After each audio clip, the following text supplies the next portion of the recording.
tried to touch my wound, only to find that my shoulders ached because my arms were wrenched out to either side, my wrists bound. Blindfolded. I was blindfolded.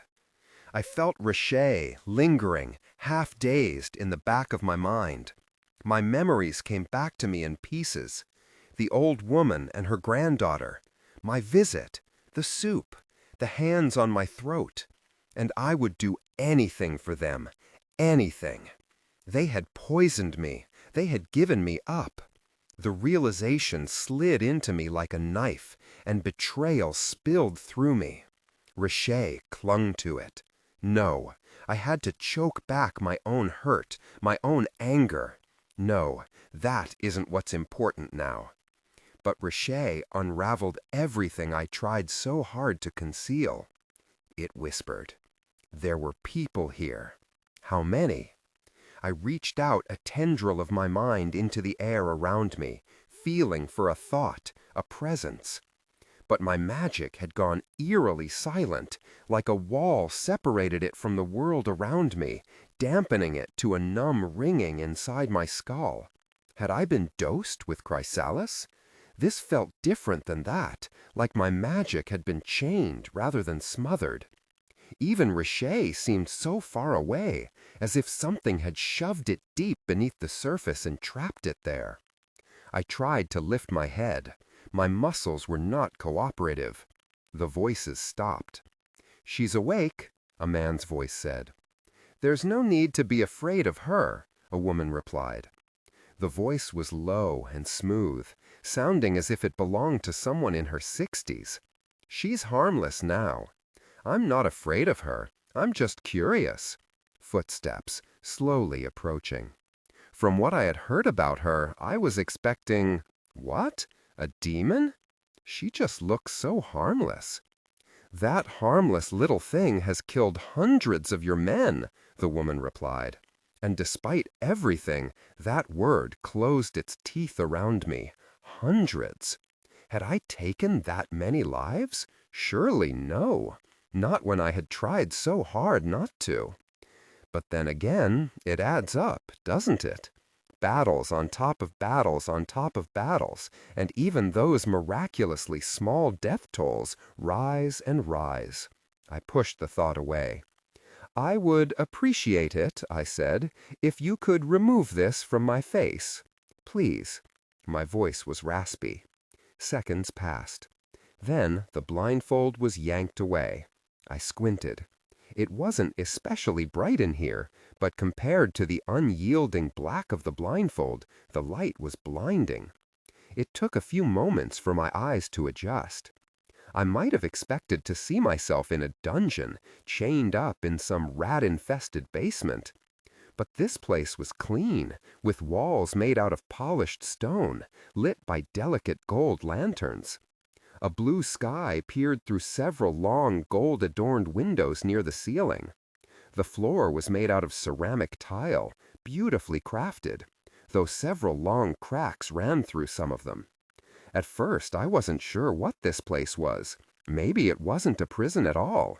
But then my eyes settled on the door, directly across the room from me. It was iron, heavily bolted. It was a prison then. A fine prison, but a prison nonetheless. And then my eyes traveled back to the two people who stood before me. First, a man who appeared to be in his 50s, tall, with a neat gray beard and finely crafted clothes. And then a woman who was a bit older than him, gray and gold hair spilling over her shoulders, regarding me with a curious, critical stare. She wore a dress of deep emerald, but my eyes immediately landed on the sigil at her breast, a sun, the symbol of the Order of Daybreak. "Do you know who I am?" the man asked. I eyed him, piecing together my thoughts. "You are Atric of Venice." It was a guess, but I guessed right. He inclined his chin. "You have been making things very difficult for me," he said. He was very soft-spoken, almost gentle, and he still looked at me as though I was more of a curiosity than an enemy. Strange to see him now as a person, after thinking of him for so long as a monolithic force, inseparable from his armies. Likewise, I said, and smiled. Beneath the smile, I cursed my lack of magic. I had not had to do this sort of performance in quite some time. It would be easier if I could feel his thoughts, his preferences, test what sort of mask I should wear. My gaze flicked to the woman, who was watching me carefully. "And you?" I asked. "Irene. One name is enough for you." She cocked her head. "You are quite an interesting little thing, aren't you? We met, you may recall, at the Orders Ball last year, very briefly. The Orders were quite entranced by you. It seems that little has changed. I remember then thinking that you just seemed so desperate." A smile. "Desperation does drive people to do dangerous things. What did Aldris promise you, and what did you trade away?" "Too much," a voice in the back of my mind whispered. "Far too much." "I have no stake in Zareth's crown," I said. "It does not matter to me who sits on Othrys' throne." There was a reason I was still alive. What was it? "There is something you need," I said. "I can help you get it." How quickly she offers herself up to turncoat. But I think that's an empty promise, isn't it? I know Zareth and Nura, and I know they would have eliminated the possibility of your disloyalty. If I were to move your bindings, would I find your blood pact scar? But no, it's not you that we need." Uncertainty rose to dread. Reshaye slithered through my thoughts. It was slow, sluggish. Gods, what was that? I pressed my back against the stone wall. Stone. I could wield stone, with Reshaye's help, but only with its help. I did not want to break Irene's stare. But I chanced a turn of my head. At my arms splayed out over the stone wall. Just a glance, and nearly gasped. Stratograms had been marked onto my skin. 3 on each arm. Were those tattooed? I had seen that before, on a Valtane slave girl. I remembered telling Max about that once, long ago, before we were even friends. They were probably meant to cripple her magic, he had said, a wrinkle of disdain over his nose. Imagine tying a cow's head to its tail. Can you break that? I whispered to Reshaye, and it hissed frustration, pressing up against the shackles that bound our magic. Even reaching towards them was difficult. It was weak. Irene chuckled. My shock must have shown on my face. "You've earned yourself a reputation worthy of extreme precautions, Tisaanah." "Then why am I still alive?" I said. "What is it that you want?" "It would be a waste to let you die." She turned away and began to walk to the door. "I destroyed one of the most powerful houses in Threll," I called after her. "Ozine Milikov thought he could control me, too. That was a mistake. I'm a much more valuable friend than enemy." She paused and looked over her shoulder.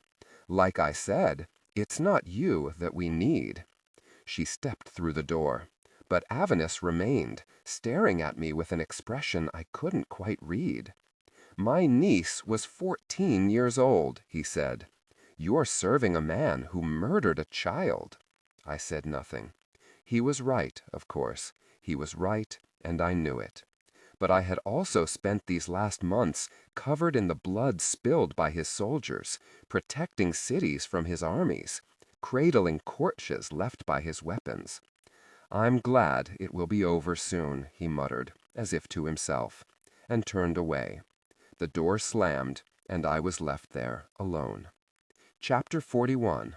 Max. The man was already bleeding. The guards that had dragged him back had been rough doing it, so his gangly arms were torn and his shirt wet with blood. He did not wear a uniform, but there was not a doubt in my mind that he was affiliated with one of our enemy houses. It was just a matter of which one. He sat there, face to the ground, at the center of the small, dimly lit room. It was the middle of the day, but you'd never know it down here. These were the dungeons below Corvius, crafted of windowless gray stone. Express emotions subtly, not dramatically. I paced along the outskirts of the room, so angry that magic was already sparking at my fingertips.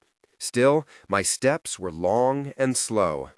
Ter was here too, sitting silently across the table from our prisoner, and Samaran. And in the corner, lingering in the shadows, Nura watched in silence. "He asked you a question," I said. "I wasn't doing anything," I told Aldra's soldiers already. I glanced at Ter, who silently shook his head, and my knuckles went white. "You were running away from the refugee dwellings," Nura said. "You tried to kill one of our soldiers." I pressed the necklace to the table. The man's gaze flicked down to it. "How did you get this?" "I found it." I looked to Ter. He shook his head. My anger surged. The flames in the lanterns burned brighter, all at once, casting garish shadows across the prisoner's face. "We didn't have time for this." "Bullshit," Nura muttered. She crossed the room in 3 graceful strides, and suddenly her knife was buried in the man's hand, pinning it to the wooden table. He let out a strangled shriek. "We have warned you," she hissed, "not to lie to us." The room began to darken. Nura's magic was always insidious, so slow you didn't realize it was tightening around you until you were halfway gone. But I could feel the fear pumping into the room like smoke, my already accelerated heartbeat running faster, my magic running hotter, my rage and fear growing more and more intense. I blinked, and I could see Tisaanah's throat opened, her face bloody and lifeless. That was the thing.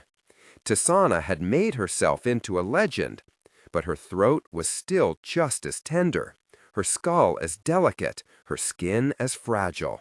She was still so easy to kill. "Enough with the games," I snarled. "Tell me where Tisaanah Vitezek is." The prisoner didn't speak.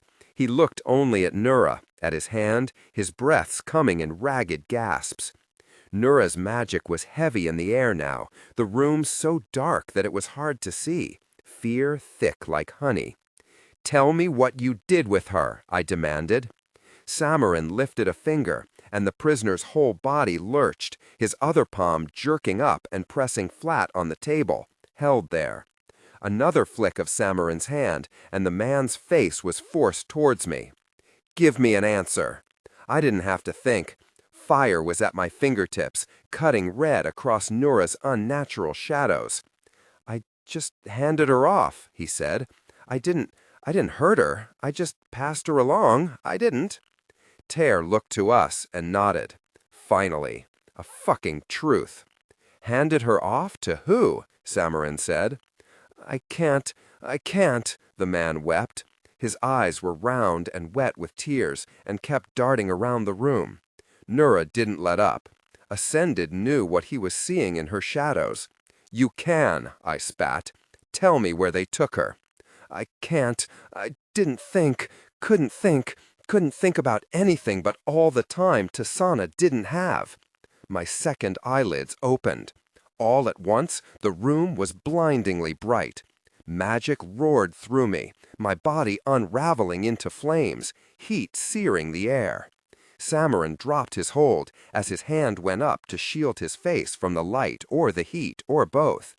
Nura staggered back, her eyes wide, so shocked she lost her grip on her magic. Not that it mattered. The prisoner no longer needed manufactured fear. "Ascended? Max!" she gasped. It was the first time she had seen me this way. "Tell me where she is," I demanded, and I could barely hear my own voice over the rush in my ears. And I must have looked terrifying, because words now fell from the prisoner's lips like loosened bowels. "The palace! The palace! The palace! A Venus took her. He wanted her in the palace. She's there. She's there. But she's already dead. He's going to kill her. She's already—" My eyelids snapped closed, thrusting me back into a body of flesh and blood. "She's already dead," the prisoner was weeping. "She's already gone. She's already—" And I was already out the door. I was halfway down the hallway, reaching into my pockets for stratagram ink. Distantly, I heard the dungeon door slam shut and footsteps behind me. "Max, what did you just—" Noura's voice was fractured, and then she let out a breath through her teeth and composed herself. Maybe in another scenario, it might have been satisfying to see Noura shaken. Not now. Not when I had far more urgent things to worry about.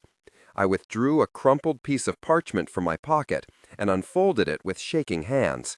She's already dead. She's already gone. Samaran's footsteps joined us, and Tears following silently. "I'll gather the troops," Noura said. "No time," I ground out. "If we take only the wielders, we can use stratagrams. We'll move fast." My pen was out, ink dripping, but I paused.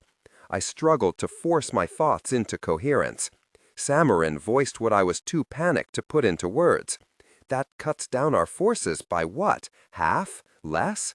We were already too outmatched to take the capital. That's exactly what Avenus wants us to do. He was right. And, somewhere beneath it all, I realized it was odd that Noura, of all people, was overlooking that. "We need Tisaanah back," she said. "If we recover her, we'll have Reshaye. And we have—" Her gaze flicked to me, and her voice trailed off as if, at the same time, we both realized the echo in her words. "We have you," she had said to me in Sarlazai. "We have you." And look at how that had ended. "No," I said. "I'm not about to throw my soldiers at Avenus's feet." "Then what exactly do you expect?" "I'll go alone." "It's not enough to get her back, Max. We need to end this. And it doesn't matter how good either of you are, you can't do that alone." "Can't?" she said, but I wondered if she meant won't. I didn't have time to sit here and wonder about it. The prisoner's words were still ringing in my ears, and Noura's vision still burning my eyes. And Tisaanah didn't have time for any of this. "Do not bring them," I said. "I can move faster alone, and I'll be back soon." Noura was shaking her head. But my gaze flicked toward Samaran, who was giving me a resigned, grim stare that, unfortunately, I had seen many times before. "Good luck," he said, and I knew what he really meant was, try not to be too much of an idiot. Then his expression hardened, and he added, "Bring her back." "I will," I said. Maybe Noura tried to say something more. I wouldn't know. I was gone. Chapter 42. Tisaanah. I was awoken by hands grabbing me and dragging me upright. I didn't remember falling asleep. My mind was so addled that by the time consciousness returned to me, I had already been hoisted onto a table, chains replaced with bindings around my upper arms. Had this table been here before? I didn't know. Perhaps I had been moved into an entirely different room and hadn't known. Had it been so bright in here? So white? Was it Reshaye's fear that flooded me, or my own? Irene leaned over me. Everything was so bright that she was backlit, flattened to silhouetted shadow. She was already reaching for my wrist by the time I saw the dagger in her hand. A dagger, a wrist, a room of white. Reshaye and I both realized at the same moment what she was planning to do. The threads of my thoughts lit up with panic, mine and Reshaye's mingling. She was going to try to take Reshaye. Reshaye roared, and I felt it dig into my thoughts like claws. A flood of magic surged, but it had nowhere to go. It crashed and broke like a wave against stone, far from the surface. "Stop," I choked out. "It will kill you." Irene gave me an impassive glance. She slid the dagger over her palm. The crimson was searing. "Wouldn't that be convenient?" she said, and then she opened the flesh of my palm and pressed our hands together. The pain split me in two. I wasn't sure if I was hearing my own scream or Reshaye's, reverberating in my head, consuming all else. I could feel Irene's magic trying to pry into mine, trying to reach into my head, tear away Reshaye. My magic and Reshaye's surged towards her, trying to overtake her. But those stratagrams choked me like an iron collar. Express emotions subtly, not dramatically. I saw a wall of black and a reflection within it that I couldn't make out. Something was reaching for me, reaching. Pain tore me apart. Irene was pushing further and further into my mind, tearing apart my thoughts in a vicious attempt to dig deeper, until she found Reshaye, until she could rip it away. It was killing me. This would kill me. I felt Irene's magic. Gods, what was this? This was no magic I had ever experienced before. My mind was a web, an intricate series of threads, and Irene's magic shredded through it like talons to paper. It encroached on Reshaye, wrapped around it as it screamed. "Stop, Reshaye!" Reshaye let out a ghastly shriek. Fragmented images careened through me. I saw a flash of golden hair, a room of white and white and white. I saw purple blood spilling over marble floors. I saw the ground opening, the skies on fire. And I felt terror, Reshaye's terror, drowning me. Think, Tisaanah, think. What do you do when you're losing control? What did I do when Reshaye took over at the Maikov estate? I let myself fall. Through the agony, I forced myself to calm, forced my mind to turn inward. I stopped fighting. I released my hold on Reshaye's panic, and I fell. I stood in rolling plains. Rippling grasslands spread out around me, disappearing to the horizon on every side. Their golden glow turned cold under the moonlight. I had been here before, the day I had lost control at the Maikov estate. I looked up at what looked like a sky, except instead of stars above me, I saw threads glowing in the darkness. My own mind and Reshaye and Irene's all battling, slow motion, in streaks across the night. And my brow furrowed. There was something else up there, too. Another glow, another soul. Far more distant than Irene's and Reshaye's, but treading incandescent rivulets across the sky nevertheless, like the claw marks of something trying to drag itself closer.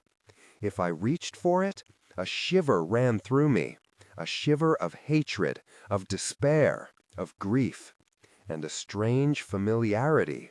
I started to push towards it, but then something more important caught my attention.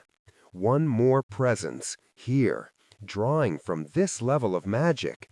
I spun around and looked to the sky. A searing streak of violet light reached across it. I recognized that raw magic, that presence, immediately. I had seen it too, the last time I had been down here. Max was here, and I needed to break through Irene's grip if I was to meet him. Suddenly invigorated, I drew back, until I could see all of the threads connecting us lit up like streaks of firefly light. Me, Reshaye, Max, all drawing from the same deep level of magic. And Irene's hacking through my mind until she reached it too.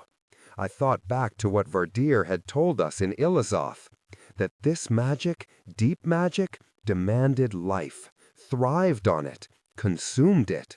I didn't just burn my own energy, I could take it from others. And while the stratagram tattoos had cut off my connection to my own energy, Irene was now feeding me hers, whether she intended to or not. I grabbed on to Reshaye's panicking presence, even as it fought me. "Trust me," I hissed. I stopped retreating from Irene's magic. Instead, I reached out for it. Her mind, her presence, her life. "We can use this," I told Reshaye. It understood a moment after I did. "Help me." I tightened my grip around Irene's magic, and then I wielded it. My eyes snapped open. Magic burned inside of me like I had swallowed smoldering coals. Irene sagged against the table, her hands still clasped around mine, face contorted in pain. I held her mind in my grip, even though those stratagramms still choked me. Together, Reshaye and I pushed until we hit that cord around our throats, that sheet of glass that boiled our magic in my veins, refusing to allow it to reach the surface. The tattoos on my skin burned, but I had more power now, fueled by Irene's magic. "You can push through?" I asked Reshaye. Reshaye answered. I felt something different in its words, a strange sort of humanity. "Do it," I commanded. I didn't have time to think. Reshaye's magic surged, burning and shattering, and the pain consumed everything. I didn't realize I was screaming until my voice started to give out. With great effort, I turned my head, looking to my arms where they were strapped to the table. My own flesh rotted, tattoos withering into pools of blackened flesh. My vision was dimming, my consciousness threatening to fade. But just in time, Reshaye withered the final stratagramms. With the sudden loss of resistance, power overwhelmed me. Irene's scream drowned beneath the rush of blood in my ears.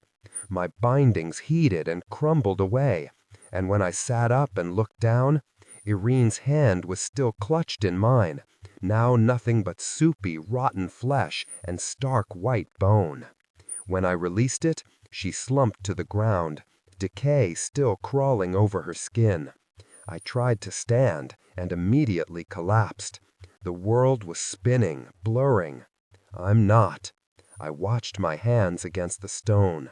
Blue flames unfurled around my fingers. When I called my magic to me, they brightened, the stone itself shivering beneath my touch. I could feel vibrations from the entire building, like the walls were whispering to me. Below, I felt fear. I felt awe. I felt the clash of steel against steel and the rising heat of fire. And most of all, I felt another magic calling to mine, magic that belonged to a soul I knew better than any other. I staggered to my feet. The world shifted and tilted. I didn't let myself waver as I threw open the door. Chapter 43. Max. He's going to kill her. She's already dead.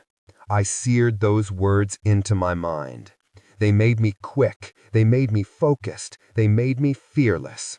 They ensured that I didn't hesitate when I landed outside the wards of the capital and immediately opened my second eyelids, letting terrible magic tear through me, letting myself become something that was no longer human. I had forgotten how good it felt, like a spark taking to kindling. One blink, and my body peeled into flame itself, no longer bound by the restrictions of physicality, a serpent of fire moving through the air like a gust of wind. I came in through the back of the palace.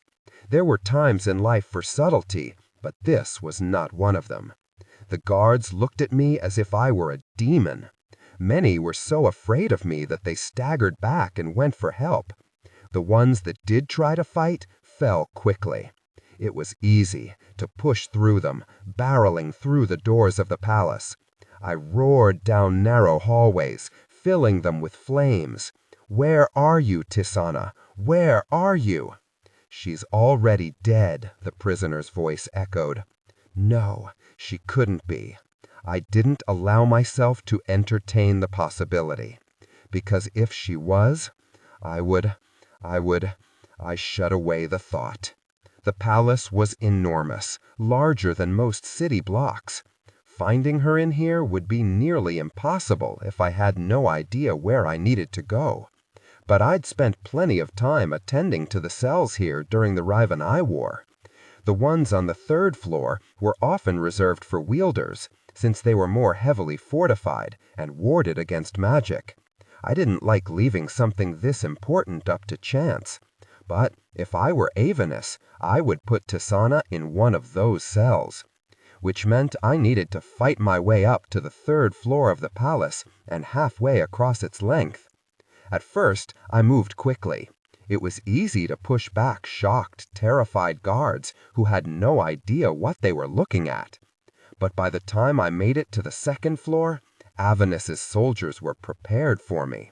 Our clashes were vicious and messy. Normally, I fought with deliberate precision.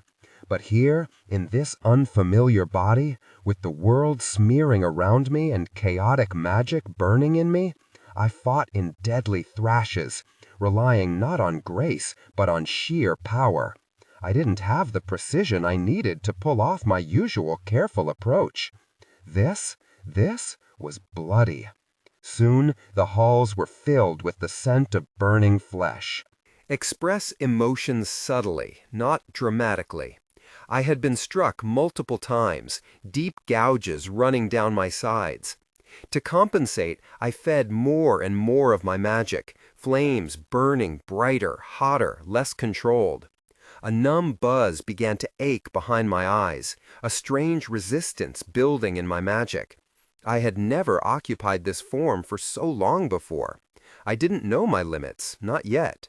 But limits, right now, were irrelevant. I had no time to waste. Tisaanah had no time to waste. I surged through another wave of soldiers. In the beginning, I had avoided dealing killing blows. But as my magic grew tired and my movements slower, the transitions between man and magic rougher, I no longer had such luxuries. I couldn't control my own strengths. I left a trail of bodies in my wake, the kind of sight that I'd never wanted to see again. At the end of a particularly grisly fight, my muscles aching and magic roaring out of control, turned to see another soldier rushing towards me even as his companions ran. I braced myself for another fight, only for him to freeze. And then he fell, his flesh dissolving into familiar decay. And behind him stood Tisaanah, clutching a sword. I let out a ragged breath. I let my second eyelid slide closed, throwing me back into a numb world that seemed so much duller and quieter than the one I'd occupied seconds ago. Tisaanah rushed forward and pulled me into a crushing embrace, one that I too willingly returned. It was only when I felt her body stiffen in my arms that I realized she was letting out a wordless gasp of pain. I pulled back, examining her. "We have to go," she was already starting to say. Too late. I saw the bruises that covered the left side of her face, that circled her throat. And when my gaze fell to her arms, ascended fucking above, her arms were... Who did that? Tisaanah shook her head. "We don't have time."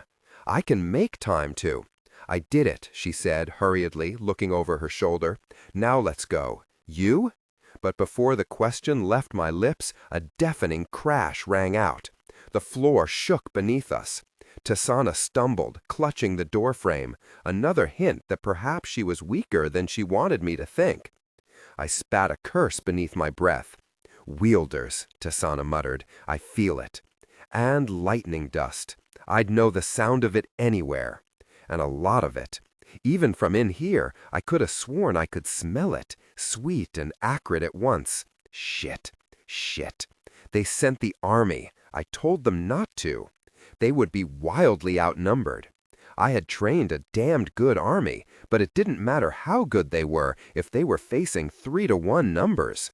"We need to see," Tisaanah said, and started to move away towards the window, but I caught her shoulder. "This way. There's a balcony that overlooks the west." We rushed down the hall. I could hear shouts, footsteps, and steel, both inside of the castle and outside. We reached a glass door, which I threw open to blinding sunshine and the nauseating scent of lightning dust. The scene was ripped from my worst nightmares. Zareth's army, my army, had used stratagramms to land directly from the west, just beyond the edges of the wards that surrounded the palace grounds. And though it looked like they had gained some ground simply due to the element of surprise, Avenus's forces and those of his allies were all concentrated around the palace, ready to leap to defense as soon as they were needed. Below us was a sea of people, tangled in a chaotic, violent morass. Zareth's forces were pushing forward, and from up here I could see all their different magic sparking and mingling like different pieces of a patchwork quilt. Avenus's forces were returning the offense with equal strength, raining down upon their invaders with steel and arrows and their own magics. I looked over my shoulder, and I could see more riders rushing down from the military base not far from the palace. Tisaanah breathed a Thoreni curse. This was everything I had worked so hard to avoid. A brutal, messy, bloody battle. "They can't win," I muttered. "Not like this, not that outnumbered." A pit was growing in my stomach, a certainty that I was not ready to face. Tisaanah's eyes flicked to me, and in them I saw the same certainty reflected back at me. She didn't have to say anything. We wouldn't let it happen, couldn't let it happen. I had trained these people. They were under my care, and I couldn't stand by and watch them get slaughtered. Nora had known that, and that was exactly why she had sent them. "We can help," Tisaanah murmured. I glanced her up and down. I could barely pull my eyes away from the horrific wounds on her arms. "You aren't in any condition to do this." The corner of Tisaanah's mouth twitched. "I can do it if you can do it."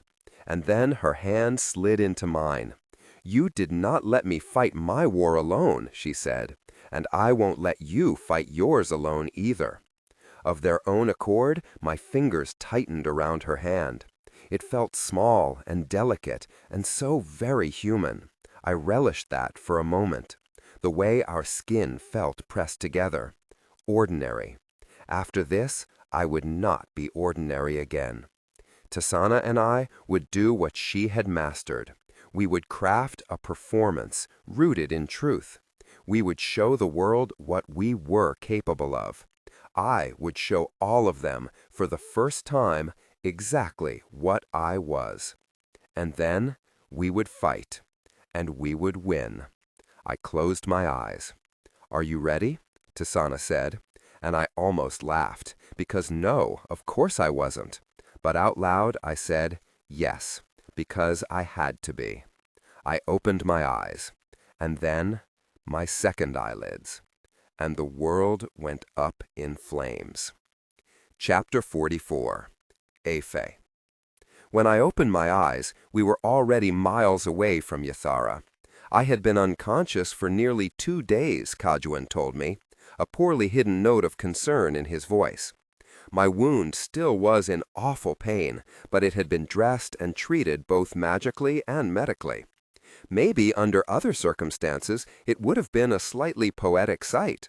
I could see evidence of Sydney and Wishraj and stone-held magics all mixed together in the treatment. But instead, all I could think about was the slaughter that we had left behind in Yathara.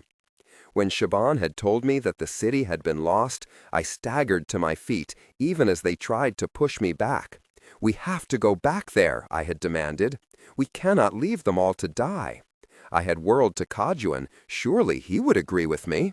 And then to Ishka, the noble warrior, who doubtless would never leave a city full of civilians to their deaths. But everyone just looked back at me with grim, pale stares. It turned out that they had gone back. Ishka and Reshaye had flown far above the battle, watching. By the time they returned, it wasn't so much a battle anymore as it was a cleanup. There was no one left to fight.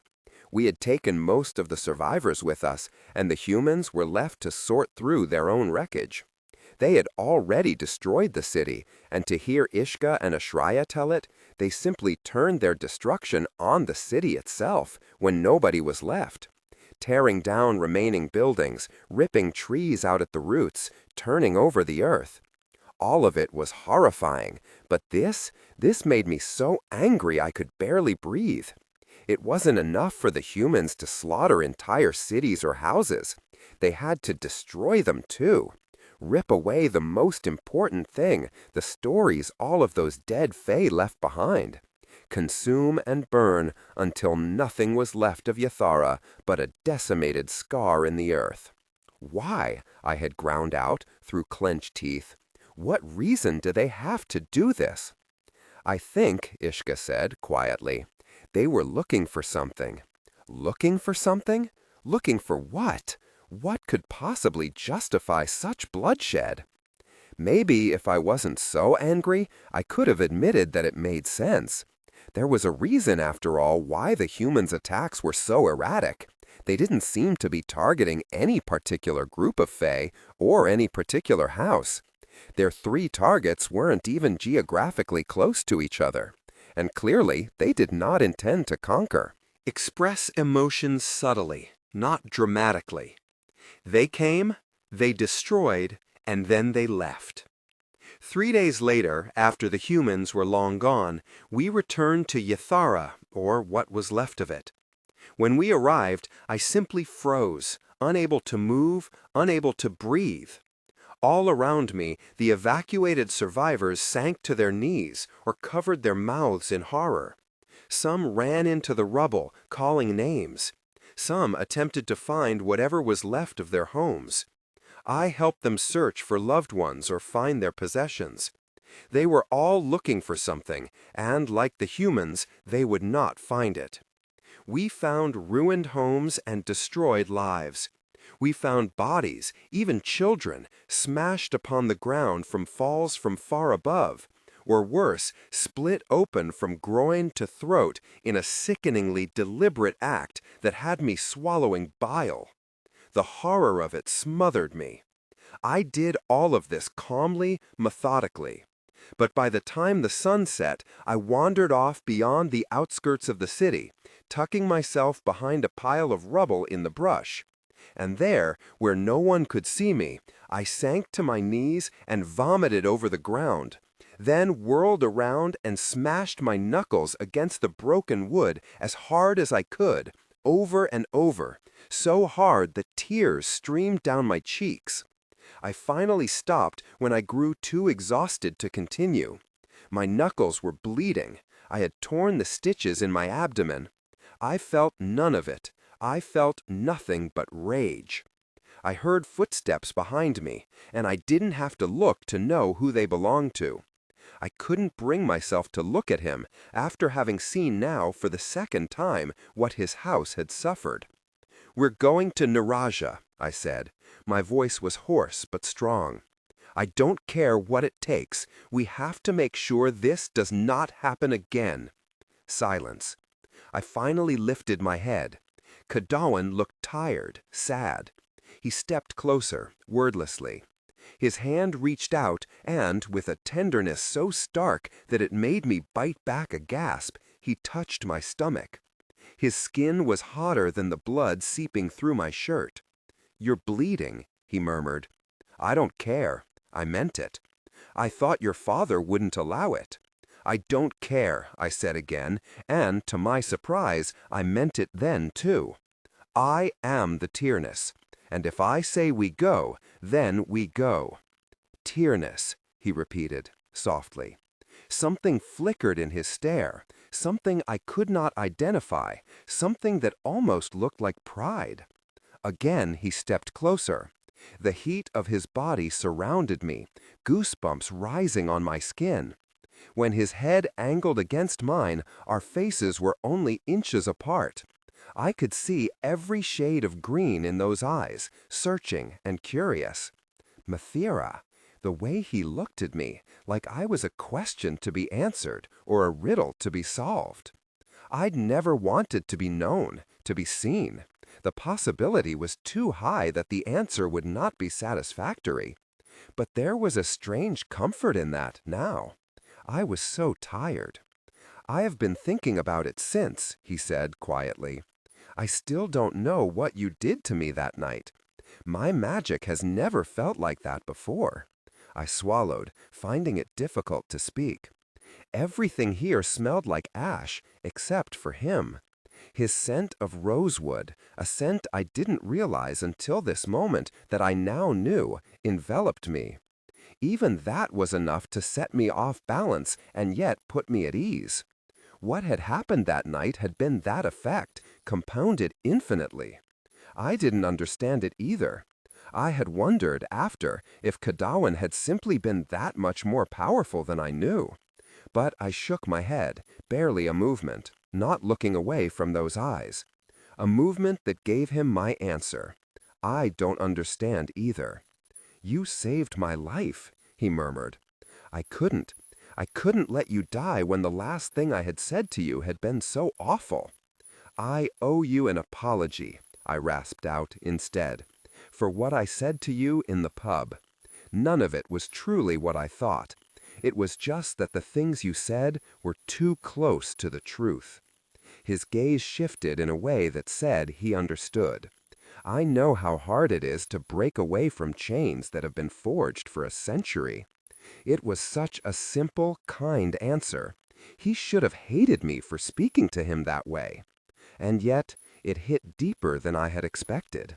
I thought of him and how awkward he always was in the presence of nobility, how he always managed to say the wrong thing at the wrong time, the way he so flatly disregarded the expectations of others. Before, these things had confused me. Now, all at once, I understood. He was honest. He was genuine. "I think you will be a great king," I said softly. The corner of his mouth lifted in the hint of a smile. "I think you will be a great Tyrannus," he murmured. And for the first time it occurred to me that just as I saw the beauty in what others would call flaws, perhaps he saw the same in me. The thought was frightening. His eyes fell to my lips, and I wondered what it might be like to feel his against them. To watch those walls come tumbling down with every exposed expanse of skin, to know what he looked like when he truly unraveled. But then he would see me too. There would be too much I couldn't hide. I had never wanted something and recoiled from it in such equal, overwhelming measure. And so I was disappointed and relieved when instead he slipped his hand into mine and our fingers intertwined instead of our limbs. We did not speak. He leaned back against the rubble beside me, and the two of us remained, taking a strange solace in the warmth of each other's skin. Chapter 45. Tisaanah. The battle began in fire and ended in ashes. I, by now, had earned my infamy. But Max was new, and the world was not prepared for him. Even the greatest of my illusions were nothing compared to the way Max looked at the height of his power. He was every bit as beautiful, as breathtaking, as I remembered him looking in the Mykov estate, a being that was constructed of light and fire itself. The fighting paused, men stopping with half-raised weapons to stare in wide-eyed terror at the creature before them. A strange, suspended numbness fell over the battlefield. Max took me with him, and together we slipped through the air to Zareth's army, Max's army. There, Max closed his second eyelids, slipping back into his human form to show his soldiers who he was. They just stared at him. They didn't say a word, and Max didn't either, surveying them with a tight jaw and sharp stare that I knew masked secret shame. In that long, stunned silence, I understood that I was watching something change forever. These men already had respected Max deeply, and now, in a matter of a single moment, I watched that respect turn to reverence. Not that we had time to revel in it. The battle was over the minute Max and I entered the fray. We knew it, our soldiers knew it, and so did Avernus. We could see it in their faces. But Avernus himself, holed up somewhere within his safe house, was not ready to surrender. So they fought, and so did we. Individually, Max and I were both powerful. Alone, I had learned how to craft performances to inspire awe and fear. But together we were spectacular. We were dancing, each of our performances feeding that of the other, him wielding light and fire, and I surrounding myself with shadow and bleeding butterflies. I was using a sword I'd pulled off of one of the soldiers, and it was a poor substitute for Il Sahaj, but my magic was roaring so close to the surface I barely needed to rely on a little piece of steel anyway. Reshaye's fingers wrapped tight around me, guiding my power, and I ceded to it, maintaining only the barest thread of control. I had no choice, otherwise I would topple. My body was injured, exhausted. I had to dig deeper, past my injuries, deeper than the dregs of my magic. Time blurred. I was not sure how long we had been fighting by the time the bells rang out. I had to yank on Reshaye to stop it from continuing on, forcing my consciousness back to myself, turning to the palace. There, from the grand glass windows, white sheets swayed in the breeze. Express emotions subtly, not dramatically. And between them, on the balcony, stood Attrick of Venice, raising a hand that clutched a streak of white. The world went silent, all eyes turning to him. His lips parted, and he looked as if he might say something. His eyes fell to me, and what I saw in them made a knot form in my stomach. "Stop!" I choked out, lurching forward. But in one smooth movement, Attrick of Venice threw himself over the balcony's edge. Max's second eyelid slid closed. I let my magic fall away. We looked at each other. He looked exhausted and hurt and was swaying on his feet. Reshaye clutched at the exhausted shards of my magic. Even it seemed utterly depleted. I looked to the battlefield, to the bodies across the ground, to the buildings damaged and the injured soldiers around us. A numb sadness settled over me. I swayed on my feet. Distantly, I heard Max's voice murmur, "It's over," as if to himself. How does a war end? One might think it would end with some valiant triumph, a great tableau of noble victory. Instead, it ended with a dull thump, a pile of bloody limbs on the ground, and the overwhelming smell of ash. The world went quiet, but I could still feel it, burning, burning, inside of me. My magic, my rage, and Reshaye's fury. One war had ended, but there was still something I needed to do. I started to move, but Max caught my arm. "Where are you going?" "I am not done." My voice barely sounded like my own. And though I could see the raw exhaustion written over Max's face, when he turned to me, his gaze shifted.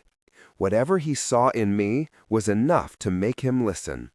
I had already half drawn my stratagram on my palm, but Max said, without hesitation, "I'm coming with you." And without hesitation, I let him. I barely remembered completing my stratagram. A split second, and I was looking not out at the remnants of a battlefield, but at a series of brick, run-down buildings. The refugees' attention rolled over me like a wave. They stopped mid-movement, their eyes wide. I must have looked horrific, covered in blood, magic flaring around me like fire. My gaze fell to the very same door I had entered just the day before, where a familiar old woman and her granddaughter lingered, eyes wide in terror. I drank that terror down, reveling in it. When I looked at them, anger flooded me, hurt flooded me, so intense that it made Reshaye shiver, and I felt its every minute movement. I'd needed to give it so much to keep myself going. Now it sat just beneath the surface of my skin. They had. I had given them everything. I would have died for them. I still would. "I understand what it is like," I said. My voice tore from my throat, thorny and raw. "I understand what it is to wish for the impossible. For so long, we have needed only to survive. It was hopeless to wish for anything more. More and more refugees were coming out of their apartment buildings, collecting along the sidewalks. Everyone was utterly silent. I stepped forward. My blood dripped onto the cobblestones. Blue fire clung to the blade of my sword, to my fingertips, to the tips of my hair. I made a promise to you, I said. I promised you that I would strike down the Threllian lords. I promised you that I would stop at nothing. Nothing, Reshaye whispered. Reshaye wanted revenge, craved it. Hurt, after all, was made of glass, fragile and vulnerable. There was a certain satisfaction in smashing it upon the rocks and turning it into knives. But with all my remaining strength, I held Reshaye back. These people are not our enemy. No, our enemies were the ones who made us this way, who ripped us apart, who still, from 1,000 miles away, angled their blades at our throats. I was so angry I could barely speak, barely think. I poured all of that rage into my magic, let Reshaye consume it. It burned at my skin in licks of white flames and red butterflies rising to the sky. The pain was immeasurable. My magic was nearly depleted, my arms dripping with blood. The Threllian saw only the strength of my performance, but out of the corner of my eye, I saw Max step forward, a hand outstretched. He knew how close I was to the edge. I shot him a warning glance. Don't. Not yet. I needed them to see. I needed them to see a version of me that was powerful enough to earn their respect. I needed them to see a version of me powerful enough to believe in. Look at me, I commanded, and they all obeyed. I have won Zareth Aldris's war, I said, and now I will win ours. We are the children of fallen gods and lost empires. We are the memories of bones in the plains, and we are more than they ever thought we would be. My eyes met the old woman's. Reshaye threw itself at my mental walls, and I had to put everything I had into catching it, channeling its magic into my performance. I stumbled, righting myself immediately, so quickly no one would notice. No one except for Max, who I could feel watching me, ready. But I was not done. Not yet. Remember that when you doubt me, I snarled. I made you a promise. I intend to keep it. Hurt, after all, was swaying. Reshaye wanted revenge, craved it. Hurt, after all, was made of glass, fragile and vulnerable. There was a certain satisfaction in smashing it upon the rocks and turning it into knives. But with all my remaining strength, I held Reshaye back. These people are not our enemy. No. Our enemies were the ones who made us this way, who ripped us apart, who still, from 1,000 miles away, angled their blades at our throats. I was so angry I could barely speak, barely think. I poured all of that rage into my magic, let Reshaye consume it. It burned at my skin in licks of white flames and red butterflies rising to the sky. The pain was immeasurable. My magic was nearly depleted, my arms dripping with blood. The Threllian saw only the strength of my performance, but out of the corner of my eye, I saw Max step forward, a hand outstretched. He knew how close I was to the edge. I shot him a warning glance. Don't. Not yet. I needed them to see. I needed them to see a version of me that was powerful enough to earn their respect. I needed them to see a version of me powerful enough to believe in. Look at me, I commanded, and they all obeyed. I have won Zareth Aldris's war, I said, and now I will win ours. We are the children of fallen gods and lost empires. We are the memories of bones in the plains, and we are more than they ever thought we would be. My eyes met the old woman's. Reshaye threw itself at my mental walls, and I had to put everything I had into catching it, channeling its magic into my performance. I stumbled, righting myself immediately, so quickly no one would notice. No one except for Max, who I could feel watching me, ready. But I was not done. Not yet. Remember that, when you doubt me, I snarled. I made you a promise. I intend to keep it. I couldn't hold on anymore. I dropped my sword and turned to Max. One look, and he knew what I needed. I kept my back straight and steps measured as I walked away. Max withdrew paper and drew his stratagram, bringing us back to the front steps of the towers. I looked up at them, and they seemed to bend over me. I made sure no one was there, no one watching, when I let him catch me. Chapter 46. Tisaanah.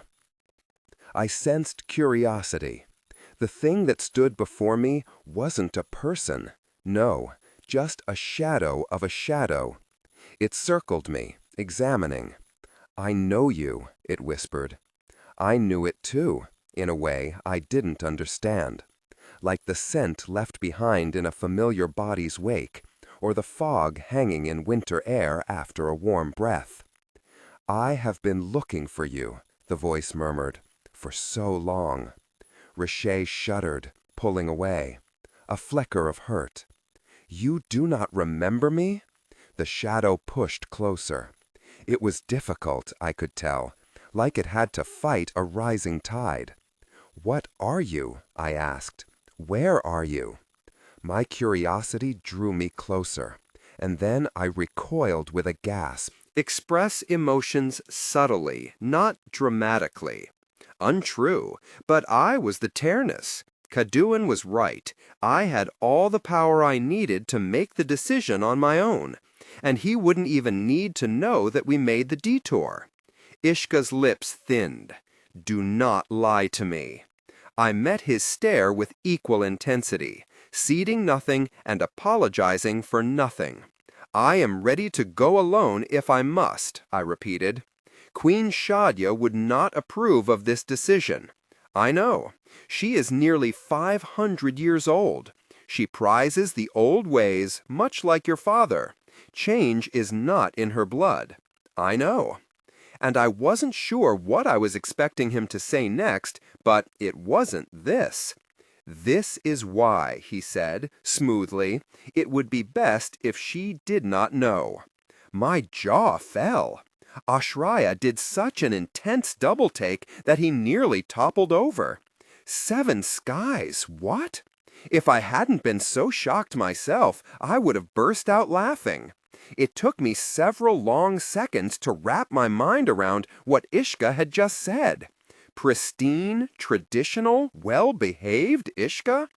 "That's essentially treason," Ashraya growled, attempting to lower his voice and doing a poor job of it. Only Ishka's eyes moved, shooting Ashraya a withering stare. As general, I was given supreme authority on this mission. Even if I were to contact our queen and seek permission, we would not get a response for days or weeks. In light of what we've seen, I don't believe we have that time to waste. But the Nirajans are the only ones likely to actually know anything. Yes. Ishka's gaze slid back to me. His face remained stoic as marble, but I could have sworn I saw a glimmer of laughter in his eyes. "Is your mouth open because you intend to contribute to this conversation, Afi?" I closed my mouth and scowled. Ishka actually smiled. "I'm glad you have some sense," I sniffed. "Some indeed." Then he crossed his arms over his chest and surveyed me, the smile replaced with a thoughtful frown. "Traditions may not be our only problem," he said. "The Nirajans may not be especially welcoming to a pair of Sydney." "Perhaps a small possibility," Shoban muttered, letting out a sarcastic scoff. It was a fair point. All of the Fey houses had cast Niraja into excommunication, marking the kingdom and all its citizens as irreversibly tainted. That alone was bad enough. But the Sydney, led by my father when he was still just a young man, had been the only house to attempt to smite the Nirajans completely. More than half of their population had been killed by the Sydney. It was that battle, in fact, that had earned my father his honor and my mother's hand in marriage. Of its own accord, my left arm twitched. I knew those stories well.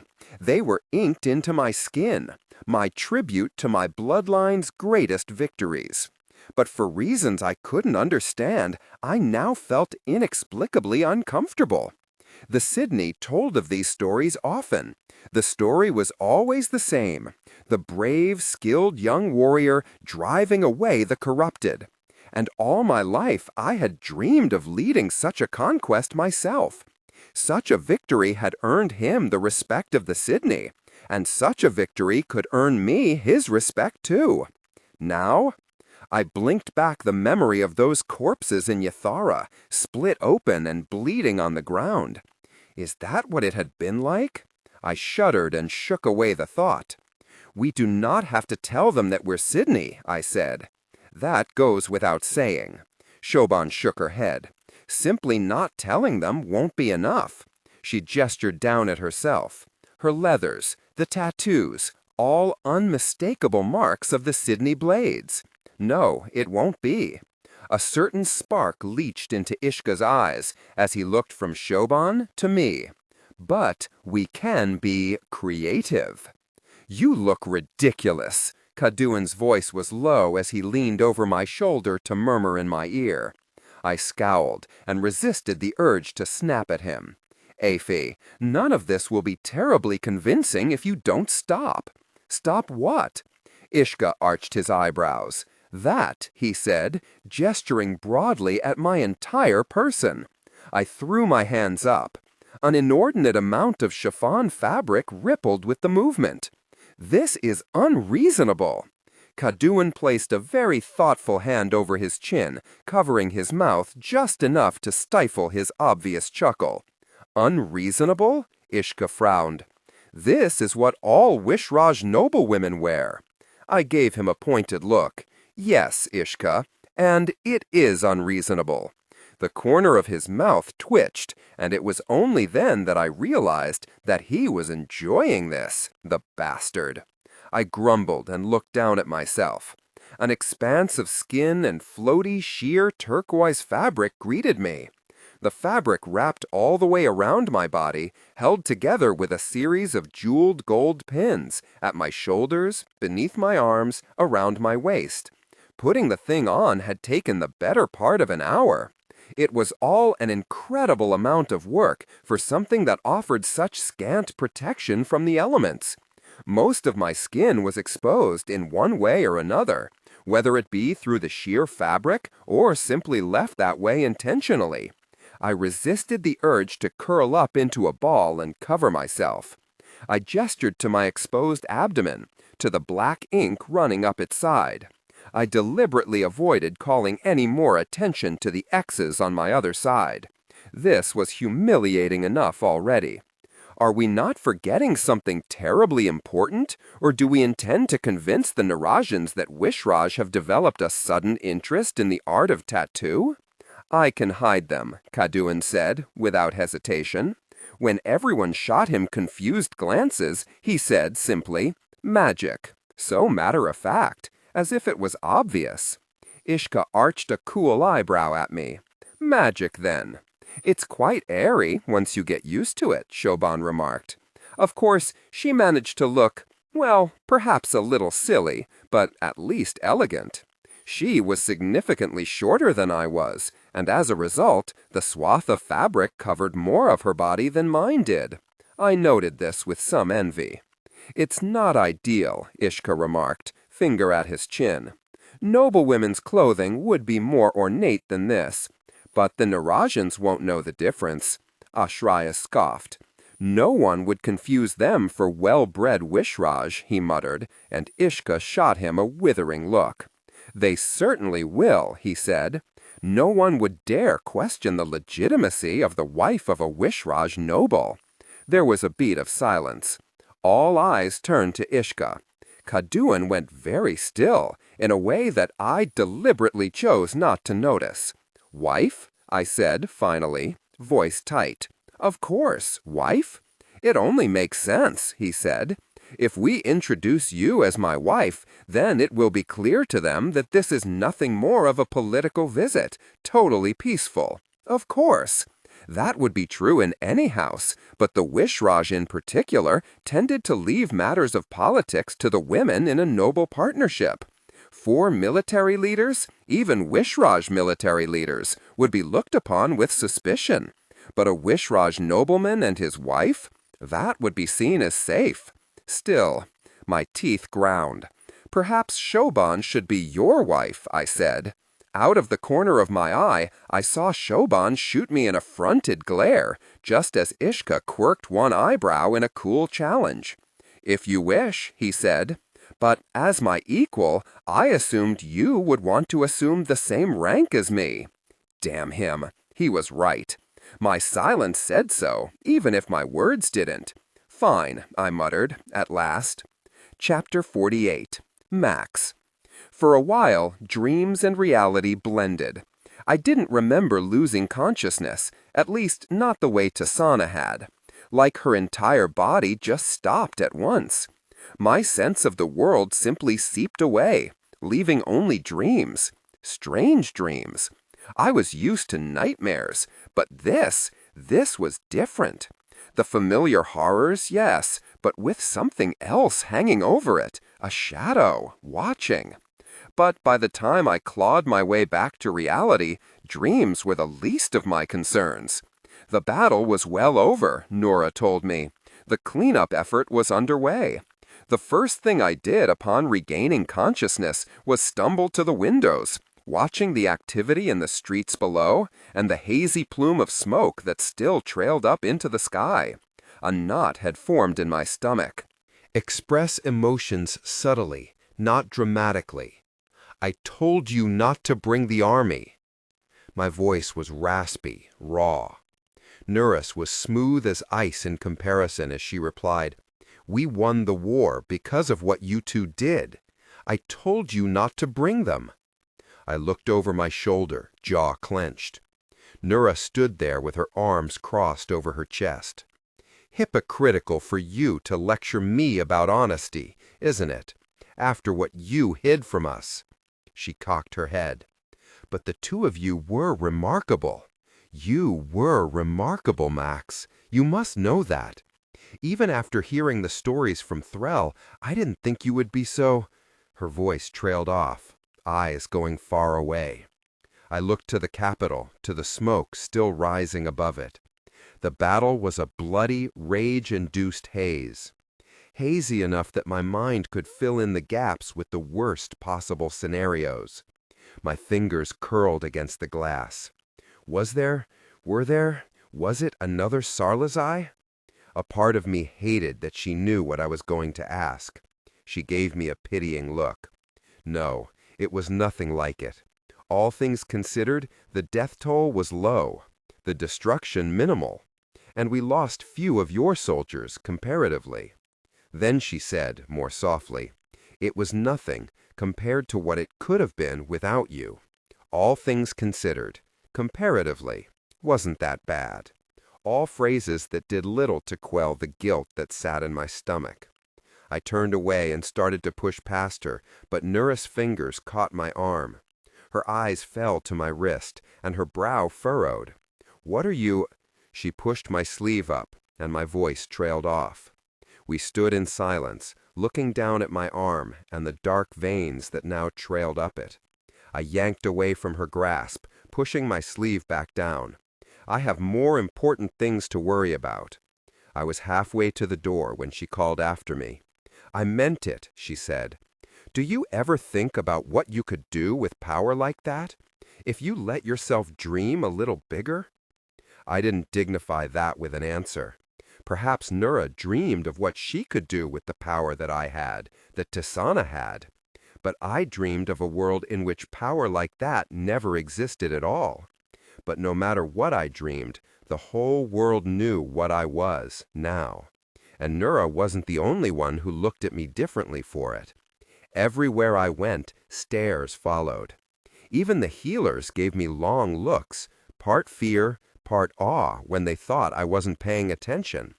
As soon as I could walk, I managed to visit Esani and Aerith drills, albeit only briefly, and practically derailed the whole exercise because everyone decided to stop and gawp at me at the same time.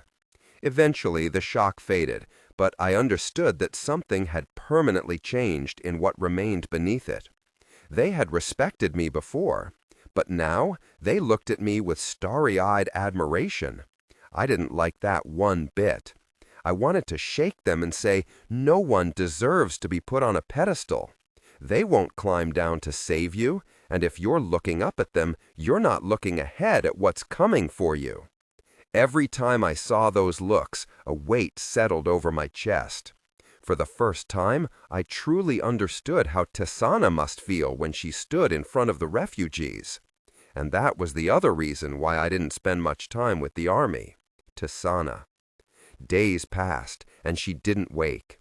She lay in a white bed in her apartment in the Tower of Midnight, looking small and fragile, and so unlike the untouchable goddess who had commanded the attention of the refugees. Samarin healed the wounds on her arms, but they were still covered with scar tissue, crawling over the dark veins visible beneath the translucent pale of her skin.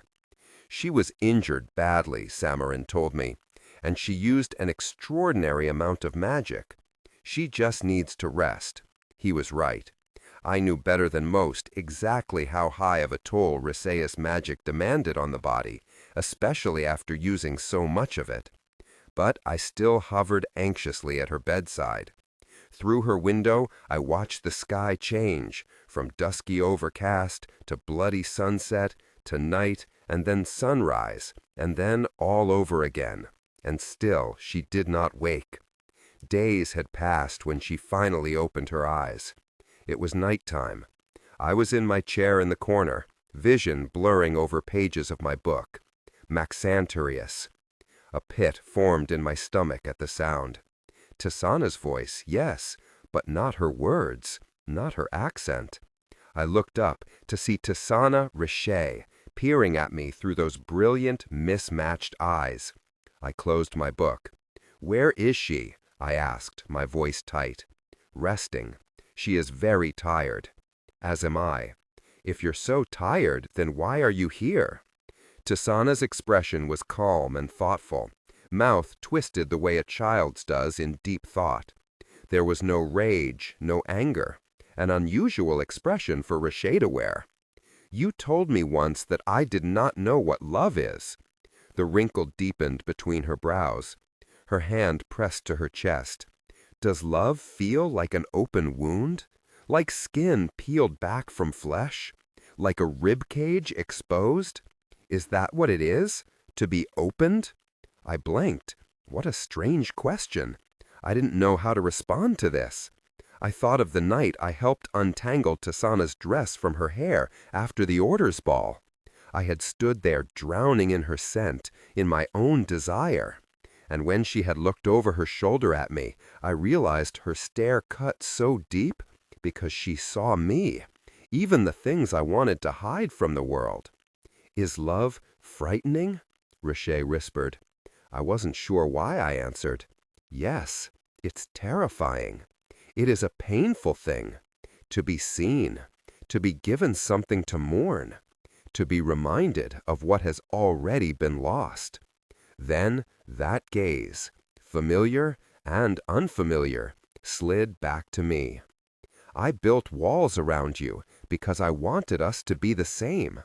If there was no one else for you to see, then you would see me. But I think I understand it now. Grief. Reshaye rolled over, Tisaanah's eyes fluttering closed. She will come back soon, she whispered, voice fading. She dreams of you. Did you know that? She was gone before I had time to say more, fading back into a deep sleep, confusion still etched between her brows. The next morning, Tisaanah finally awoke. Chapter 49. Tisaanah. We had won. When I awoke after what felt like a million-year sleep, Max was there beside me. He told me of the outcome of the battle, and filled in my murky memories with his crisper ones. He told me of the death toll and of the victory those deaths had bought. The capital was now under Zareth's control. So, the war is over? I murmured.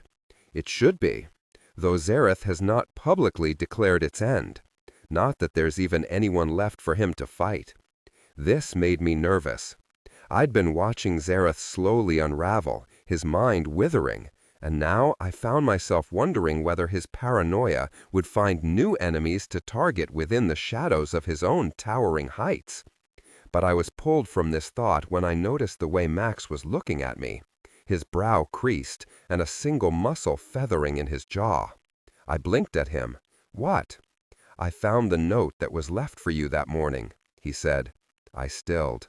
I knew immediately which note he was talking about.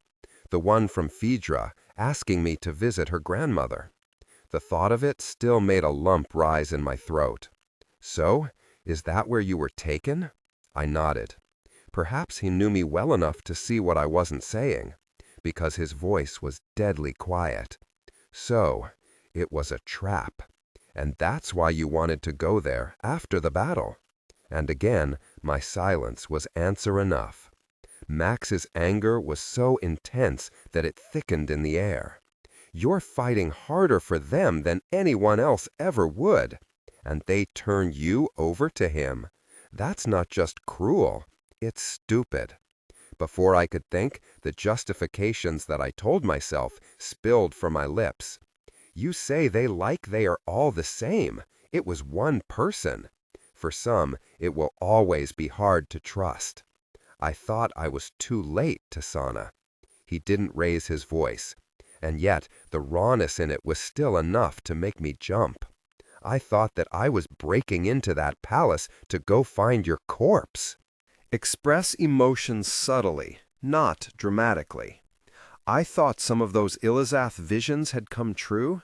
I have never been that scared. Never. His gaze flicked up to meet mine. My mouth closed. That fear was still all over his face. And if I had been in his position, if he had been the one trapped there, the thought of it made me sick. You will not get rid of me so easily. I pushed a rebellious strand of dark hair away from his eyes, my thumb smoothing the wrinkle of his brow. Those people were forced into an impossible position. For some, it will always be hard to believe in me. He dragged my palm down to his mouth and kissed it. If they didn't before, they'll believe in you now, he said quietly. They looked at you like you were more than human. I wasn't sure why that thought made me feel vaguely nauseous, even though it was exactly my intention. That's how people looked at you too, I said. And he had deserved it, that wide-eyed reverence, because he had been breathtaking. Max flinched, looking away. He had confronted his biggest fear by showing the world what he was capable of. It was hard enough for him to do it in Threll. Now it was out there, beyond even his paper-thin denials. I preferred hiding, he muttered. But it was worth it.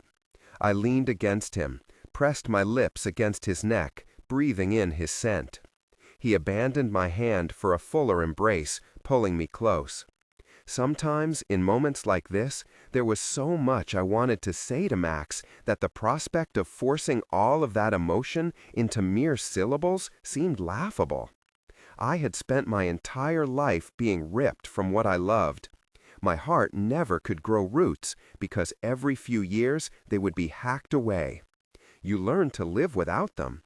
You learn to find love where it doesn't exist, like in the superficial kindnesses of a cruel man. You learn to accept the loss as a part of you and pretend you don't mourn every severed connection. I had forgotten that it was possible for the roots of someone's affection to run so deep, so solid. I could build a life in the branches of this tree.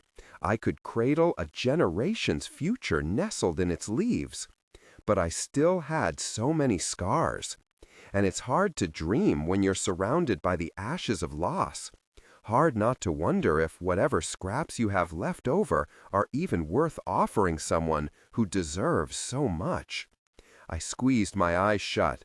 They prickled. "I love you," I choked out. Love. The word was all I had. Still, it didn't feel like enough. Max and I stayed there for as long as we could, until a flurry of healers began to shuffle in and out of my room. Max reluctantly left in order to undergo his own examinations, and for a while I was left alone. When a gentle knock came at the door, I was expecting yet another healer, but instead a familiar face peeked into the room. Sorel. My first thought was, I don't want him to see me this way. I pushed myself up, giving him a weak smile. He returned it, and a dagger of guilt twisted in my guts. I hadn't realized that I had been hiding so much from Sorel until now, when I found myself scrambling to erect walls around my weakness. When did that happen? When had I drifted so far away from him? "You look awful," he said. I batted my eyelashes. "You do know how to flatter me." He just gave me a grim smile, taking a seat at the edge of my bed. The seriousness of it made me think of the way the other refugees had looked at me when I had visited them after the battle. A sobering thought. I had been so deep in Reshaye's bloodlust. I'd had to give away so much of myself to keep myself standing, let alone fighting. And I had maintained control, but only barely. Gods, I never should have gone there, especially not without Samarin. That had been a careless mistake, one that could have ended so badly. "Is everyone safe?" I asked. "At the apartments? Did any of the damage?" None of the fighting touched us. Sorel placed his hand over mine, as if to calm me. And I felt his stare acutely as he said, "I know what happened. I know how you were taken."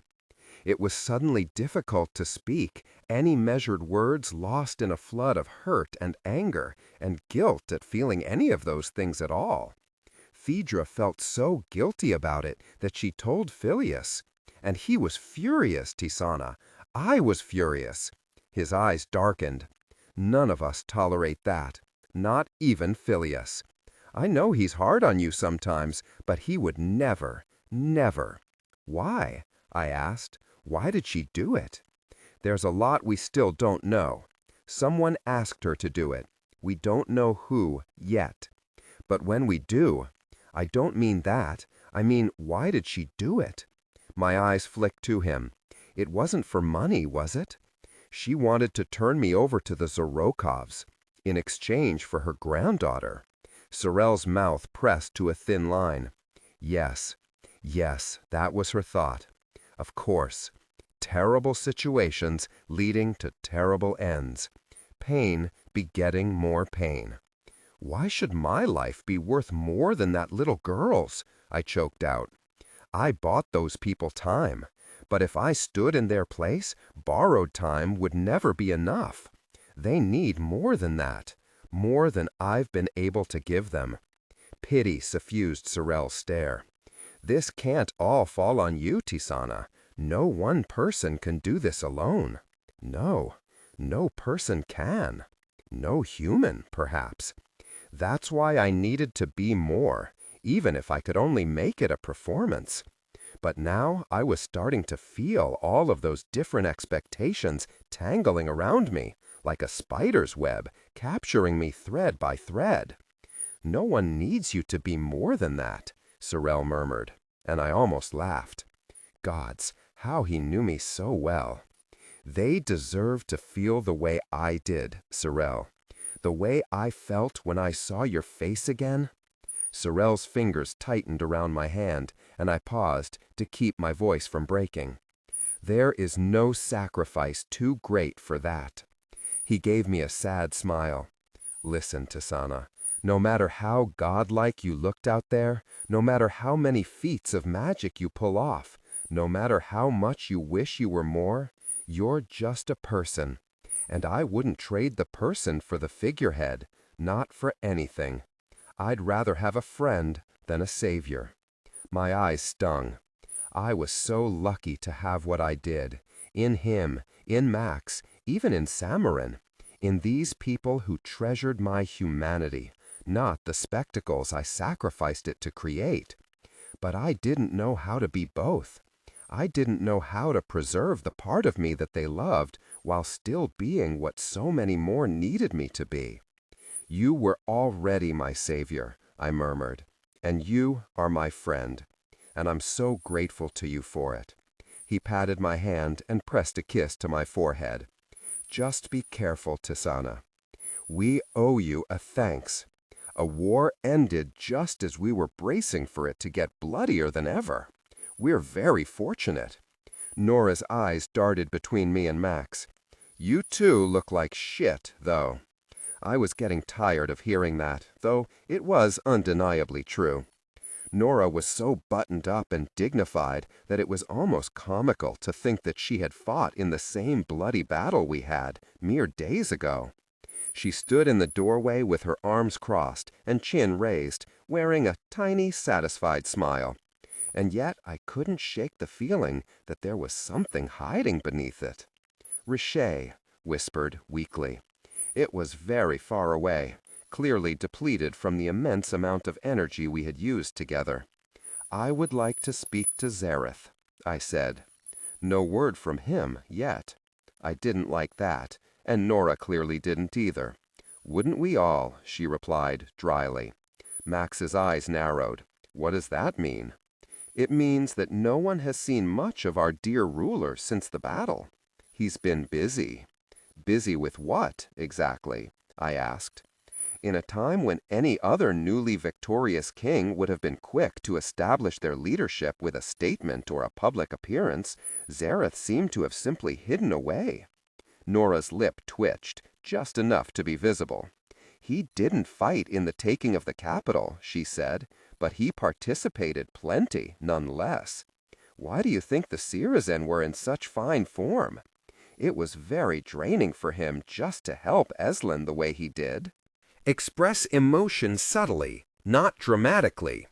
And he did it at a much larger scale this time because he knew how much was on the line. I rubbed my temple.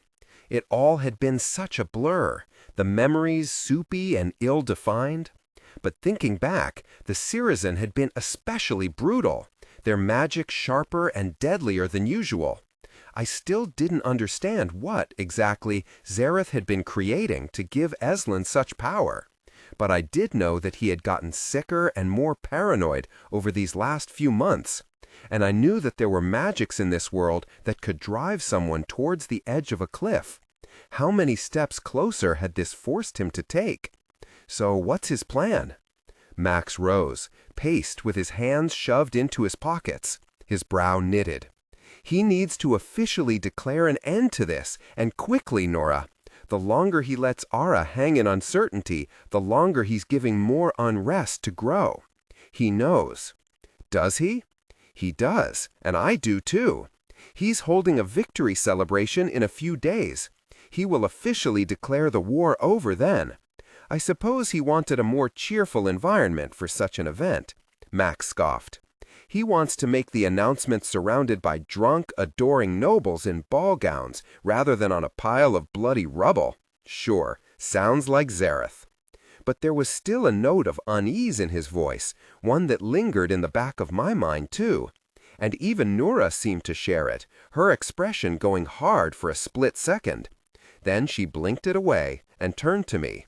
I also had been meaning to ask you, she said.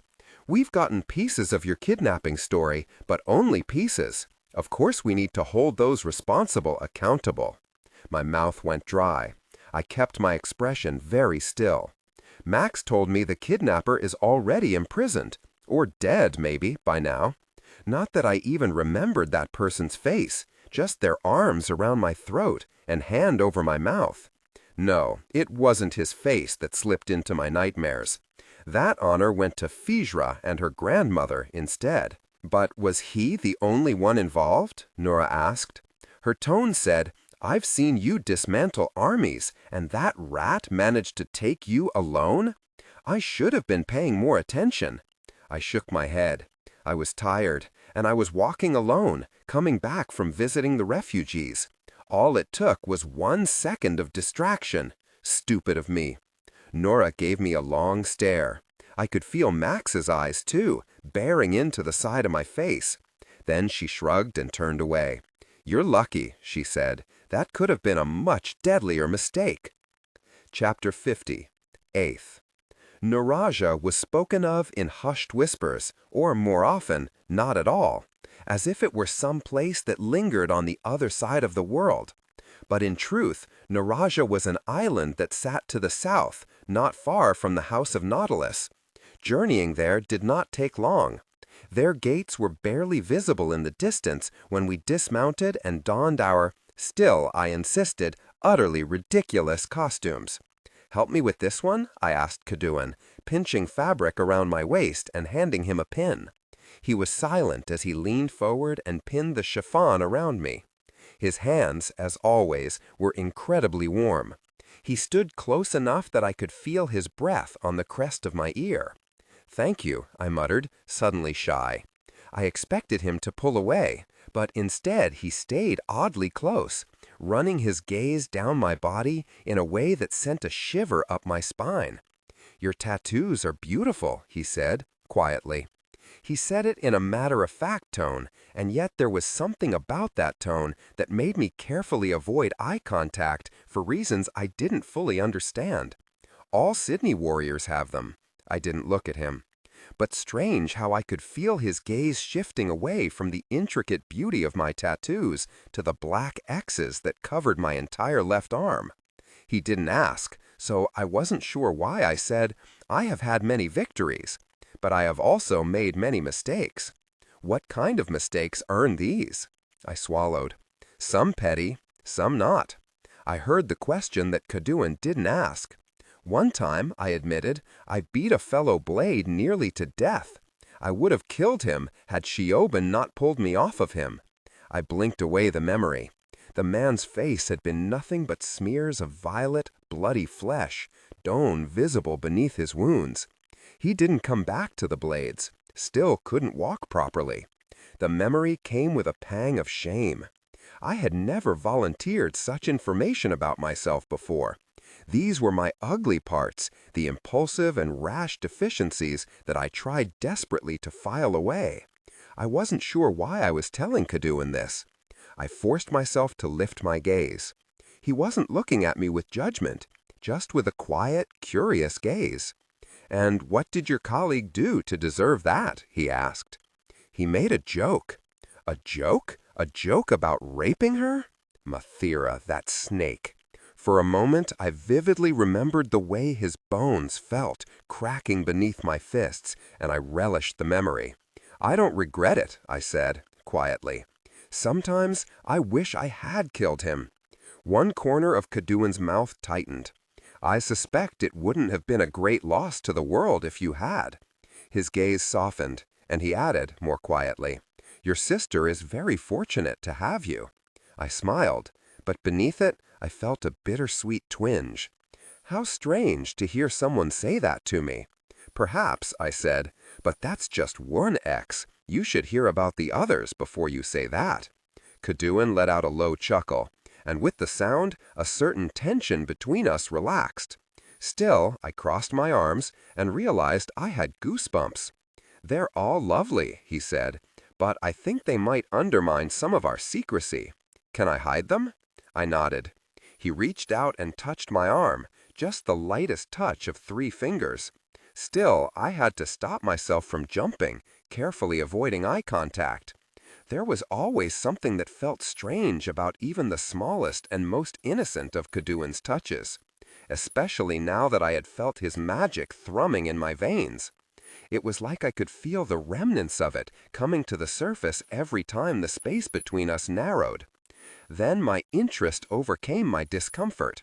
I looked down and watched as my tattoos slowly blurred and faded, like they were being covered layer by layer by dust, until all that remained was the smooth tan of my skin. I held my left hand up, turning it. I could not remember the last time I'd seen myself unmarked this way. It was an odd sensation to bear no markers of my shame. "Thank you," I said. "Of course." And he hesitated for just a moment before he turned away and went to Sheoban. I let Ishka handle writing to the Naraja nobles announcing our intention to visit, even though the Narajans didn't have the bad blood with the Wishraj that they did with the Sydney. I was still skeptical that they would welcome a visit from any powerful Fey house after we had all excommunicated them. Ishka's confidence, however, turned out to be well-founded. A few letters back and forth, and soon the gates of Naraja were opening for us. Naraja was an island kingdom situated right in the center of the sea that separated the Fey lands to the north from the human nations to the south. We could see it from the shore, just barely, but the evening sky was misty enough that it was reduced to a sunset silhouette. We were greeted by a quiet, polite old man, Fey, I noted, who manned a small boat that would take us to the city. We were all silent through that boat ride. The city emerged from the fog like a painting refined layer by layer. I hadn't been expecting it to be so beautiful, even from a distance. It rose up into the air in a series of delicate spires, trees flourishing between them, as if nature and stone were tangled in the same dance. As we grew closer, I could see the shine of silver lining the walls that surrounded its shores, and the glint of gold at the peaks of its spires. I glanced at Sheoban, who stared up at the sight with a single wrinkle between her brows. Express emotions subtly, not dramatically. She looked the part of a Wishraj noble. Her freckles, combined with the loss of her tattoos, gave her a certain elegant girlishness.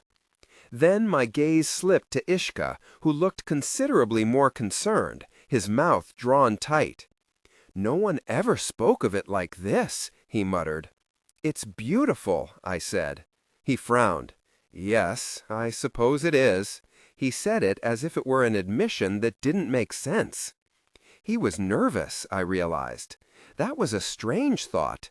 Ishka seemed perpetually confident, so at ease with being exactly what he should be. But then again, perhaps he wasn't. Trusted Wishraj military nobles, after all, were not supposed to go visit excommunicated half-breeds. It took only a couple of hours to reach the shore of Naraja, and when we disembarked, we were greeted by two Fey guards. They bowed their heads to us and led us down the pier to a set of tall golden gates. We strode into the city on private pathways lined with twisted vines and brightly colored, unfamiliar flowers. Then we were led up winding sets of stairs towards the castle in the center of Naraja's cascading spires.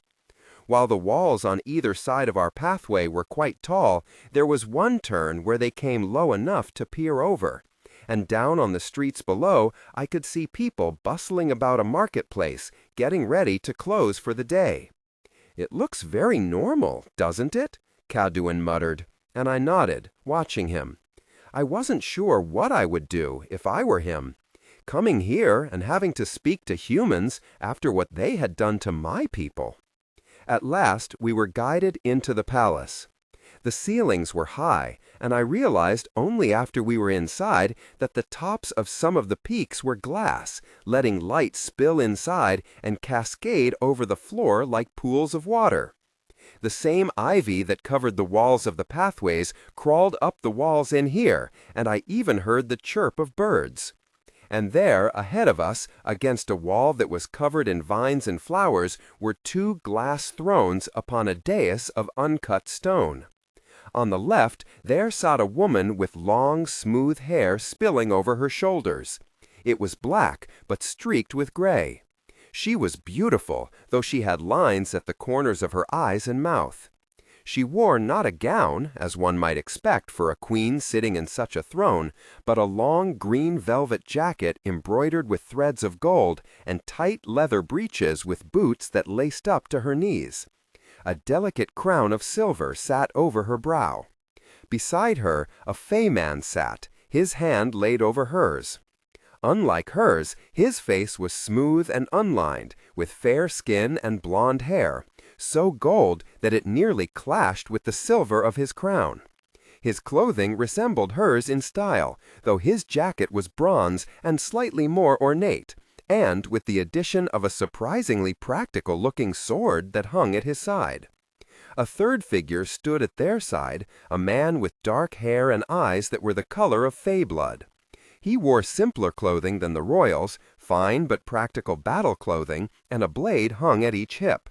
His ears were pointed, but not as sharply as most Fey, making me wonder if perhaps he was mixed-blooded. He stood with his hands behind his back, watching us. He had a piercing stare. I could feel it digging into me from the moment I walked in the room. "King Ezra and Queen Athelena," one of the guards announced. As we approached, "I introduce the king of the House of Stone, Cadwyn Iro, and representative of the House of Wayward Winds, Ishka Sai-S, and his wife Ashmai, along with their traveling companions." We all dropped into bows. "It is an honor to be welcomed into your home," Ishka said. We straightened. The guards had already disappeared, save for the slight echo of their footsteps down the hall. There was a long, brutally uncomfortable silence as Ezra and Athelena surveyed us. Could any of us really blame them if they chose to skewer us where we stood? Maybe they would know who I was. It would be fair by any measure for them to take my life in exchange for all the ones my father took from them. Athelena stood, slowly. Ezra followed. And finally, a smile broke over Ezra's face. "It is a pleasure to have visitors of the old blood after so long," he said. "Come, you must be hungry. Let us talk." The dinner table was incredibly ornate, with platters of every type of meat and vegetable, decadent sauces drizzled over artfully arranged plates. My mouth watered. I wasn't sure how long it had been since I'd eaten so well. Yet there was a knot in my stomach where my hunger should be. While we all graciously accepted the Narajan's food, it remained largely untouched. Our dinner was private, attended only by Ezra, Athelena, and the dark-haired man, who was introduced to us as Orin, Ezra's half-brother and Niraj's lead war master. He barely spoke, aside from a terse greeting. But I couldn't tell if I was imagining his uncomfortably long stares, ones that made me keep glancing down to make sure my tattoos were still hidden and disguise intact. Pleasantries were brief. We barely made it past the first course before Cadwyn was telling them of the humans' escalating attacks. He recounted each slaughter, first on the House of Stone, then upon the House of Reeds, and finally upon Yathara.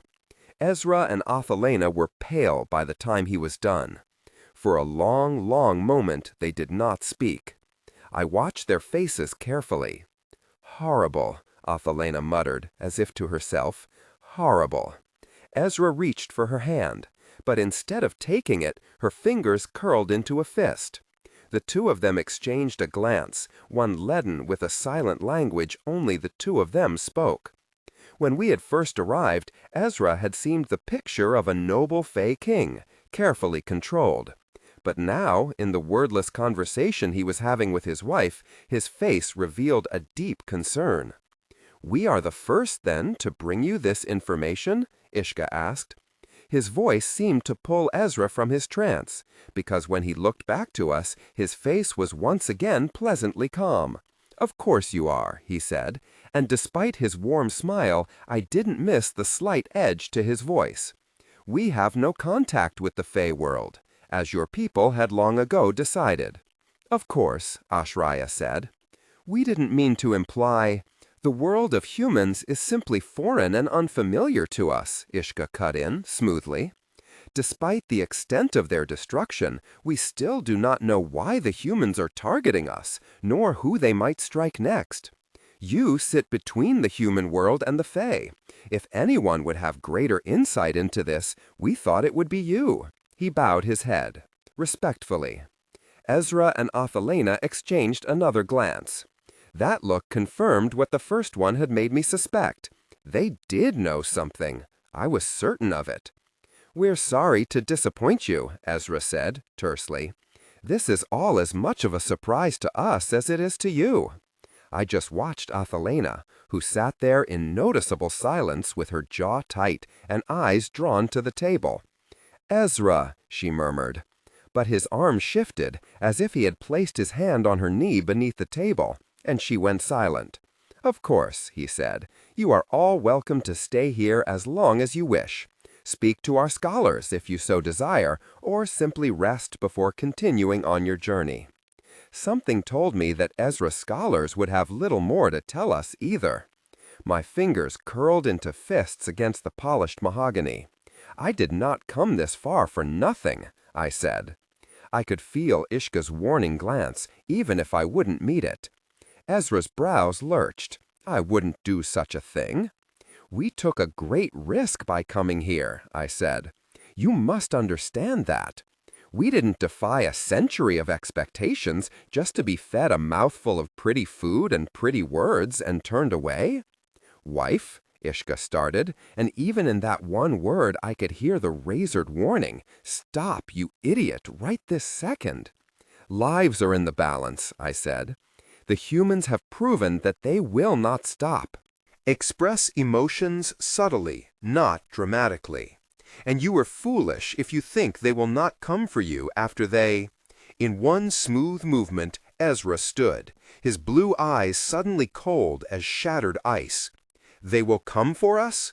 You have the audacity to come to my kingdom, the very kingdom that your people tried to destroy out of nothing but your hatred and ignorance, and pretend to be concerned for our safety? Do not treat me as if I'm stupid. I was there when the Fey houses attempted to imprison and slaughter my people, my blood. My family is in a perilous position, perhaps the only kingdom despised by all, Fey and human alike. And I will never allow the same fate to—" His voice broke, and he cut himself off abruptly. Athelena put her hand on his, and I watched Oren look to his brother, a faint wrinkle of concern between his brows. Ezra let out a breath, collected himself, and looked back to us. "So I ask you not to sit there and tell me how I should protect my family. Trust that I am very well aware of which weapons are drawn at my back, whether they are held by humans or held by you." Beside me, Ishka leaned forward. I could already imagine the words that would come out of his mouth next. Smooth as butter and sweet as honey, the product of decades of training in politics. But he did not get the chance to speak, because Kadwan did first. "I know as well as you do," he said, "how it feels to have your people targeted. I have none left to fight for. And I would not wish that upon Niraja, just as I would not wish it upon any other house. I do not know what my word is worth as the king of a nation of 19 people and a pile of ruin, but I am certain that one day the House of Stone will rise again. And when it does, if you help us here, I offer you our alliance for life." He extended his hand across the table, palm up. "Exile be damned, it would be yours." I forgot to breathe. The blood of a king could forge an unbreakable bond. It was an incredible offer, and one that was rarely given. My father had forged only one unbreakable alliance in his reign, and even that he did under great duress.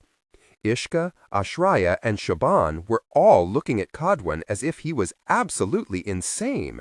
Even Ezra seemed to be questioning it. Oren looked abjectly confused. Only Athelena seemed to be considering it, her mouth serious and downturned. Still, something about his offer seemed to put Ezra at ease, if only slightly. "Your generosity is kind, but that does not change the fact that we cannot help you, even if we wished to.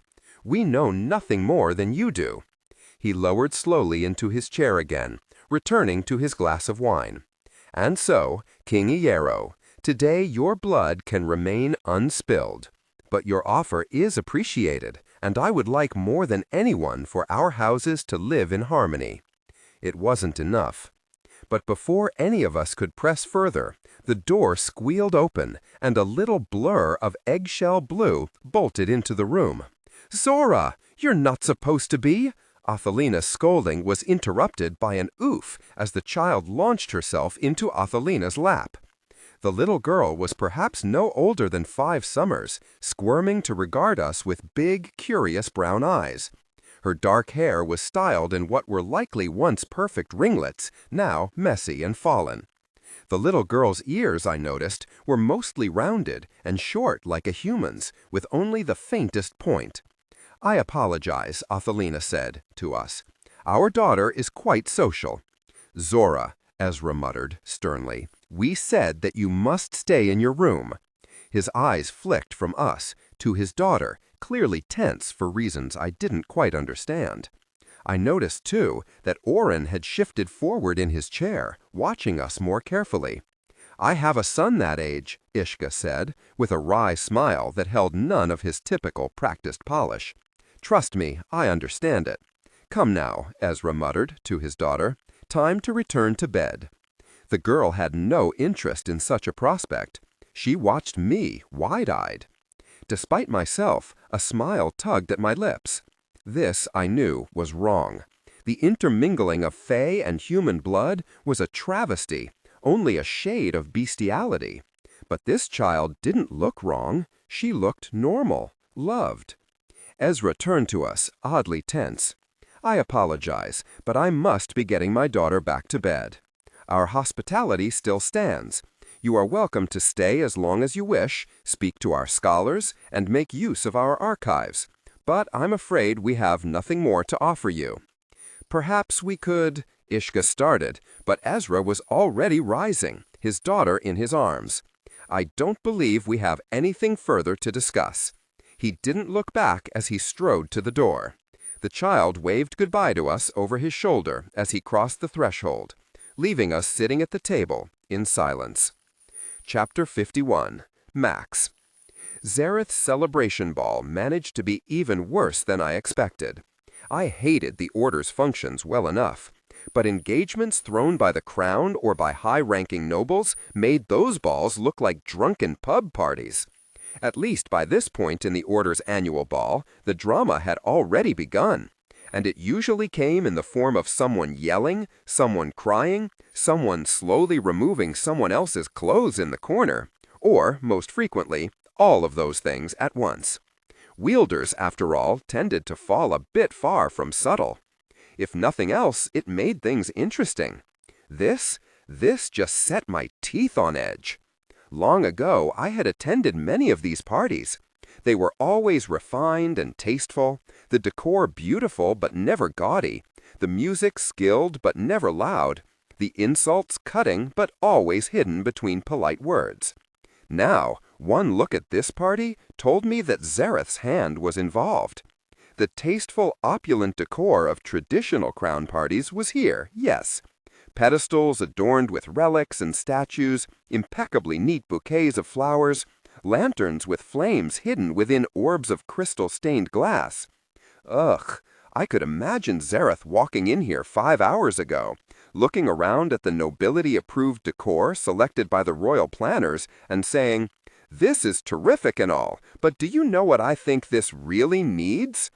I was not the only one who noticed it. As guests entered the room, every one of them cast little glances up at the ceiling. An undercurrent of uncomfortable snickers hung in the entryway. Nobility knew. They always knew when something didn't belong. Those were the same sounds they would make at my mother at these parties, just low enough that they could pretend they were being subtle, and just loud enough to ensure they weren't. Disgusting. General Farleone. A hand clapped my shoulder. I stiffened and resisted the urge to slap it away. A doughy, mustachioed face grinned at me. The man was 10 years older than he had been when I last saw him, but no less obnoxious. "Congratulations on your victory, General. I always knew you were headed for big things. 2 of our Alara's greatest wars now ended thanks to you." He lifted his mostly empty wine-glass, surely not his first, despite the early hour. "Your father would have been proud." I made a non-committal noise and looked for escape. "Of course, it is a shame." The man's voice lowered, poorly, as he leaned towards me conspiratorially. "A bit of a waste, isn't it? Such a great victory for a nameless king. Did you know his mother was a whore? Amazing." They hated Zareth for all the wrong things. "Actually, Lord Quinlan," I said, "some might say the only good thing about Aldris is that he doesn't come from—" I was interrupted as an arm delicately slid around mine. "There you are. I thought you would have skipped." I turned. Express emotions subtly, not dramatically. Whatever barbed words I'd been preparing left me all at once ascended above. That woman did know how to make an entrance. Tisaanah wore a gown unlike anything that I'd ever seen before. It was deep red, of course, and accented with gold embroidery, which lined the double-breasted bodice that resembled the cut of a military jacket. The shoulders were sharp, and the sleeves open, exposing burgundy silk gloves that reached her elbows. A thick gold belt cinched her waist, and below it the dress fell to a layered skirt that gradually darkened to black. It was open in the front, revealing heeled, polished boots that laced to her knees. I cocked an eyebrow. Tisaanah gave me a sweet smile. What a show-off. "I'm sorry to interrupt," she purred, "but we are late for a very important meeting." My eyebrows arched in exaggerated surprise. "Ascended? You're right. It does seem like the right time to be late for a very important meeting." I gave Quinlan a tight smile. "It was a pleasure, sir." We didn't give him time to say anything more. Tisaanah and I strode across the ballroom, her arm casually resting over mine. "You were about to say something very rude to that man," she said. "You couldn't even hear me." "I didn't need to. He deserved it." "I'm sure he did." She smiled at me, a real smile, not the delicate act she had given Quinlan. I wondered if she realized how much the intensity of it outshone her performances. Combined with the rest of her appearance tonight, that smile made her look as if she could conquer worlds. I caught a glimpse of the two of us in one of the long mirrors on the other side of the room and realized that we complemented each other perfectly. I wore a double-breasted military jacket, rendered in dark violet, with red and gold in the trim and at the cuffs. Her outfit looked as if it could be the brighter, more feminine mate to mine. Damn, she really thought of everything. Her eyes met mine in the mirror. "You are staring. Do you like my dress?" "I don't know. It's a bit conventional." I glanced at a nobleman who wasn't even bothering to hide his rubbernecking.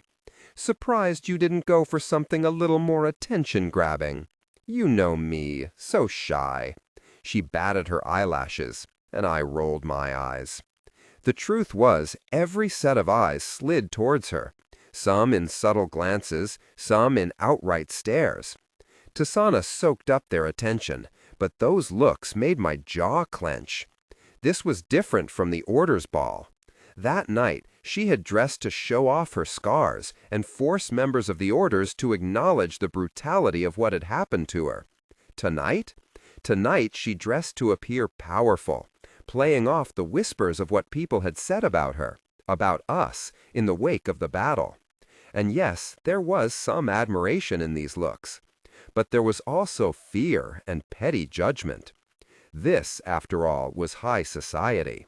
And while even the most snobbish members of the orders could begrudgingly admire skill no matter where it came from, high society feared what was different and judged what they deemed to be inferior. And there was nothing they hated more than someone who didn't know their place. "I hear she was a slave," they'd whisper. "A whore, even? Can you imagine? A whore girl serving our beggar king? How funny! How fitting!" We passed one such whisper in the crowd, just loud enough to hear, and despite myself I stopped short, giving the couple a glare so sharp it almost brought flames to my fingertips. "Excuse us," I said. "We didn't quite catch that. Care to repeat yourself?" The couple stared at us, wide-eyed. I wasn't feeling particularly inclined to let it go until I felt Tisaanah give my arm a gentle tug. "Max," she murmured, a gentle warning in her voice. I gave the couple a withering stare and turned away. "You're the reason they get to be at this ridiculous party," I muttered. "They should be thanking you." There have always been people who saw me as less, and there always will be. That doesn't make it right. When does right matter? You deserve better. That was always the thing. Those 3 words, you deserve better. Tisaanah had always deserved better, because she was better than all of them.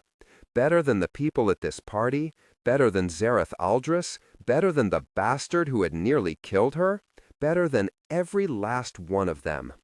Something flickered in Tisaanah's face, a wince that she hid so well that most wouldn't have noticed it. But over the last 6 months, I had learned to read the invisible movements in Tisaanah's expressions, no matter how good her performances were. She leaned back against the wall, and I stepped closer. Again. And then her scent of citrus surrounded me, and my face was inches from hers, my arms against the wall behind her. "You deserve everything," I murmured. I bowed my head, breathing in the scent of her hair, her skin, and swept my lips over her cheek, right where tan skin met white. She gave a weak laugh. "Everything?" "Everything." My lips traveled to her jaw, and I felt her let out a little breath. "Such big promises," she murmured. My mouth moved to her throat, her earlobe. Her exhale became a little less silent, and with one barely audible sound, the rest of the world fell away. "Well, aren't you two just so cute?" Not all the world, apparently. Tisaanah and I abruptly pulled away from each other. Nura stood at the corner of the hall, arms crossed, looking unamused. She wore a body-hugging white gown with long sleeves and a high neck, sleek and unadorned. "Zareth wants to see us," she said, "though no time to wait for you to take a cold bath, I'm afraid. None needed, after that sentence." Nothing killed a mood like Zareth's beckoning hand. Tisaanah's brow furrowed. "Why?" she asked. "I don't know. He's in his personal wing, apparently." I paused. "He's in his rooms and not swanning around his own victory party?" Nura's lips thinned in a way that told me she, too, found this odd. "He is." I did not have a good feeling about this. The 3 of us exchanged a look, all clearly thinking the same thing. Without another word, we went to the stairs. I had been to the king's wing in the palace several times during the Rivenai War. It was a beautiful place, in the same stuffy sort of way that everything in the palace was beautiful. The wing was large enough that it was more than the size of a house all on its own, and certainly much larger than Zareth's apartment in the towers. The central room had a hammered glass ceiling that cast fragmented sunlight across the black marble tile of the floor. It was sparsely decorated, and what furniture was here was haphazardly placed around the room, as if Zareth had ordered Cesarus things taken away, and still had not replaced them. He did not acknowledge us when we arrived. He stood at the window, looking out over his party guests scattered across the patio, his back to us. The door closed, and the 3 of us stood there awkwardly, while Zareth did not turn. Nura cleared her throat. What was so important? "I've never thought of myself as naive." Zareth's voice was oddly quiet, his typical charming drawl replaced with a raw rasp that made the hair stand on the back of my neck. "Seems like it would be impossible to be naive, coming from the world that made me," he went on. "How could you ever be naive when you watched people starve to death at 6 years old? But at least survival was transactional. That was my mistake. I thought all of this was transactional. I thought it was fucking simple. If I made the right moves, if I fucked the right people, if I wore the right clothing, the right title, the right woman on my arm, that would make me powerful. And then, at last, He turned to us. I almost cursed. He looked like a walking corpse. Dark shadows smeared his eyes, little black veins expanding like spiderwebs clinging to pallid Voltaigne skin. He was gaunt, like somehow he'd managed to lose another 10 pounds since I'd last seen him. Express emotions subtly, not dramatically. His hair hung in limp, white tendrils around his face, unbrushed and untamed, looking as if it hadn't been washed in a little too long. Zareth had never seemed to carry the crown well, as if he didn't quite like the way it felt on his head. But now it looked comically out of place, like an image sliced from a grand painting and slapped onto a death portrait. His eyes landed on Tisaanah. But it isn't transactional, is it, Tisaanah? It doesn't matter what you trade away. And I did trade it all away, all of it, just to get that prized apple with the world carved into its flesh. His smile soured, and he glanced over his shoulder at the partygoers, only to find that it's fucking rotten inside. Zareth, Tisaanah said, quietly, perhaps you aren't feeling well. He let out a sound that barely qualified as a laugh. Of course I'm not. I'm surrounded by traitors. He looked to Nura, then me, then to the partygoers outside, and then, at last, back to Tisaanah.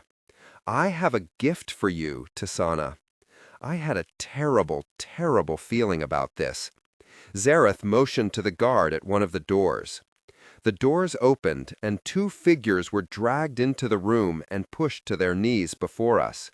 One was a finely dressed woman, golden hair escaping a once neat binding and spilling over her face.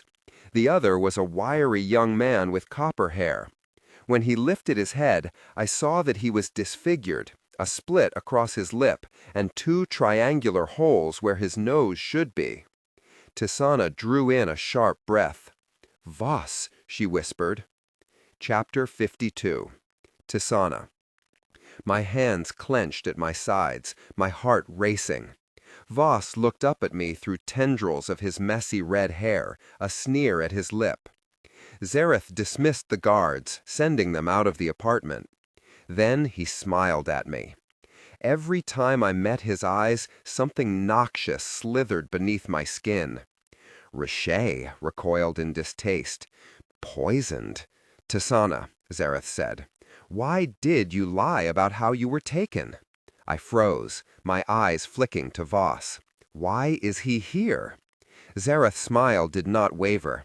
He is here because he offered you up to Atric Avaness. With the help, of course, of Lady Erkson here, ever-loyal friend of Avaness. My jaw clenched. Voss, gods, of course. Every time I thought of my kidnapping, I had to fight back my anger. Now, with Voss on his knees in front of me, it was nearly impossible to choke down. Reshaye coiled around my hurt. Dangerous. I carefully kept control away from its grasp. I don't know what you mean, I said. Do not lie to me, Tisaanah. I did not know that either of these people were involved. The truth, technically. Zareth's lip twitched. Then it must be quite a shock, he said. He leaned closer, and I was so distracted by the unnerving gracelessness of his movements and the veins around his eyes that I nearly jumped when something cold pressed to my hands. I looked down. It was a dagger. How lucky for you, then, he said, wandering back to the window, that you'll get to have your justice. Lady Erkson fell against the floor, weeping. No, please, no, no, no. But Voss met my gaze directly, lifting his chin as if to present me his throat. His face was still, his image defiant, but I wasn't fooled by the way he looked. Neither of them shielded their minds. Their terror consumed the air. Erkson's fear was like that of a startled animal, brittle and fragile, befitting of someone who had never known suffering. But Voss was heavy with dark knowledge. He was afraid of death, yes, but he knew what pain was. He knew what it was to suffer. It would be a lie to say that a part of me didn't crave vengeance. Reshaye found it in me, a little shard of white-hot anger. That part of me hated Voss for what he did to me. Perhaps just as much as Voss hated me for that one lie that destroyed his life. I did not look away from him as I said, "Let him live." Reshaye's surprise rippled at the same moment that Zareth's face snapped to me. "You begged me for his life. You sold away half your soul to ensure he was provided for. Then he turns you over to Avernus to be killed or tortured or dissected, and you tell me, 'Let him live'?" He whirled to Max. "What about you, then? I take it you would just love to do it." Max was visibly tense, his jaw tight. "You're acting insane, Zareth." Zareth barked a rough laugh. "Insane? I'm saner than I've ever been. It's amazing, actually, how sane getting everything you've ever wanted makes you." "Exactly," I said. "You have everything that you want. You are the king." I went to the window and lifted my chin, nodding to the party-goers below. Now give them what they want. Perhaps now they will be reluctant to love you, but show them you can be the king they need. Show them you know mercy. Zareth stilled, almost thoughtful, letting out a faint scoff. Mercy? Is that what they want? Your war is over, and you won, Max said. Take your victory, and let it be. Those words seemed to snap some thread of restraint in Zareth, because every angle of his body went hard, eyes flashing, mouth twisted into a sneer. My war is not over. Not when I'm surrounded by ascended damned traitors. My stomach dropped. Nura stepped forward, her eyes darting between us. We? He snarled. There is no we. Don't think that I don't know what you have been up to, my dear loyal second. Don't think I don't know exactly what your help has done to me. Nura's eyes widened, but Zareth was back to me again before she could react. He moved in fits and starts, like a collection of limbs held together by fraying strings. Execute them, he commanded. And with those words, the bind of my pact tightened around me like a noose. My fingers were forced closed around the hilt of the knife. Reshaye whispered, and it would be so easy. But no, I didn't want to do this, no matter what Voss had done to me. No, I choked out. Still, every muscle in my body pulled to obey Zareth's command. I held it off for seconds. Then Zareth rolled his eyes, let out a scoff, and the next thing I knew, the dagger was no longer in my grasp. Fine, then stay there. 2 smooth strides, and he was behind Lady Erkson, yanking her up by her hair, and her scream was splitting the air, and then there was blood everywhere, everywhere, everywhere, spattering across my face, the floor, the window. Her scream became a gargle. Zareth's beautiful white suit was awash in crimson. The body fell in a heap. Voss scrambled away from it, slipping on blood. Do something! But Zareth's command froze me. Stay, stay, stay. Zareth reached for Voss, the blade lifting. And then Max was between them, his hand catching Zareth's wrist. Is this really how you want to start your reign? He said. That's a rich statement coming from you, after you lied to me as you have. His gaze darkened with feral hatred. You told me the stories from Threll were exaggerations? And you tell me that I'm not surrounded by traitors when you are one of them?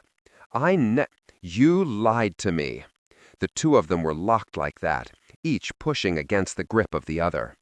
Magic began to crackle at Zareth's skin, strange, sickened magic unlike any I had ever seen. Pain flickered across Max's face. I thought I needed you, Zareth sneered. Needed your name, your nobility? So pathetic. Nura began to approach, and Zareth barked, without looking away from Max, Don't you fucking move. She lurched to a stop. She couldn't fight his commands either, whether it be due to his magic or her own pact, or both. His magic was toxic in the air, so thick my vision blurred with it. Stay, stay, stay. As a last resort, my magic reached for Zareth's mind, and I nearly gasped. He was so far gone. His mind was a maggot-infested, rotting thing. He didn't even bother to shield his thoughts, if they could even be called that. There was nothing left but pain and rage. He didn't care that he had won. Whatever he had hoped to claim still eluded him. Express emotions subtly, not dramatically. Whatever hole within him he had hoped to patch with the stitches of power still gaped. A horrible realization fell over me. He would never stop. This was a man capable of anything. I tensed, bracing for the worst.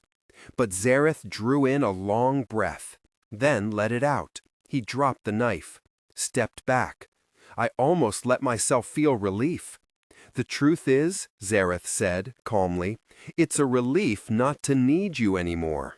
I wouldn't have had time to react, even if I could. The strike was like a crack of lightning, splitting the room in two. Pain cleaved through my head, my vision going white. When I could see again, Max was on the ground, blood soaking his shirt. Zareth stood over him, noxious magic peeling from his skin, as thick as his hatred, and I still could not move. Max countered fast, pushing himself to his feet, fire at his fingertips. The flames crawled up Zareth's clothing, but Zareth just smiled. He lunged again. His magic was even stronger this time, knocking the breath from my lungs. Max fought back, fire swelling. He was a good fighter. Zareth's magic was strong, but his body was a shadow of what it once had been. But that magic? Another burst of it had Max on the ground again. This time he was slower to rally. Zareth would kill him. I needed to do something. But the pact hobbled me. Everything in me roared to comply, to serve Zareth's commands, to protect him. My blood pact. Mine. But perhaps. An idea bloomed out of nothing but desperation. Reshaye, help me. The pact that binds me is mine, not yours. Together we can stop this. Reshaye examined my panic, and then it said, coldly, Max was on the ground. Fire thickened the air, and it was thickened more by Zareth's magic, and Zareth just kept coming. My hatred bubbled over. You are a monster. Is that all you think about? The people who have wronged you? Reshaye snarled. You are with me because I know everything about what you have suffered. My memories assaulted us. Esmerus' hands on my skin, his whip at my back, the betrayal in my heart and in his, my blood on Zareth's contract. This anger is not love. Love is selfless, and I think you knew that once. I think the part of you that I saw that day at the Mashkov estate understood. Another strike. Max was on his knees, swaying. Everything was fire and shadow. How many blows did Max have left in him? I wouldn't let this happen. Every muscle in my body strained. Reshaye examined my desperation, confused. Max's eyes flicked to me. He would not kill Zareth, not if there was even a chance it would result in my death.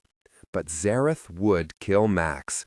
He would kill thousands more. He would never stop. I did not need to answer. Reshaye said, with an odd calm, something clicked into place. It happened fast. I lifted my hand. Magic sparked at my skin. Zareth was yanked across the room, his body colliding with mine. Together we fell to the ground. At first, Zareth's gaunt face was dark with fury. He collapsed on top of me, a snarl on his lips, so close he could have kissed me. Reshaye's smile seeped across my face slowly. "You are right, foolish king," my voice whispered, my accent gone. Zareth's rage gave way to confusion, gave way to pain, gave way to fear. Fear as he realized that my blade was buried between his ribs. Reshaye caressed his face like a lover. Decay trailed my fingertips, consuming skin, muscle, bone. "You were naive," I purred. I felt one beautiful moment of satisfaction as I watched Zareth die. And I thought that maybe he really had been bluffing about the extent of his power. Maybe the curse that bound my life to his was a lie all along. My eyes found Max's as he struggled to his feet. He looked terrified. "It's all right," I wanted to tell him. "I'm fine. See?" But then something grabbed me, like a monster reaching up from beneath the sea to drag me down. Less than a second, and I was gone. Chapter 53. Afe. "They will not help us," Siobhan said, pacing the length of the room. "We should move on immediately. The less time we remain here, the better." We gathered in the sitting room of the guest suite that Ezra and Ethelena had given us. The windows spanned the length of the room, its frame covered in winding ivy, overlooking the city of Naraja and a star-scattered sky. A beautiful view, though none of us took the time to appreciate it. "I'm inclined to agree," Ishka said. "They are clearly not cooperative." Ishka frowns. "I don't think that's necessarily true," he said, and Ashraya let out a scoff. "Of course it is. Why are we surprised by this? A bunch of heretic half-breeds wouldn't understand or care about our plight." "But they know why this is happening," I said. "I know they do." "Did you see Aphelena's face? She knew something." "It was Ezra who didn't want to talk." "Can we blame him?" Siobhan muttered, and Ishka let out a small noise of agreement, one that was almost a wry laugh. She was right. I couldn't bring myself to think of Ezra and Athelena's family as Ashraya had put it, heretic half-breeds. But it was undeniable that they had little reason to help us. A knot of guilt that I couldn't quite untangle formed in my stomach. Perhaps it had been foolish to come here, and the sooner we left, the less chance we had of our ill judgment being discovered. "We gave up a lot to come here," I muttered. "I hate to waste it." I wandered to the window and looked out. The city cascaded below us in steps, the flickering lights of lanterns illuminating windows and moving figures in the streets below. If I looked closely, I could still see people laughing and chatting in the streets below. In one of the nearby balconies, I watched two old men smoke pipes and drink wine. "It's different here," I murmured, "than I thought it would be." "It's nicer," Kajuan said. I shot him a curious glance. All day I had been watching him, waiting for a reaction that didn't come. "I thought it would be hard for you to come here. To see all these humans?" Siobhan asked, quietly. Kajuan's eyes did not leave the window. "I thought I would, but I got here and—" He gestured to the scene outside. "I look at this, and I see a world absent of the hatred that destroyed my home. There's a certain hope in that." "It is a fantasy," Ishka muttered. "I knew Ezra once, long ago. He was a good warrior and leader. But he is living in a dream world now, and he knows it, even if his wife and children do not." "It doesn't have to be," I said, and Ishka gave me that look, that kind of ever so slightly pitying. "Perhaps it is a nice fantasy, but a fantasy nonetheless. Nature was not made for such a union. He will watch his wife grow old and die, and his children, and his children's children. The garden he is tending may be beautiful right now, but he will have to watch it wither, and that's if he doesn't have to watch others come burn it first." His words hurt more than it seemed they should. I pressed my fingers to the glass and looked down at the city.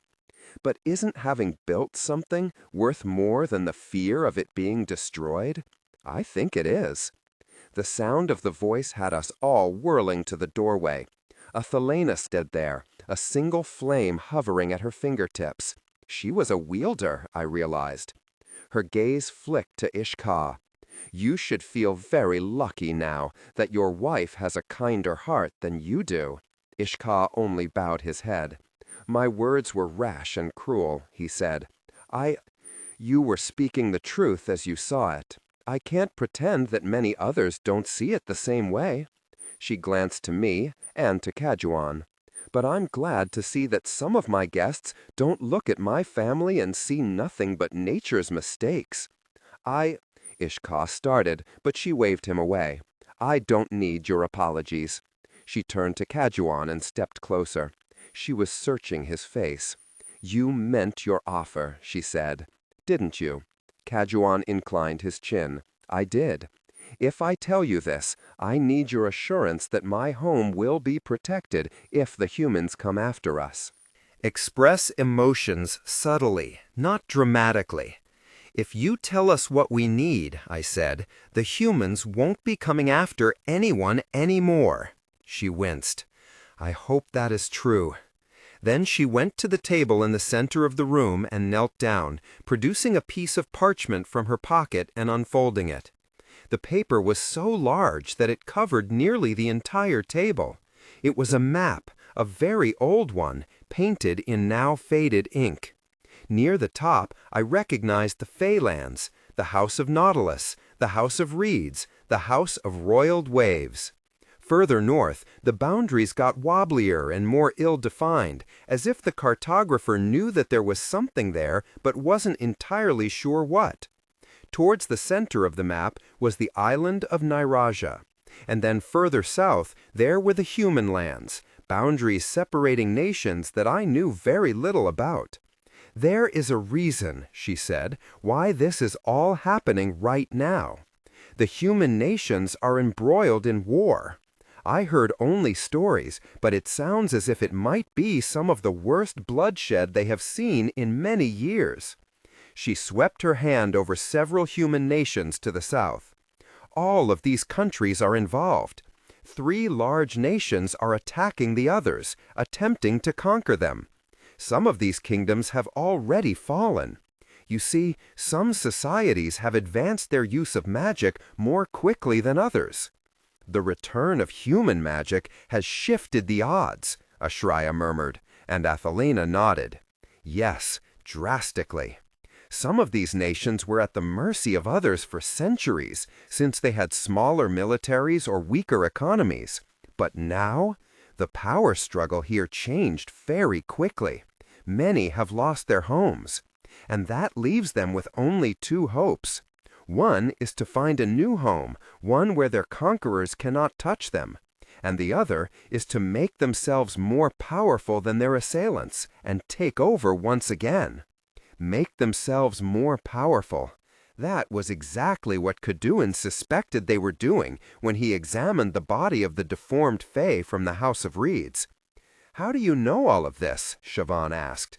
Some from our whisperers that still circulate among the human kingdoms, some from the traders that pass through, and she paused, and when she spoke again, her voice was tighter. We had visitors around 4 months ago, a group of humans seeking refuge after their home was destroyed. We had never accepted so many humans into our walls at once before, but none of us could bear to turn them away. They were here for 2 weeks before I realized their intentions were not what they claimed. She swallowed, eyes going distant, then cleared her throat and gestured to the map. They attempted to steal this map from us. I looked closer at the map. Different nations had different symbols on them. I realized, slowly, that many of the symbols coincided with nations that had been attacked. The House of Stone, the House of Reeds, even Yathara. What did these mean? I asked, pointing to the marks that adorned each of those nations. Even my husband is several hundred years too young to have ever known the true purpose of this map. her brow furrowed. But myths claim that it marks hidden pools of magic, specific places where it is stronger, or perhaps where magical artifacts are hidden. The stories vary, she shook her head. To be honest, I suspect that they are all more fiction than fact. But I'm not certain how much that matters. All that matters is that the humans are desperate, and they believe it could be true. Even a sliver of a chance is enough to drive them to genocide, Cadouin said quietly. And Athelstan was so still, so silent, for such a long moment that I wondered if perhaps she wouldn't answer. Heinous things, she whispered at last. Heinous things. The humans that we welcomed into our walls, her voice broke. They murdered one of my children. I heard the screams, and I ran into my daughter's room to find them pinning her to the ground. There was blood. Here, she choked, as if her words were too sharp to swallow. Still, she did not lift her eyes from the table. There was blood everywhere. They cut open her wrists. There were 2 wielders, a Valtane and a Solari, and they were doing some spell, something to harness her, to turn my sweet child into— She stopped herself abruptly, and I had to blink away a memory that assaulted me all at once. My father holding me down, his hands at my throat. I fought the sudden, overwhelming urge to vomit. Athelstan turned to us. I made them talk, she spat, her mouth twisted into a sneer. I made them tell me what they were doing. And they told me of the legends that they were following, unfounded ones, like those etched into this map. Stories of fey blood having powerful magical properties if wielded or eaten or changed. They said that they were told that half-blood blood was the most powerful of all, that it could be used to enhance the power of its wielder, that my half-breed child's life was worth so little when weighed against that of their nations. Her voice was raw with pain. Human or not, I felt it too, and I was so lost in it that I didn't even think about the implications of what she was saying. Not until Ishka said quietly, "Like an ensnare?" I could feel his stare. I felt as if all of the blood had suddenly left my hands. Beside me, Cadouin stiffened. "I don't know," Athelstan said. "I don't even care. To me, it sounds as if it all could be a pile of storybook horse shit. Humans have unparalleled ability to believe in things. It's what makes us powerful, makes our society advance as it has." Her gaze went far away. "I always thought I was so lucky to have found Ezra, a fey man who believes in things with his whole self, just as humans do. It is a beautiful thing, but it is also dangerous. Humans will follow a sweet lie to the ends of the earth. They will die for it, and they will kill for it." Her eyes found ours again, brighter, sharper, deadlier. "And this is what I know. The humans are desperate. They have nowhere else to go, and they will never stop. And I know that you may think humans are small and weak, but they will never stop adapting, never stop innovating. A true war between the human and fey nations will be catastrophic. Millions of people will die. I know this in my bones. But—" She reached into her pocket and withdrew a heavily creased piece of parchment. This she laid on the table. It was a letter. "What is that?" I asked. "This is a letter from the leaders of a coalition of human nations," she said. "My husband does not know that I have this, and I would like to keep it that way." I picked up the letter and unfolded it. "They will be meeting soon, on an island to the south off the coasts," she said. "I took this letter from one of the people who came here. The leaders will all be there, including those leading this mission." "Why didn't you tell Ezra about this?" I asked, and for a moment Athelstan looked so overwhelmingly sad. My husband wears his smile with ease, but the death of our daughter has bled him dry. Even for the stone, it hurts to watch the garden wither." Ishka's gaze slipped away, ashamed. "He didn't want to accept the humans to begin with. I will bear that guilt for the rest of my life. But now he is even more fearful of losing his family. I am too, but I know that it will happen if we don't take action. I want you to do it, even though I cannot." "And what do you expect us to do at this meeting?" Reshaye asked. "I know that some wish for peace, not endless war. You could convince them, bargain with them, broker a treaty. Right now, they see you as fauna, not people." For a woman who had appeared so reasonable, this seemed like the suggestion of an optimistic child. But then her face hardened, rage rising in her eyes. "Or you can slaughter the leaders where they stand and watch their headless armies fall apart." Killing the men who had done such terrible things did not seem like a bad idea at all. Athelena stood. "All I ask is that Nyrasha remains protected." Express emotions subtly, not dramatically. And that we remain out of this. Pain rippled across her face. We have already made such painful sacrifices, and I hope that no one, not Fae nor human, has to bear another. Chapter 54, Max. I felt as if I was watching myself from the outside. When Tisaanah hit the ground, someone shouted, "Was it me?" I watched myself scramble across the floor to her, stumbling over Zirith's body, slipping on his warm blood. I gathered her in my arms, feeling for a pulse, for a breath, for anything. She didn't respond. I watched myself clutch this lifeless body, shout at it in increasing panic. "Tisaanah, can you hear me? Tisaanah, open your eyes! Tisaanah, what were you fucking thinking, you insufferable woman? Why did you do that?" And a single thought solidified. This is the end.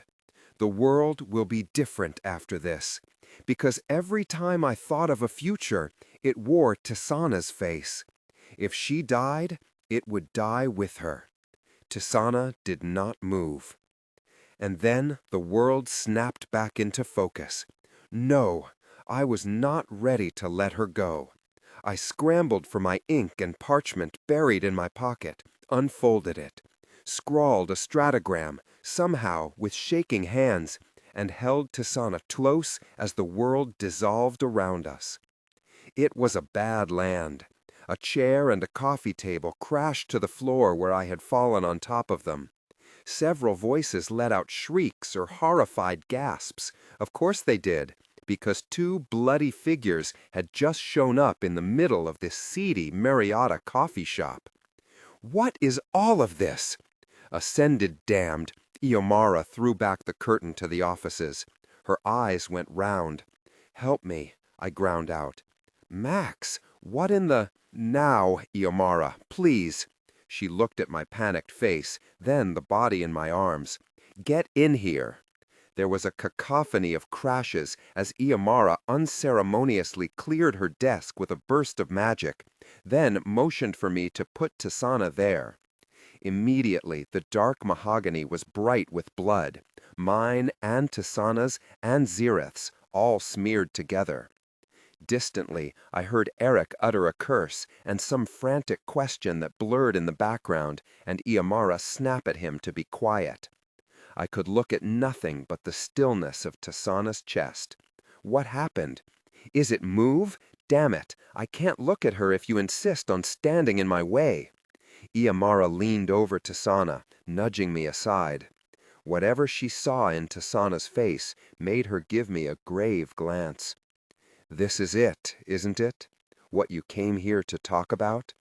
Eric hovered nearby, one of Tisaanah's wrists in his hand. "Oh, this doesn't look good." "Enough, Eric." "Max, is it?" My mouth was so dry I could barely answer. "Tell me what I can do." Eric dropped Tisaanah's wrist. ascended above. She's dead. Eric, enough. When Iamara pushed up one of Tisaanah's sleeves, her eyebrows lurched at the scars that now adorned the insides of her forearms. You said it would be an energy pit, I said. The curse. And Vardir said something about mixing our magic, that it would be possible to give her what it's taking. She shook her head. No, not possible. It'll kill both of you. I don't give two shits about what's not possible, Iamara. And you don't either. That's why I came here. Iamara gave me a long, hard look, her mouth thinned to a stern line. Her hand was still around Tisaanah's wrist, thumb pressed to her pulse, a pulse that I knew was not beating. And every second that terrible silence went on, the farther away Tisaanah slipped. We didn't have time for uncertainty. I opened my second eyelids, and power roared through me like sparks taking to a pile of kindling. Eric cursed and leapt halfway across the room, and Iamara's eyes went round. Maxentarius, what have you— Don't tell me what's not possible, Iamara. After a slight hesitation, Iamara reached for my arm.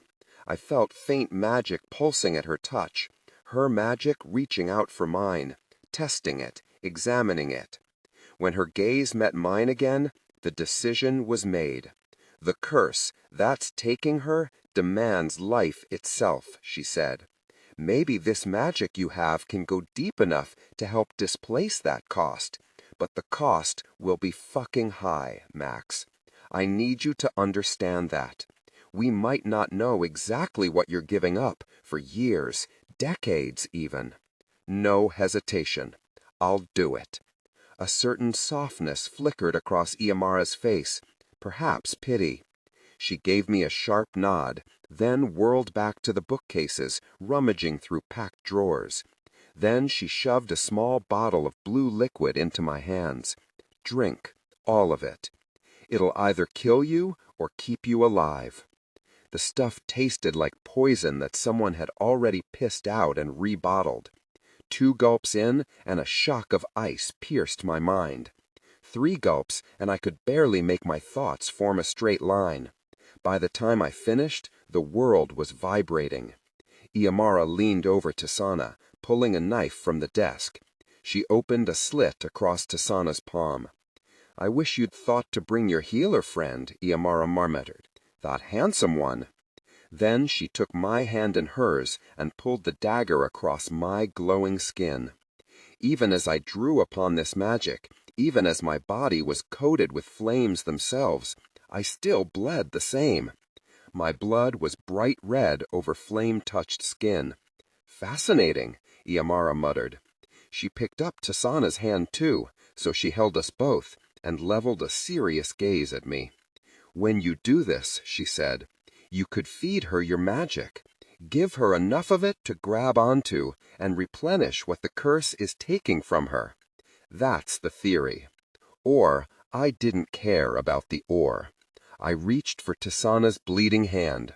I could have sworn I could feel her, even though as a Solari my magic wasn't well suited to such things. But I knew her. I had memorized the sound of her silent movements and all the thoughts she didn't say. This was her. She was still there. Iamara let out a little gasp. My gaze flicked down. My blood was a thread of crimson, now floating in the air of its own accord, like a thread suspended in water. And Tisaanah's was too, rising into the air and reaching for 9. For a split second they dangled there like 2 fissures about to collide. And then I slammed my palm against Tisaanah's, clutching her hand so tightly my knuckles went white. And I didn't let go. Not even as I doubled over in pain. Not even as the room went blindingly hot and bright as my flames flared in a wild burst. Not even as my blood itself seemed to rebel against me, like some noxious poison was invading me and draining me all at once. I didn't let go, because through all of that, through the pain and the black that I could now see crawling up my skin, I felt it. distant, and fading farther still, but unmistakable. Her. Chapter 55. Tisaanah. Living as I did, one had to become comfortable with the possibility of death. I was so young when we fled Nizarene. "Don't look, Tisaanah," my mother had told me as we ran, my face buried in her shoulder. "Don't look." And I didn't. If I had, what would I have seen? My home destroyed? Steel buried in flesh? Would I have seen my father's body, or the dying that we left behind? Would I have understood death then? But my mother told me not to look, and I didn't, and so it remained intangible for a little while longer. I was 7 years old when that illusion of safety shattered. My mother told me, as she always did, not to wander too far from our village. But this time I did not listen. So my friend and I crept away to explore. We came across an encampment of Threllian soldiers. It was dinner time, so they were gathered around a fire. Their food was left lazily unguarded by their tents. There was fruit and meat, even blueberries, which I loved and had not had in nearly a year.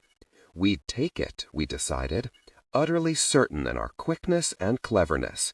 How many times, after all, had we played this game of theft with each other? That's all it was to us. A game. We crept from beyond the rock and stole one piece of meat, then two. I was the one that got greedy. I was the one who wanted the blueberries. So we lingered, just a little longer than we should have. Express emotions subtly, not dramatically. The soldiers saw us and we ran, the game suddenly real. I ran so fast that by the time I got to the encampment, my legs could barely carry me. I made it all the way to my own mother's embrace before I realized that my friend's mother stood alone, her arms outstretched for a child that would not come back. Her scream was cut short by her own hand clamped over her mouth. Even in such grief, she understood that we couldn't be heard. We needed to move the encampment that night, swiftly. I was tucked safely into bed the next night when some of the men went back to see if there were remains or if the child had been taken. My friend, apparently, had not been worth the trouble. I remember the shape of his shadow-wrapped little body as I peered from the slit in the tent, and a cold truth settled over me. A shadow stood beside me, and for the first time, I saw its face. All along it had been matching my steps. I just hadn't been looking. Never again. From then on, I stared death in the eye. So I thought that when this moment came, I would not be afraid. Foolish of me. I was afraid. I was terrified. My last thought, before the noose of Zirith's curse tightened around my throat, was a wild frustration. There was still so much that I needed to do. I saw that little girl in the back of a cart and all the other little girls just like her, chained, gagged. I saw Cyril smile and all the smiles just like it that would be snuffed out forever. I saw 1,000 mothers with empty, outstretched arms. There was so much I needed to do. And there was so much I wanted. Gods, how I wanted! Max's embrace, his sarcastic laugh, that sidelong glance that I always knew was meant only for me, the sun on my face, the taste of raspberries on my lips, a silly joke that was barely funny, and my life would end like this, right in the middle of a sentence, right in the middle of a word, a half-stroked letter. I saw my hands in the golden grass of the Nizreni's plains. Backwards, again, I heard Reshaye's whisper. "I don't," I whispered. "Yes." But now, in my final seconds, I didn't think of Esmerus. I didn't think of the slavers who had taken my mother away, or the soldiers who had killed my friend all those years ago, or Zirith. I thought only of all the love I had for everything I was leaving behind, spilling out like nectar wine, running over the edge of a cup, with nowhere left to go. I thought of what Samarin had told me sitting in that cafe weeks ago, smoke rolling from his lips. "Because my love is stronger than the pain," I murmured. "Because it's worth it, always worth it." And I didn't have enough time. Maybe there would have never been enough. The thread finished unraveling. The pain lit me up like flames. Within them, I saw Max's face. Gods, I hoped this wouldn't kill him. He had so much left to do. The thread kept pulling, dragging me into the darkness, and it didn't matter if I was ready or not. This was death. I closed my eyes. But something stopped me, like a hand grabbing onto mine. I blinked. A face appeared before me. A face I could almost, but not quite, see, as if my eyes couldn't grab onto its edges. And yet I recognized it. Reshaye's face was more real, more human than I had ever seen it before. I could almost make out the color of its eyes. "Violet," it said. I was fading. Reshaye's words floated into the air like smoke.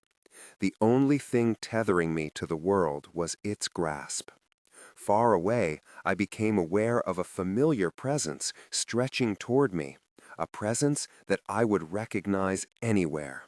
A thread of magic that ran as deep as mine and diving deeper still, reaching for me. Max. My heart leapt. But he was too far away, too far to get here before death did. Reshaye, I knew, felt it too. Its grip tightened around me. It said. I saw Max's family, their faces twisted in confused terror. I felt Max's grief in the time after, and I felt Reshaye's confusion and regret stretching between us like a sea. I was almost gone. But whatever was left of me recoiled in surprise. Reshaye pulled me closer. Perhaps it smiled. A promise I had always intended to fulfill. "Why?" I choked out. "Why did you choose me?" Its fingers reached deeper, caressing my mind as if in a final farewell. It murmured, and we were out of time. "Goodbye, Reshaye," I whispered. It happened fast. With the last of my strength, I drew my magic across the threads that connected Reshaye to me like a razor, slicing it from me. In the same moment, I felt Reshaye release me, felt it throw itself towards the ravenous pit. All while the thread of light consumed me, and the draining magic released me, and suddenly, life came roaring back. The air hit my lungs so hard it felt like a brick had been thrown onto my chest. My eyes flew open. My blood went rushing back into my veins. I was in an unfamiliar room, lying on a cluttered table. But my eyes fell only to the person beside me, his hand clutched around mine. I did not look at our bloody hands or our skin, which had turned black and rotted, dark veins reaching nearly to our elbows. I looked only at Max, who was leaning over me, eyes open and dark and wet with tears. His second eyelid slid closed, and his magic withered away, and we fell upon each other. His forehead pressed to mine, weak with exhaustion and delirious relief at the way our pulses felt pressed against each other, beating the steady, miraculous song of a second chance. Chapter 56. Aphe. We would, of course, go to the meeting. That had been decided quickly. This was, after all, exactly the sort of information that I was hoping that we would gain here. Now we knew the motive behind the human sudden aggression, and had a possible path forward for how we might meet it in kind. But an important question still remained. We would go, but what would we do once we got there? I hated the idea of negotiating with these people, hated it down to my bones. I wanted blood for what they had done. And yet killing their leaders surely would not avoid another war. Others would rise up to take their place. It seemed equally likely that we would find ourselves on the opposite end of a vengeance, as we would find ourselves facing a scattered army that collapsed without leadership. And even with that aside, would we be able to win such a battle? The 5 of us against who knew how many humans with who knew what kind of power. "We will crush them," Reshaye said, after long hours of discussion wound in circles. "I do not understand why this is a debate. What else is there to do with a group who has done such things?" "If we do that," Cadouin murmured, "we'll only be instigating another war. Right now, we're incidental to them. If we do that, we become their enemy." His thumb was tracing the curve of his lower lip, eyes lost in thought. "I would think that you of all people would be ready to slaughter them," Siobhan said. "I want to win more than I want revenge." "Noble thought," Ishka said. He went to the window, face hard. "But soon, I fear, we will have lost so much that the two will become the same. There will be no revenge without victory, and no victory will be meaningful without revenge. And that is a dark, dark place to be." After so many hours of discussion, it soon became clear that we would not reach a conclusion that night. We retired, but I didn't even bother trying to sleep. My mind was too loud. Instead, I slipped out into the streets of Naraja. The liveliness that made the city so beautiful persisted even in the middle of the night. It was too late for even the latest of night owls, and not yet close enough to dawn for the earliest of risers. Still, the birds chirped persistent, mournful songs, and the wind through the ivy sounded like breathing. It seemed strange to think that this place was thought of by so many as dangerous and sinful. It was beautiful. I paused at a blossom growing on the vines. I thought I had seen the same one earlier that day, then closed up as if sleeping. Express emotion subtly, not dramatically. Now it was wide open, cerulean blue petals so bright they seemed to glow beneath the moonlight. I brushed its petals and thought of what Ishka had said of the people here, that they were born already dying. The blossom would be gone tomorrow, but did that make it any less beautiful? Behind me, a twig snapped. My awareness narrowed to the sound. This was the 3rd time I had heard it. The first 2 I had dismissed as the wind. Not anymore. I was being followed. Slowly, I turned. There was no one behind me. Nothing but moonlight-dipped cobblestones and ivy-covered garden walls. I was still wearing Wishraj clothing, wrapped in swaths of chiffon.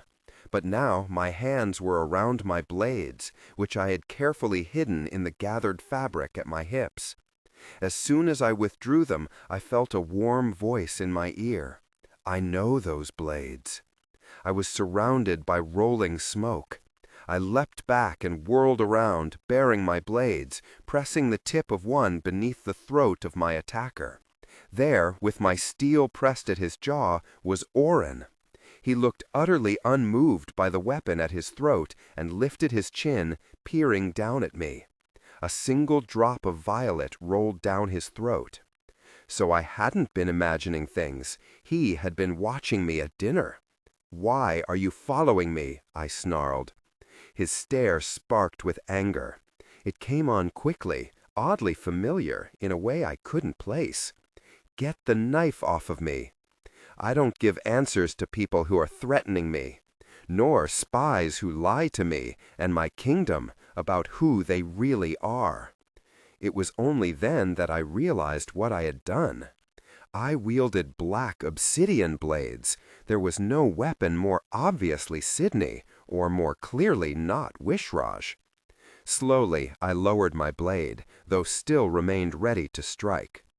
Oren took 2 long steps back, wiping away the drop of blood on his throat and frowning down at his fingers. Then his gaze lifted to me, lingering at my weapons, and then traveling slowly up to my face. It was strange to be looked at that way. It wasn't lecherous, but it was thorough. "You are a Sydney, he said. I cringed. The blades were only a gift. Because the Sydney are so known for gifts to the Wishraj? But he looked as if he barely heard my argument.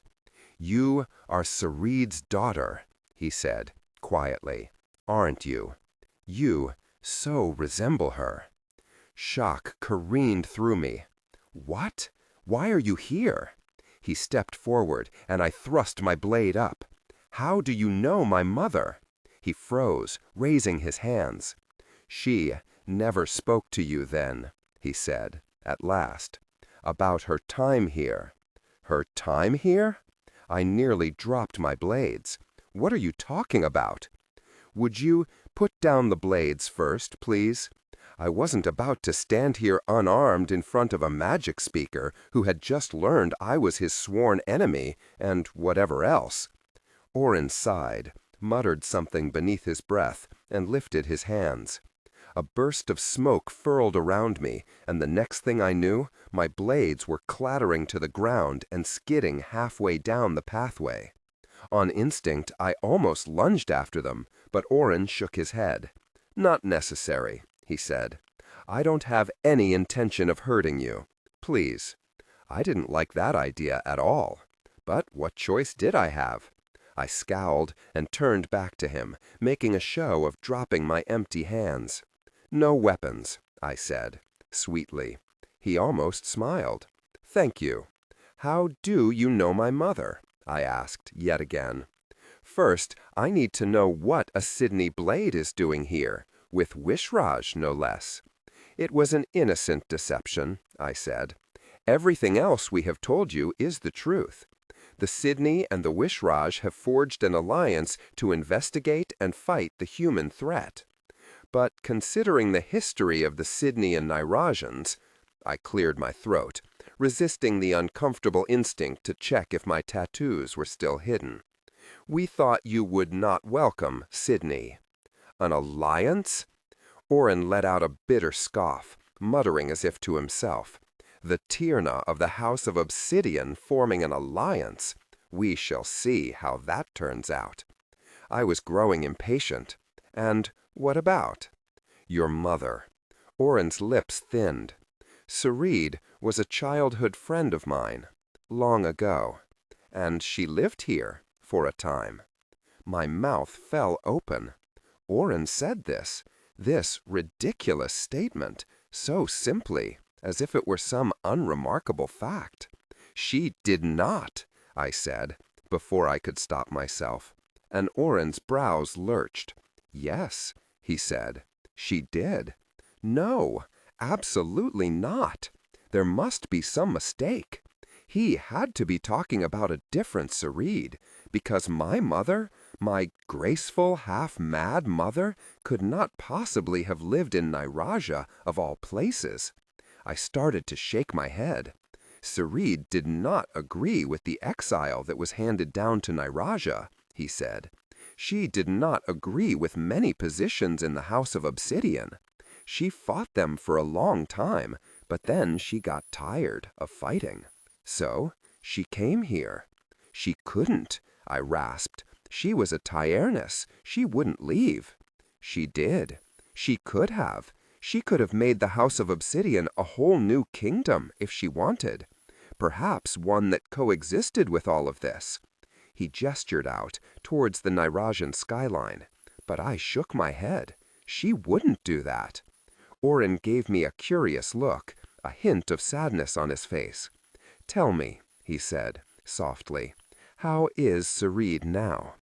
Is she someone who truly seems so at odds with what I'm telling you? Yes wasn't a strong enough word. She wouldn't do that, I said again, and that response seemed to make that sadness wrench deeper into the lines of his expression. Sareed was nothing less than visionary, Aphie. She had such dreams for what the House of Obsidian could be, for so many people. I still have never known anyone as...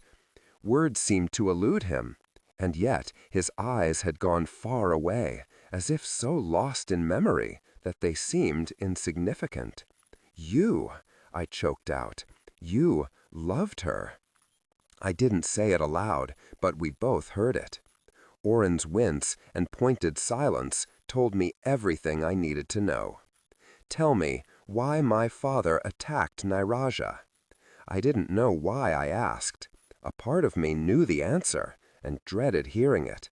A part of me never wanted to hear it. He attacked Nairaja to bring Sarid back, Oren said.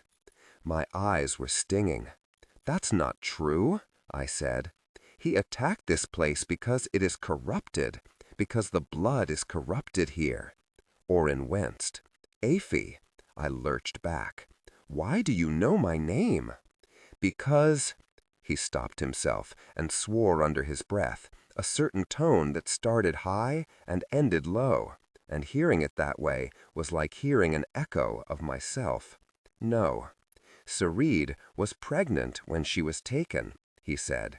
And I, taken, not rescued, not left, taken, as if she had been kidnapped, as if my father had dragged her back to the Pales, had locked her up in black glass until her mind broke, until she was just a shade of... And if Oren was? If Oren. Caduan's words unfurled in the back of my mind. You are not as easy to control as your sister. And then I thought of that night. I thought of it more clearly than I had in so long. The memories sharper, as if drawn into focus by my anger and confusion. My father leaning over me, his hands on my throat. You are tainted, Afi. What had the priestess seen in my blood that day? Just my curse? Or did she also see my lineage? What would it have meant to my father if the heir to the House of Obsidian had not been his blood daughter? The memories rolled over me. My weeping mother throwing herself at my father, trying to pull him off of me. Her magic flaring at her fingertips, so bright that it lit the glassy black of the room like the night sky. I remember it all looking like shooting stars surrounding her, but I was nearly unconscious by then. It was the only time I had ever seen her use magic. Hers was more powerful than my father's, many times over. And it was only then that he relented. I stumbled back. Why are you telling me this? I spat. None of this matters. It was easier if none of it mattered. Express emotions subtly, not dramatically. Because what could I do with this? I had spent my whole life searching for my father's affection because it was the only alternative to hating him for everything he took from me. It was easier to believe I deserved it, easier to believe he was right, and there was still a path for me. If there wasn't, I had no story, I had no path. I would be trapped alone with my hatred, with nowhere to go. And now, confronted with these terrible thoughts, I could feel the walls closing in. Oren's face was oddly vulnerable, almost pleading. I'm telling you this because you are the Telenus of the House of Obsidian, and you have the power to change things, Afi. You can do what your mother couldn't. You could build a better world for people who share your blood. Share my blood. And it was those words, at last, that snapped something within me. Oren came a step too close, and I snarled at him. Get away from me, Afi. This man was a stranger. He knew nothing about me. He cornered me to tell me these things, and then used them to manipulate me into doing what was best for his kingdom. No. Oren stumbled forward, as if to stop me. But I was already retreating down the path, grabbing my blades and falling back into the shadows. A monster was thrashing inside of me, a monster made up of nothing but ravenous limbs. I couldn't allow myself to stop and think, because if I did, I would only think about Oren's words. Oren's terrifying words. Words that would ruin my life, and words that also made sense in so many ways. I was running, leaping over walls and slipping into the shadows. It could not be true. If it was, then I was not my father's daughter. If it was, then even if I was a Telenus, my title held no value in a kingdom built beneath my father's leadership and guided by loyalty to him alone. If it was, then my blood made me a traitor. Then my blood itself was tainted. And yet, a voice whispered, "It makes so many things make sense." I wasn't sure how I ended up in front of the door. I didn't remember going there, and I was knocking before I even had time to think about it. The door opened, and Cadouin blinked blearily at me, brow furrowed in concern. I didn't give him time to speak before my arms were around his neck and my mouth crashed against his. For a split second, Cadouin went rigid with surprise. But he recovered quickly, his arms folding around me, his mouth returning my kiss with ravenous hunger. Our bodies were flush. He wore no shirt, and I was wearing that ridiculous Wishraj gown. So little separated us, and yet it was still too much. Our heat tangled in the space between us, skin to skin, as our kiss deepened, as his tongue tasted mine, as his grasp tightened around me, as if on feral instinct. I yanked the door closed clumsily. He pushed me against the wall, my legs lifting and parting around his waist, a serrated breath escaping me as our hips aligned. I was surrounded by him, a presence I had come to know so well. But I hadn't been expecting this, the sheer hunger of it, the way that the desire would overwhelm us both so quickly. Far in the back of my mind, a part of me whispered, this was a mistake. I had come here to escape myself, to drown in the touch of another. But it was too late that I realized Cadouin's touch made me more myself than I ever was. His hand slid over the bare skin of my back, around my sides, as if he wanted to memorize the way my muscles felt beneath my skin. His thumb, just his thumb, slid just beneath the hem of the fabric around me, brushing my ribs. Barely a touch, and yet it felt so intimate that I broke our kiss with a fractured moan. Every part of me wanted, and I knew he did too. I could feel his desire pressed against me in a satisfyingly obvious way, but also in the way he held me, like a dying man clutching life. For one suspended moment, our trembling breaths mingled, our lips nearly touching. And then he kissed me again, this time slower, more tender, his lips and tongue and body all asking a gentle question.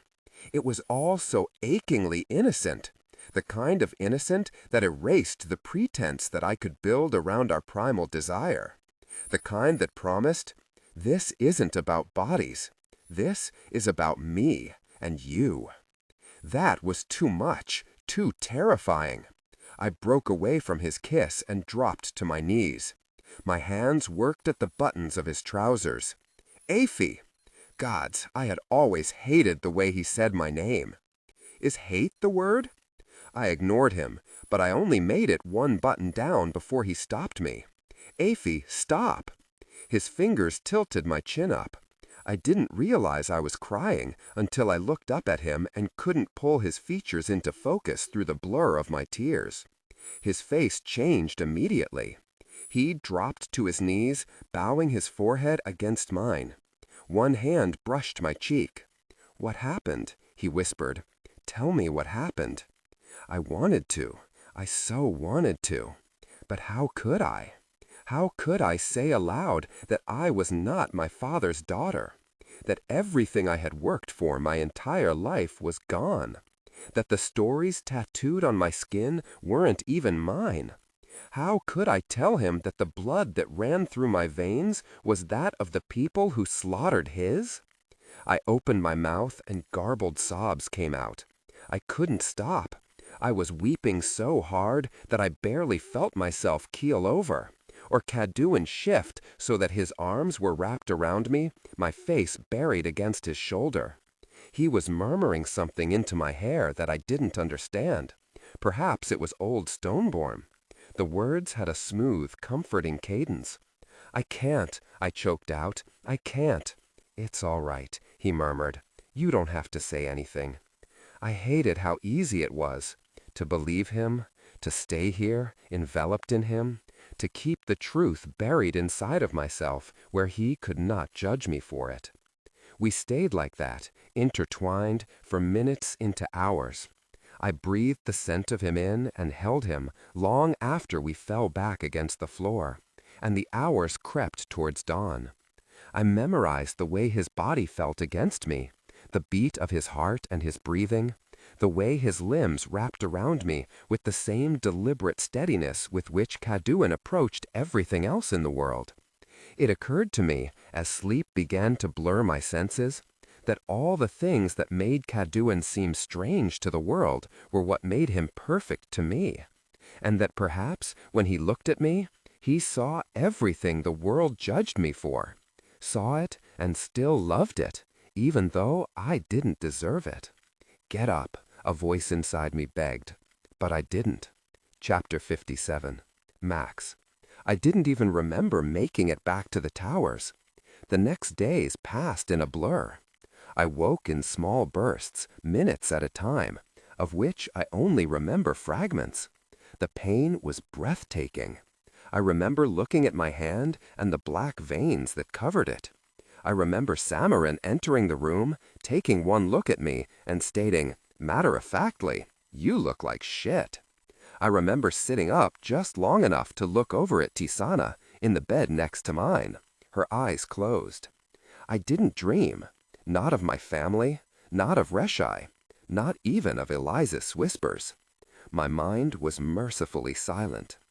When I finally awoke, it was because I became aware of movement beside me. Weight, warmth, the familiar tickle of black and silver hair. I kept my eyes closed, relishing it. I know you are awake, mysterious snake man. I know you know, demanding rot goddess. My voice sounded like sandpaper. We went silent, listening to each other breathe. "You've got to stop doing this," I said, at last. "What?" "The near-death experiences. They'll kill me if they don't kill you." I heard her smile in her voice. "I like to live an exciting life, Max. This is part of my charm. When all this is over, maybe we'll take up hiking. Something scenic with a low mortality rate. When all this is over." The realization dawned on me slowly. Zenareth was dead. The war was over.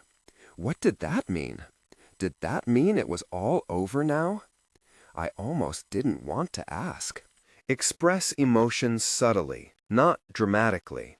I wanted to live here, in this moment of potential possibility, as long as I could. As if she knew what I was thinking, Tisaanah said quietly, "It is over." I closed my eyes. "Max? I heard you. I just can't believe it. It just seems too good to be true. Max? Hmm?" And what she said next made the world tilt on its axis. Reshaye is gone.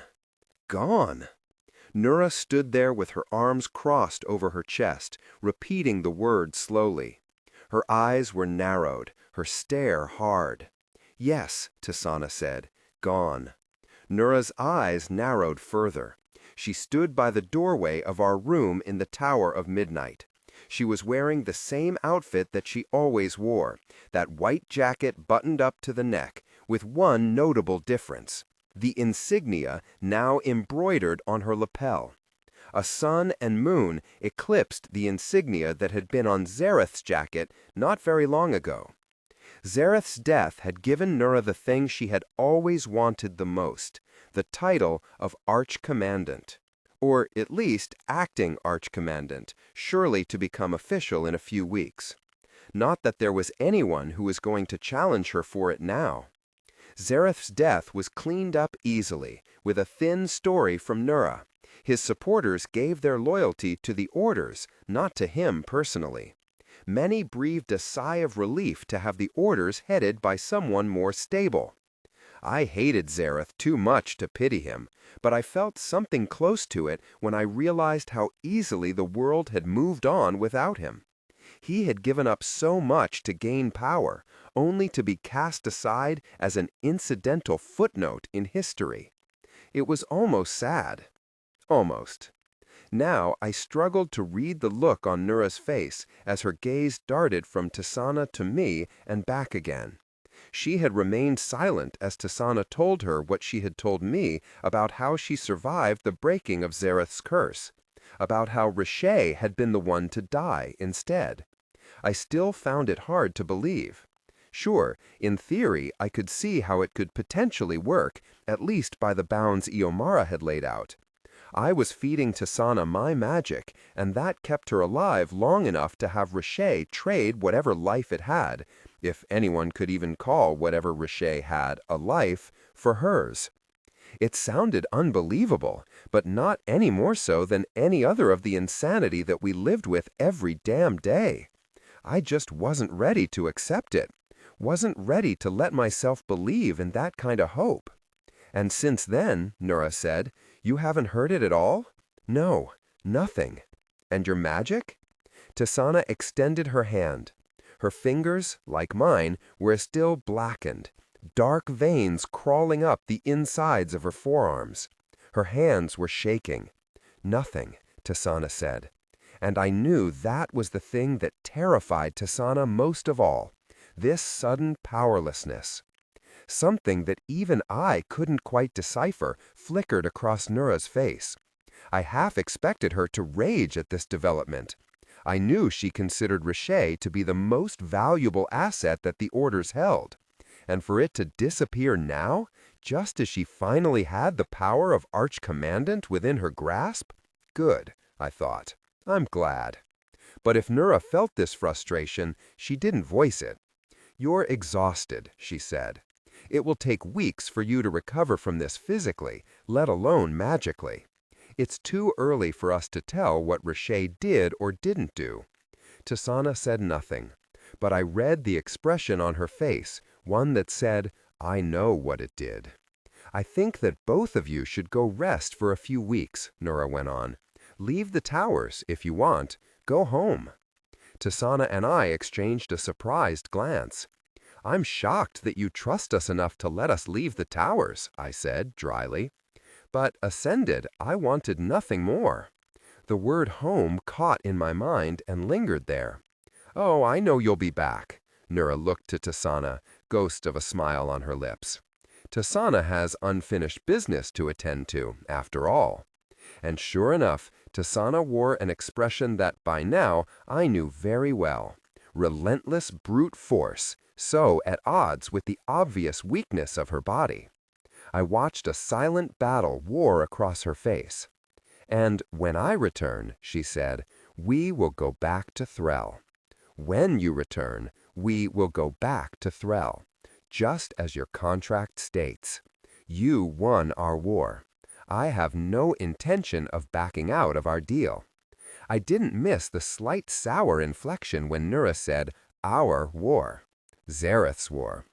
I'm sure that killed her. Still, I eyed her warily. Something wasn't right in this response.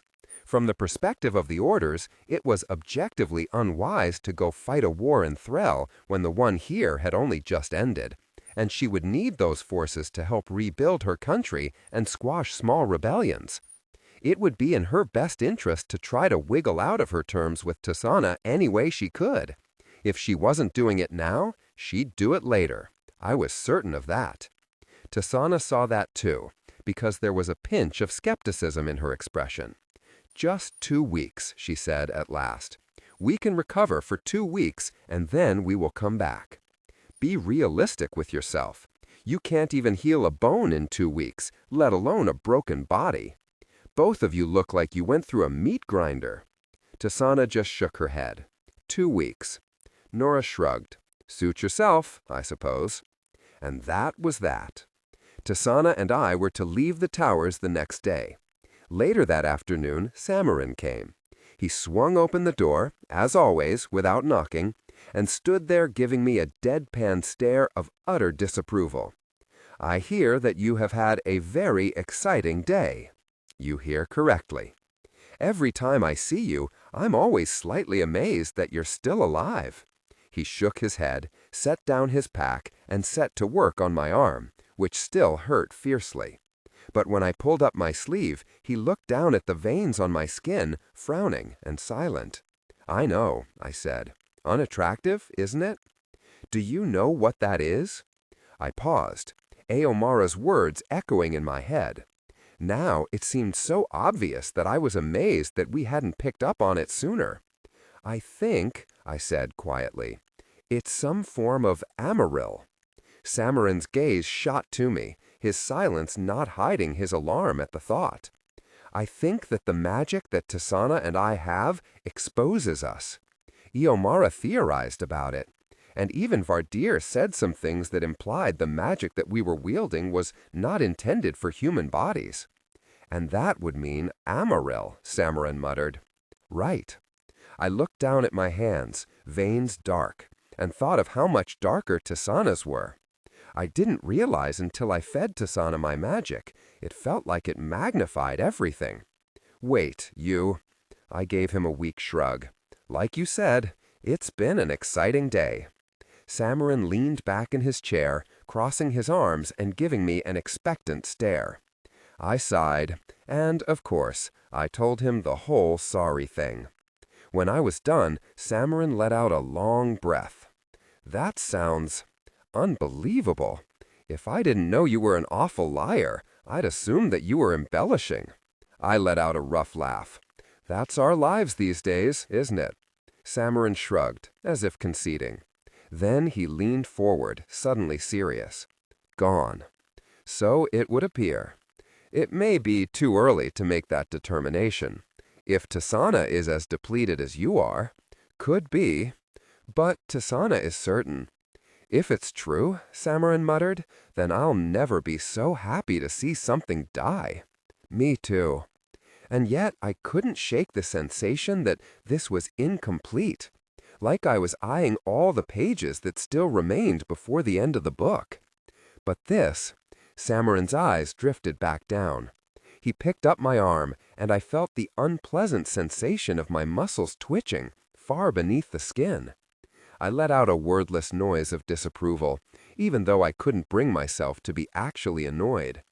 Samaran was using his magic to speak to the tissue, searching for whatever lay beneath. That was how, for example, he would find a broken bone or a cut tendon, pinpoint the source of an injury. Uncomfortable, but effective. He frowned. "What?" I asked. "It does feel like amaril, but I only saw it when I started looking." It's a strange variant, nothing I've ever seen before. It feels more like an infection, like there's something foreign." He trailed off, mouth thinned, brow furrowed. Then he said, "Don't use that magic for a while. That's no great sacrifice. I'd love to never use it again." Samaran just gave me a hard stare. "I mean it. Something is—" He frowned and shook his head. "Just don't." Chapter 58, Tisaanah. My body was broken. I stood in front of the mirror. For what felt like the first time in months, I was not wearing a military uniform. Instead, I wore a crimson shirt that wrapped around my body and tied with black fabric around my waist, a pair of close-fitting black trousers, and boots that laced up to my knees. Ordinary clothes. And yet, I looked so far from ordinary. My arms were covered in scars where I had rotted those tattoos off. The wound that Esmer's whip had torn across my chest when I had barely managed to shield myself was visible beneath the deep neckline of my blouse. And of course, my hands. My hands were still black and blue, dark veins extending up my forearms. Samaran had mentioned that he might be able to heal some of the scarring. Maybe one day I'd take him up on his offer, though I wasn't sure what I'd be hiding. Still, I found myself grieving something that went deeper than vanity. Perhaps I was mourning an unmarked body. But then again, before these scars, I had the ones on my back. Before those, I had the ones on my thighs. And before all of that, I had my fragmented skin. Skin that marked me neither Voltane nor non-wielder. Even before I lost my mother, or my home, or my country, I was lingering in the space between things, belonging to all and none. I had never had an unmarked body, not truly. I sighed and rolled my gloves up my arms, all the way to my elbows. You ready to go? I jumped. Gods, I wasn't used to this silence inside of me. It made all other noises feel so much louder. I turned to see Max at the door, one eyebrow quirked. You need to work on that awareness, soldier, he said. I knew you were there, I sniffed. I was just humbling you. His mouth thinned with a suppressed smile. Humbling or humoring? I gave him a look of exaggerated determination. Humbling? I always mean what I say. Fine, I meant humoring. But I blamed Aaron for being a ridiculous language with many words that sounded almost exactly the same, even when many of them that meant multiple different unrelated things. No matter how long I stayed here, I would never entirely get used to it. I suppose you humble me sometimes too, so I'll allow it. Max wandered closer. His arms were casually tucked into his pockets, but I did not miss the deliberate force of his gaze assessing me, lingering on the tremor of my hands and slightly unsteady stance. I did the same to him. I almost laughed at the thought of what the two of us must look like together, a couple of walking corpses. Let's go home, he said, and his voice was thick with longing. Longing that I shared too. But one thing first, I said. There were children laughing in the street. My gaze kept wandering to them, stumbling after each other on the cobblestones outside, locked in what looked to be a particularly spirited game of tag, perhaps. 2 of the window panes had finally been replaced, leaving just one with a single crack from corner to corner. Still, Reshaye's apartment was tidy, orderly, warm. I sat at a wooden table adorned with 3 modest candlesticks and a bouquet of wildflowers. Phileas was across from me, stretched out in his chair like a cat. Behind him, Reshaye paced the length of the kitchen, and Cyril sat at the other end of the table, watching quietly. Max's gaze wandered across the living space. I wondered if he was having the same realization that I was. I wasn't sure when this had happened, when Reshaye's apartment and the other refugee apartments had begun to finally look like homes. It was modest, yes, but it was also homey, adorned with trinkets and flowers and simple decorations. There was food in the oven, dishes to be washed. So many little markers of a life being lived. Phileas was watching me carefully. He leaned forward, hazel eyes glinting. I hope that what you're telling me means what I think it does, Tisaanah. I inclined my chin. The Aaron's war is over. Now it is our turn. Reshaye uttered an amazed curse under her breath. A crooked smile spread across Phileas' face as he shook his head. I'll be honest, I doubted you. Always a mistake, Cyril said, giving me a proud smile that I couldn't bring myself to return. I thought of Voss. He had trusted me, and it had been the biggest mistake of his life. Now he would likely spend the rest of his life locked up in an Aaron jail. Despite all he had done, I still had pulled for him, pleaded for leniency. It didn't feel like justice. We live a lifetime of disappointments, I said. Doubting me was only smart. Apparently not as smart as I thought it was. I was beginning to think the day would never come that we could pay back those Threllian pricks. It won't be so simple, Reshaye said. The Threllians were powerful enough to conquer 7 nations at the height of their military prowess. Even with the Aaron's army, you've seen what she can do. Phileas nodded at me, and a stone fell through my stomach. What could I do, now? Nothing. Was I anything without Reshaye? No. There was something else inside of me. I knew it. I could feel it. Reshaye's presence had left an imprint on Max's magic, one just as powerful as what I wielded. Surely it had done the same to mine. If it didn't, there is no if, I told myself. There is something, and you will find it. Reshaye is right, I said, carefully hiding my trepidation. I need to do further negotiations with Noura and work out the logistics. No matter what power we have, in a head-to-head battle with the Threllian military, we will lose. But the Threllians' greatest weakness is their hubris. Even worse now, after 15 years of comfort. They may have fine armor, but everything inside has gotten soft. And who knows their inner workings better than we do? Cyril said, and Phileas let out a short laugh, as if overwhelmed by what he was hearing. Gods below, I never fucking thought we would be saying any of this. Let's not get too hasty, Reshaye started. But before she could finish, there was a mighty crash as a small figure burst into the room, moving so fast it was little more than a smear. "Theo!" she exclaimed, though the little boy paid no attention. "You little monster! How many times have I—" Theo let out a laugh and then, with no hesitation, wriggled onto Max's lap. He waved to me. "Hello, hello," I replied. "Excuse you," muttered in Aaron to the child, but seemed fully unbothered as he shifted to hold the boy securely. Easily, as if it were second nature. I raised an eyebrow at him, and he shrugged. "5 younger siblings, Tisaanah," he said. Reshaye looked from Max to me apologetically. "I'm sorry, my grandson is a terror." "No need to apologize," I started. Max waved away Reshaye's apologies. "Is fine. He can stay." He said it in Thorani. My eyes went round. Max made a show of looking very casual, though he gave me a sly, too pleased with himself look out of the corner of his eye. Cyril, Reshaye, and Phileas shot each other confused glances. Phileas in particular seemed as if he was frantically trying to recall whether he had said anything offensive. "When did you learn Thorani?" I hissed in Aaron. "I had a lot of alone time when I was out on the front.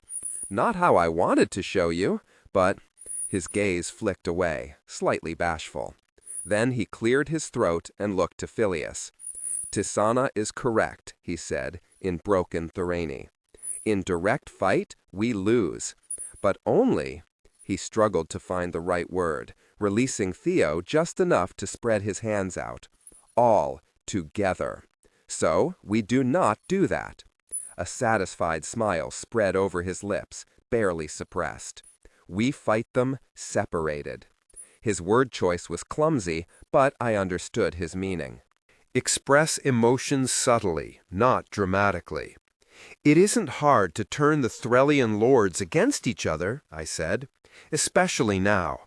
They've gone so long without a collective enemy that their main concern is wresting power from each other. We use that. I did not look at Max, but I could feel his gaze, could feel the spark of admiration. Reshaye was nodding, thinking to herself, and Phileas put his hands behind his head. "Don't care how we do it," he said, "as long as we win." "We will," I wanted to say. "I swear it to you." But that promise caught in my throat, leaden with uncertainty.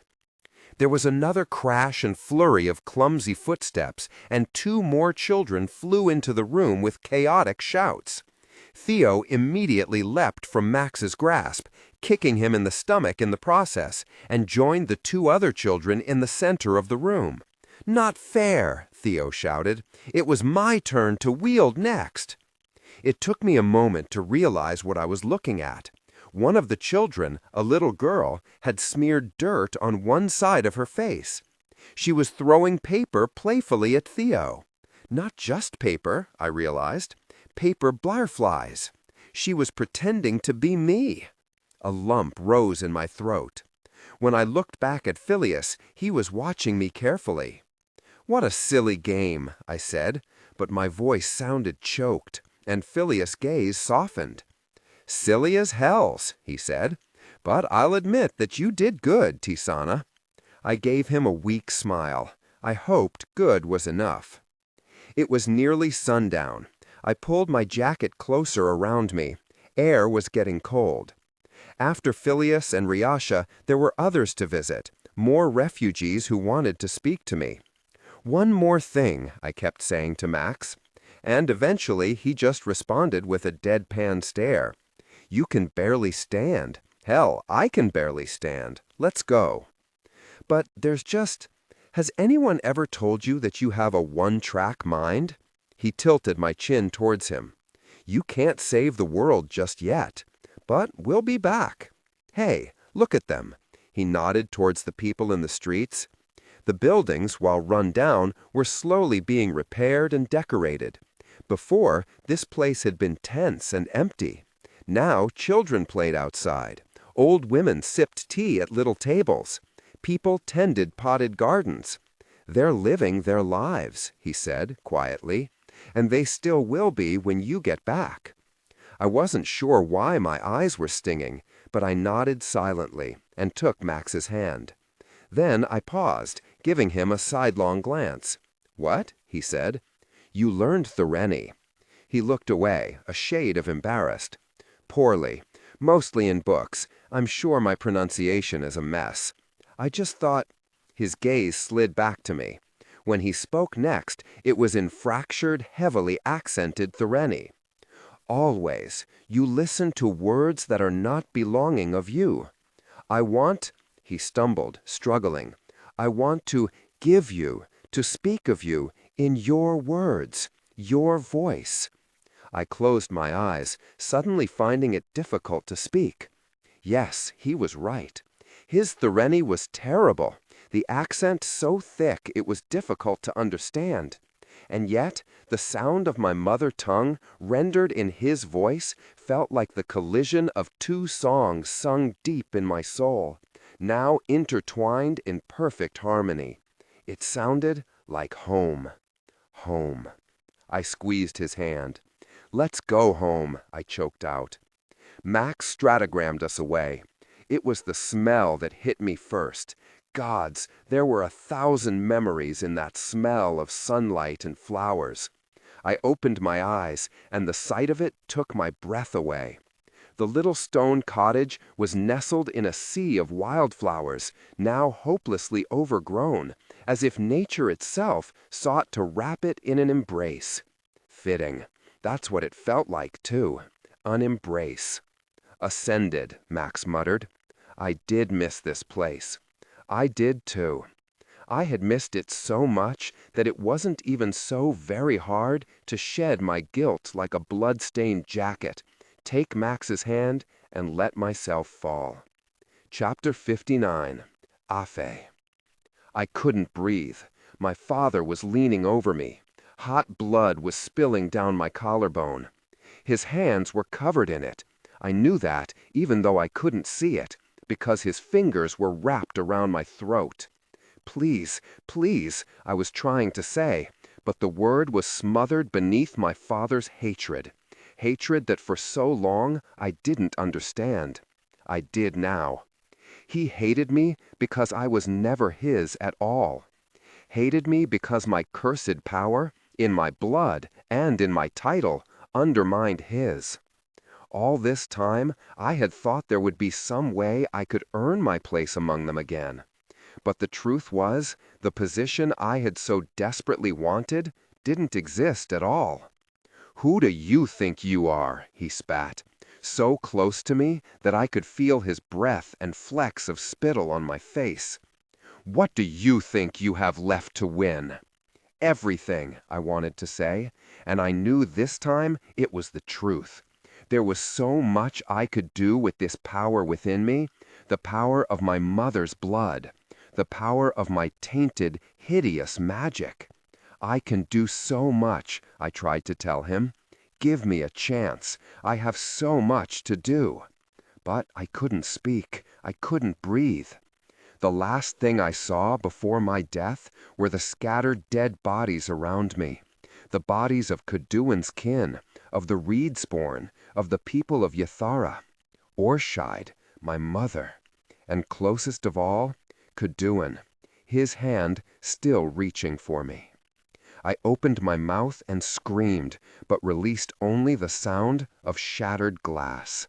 Shattered glass. My eyes snapped open. A face leaned over me. For a moment, I thought it was my father's. Then I blinked away sleep, and the features rearranged. A face just as hard and hateful, but different. Clain. All at once, I was awake. Cadouin's arms were no longer around me. I pushed myself up, only for Clain's boot to come stomping down on my chest, pushing me back to the floor. "You," he hissed, "have made a very grave mistake." I snarled at him, my teeth sharpening of their own volition.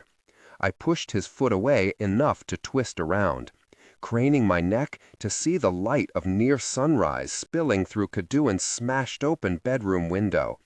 Hazy smoke hung in the air. A few feet away, Cadouin was crumpled on the ground, unmoving. I couldn't see his face, but I could see blood seeping through the fabric of his shirt, a sight that sent fire tearing through me. It became difficult to breathe. "What did you do?" I snarled. "What did you do him?" Clain tried to grab me by my hair, but I tore away from his grasp and stumbled to Cadouin. I got just close enough to see his eyes open, slowly, through streams of blood, when one of Clain's men dragged me back. I whirled around, grabbing his hand and twisting until I heard a crack, and the man let out a roar of pain. It was worth it, even though two others pulled me away before I could do the same to his neck. "What are you doing here?" I spat at Clain.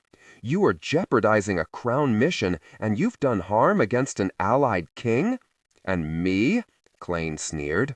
"Look around us. We are in the home of an enemy." "They had information about the humans," I shouted back. "I made the decision to come here. I couldn't afford not to." "You made the decision to come here against your father's command." Clain jerked his chin up, looking at me down the bridge of his nose. "Of course you would come here, of all places. There are some stains you cannot clean." I felt as if a rock fell through my stomach. But before I could shoot back a scathing retort or murder him, I heard a groan. Cadouin shifted, slowly pushing himself upright. Then his head snapped up, looking around wildly, and stopping only when his gaze settled on me. I heard the sound of a struggle, and the door that connected Cadouin's room to the rest of our suites flew open. Another of Clain's men dragged Siobhan into the room, who, despite the soldiers wrenching her hands behind her back, walked elegantly and obediently, even though a sneer curled over her nose. Reshaye was next, though it took 4 men to drag him in, and all of them, including him, were significantly bloodied. I was so angry I could barely speak. Let them go. That is a Sydney Blade commander and one of our highest-ranking allies that you're— "My army's orders come from the Tisaanah," Clain said, coolly. Express emotions subtly, not dramatically. And where do yours come from? For a moment, the idea of my father being the source of Klein's attack filled me with betrayal. Then a deeper dread rose over it. Army? I listened, and heard a terrible sound coming from outside the palace. I leapt to my feet, fighting away Klein's men as they grabbed for me, and ran out to the balcony, only to see Sydney soldiers scaling the walls, rushing into the Nerogen palace like ants devouring a carcass. I whirled back to Klein. "Call them off!" The Nerogens were only allowed to exist in this place because they agreed to absolute excommunication, with no interference in the Fey world. They haven't interfered. I made the decision to come here. Me! I staggered forward. I didn't realize how badly I was bleeding from my head until I began to taste iron. This is a foolish move, Klein, especially now when the humans are. There was a deafening shatter. A smear of gold flew into the room, and by the time the window's broken glass hit the ground like drops of rain, the soldiers that held Reshaye were doubled over, clutching their faces. Rolling smoke dissipated to reveal Ishka, his wings outstretched, sword drawn and pressed beneath Klein's throat. "This is a betrayal of our treaty," he snarled. "You raised a blade against Wishraj men?" Klein sneered. "Our treaty has been dissolved." My heart stopped. Dissolved? Ishka's face barely changed, save for the faintest twitch of muscle. "Pardon?" he said, deadly quiet. "The treaty is gone," Klein said. "Your people cannot be trusted. I knew it from the beginning. And this detour of yours only proves I am the tyrannous, Klein," I snarled. "And it was on my authority that—" But they were already moving before the words were out of my mouth. I lurched forward. Even in the movement, I knew I was trying to stop the inevitable. Klein let out a shout, and his men attacked, lunging for Ishka and Reshaye. I dove for the nearest blade, who was attempting to attack Ishka. I saw Shoban moving out of the corner of my eye. Beneath the blood rushing in my ears, I could hear her command boom. "As a commander of the blades, I order you to stand down." Too late. Tension had already devolved into violence. Ishka's back was pressed to mine, his sword raised. He was the only one of us who was properly armed, while I fought with whatever I could frantically yank from a dead man's hands. I tasted blood. I heard a cry somewhere behind me, and I could not tell whose it was. Suddenly, there was a bright flash of light and a deafening cracking sound. More windows shattered. I looked up to see ropes of ivy slithering through the open windows, so fast our opponents barely had time to react. It seized the throats of Klein's men. The soldiers flailed, but it was no use. The ropes of greenery pinned their every limb, tightening until they finally stopped moving. Cadouin slowly pushed to his feet, clutching his abdomen. The sight of his open eyes was so wonderful that my own relief briefly drowned me. "It won't be enough to keep them for long," he rasped. Then his gaze fell to the other side of the room, and he went still. I turned. The other side of the room was a carnage. The floor was slick with blood. One of the Sydney soldiers lay beside Shoban, his own weapon protruding from his throat. Shoban looked down at him, utterly frozen, face pale. Beside her, Reshaye lay in a heap on the ground. His wings were out, but one was nearly disconnected from his body, a mess of bones and tattered flesh and slick blood-covered feathers. A spear was lodged between his ribs, a Sydney soldier's throat grasped in one of his massive hands. He was not moving. No one spoke. We had all seen enough dead bodies to know what we were looking at. Ishka knelt beside him and muttered some words that I could not understand, pressing his thumb to his forehead and then to Reshaye's. Then he stood again. "He's gone," he said, without turning. Shoban swore beneath her breath. Words tangled in my throat. I wanted to apologize. I wanted to scream. I wanted to hack the heads off of all the men in this room, just because I could, even though they were my own people. I wanted no association with them. Ishka turned and met my stare. I couldn't breathe. I waited for him to strike me down. I was, after all, a Sydney, a leader of the people who had betrayed him and killed his friend. I was his enemy. "Did you know?" he said, calmly. "No. No, I never would have allowed it to." "We can discuss this later," Cadouin said. "I cannot keep them down for long." "We have to leave," Shoban said. She could barely look away from the Sydney soldier she had killed, her expression pained. "Before more of them come for us." Ishka threw open the door, and we ran. Mathira, how had it all happened so quickly? Klein's men were already everywhere, spilling into the palace through doors and windows and balconies. We pressed ourselves to walls and slipped around corners. When we reached the main hallways, where the levels below were visible, my mouth went dry. Below us, the Neregian people were being skewered by weapons and thrown out windows, or simply left to bleed to death on the ground. The carnage was all-consuming. "There are too many," Shoban muttered. "We need to leave here. Once we're out, we can figure out what happened." She turned to Ishka. "Let us remain allies until, at least, we understand why. We are traitors to our own people now, too." Ishka paused, then gave her a slow nod, mouth set. "I accept that." Cadouin was silent, a muscle feathering in his jaw. I followed his gaze back down, to the violence below. Outside, on one of the balconies, I watched one of the Sydney soldiers grabbing a human maid by her hair and dragging her back, slicing her throat so viciously that her head dangled off her body. The word came out of my mouth before I realized I was speaking. "No!" "No?" Siobhan hissed. "I can't leave them this way. We promised them that no harm would come to their city. The Neregians barely have a standing army."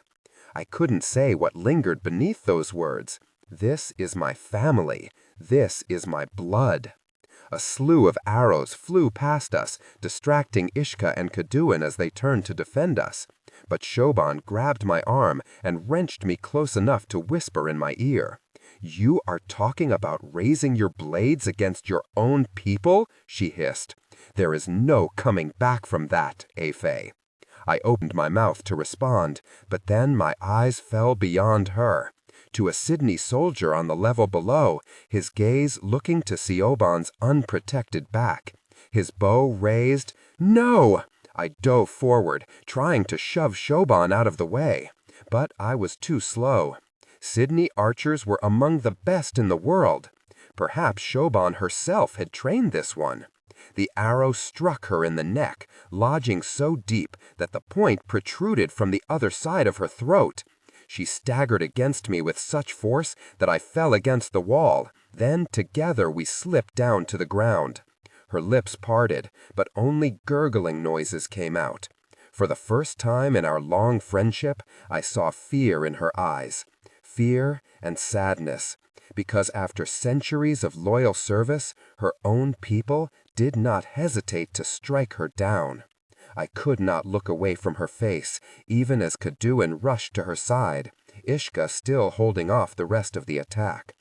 There were words coming out of my mouth, but I wasn't sure what they were until the fourth or fifth time I said them, muttered beneath my breath like prayers. "I'm sorry. I'm sorry for taking you on this mission.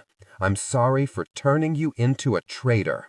And I'm sorry that I am not going to be the loyal, good Sydney that you trained me to be." I watched the life fade from Siobhan's blue eyes quickly, like water draining. With it went the last of my restraint.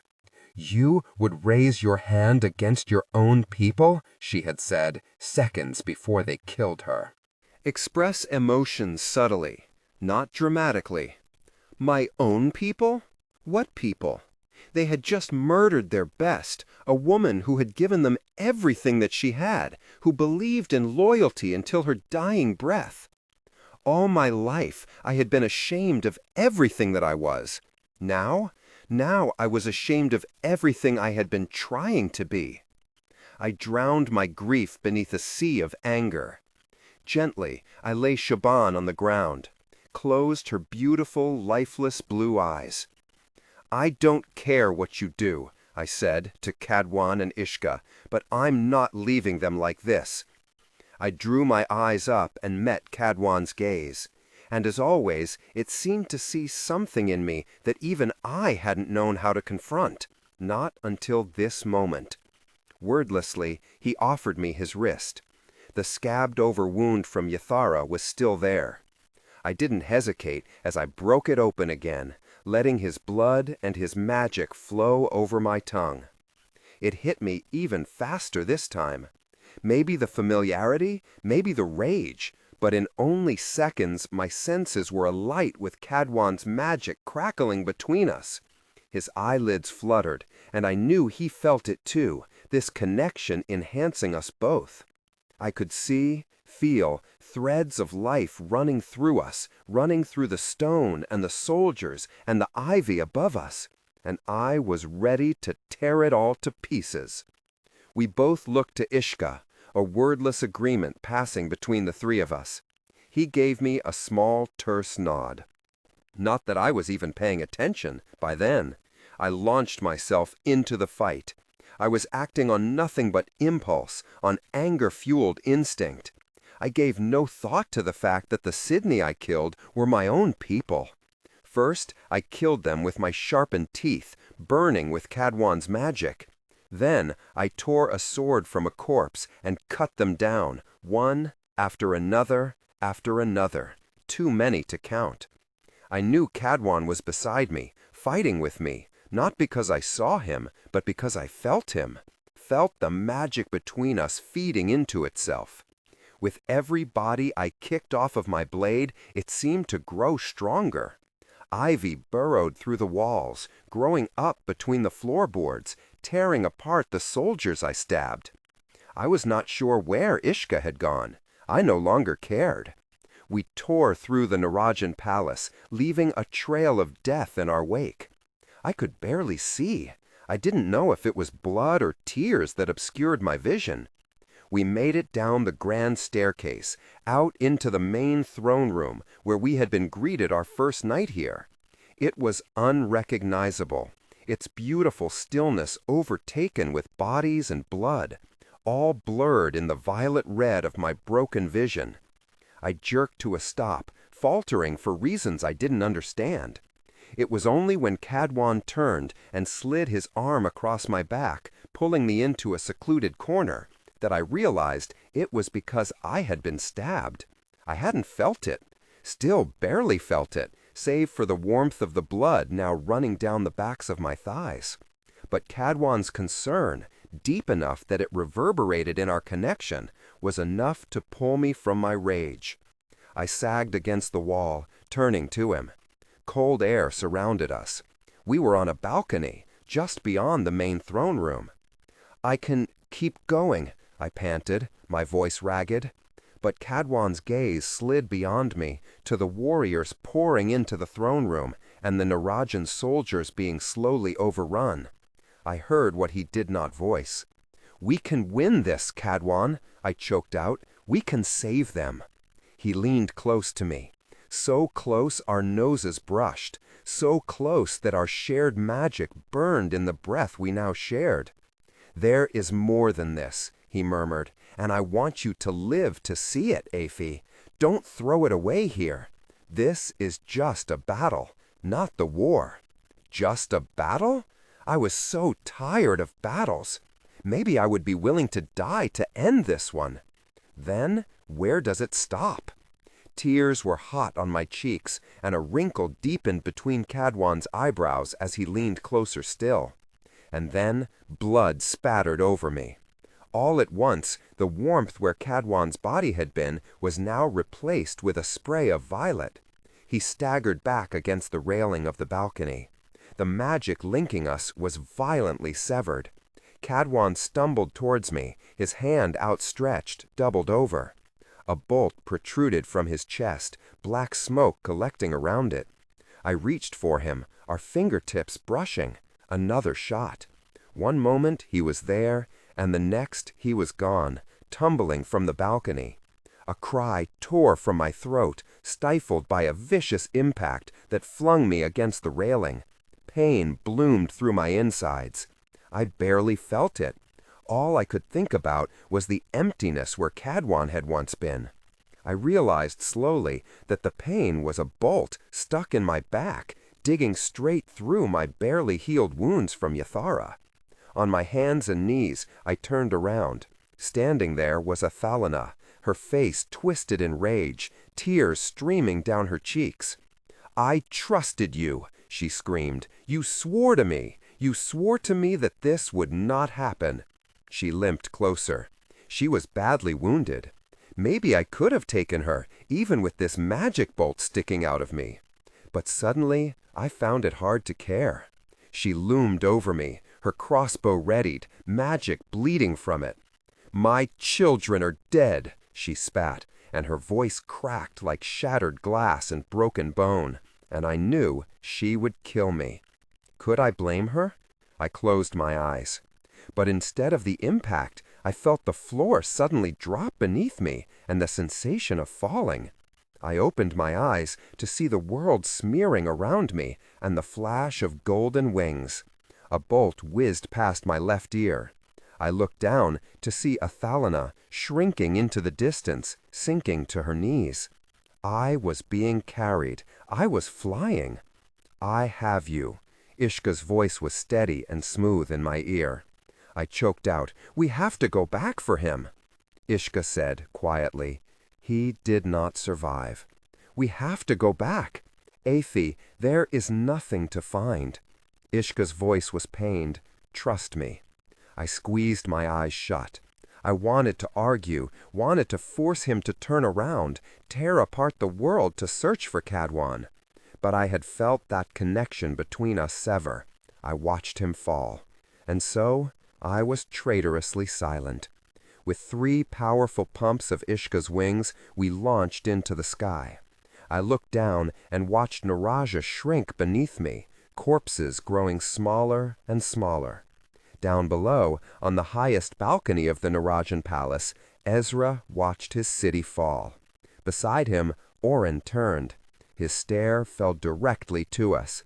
His crossbow lifted, and our gazes met. His gaze, that even from this distance reminded me so much of my own. He held his aim for several long seconds, then lowered his weapon and turned away, joining his brother. And all while Ezra just stood there, as if made of marble, helpless as he watched his garden wither. Chapter 60. Max. I had forgotten what it was like to be this carelessly content. Tisaanah and I fell into it like we were drowning in a vat of honey. How many days had it been? Impossible to tell, considering that we may have lost an entire 24 hours to the deepest, longest sleep I'd ever had. Perhaps for the first time in my life, it was easy to be content, when I could roll over and open one bleary eye to see Tisaanah's face ungracefully smooshed against the pillow. Years ago, I had foolishly taken that for granted, the ability to see the people I cared about in passing, unremarkable glances. Of course they were there. Of course they were safe. I knew that I'd never get that feeling of ease back. The pit at the bottom of my stomach, the tension in my chest, would probably linger there for the rest of my life. But in those sleepy days, I came closer to reclaiming it than I had in a long, long time. I wasn't sure how long it had been by the time I finally opened my eyes from the depths of hibernation, squinted out the window into the sun-drenched world beyond it, and dragged myself out of bed. I wrapped one of the blankets around my shoulders and shuffled out into the garden. Winter loomed. Express emotions subtly, not dramatically. The sky was cloudless and the sun was warm, but the air so cold that my breath released clouds of mist with every exhale. The garden was overgrown and messy. Before, I had woven an intricate series of spells to keep the plants happy in the wintertime. Those protections were weak. Now it had been months since they were last refreshed. I picked up a stick and walked the edges of the garden, drawing stratograms in the dirt and watching with satisfaction as drooping flower petals puffed back to life. Then I settled before my rose bushes. Most of the flowers were dead or close to it, the white and red petals shriveled at the edges. My knee nudged something hard, and I looked down to see that there was a pair of clippers, now pitifully rusted, lying in the dirt beneath a generous coating of dead leaves. Right, this was exactly that spot I had come to, months ago, when Tisaanah had made her blood pact. I had sat here spiraling into existential dread, desperately trying to tell myself that the clippers in my hand would be the closest thing I'd ever wield again to an actual weapon, and that I could stay here unmoving forever. and that I would be fucking right for it. Maybe I would have been. I still wasn't sure. What a long time ago that seemed to be. I picked up the clippers. They were rusty, but they still worked. I set to work on the bushes. After a time, footsteps approached. "You look very silly." I could hear the smile in Tisaanah's voice. "This?" I shrugged my shoulders, making the blanket that was wound up to my ears bounce. "This is practical. You look like a sleeping worm." "A sleeping worm? The kind that makes silk, when they— You know." She flailed her arms around herself, and I turned to stare flatly back at her. Was that intended to represent a cocoon? A cocoon! Exactly. Ascended above. What a poet you are. She settled beside me, shooting me a glare. "Well, you tell me that in Thereni, and we'll see if you're a better one." Fair enough. I closed a handful of dead petals in my hand and conjured fire, reducing them to ash. Even that small fragment of magic was difficult, like it met resistance within my veins. "Look at this, Tisaanah." I held up dead blossoms and leaves, shaking my fist. "This is a travesty." "I think the garden is more beautiful this way. It is free, a sign that it can all flourish even if there isn't a lonely, cranky man watching over it all day." Ouch! That theoretical, lonely, cranky man wouldn't appreciate you invalidating his life's work. And what if he isn't so lonely and cranky anymore? He will be cranky until the ends of time, I'm sorry to report. Tisaanah let out a low chuckle. Through many layers of blanket, I felt the weight of her head against my shoulder. "Part of his charm, I suppose," she murmured, "but as long as he isn't so lonely." My hand stilled. I dropped the clippers and wound Tisaanah's fingers in mine instead. An easy trade to make. I suppose it was back then, too. No, I wasn't lonely anymore. Though lonely was a weak word for what I had been. My aloneness had simply become a stagnant part of me, like a missing limb. I hadn't realized I was craving connection until I found it again, and I hadn't realized how much I feared losing it until it almost happened. "How are you feeling?" I asked. "Better. You?" "Better." I glanced at her. Her brow was furrowed in a look that I knew very well. "What?" I asked. She blinked at me. "What?" she repeated, and I pressed my finger on the familiar wrinkle of her brow. "What's this for?" She looked down at her hands and frowned. "No magic," I murmured, and she shook her head. "Nothing. Give it time. You died a few days ago." Just saying those words out loud made me shudder. My lip curled into a sneer of its own accord. "No matter the cost, I'm glad that monster is gone." Tisaanah nodded. Still, she went silent, and I knew her well enough to know that gears were turning inside her head. I kissed her on the forehead, inhaling her citrus scent. "We have time," I said again. "We have time," she echoed, and I knew she was trying to make herself believe it. We had time. For so much of my life, time had been a curse, something to be endured rather than cherished. Now I reveled in it. We have time. The most wonderful statement. A fucking gift. We did everything the long way. That night, we made a ridiculously complex dinner, more food than the two of us would ever be able to eat because we had time. We ate it over the course of several hours, between more than a few glasses of wine and stretches of long, meandering conversation. Afterwards, we stretched out in front of the fireplace and read, exchanging stories with so many interruptions that it took us hours to get through a few pages. That was fine. We had time. It was late by the time we made it to the bedroom. Tisaanah had risen and leaned over my chair, giving me 1, 2, 3 deepening kisses, the kind that blurred the line between a question and a demand. I scooped her up in my arms and carried her to the bedroom. We fell on the bed together, Tisaanah's arms around my neck, her kisses deep and hungry. The minute we hit the bed, she had yanked off my shirt and was starting on my trousers, when I pressed her down to the bed with enough pressure to stop her, giving her a coy smirk. "Why are you in such a rush?" I stretched out beside her instead, leaning down to kiss her again. Not the desperate, hurried kisses. Slow, our lips and tongues moving over each other with gentle caresses. When she tried to push back, deepen it further, I broke away and laughed. "We have time, Tisaanah. Isn't that terrific? We can take all." My fingers trailed down her throat in feather-light touches. Damn, her collarbone. Lower, to the edge of the fabric of her shirt. Night. Unbutton. And another long, slow kiss. She let out a raspy chuckle. Why?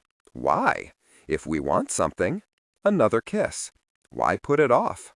I pulled away and cocked an eyebrow. Want something? What is this something? I continued down the buttons of her shirt, slowly. I kissed her throat, lower to her collarbone. I wanted to feel every muscle beneath her skin, the texture of every scar. "Besides," I murmured, "no one can claim you've been dissatisfied the last few days. And it's nice to finally get the chance to take my time." The last button. Her shirt fell open. I pulled away and looked at her. Moonlight streaming in from the window fell over her body. Breasts peaked from the cold or arousal or both. Silver falling over her dual-toned skin. Her hair was messy, framing her face, and she looked at me with such unabashed hunger, her lips parted, eyes half closed. Her legs parted, just a little, a challenge in her eyes. Fuck, I had to fight for my own self-control. But I touched only the inside of her knee, in a light, barely there caress running up the inside of her thigh, stopping just short of where I knew she wanted me to be. She let out a rough exhale of frustration. I smothered it with my mouth. Her lips were soft and ready. She didn't want to break the kiss when I moved down again, lowering my head to her breast, raising a moan to her lips. Fuck, that sound. My fingers kept tracing her thighs, down, up, still not high enough. Her hips lifted slightly. "What, Tisaanah?" She let out a rough laugh. "You are cruel." "Cruel? I have a theory that you like this. Besides." And finally, I let my touch trail higher, lightly, so lightly, running up the wet heat at the apex of her thighs. Her hips bucked, and she let out a sharp breath. "I'll make it up to you," I murmured against her lips, and slid my fingers inside of her.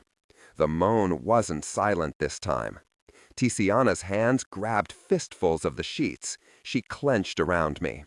And now I had to actively hold myself back, keeping my touch slow, too slow for what she wanted, reminding myself to be patient. We have time. Maybe I was cruel. Tisaanah let out a breathless, frustrated laugh, her head thrown back. What a sound. "Express emotion subtly, not dramatically." "You're not being a very good communicator tonight," I murmured. And in response, she muttered something in Thureni. "That's not in my vocabulary. You'll have to teach me those words." A breathless laugh. "Never! It would corrupt you." My hand withdrew, and Tisaanah's eyes snapped to me. Her palm pressed to the bare skin of my abdomen. I kissed her, again, again, our lips barely parting. And she let out a groan when my hand moved back down her thigh. "I hate you," she breathed. "I think you like me very much, actually." My fingertips, just fingertips, still caressed her up and down the length of her body, lingering on the slender V of her abdomen, the peak of her breasts, the tender skin of her throat. And I just kissed her and kissed her and kissed her. I wanted her. My own body was straining against my self-control, every nerve and muscle calling out for more of her. But the deprivation was a game at this point. We had time. My fingertips brushed her core, just barely, and Tisaanah let out a little whimper. "What is it, Tisaanah? If you want something, you'll have to ask for it." Her eyes opened, looked directly into mine. They were glazed and shining with want, and, for a moment, something deeper than that. "I want you," she murmured. Those words lit up a primal force in me. Fuck it. Her mouth crashed against mine, our slow kisses turning ferocious, feral. She bolted up and pushed me down onto the bed, the full length of her body pressing against me. Her heat aligned with me, and we were so close, one tilt of her hips away from being joined. She paused there, eyes looking into mine. A smirk twisted her lips, a spark of satisfaction in her eyes. "Victory," she whispered. And then she pressed down over me, and I slid into her, and nothing existed except for this, for her, for our desire to claim each other.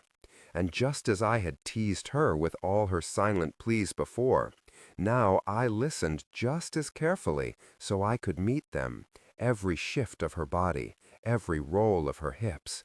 I could measure the world in nothing but the sounds of her quickening breath or the throb of her pulse. I could revel in the way that here we were both raw and unfiltered and utterly ourselves. But then it had always been difficult to be anything but with her. Tisaanah clenched around me and pulled me to her in a long, deep kiss. When it broke, I opened my eyes and looked at her, silhouetted by the moonlight, eyes closed, lost in pleasure. I paused. I didn't know I was speaking until the words were already coming out of my mouth. What if this was always us? Her eyelids fluttered open, and she gave me a coy smirk. This? I would not object. I shook my head, suddenly serious. I mean, all of it. The way we've been living for the last week, just you and me, here. What if it wasn't just for a couple of weeks? What if it was our lives? She went still, giving me a long stare that I couldn't quite decipher. Self-consciousness fell over me. I didn't even know what I was trying to say. Even if I did, the words, as always, got tangled somewhere between my thoughts and my lips. "Do you ever think about that?" I asked. "After you're done conquering empires and freeing nations and saving the damned world, have you ever thought about what it might be like to be with me forever?" Ascended above? What a stupid question. But suddenly, I couldn't not ask. I realized all at once that I did think about it. I thought about it constantly. It was insidious, the dream slipping in so slowly, I hadn't even realized it was happening until right here, in this moment. For a long time, I hadn't thought of a future at all. But now, I couldn't conjure a vision for one that didn't have her in it. She was still giving me that look. I lowered my eyes. What was I even asking her? And what did I expect her to say? It had been a few months, and there were still so many other things that would be at the forefront of her mind. "Never mind," I muttered. But she tipped my head back so that I was looking directly into her eyes again. "I love you," she whispered. She gave me a long kiss. The rhythm of her hips resumed, and my thoughts unraveled, and it was not so difficult to discard the self-consciousness of what I had asked her, and what she had not said in response, as she fell back onto the sheets, and we lost ourselves in each other again and again and again. Chapter 61. Tisaanah. For the 10,000th time, my palms were empty. Everything inside of me still felt eerily, terrifyingly quiet. I couldn't conjure my silver butterflies. I couldn't feel the emotions around me. Couldn't so much as ripple the water. I heard footsteps behind me. "Sneaking out to work in the middle of the night," Max said. Something about this is very familiar. I couldn't even make myself answer. My hands clenched.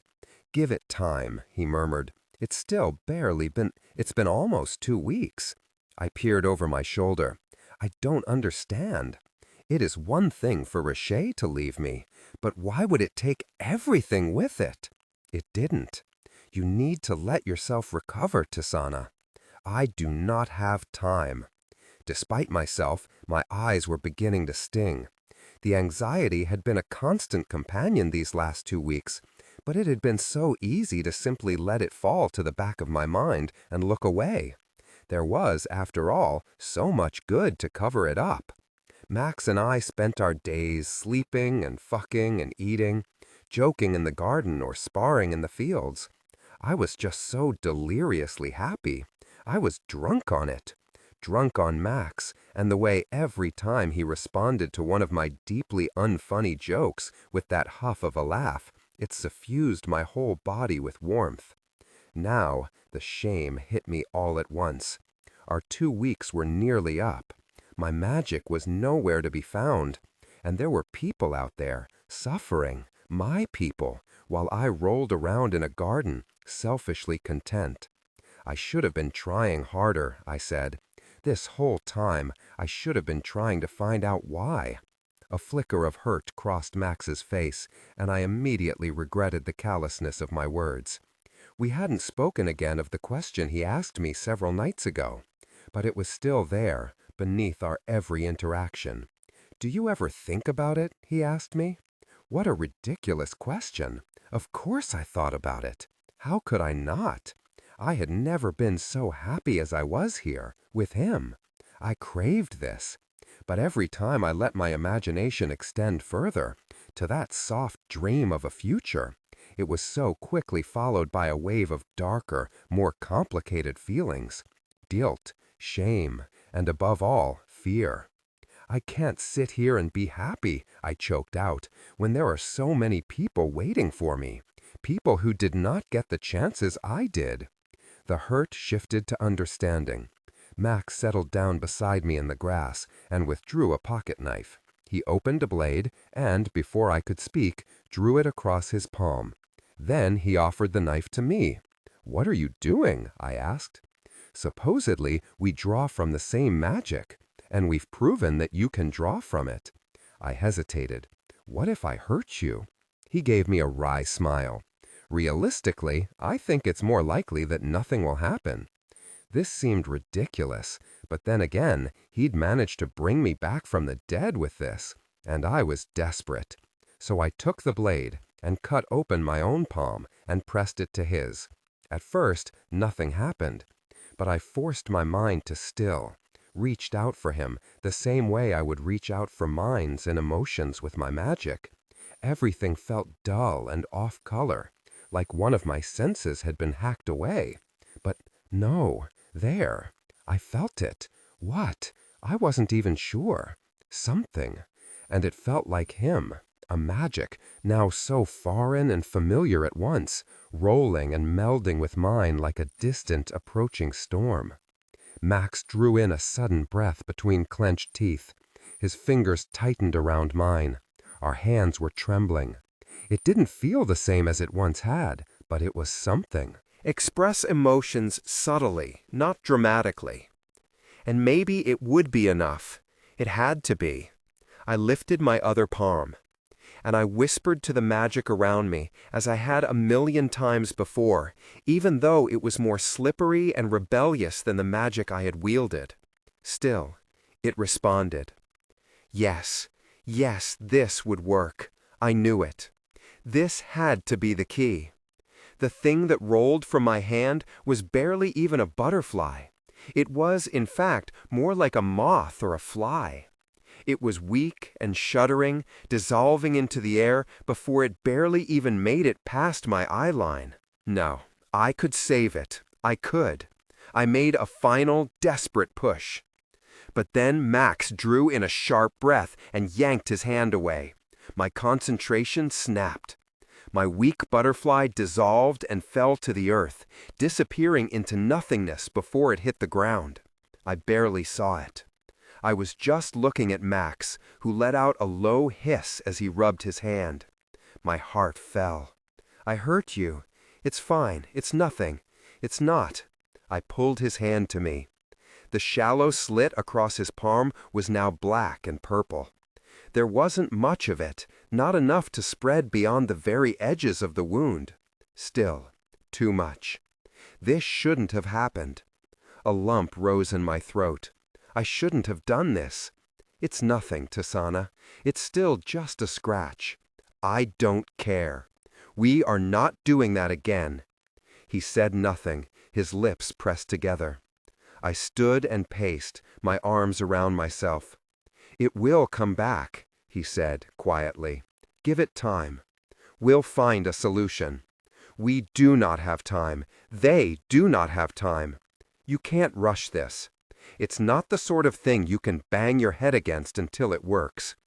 But something will give. You know I'm too cynical to say it if I didn't believe it was the truth." Despite myself, a smile twisted one side of my mouth. Cynical, he calls himself. At first, maybe it was easy to think he was, with his sarcasm and acidic wit. But over time, I realized that Max had never been a cynic. He was a wounded optimist trying desperately to return to his natural state. I loved that about him. No matter how many times he tried to tell himself otherwise, he truly believed the world could be a better place. But now, a knot formed in my stomach. I looked over my shoulder and gave him a weak smile. But all I could look at were his hands as he wiped the blood away, and those dark veins trailing up his arms that now seemed so much darker. Chapter 62. Apha. I wasn't sure how long we flew. My blood dripped down onto the treetops far below us. My vision blurred. Every so often, I would blink, and suddenly the sun was higher in the sky. I didn't remember closing my eyes, but they snapped open again when the branches sliced my cheek and the ground rose up beneath me. Ishka and I lay there, exhausted. The bolt was still protruding from my back. Every time I breathed, pain slithered through my ribs. I didn't care. No one trailed us. Ishka was beside me, but he sounded as if he was very far away. I blinked and saw Reshaye toppled over, Siobhan's dying gasps, Kuduan falling. "Get this thing out of me," I said. I rolled over, my face pressed into the dirt. I heard Ishka's movement, then felt the faintest pressure on the arrow, and my throat released a whimper.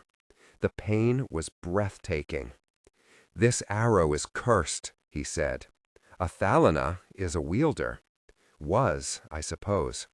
Ishka said it as if it were supposed to be some dark, humorless joke, but it just made my stomach turn. "Just," I ground out, but I didn't finish speaking before the pain overtook me, so intense that it blinded my every sense. I thrust my face into the dirt so it would muffle my scream. "It's done," Ishka murmured, as I pushed myself up to my elbows. But I didn't hear him over the sound of my own vomiting. When I was finished, I fell back onto my stomach, weak. Tears rolled down my cheeks. They were all dead.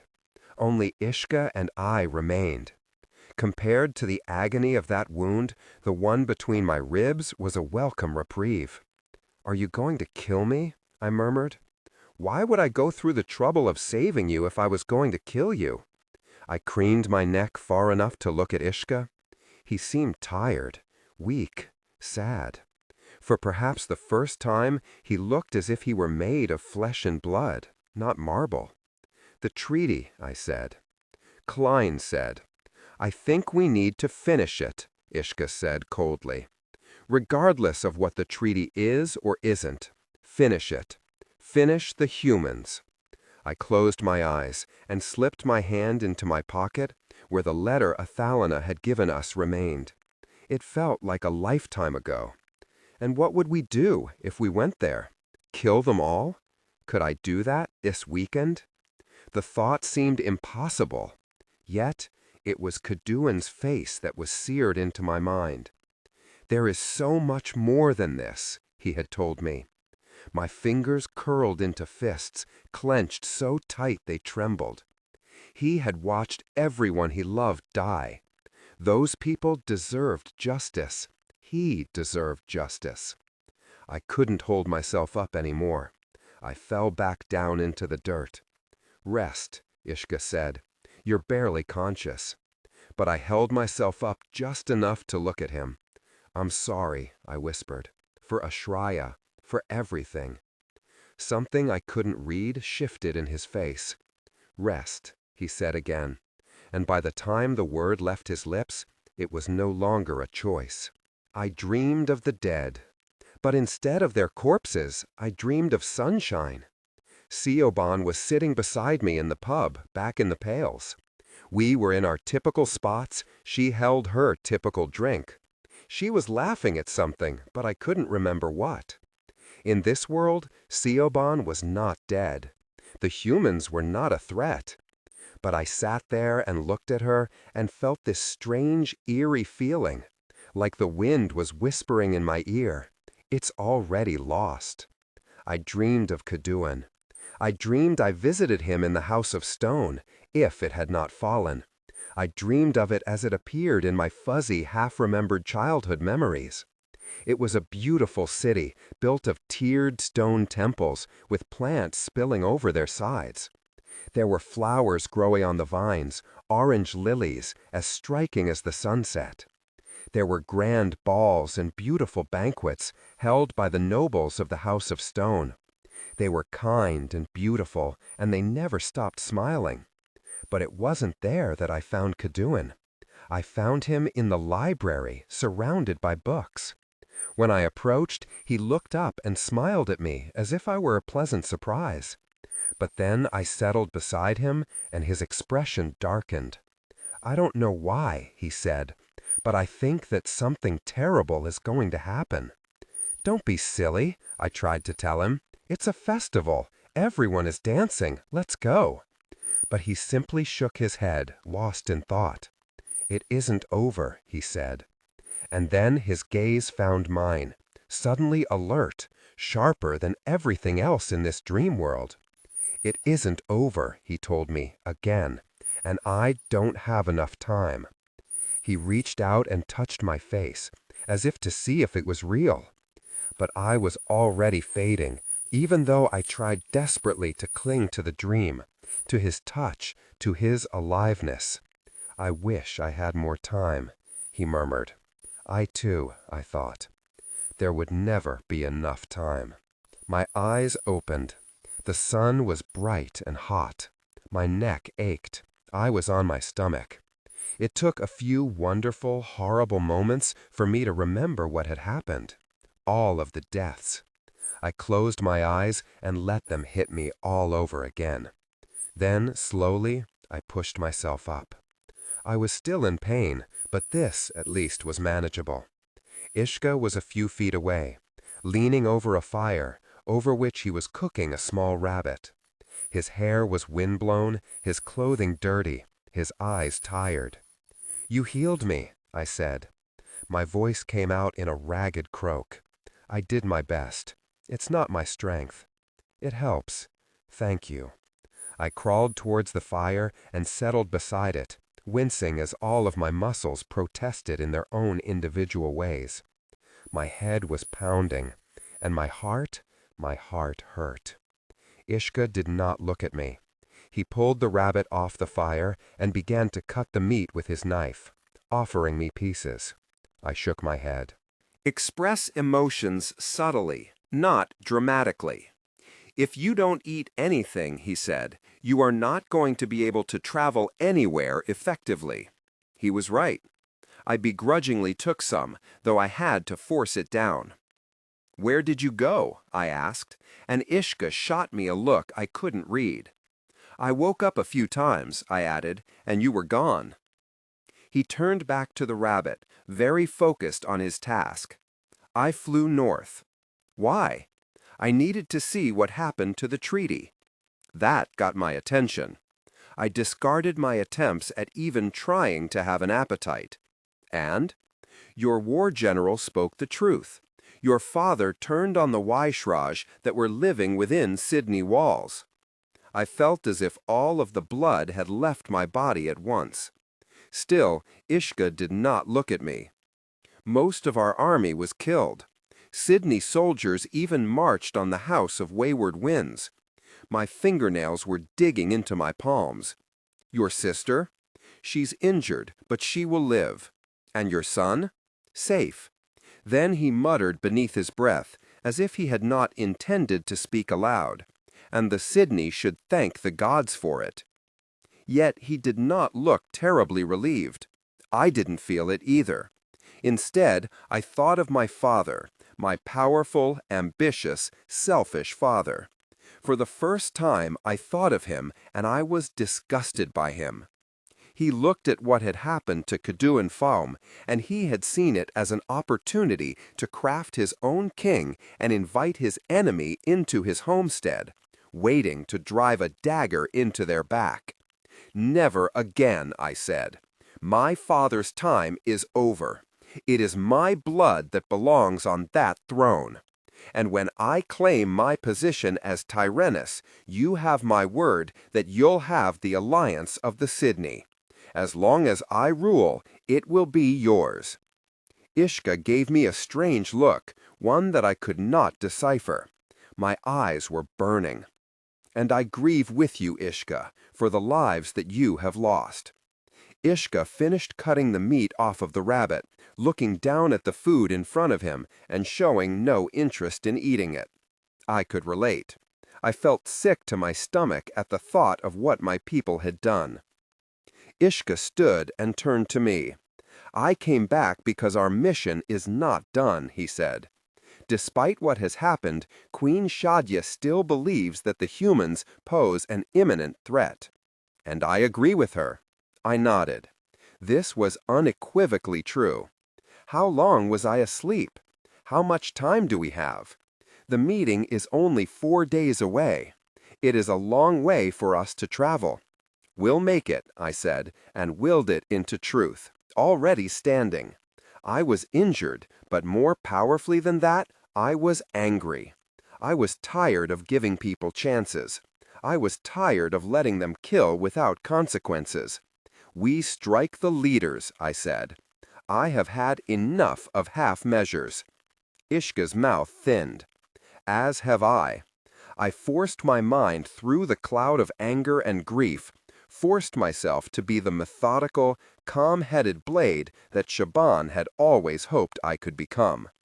There was only 2 of us, and we knew little about who would be attending this meeting other than that it would include the humans' highest-ranked commanders. We could be walking into a slaughter, but I didn't even care if I was killed as long as I got to return the favor. Do you have Reshaye soldiers to spare? I asked. Anyone who would be able to fly fast enough to meet us there? Not many, Ishka said, but enough. It would have to be. My muscles clenched so hard they shook. Then let's end one war, I spat, and then we will end another. I was so furious that I didn't even notice that Ishka turned away without answering, his face tilted to the sky. Chapter 63. Tisaanah. I thought, perhaps, I had dreamed the knock. My eyelids fluttered open to see nothing but the silent sway of the flowers beneath the moonlight through the window. I rolled over. Max was already sitting up, face tilted towards the door. His body had taken on a certain rigid stance that I had come to know well, the stance of a soldier. Max murmured, "No one ever knocks." So it hadn't been a dream. We slipped out of bed. Both of us took our weapons before we left the room. It felt ridiculous to be padding down the hall barefoot in nothing but an oversized nightshirt holding a weapon like Il Sahaj. Max peered out the window and shook his head. Then he opened the door. There was no one there. Nothing except for a wooden chest sitting on the doorstep. It was plain, but finely made of polished wood and brass hardware. There was an inscription burned into the top of it, barely visible beneath the moonlight, written in flourishing script, Tisaanah Vitezek. I placed Il Sahaj on the ground beside me, kneeling in front of the box. I felt Max's hand on my shoulder, felt the uncertainty that it communicated. I opened it. Max uttered a curse. I did not hear him. I could not move. My blood was rushing in my ears, pounding, burning. I reached into the box and pulled out a hand. It was wan and calloused, the fingernails torn and bloody. It had once clearly belonged to a man. There was a small scar between the thumb and forefinger, a brand, a wolf's head, teeth bared. It smelled foul. The rough flesh where it had been hacked away from the arm was rotting. That was what the box contained. Hands, hundreds of them, belonging to men, women, children, infants, and all bore the brand between the thumb and forefinger, the sigil of the Zorokov family. I dropped the hand back into the box as I doubled over, vomiting into the grass. Max swore under his breath. He darted from the door, looking around for whoever had left this here. Distantly, I became aware of a strange sound in the air. I didn't look up. If I had, I might have noticed it was wings. There were dozens and dozens of birds overhead, circling. I could not think of anything but this. Slaves' hands. Hundreds of people. Here, in front of me. Max's footsteps halted suddenly. "Tisaanah," he whispered, "get up." I rose. I wasn't sure how. My legs felt as if they had no blood in them. Somehow, I had the presence of mind to pick up Ilsahaj. Max stood just within the open doorway, his staff bared. Fire shivered along its length, casting a bloody red glow through the living room.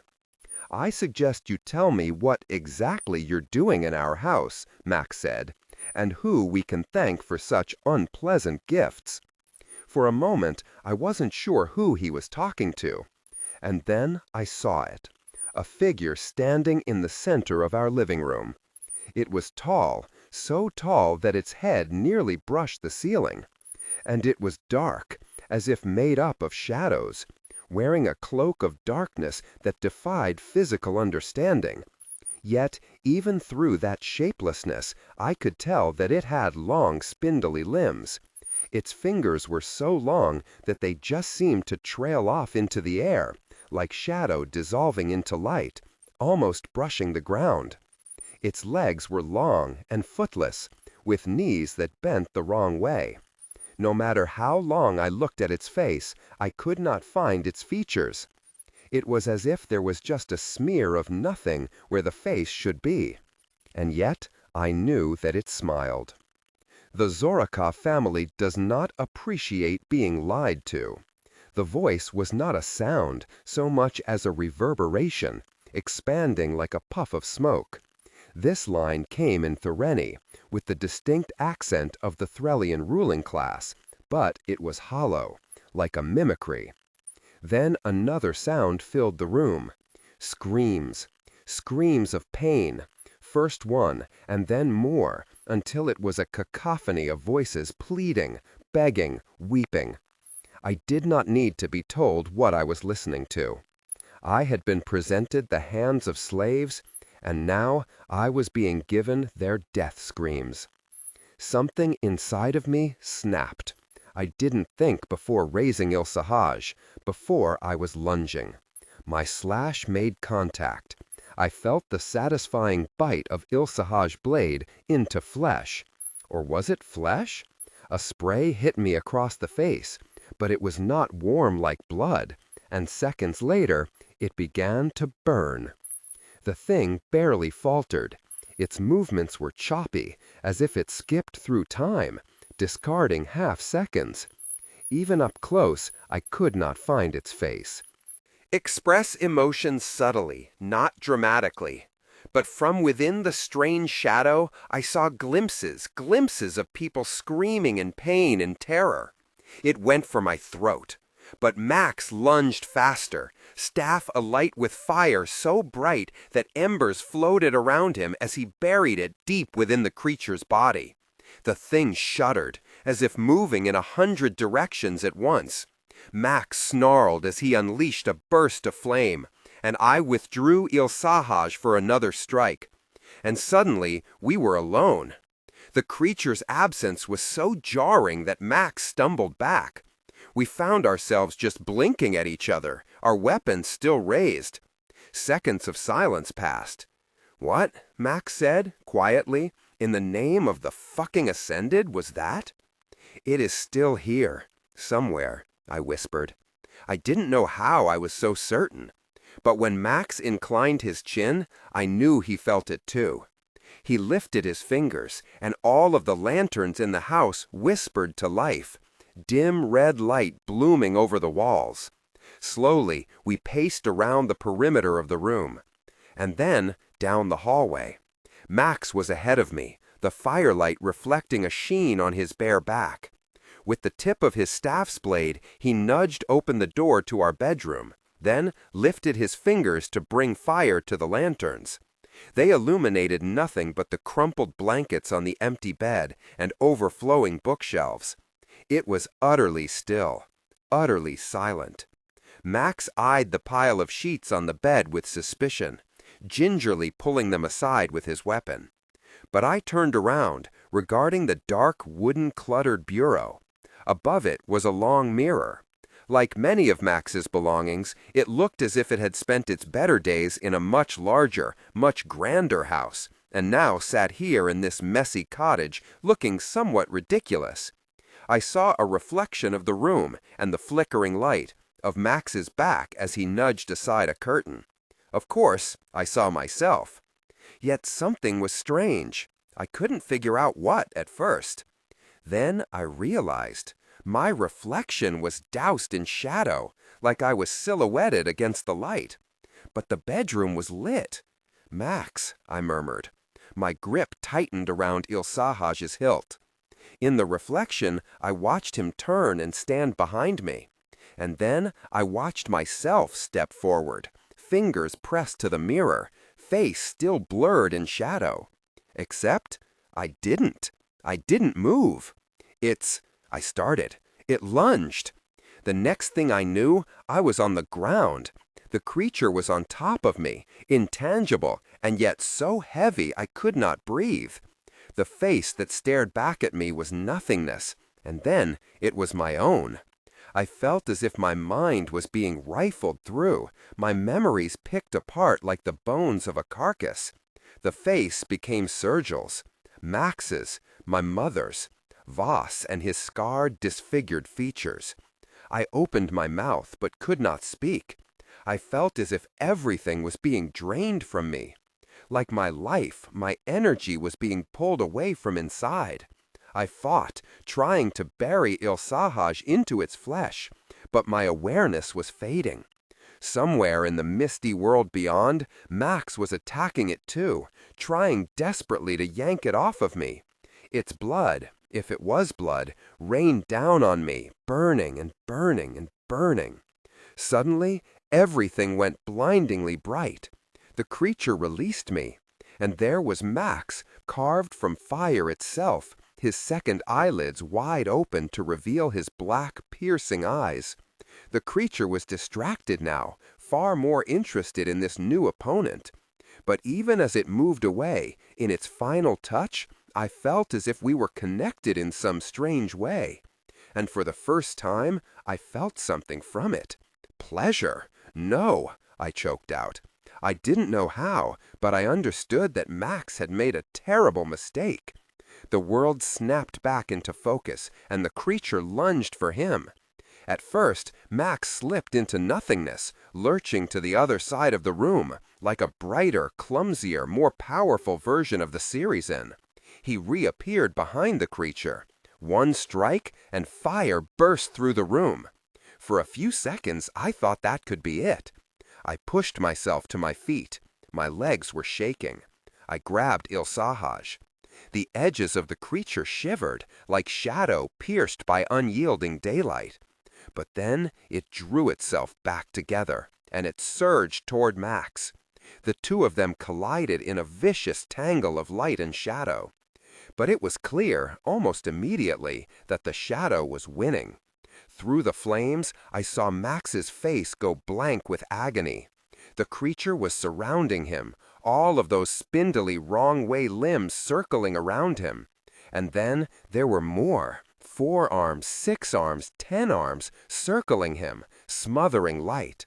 On instinct, I tried to call my magic, but it didn't answer. The creature looked up at me, And now its face was one that I knew so intimately, even though I had never met it. A young girl with sheets of black hair. Kira.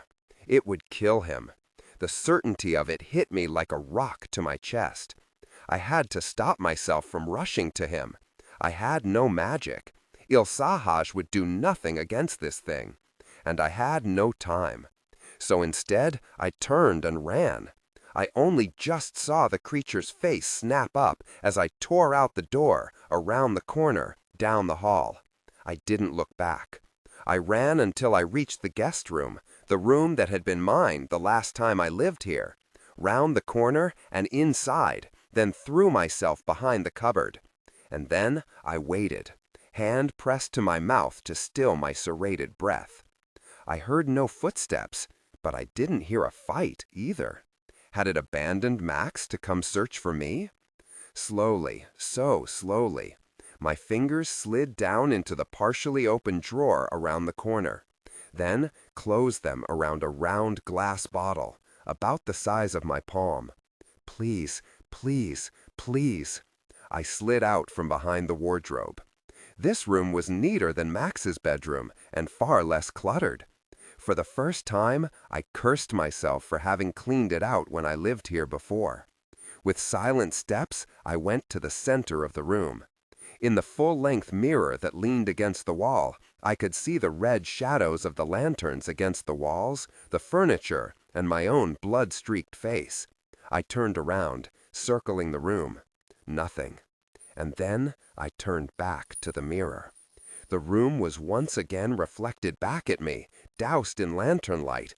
Everything, doused except for my face, stuck in shadow. Gods, please work, please work. I said one final prayer, and then I smashed the bottle in my hand against the ground. I poured absolutely everything I had, every scrap of magic that might have still lived within me, every piece of desperation, every magnified shard of power that lived trapped within this ink. I poured all of it, all of it, all of it, into drawing the final line of my stratogram ink. Out of the corner of my eye, I saw my reflection lunge towards the glass. Pain tore through me as I gave magic I didn't have to this final burst, drawing what I could from the stratogram ink for one single spell. One spell to shatter all of the glass in the house, mirrors and windows, all at once. The crash tore the air in two. Sweat plastered my clothing to my skin.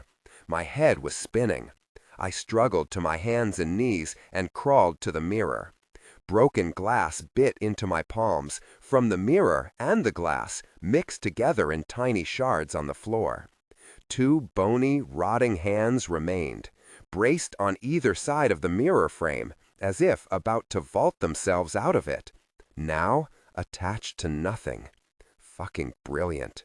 I turned to see Max leaning against the doorframe. His second eyelids were closed now, gaze cool and blue, and so very tired. He was not wounded, but he looked impossibly weak. My gaze fell to his hands. They were black. I got to my feet. We have to leave. My words were drowned out by a strange sound. It started low and then rose louder and louder. Shh.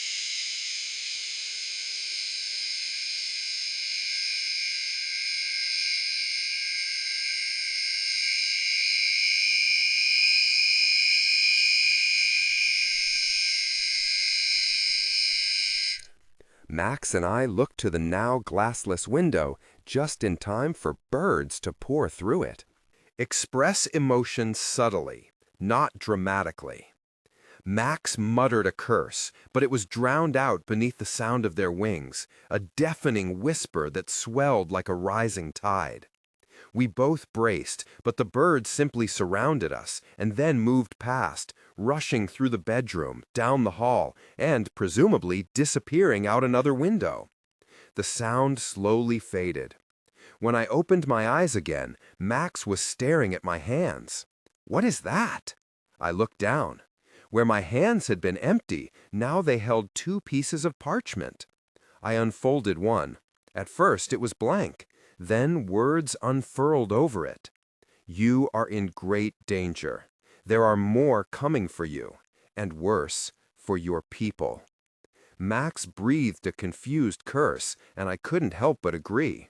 Move quickly. Use the stratagram on the paper beneath. I will explain. Absolutely fucking not, Max said, and the next words came as if they could hear him. I cannot make you trust me. But they will be coming for you in seconds, and your people need you now to stop something worse. I don't understand, I murmured, and Max let out a low scoff. Because this is insane, he said beneath his breath.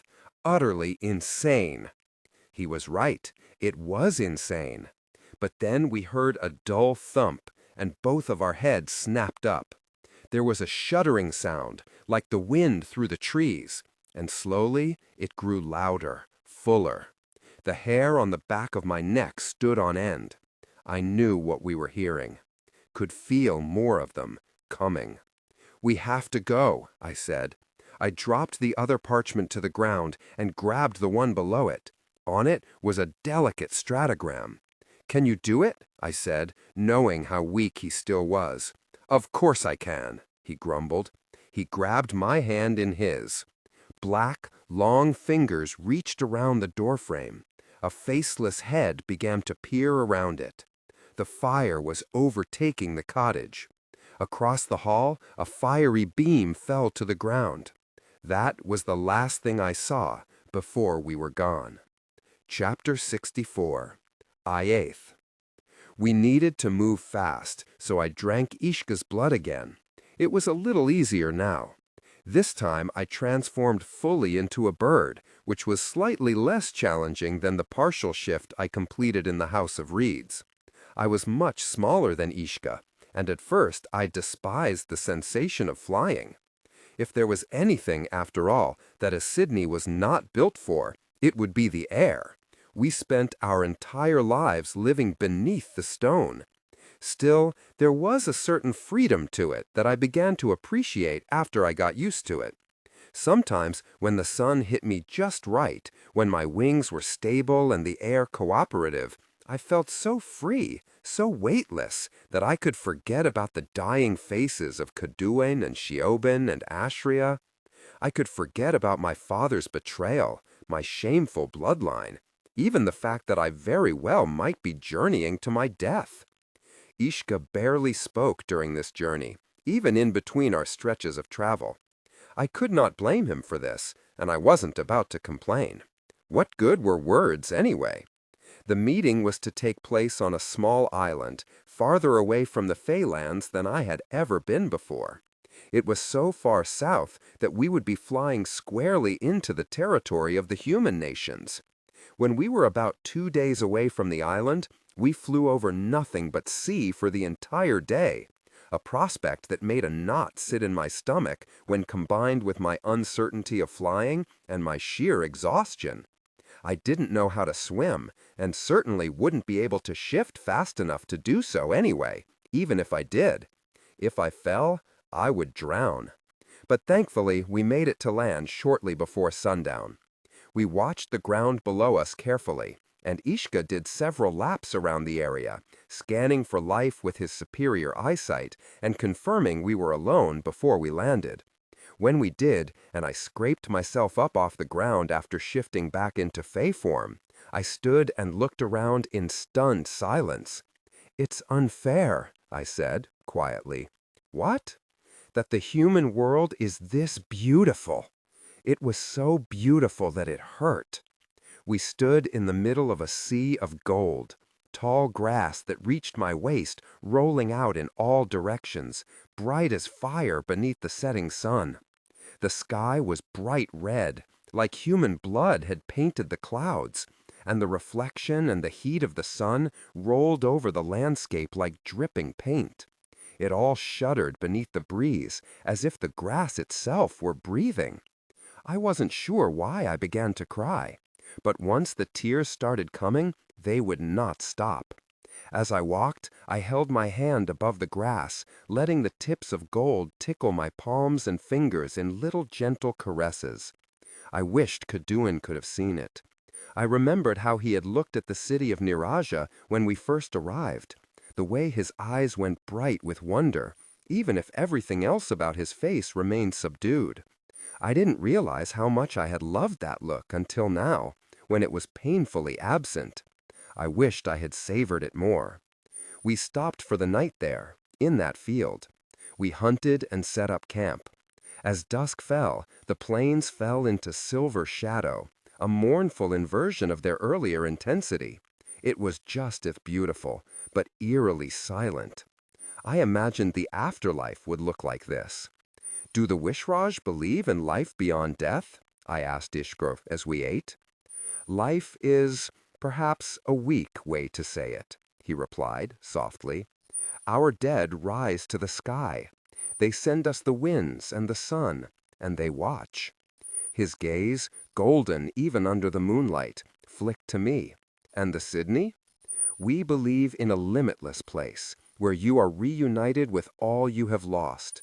But to get there, your mark upon the world is judged. There is nothing more important to the Sydney than the weight of our stories." I looked down at my forearms, one covered in lines of tattoos, the other in stark black X's.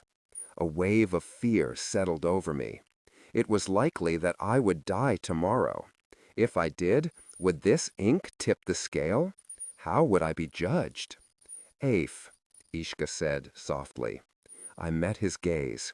It was rawer than I had ever seen it. It was a strange shade on his face. "You have earned your place in any afterlife," he murmured. "Sydney or Wishraj. Any god worth worshipping would grant it to you. And if there's an afterlife that would deny you entry, I do not want to be there either." A lump rose in my throat. "If we die tomorrow, it was an honor to fight next to you, Ishka." He was silent for a long moment. Then he said, "Likewise, Ayath, Tyranness of the House of Obsidian. It has been an honor." After that, our conversation settled with the embers of the fire. I lay down, but I could not sleep. Instead, I looked up at the stars and thought about the past Wishraj who lived among them, Ashraya included. I thought of the stone beneath my feet, and Sheobin. And I thought of the House of Stone, and the sudden, devastating realization that I did not know where Kaduin had gone. I rolled over and watched the grass. In the darkness, I could see Ishka lying there too, completely still, with his eyes wide open. In the morning, we packed our things in near silence. There was a knot in my stomach that I couldn't untangle, and I feared that if I opened my mouth, nothing but my own fear would come spilling out. Ishka once again offered me his blood, and we shifted together and took off for the island where the humans were gathering. I knew little of the human world. A part of me expected this island to look like Niraja, grand and majestic. But for a place that had come to consume all of my thoughts, it was surprisingly small, even if it too was beautiful. It was crescent-shaped and heavily forested, with trees that were bare save for thick clusters of ferns. The beaches were sandy and so bright they were nearly blinding to look at beneath the midday sun. The sky was bright red, like human blood had painted the clouds, and the reflection and the heat of the sun rolled over the landscape like dripping paint. It all shuddered beneath the breeze, as if the grass itself were breathing. I wasn't sure why I began to cry, but once the tears started coming, they would not stop. As I walked, I held my hand above the grass, letting the tips of gold tickle my palms and fingers in little gentle caresses. I wished Kaduin could have seen it. I remembered how he had looked at the city of Niraja when we first arrived, the way his eyes went bright with wonder, even if everything else about his face remained subdued. I didn't realize how much I had loved that look until now, when it was painfully absent. I wished I had savored it more. We stopped for the night there, in that field. We hunted and set up camp. As dusk fell, the plains fell into silver shadow, a mournful inversion of their earlier intensity. It was just as beautiful, but eerily silent. I imagined the afterlife would look like this. "Do the Wishraj believe in life beyond death?" I asked Ishka as we ate. "Life is—" Express emotions subtly, not dramatically. We landed on the opposite side of the island and shifted back our fey bodies, crouching in the sand. My heart was pounding. "Where are the Wishraj?" I whispered to Ishka. "They must not have arrived in time." He shook his head. It was far to travel. I wasn't sure that they would. I cursed under my breath. But I wasn't about to let that stop us, not when we had gotten this far. I reached for my knives and shot Ishka as confident a glance as I could manage. Then, "It's just us. I hope you're ready." Ishka looked slightly pale, but he nodded all the same. There was only one structure on the island, a stone, circular building, not particularly tall. The windows were high and small, near the top of the roof. Columns surrounded it, carved with a language I didn't recognize. A single path of large, flat granite led up to the building's entrance, a set of arched double doors in dark wood. There was no sign of the humans. Perhaps they were already inside. "The windows," I said, jerking my chin up. "They're small, but we can fit through." But Ishka was already standing and walking towards the door. I caught his wrist. "They could shoot us where we stand," I hissed. "It will be fine," Ishka said calmly, though there was a slight twinge to his voice that I couldn't decipher. He took my hand in his, a strangely intimate movement, and stepped towards the door. "Ishka," I tried to pull my hand away, but his grip was firm. "There were dissenters," he said, without looking at me. "Let us talk to them first." I wasn't convinced. I wasn't convinced at all. But before I could stop him, Ishka pushed open one of the doors, and we stepped through. Chapter 65. Max. My knees hit sand. In any other context, I would have been willing to flop over in that sand and take a nap. It was beautiful, soft, white, fine. For a moment, my mind was stuck on that odd sand appreciation, and then I reordered my thoughts. The box of hands, the fucking monster, the birds, the stratogram, and this. Tisaanah and I got to our feet. We looked ridiculous, half-dressed and wielding ridiculously fine weapons, spattered with strange gray purple. We were on a beach. Actually, perhaps it was an island, because I could see the coastline curving in the distance. Tall trees with tufts of leaves loomed above us. The forest ahead was dense with lots of ferns. It was bright daylight, jarring after coming from the night of hell at the cottage. "We must be far away," I murmured, for the time to be so different. "Look," Tisaanah pointed down the beach. There were several boats on the shore. Are there others here? After all that, there'd better be someone here who can give us some ascended damned answers. That, or try to kill us, I thought. At this point, who knows? Tisaanah looked up, and I followed her gaze. Ahead of us was a single stone path leading up to a massive arched doorway set in an eerily imposing stone building. The structure was circular and surrounded by large columns. As we stepped closer, I could see they were covered in carvings that looked as if they could be writing, though not a language I understood.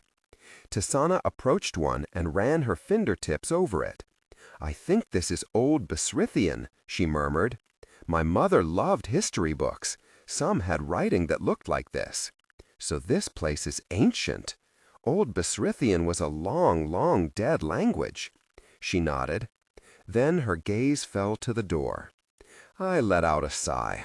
"I suppose," I said, "we're about to walk through that ominous entryway, aren't we?" "I think we are." "Fantastic." "Well," I muttered, "might as well keep an exciting day exciting." We approached the door. Despite the boats we saw in the distance, it was completely silent. If there were other people here, they didn't make a sound. I did not find this especially comforting.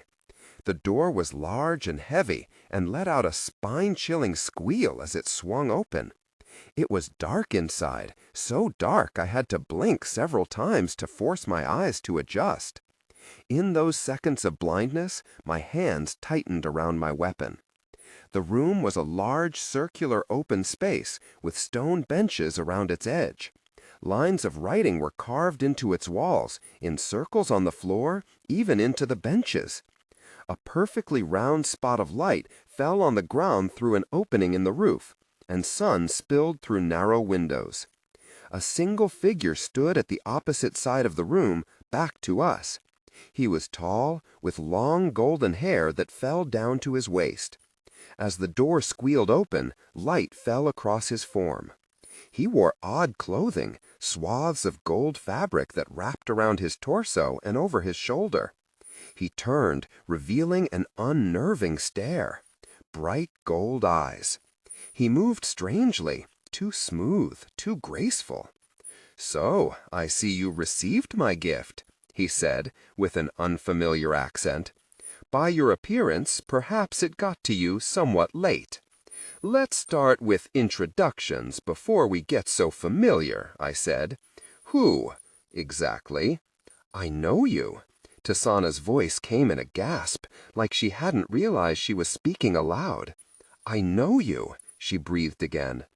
The man stepped forward, and I matched the movement, my weapon raised. "Wait, you tell us who you are before you go anywhere." He was looking past me to Tisaanah, so still that it seemed like he was barely breathing. My grip tightened around my weapon. "Who are you?" I said again. He was silent for a long moment before answering. "My name is Ishka, Sayes, and I am here to right a wrong that I made very, very long ago." Chapter 66. Ife. It was so dark inside that at first I could see nothing. I heard hushed whispers suddenly go silent. Slowly, the room came into focus around me. We stood in a large circular room. The bright light from the half-open door spilled in from behind us, casting a violent streak across the ground. The walls, like the columns outside, were carved. A single curved stone bench lined the perimeter of the room. On that bench sat the humans. There were perhaps 20 dozen of them. Most were men, but there were a few women. They wore different styles of dress, though most wore flowing garments that reminded me of the Wishraj's apparel. Nearly half of them had colorless skin and white hair, like the man I had encountered in Marietta. I opened my mouth to speak, though what would I even say? Would they even understand me? But then one of the humans stepped forward, and all words left me. The light fell across his pale face, catching silver hair in the sunlight. Silver hair and a scar that ran from the corner of his mouth all the way to his ear. Instinctively, my hands shot to my blades. But one of the other humans lifted their hands, and my weapons flew across the floor, scraping the whole way. I tried to lunge, but Ishka's hand was still firmly around mine, even though I tried to yank it away in frustration. "Ishka, go!" I gasped. But another one of the humans approached me, eyeing me like a cat, and suddenly my head, my thoughts were in paralyzing agony. I couldn't move, I couldn't breathe, I couldn't think. And still, Ishka was not moving. He released my hand, and I collapsed to the ground, my muscles suddenly beyond my control. And that was when I heard 8 words that ripped me apart. "I fulfilled your request," Ishka said to the scarred human. "Now you fulfill ours." Everything went numb. My whole body jerked as I wrenched my head around to stare up at Ishka. He did not look at me. "What are you doing?" I tried to scream, but my body was not my own. One of the white-haired humans, a young woman, knelt beside me. She took my face in her hand and turned it, looking at me like one would examine a horse to be purchased. She said something to the scarred human in a language I didn't understand. Didn't understand except for one word. Ensnare. The scarred human smiled as if pleased by whatever she had told him. You do not know how long and how hard we have worked for this, he told Ishka through a thick accent. Many of our people's lives will be saved. Ishka did not return his smile. Express emotions subtly, not dramatically. A sneer twitched at his lip. Still, he carefully avoided my stare. You have already taken many of ours, out of desperation alone, actions that we sincerely regret. Well, now it will no longer be necessary. He bowed his head. Queen Shadya appreciates your alliance. The realization dawned. Betrayal bled through me like a dagger's tear. I tried to scream, tried to shout, tried to lunge for Ishka. If I could move, I would have ripped his skull from his body. I would have torn his eyes from that beautiful face. But I could not move. I could not even weep. Likewise, the scarred human said, and bowed his head. Ishka began to turn away. Then he paused and looked back at me. Something shuddered across his face. Is it really so powerful? He said quietly. The thing that she will become? The human smiled. It is the most powerful thing the world will ever see. One of the other humans touched me, and agony consumed me. 2 sets of hands dragged me to my feet. My limbs were limp, but I fought with everything I had against the spell that sapped me. For just one moment I broke through it. My limbs thrashed. 2 more humans were on me. My eyes were blurry with tears. "Ishka!" I screamed. "You cannot leave me here!" They were dragging me back, dragging me against the floor. I saw only Ishka's gold eyes staring back at me, his face stone. "You cannot do this to me!" I thought of the House of Reeds and those monsters. Would I become a monster too? My consciousness waned, my vision going white and blurry. I was being dragged farther and farther from Ishka. "Ishka!" I do not know if I screamed it aloud. The last thing I saw was him turning away, his golden hair flying back in a sudden burst of wind. And then my vision was consumed by white and white and white. Chapter 67. Tisaanah. I couldn't move. The familiarity was buried deep, somewhere far beneath conscious thought. But the sight of that man's face, the sight of his bright gold eyes, yanked something visceral to the surface. Ishka, Ishka. How did I know that name? Max, who had planted himself firmly between me and the golden-haired man, peered at me over his shoulder, asking a silent question. Nothing but white and white and white, for so many days. The voice floated through the back of my mind. How many times had I heard that, seen that, felt it? You were betrayed by someone that you thought cared for you.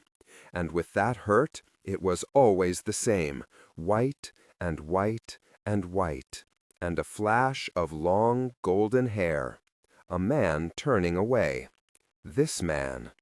"You knew Reshaye?" I forced out, and Max's eyes went wide. "Reshaye?" he said quietly. "That's what she calls herself?" "She?" Max said. "Does it mean something?" I murmured. A wince flickered across the man's face. "It means no one." Chapter 68. Aphe. There is much I do not remember. I remember the pain. My body is opened and closed and opened again. My organs rearranged, blood removed and returned to me. The humans are monstrous and cruel and vicious. To them, I am not a living thing. To them, I am a tool to be used or created or harvested. There is no past or future. There is only this. The first time they link me to another, it is through the melding of our veins, yanked out of my wrist and dangling and dripping between us. The humans keep dying. I know because I feel their deaths. I know because their deaths are mine. I do not see the bodies. I see nothing but white. They take pieces of me. I do not know what they do with them or why they take them. First fingers, then my hands, then my arms. Slowly they carve me away, piece by piece. Perhaps one day I will not have a body at all. For a long time I think of Ishka and how much I hate him. I tell myself that my hate is important because it keeps me alive. But the terrible truth is that I have no choice but to live, even though I wish I could die. I hate Ishka so much that I sear my hate into my soul. I hold on to it even when everything else fades away. One day I realized that I cannot remember my home. I know it was beautiful and safe, and that when I was there, I felt connected to 1,000 other souls. Now I wonder what that feels like, to be connected to others, to be safe. Faces and memories slip through my fingers like I'm trying to cradle fistfuls of sand. First, it is the peripheral ones, Ashrayas, Shadyas, people who wove in and out of my life for brief moments at a time. And then friends. One day, I cannot remember the shade of Kaduan's eyes, or the way that Siobhan's proud smile made me feel. I clutch Ishka's face, suspend it in the amber of my hatred. But soon I remember only the sharpest of fragments, his hair flying out behind him as he turned away from me, as he left me here. I hate my father, too, for his lies, and my mother for allowing him to be such a monster. But my hate is not enough to keep their faces either, and soon they too are gone. I cling the most to Reshaye. I try to etch her features into whatever is left of me. Her beautiful smile, her bright eyes, the way she smelled when she wrapped me in an embrace. Long after everything else fades away, my love for Reshaye remains. I try to remind myself of it every night. I recite the angles of her face to myself, and I tell myself, there is still someone out there who loves you. But one day I cannot recall her name. Soon her features blur one by one. I lose the tilt of her eyes, the cadence of her voice, the path her smile tread across her face. And one day I cannot remember what love is at all. The humans carve pieces of me away. Chunks of flesh fall away, and so do chunks of whatever lies beneath. I try so hard to remember my name. Sometimes I hear the humans' voices. They ask me, "Who are you?" And I tell them, "I am Aphe, Tyrannus of the House of Obsidian. I am Aphe.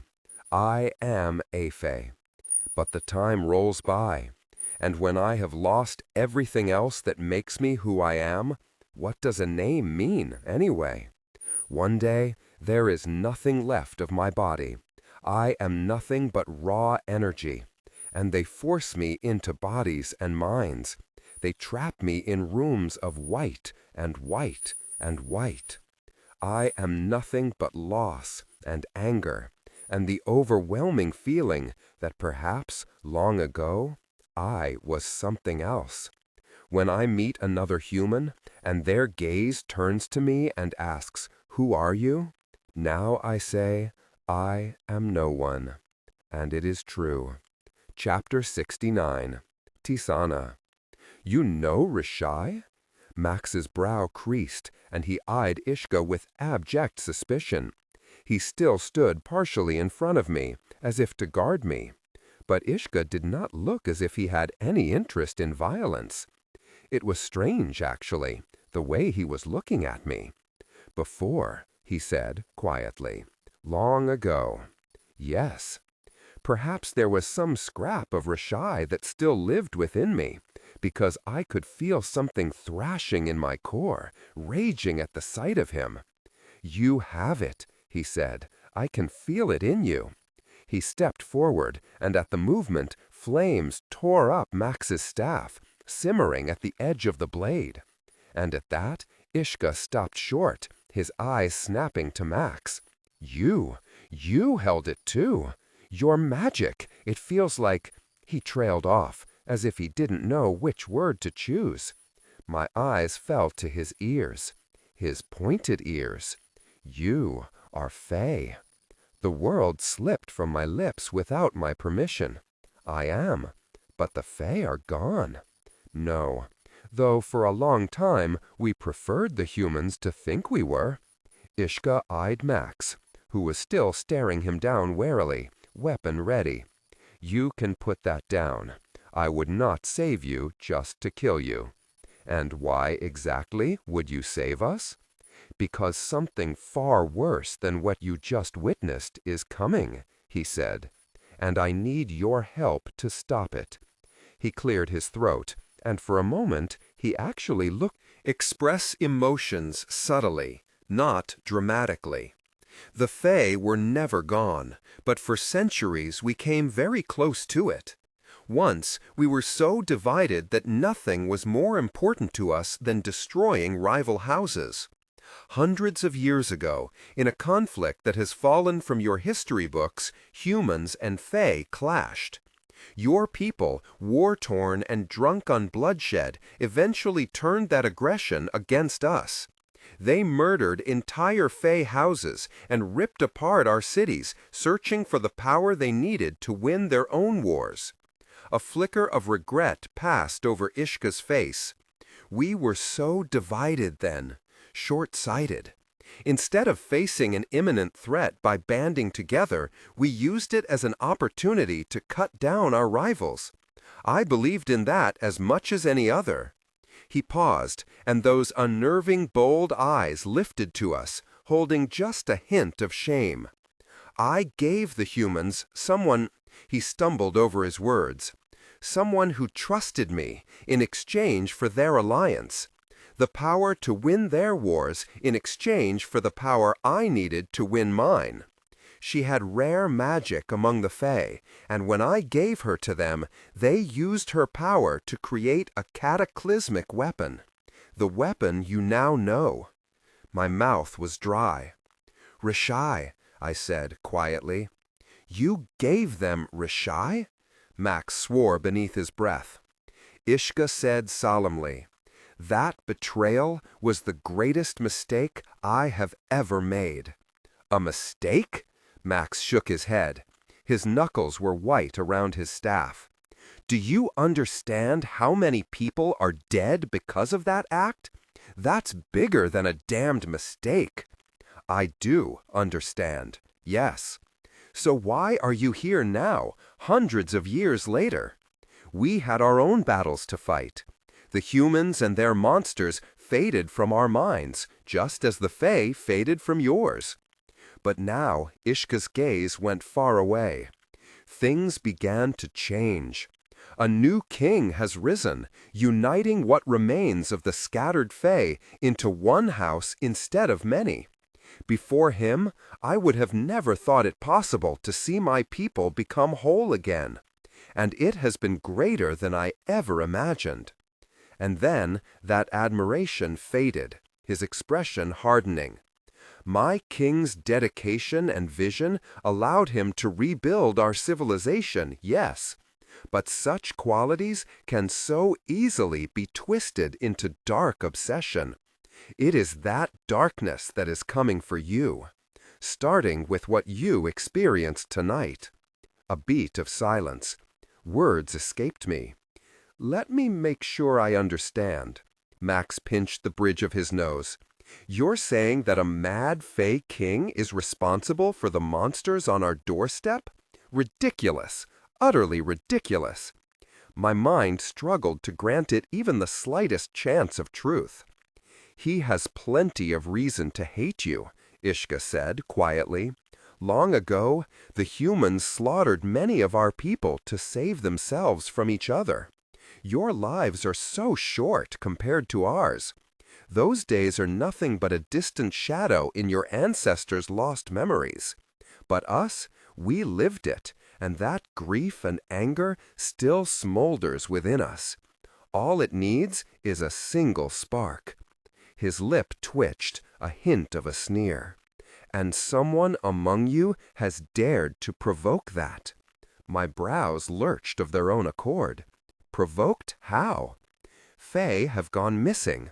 Not many of them, but the king is certain it is the work of the humans. The work of which humans? Max said. There are millions of us in hundreds of totally unrelated countries. The humans did not care which of our people, our houses, they had to slaughter to get what they wanted, Ishka said sharply. Forgive us if many are not willing to extend a greater courtesy. Not when our... He shut his mouth abruptly, letting out a long breath. When he spoke again, his words were careful and measured. If I am to be honest, I hate your kind too for what you have done. But my king walks a dark, dark path. He stepped forward, his gold eyes burning. Perhaps I have not been clear. He wants to kill all of you, every last one. He is a great king because he values every Fae life, and for that same reason, he will be a ruthless adversary. Those eyes fell to me. And he has been looking for you in order to do it, for what you hold, for who you hold. My mouth was dry, my head swimming, and through that fog a slow realization fell over me. The stare I felt in my dreams, the whispers, the reaching hand. I have been looking for you. No, they were just dreams. You knew they weren't just dreams. My mouth opened, but I couldn't speak. I felt as if I was going insane, as if the incredible odds against us weren't enough, as if we didn't already have such awful threats looming over us. And now this? Then I have some bad news, Max said. Reshaye is gone. Ishka's eyebrows lurched, even though the rest of his face remained completely still. Gone? Dead, I said. Ishka frowned. I do not know if it is possible for such a thing to die, he said quietly. And he will still come for it, even if it's just for the ashes. He is obsessed. He will never stop looking for it. Not in you. His eyes slid to Max. And not in you either. Every time I closed my eyes, I saw that box full of hands. My nerves were raw, too close to the surface of my skin. And the Zorakovs? I asked. What role do they play in this? The Zorakovs? The Threllians? The ones responsible for those things. The message they brought us came from them. Ishka stared blankly at me. And then realization flooded his face. The king would be willing to craft temporary alliances. I have left his inner circle, but the last I knew, there was talk of such a thing. Alliance with some humans to get the numbers he needed to do what he wished. For all his faults, he is not willing to jeopardize Fae lives. A wrinkle deepened between Ishka's brows. If he has done that, then perhaps things are moving even faster than I feared. And it is greater proof than ever that we must act quickly. I told you it's gone, I choked out. Even if I wanted to help, I couldn't. I was useless. I do not believe it is truly gone. It would be difficult, if not impossible, to truly destroy. If you let me try, I could... You could what? Max said. Bring that thing back into the world? Everything that you've just told us is just another reason to leave it buried. Ishka gave Max a look that veered on pity. It will not remain buried. It is just a matter of whether we are the ones to use it or he is. A shiver ran down my spine. We? Max said. And what would this we do exactly? Let's say we agree. Let's say we let you use your mystical fey magics to drag Reshaye back to life. Then what? His gaze slid to me.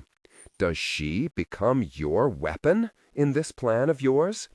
Ishka was silent, just long enough to give the answer he didn't voice. I take no pleasure in asking you for this, he said. Max let out a puff of air through his teeth and shook his head, his body language declaring his rejection before his words did. No, absolutely fucking not. And yet, a small part of me that felt the terrible silence in my magic where there had once been such power, and would be willing to do anything to bring that back. But then the memory flooded over me. The sensation of that pallid flesh against my fingers, that box of horrific, meaningless death, those agonized screams. I felt sick. I couldn't do this. Couldn't become a savior for another people when I still could not save my own. No, I have done this already. I have already traded myself away for someone else's war. But where does that leave the people who need me? Do you expect me to abandon them so I can become your weapon instead? Ishka gave me a sympathetic stare. This is not someone else's war. This will be your war, whether you like it or not. Then why are you the one here? Demanded. You're here to save humanity out of what? Benevolence? Ishka's mouth thinned. Do I need a reason? Max looked at him as if that was an insultingly stupid response, and it was. All it told us was that Ishka didn't want to express emotions subtly, not dramatically. So what will you do then? Nothing? Max's mouth opened, then closed. He glanced at me, a silent conversation playing out between us. We cannot do anything here, right now, I said. We need a minute to think, a minute to consider, because right now all of this feels like a twisted dream, and that was answer enough for Max. He turned to Ishka, jaw set. Send us back. I don't know where the hell we are, so I can't. Ishka did not move for a long moment, then approached us, a folded piece of parchment between his fingers. His eyes searched our faces. If you want to leave, I will not stop you. But take this, too. There, with the paper, he placed a silver gold feather. Burn that when you have made a decision, he said, and I will come to you. Max unfolded the parchment, revealing a delicate stratogram, and Ishka stood there, still until the very last second when he lurched forward. My son, he said, his voice rough. My son is among the Fae that are missing. I feel the same anger my king does, the same desire to burn down this world that has taken him from me, to see your people destroyed for their part in it. But I have seen where that hatred leads. I'm coming to you as an ally and not an avenger. He stepped back, and the world was already starting to dissolve as he said, Think about what I have said, please. Chapter 70.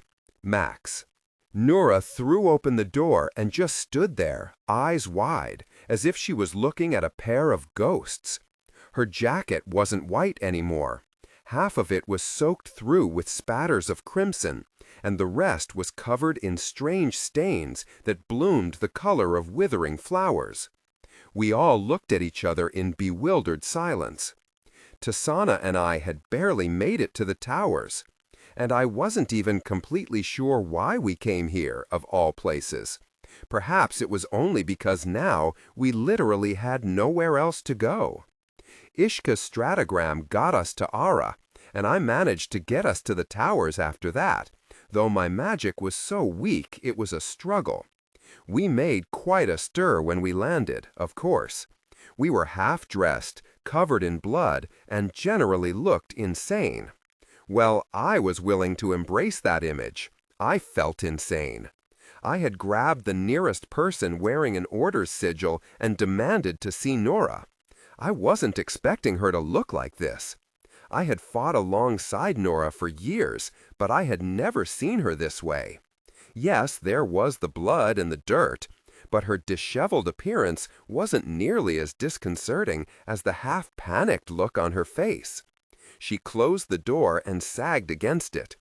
"Ascended fucking above," she muttered, pressing her palm to her eye. "I thought that you two were... Do you know how long I searched?" "Nora, what happened?" I asked, and Nora snorted. "What happened? I just came from your house, or whatever's left of it." Whatever's left of it. That statement kicked me in the gut. "So, you saw them," Tisaanah said quietly. "The creatures. They killed 8 Sirezin." I cursed beneath my breath. I'd been in battles of thousands that hadn't managed to take out that many Sirezin in one swoop. Nura didn't meet my gaze. Instead, her eyes kept going far away, as if shuffling through scenarios only she could see. She looked terrified. Hell, she was trembling. A realization fell into place. This wasn't shock. This was worse than shock. This was abject horror. The horror of someone who knew exactly what they were facing and how bad it was. "You know something," I murmured. "What is it, Nora?" Her gaze flicked to me. For just a moment, I saw something there that I hadn't seen in Nora's eyes for nearly 10 years. Raw fear. The kind of vulnerability that she had spent so long trying to shield carefully from the world. She swallowed. "I need to show you something," she said. "I didn't even know the towers went this deep below ground." Nora brought us down past the entry floor, down even beneath the lowest levels used for storage. Yet when the platform finally came to a stop, the hallway before us didn't look like an underground basement.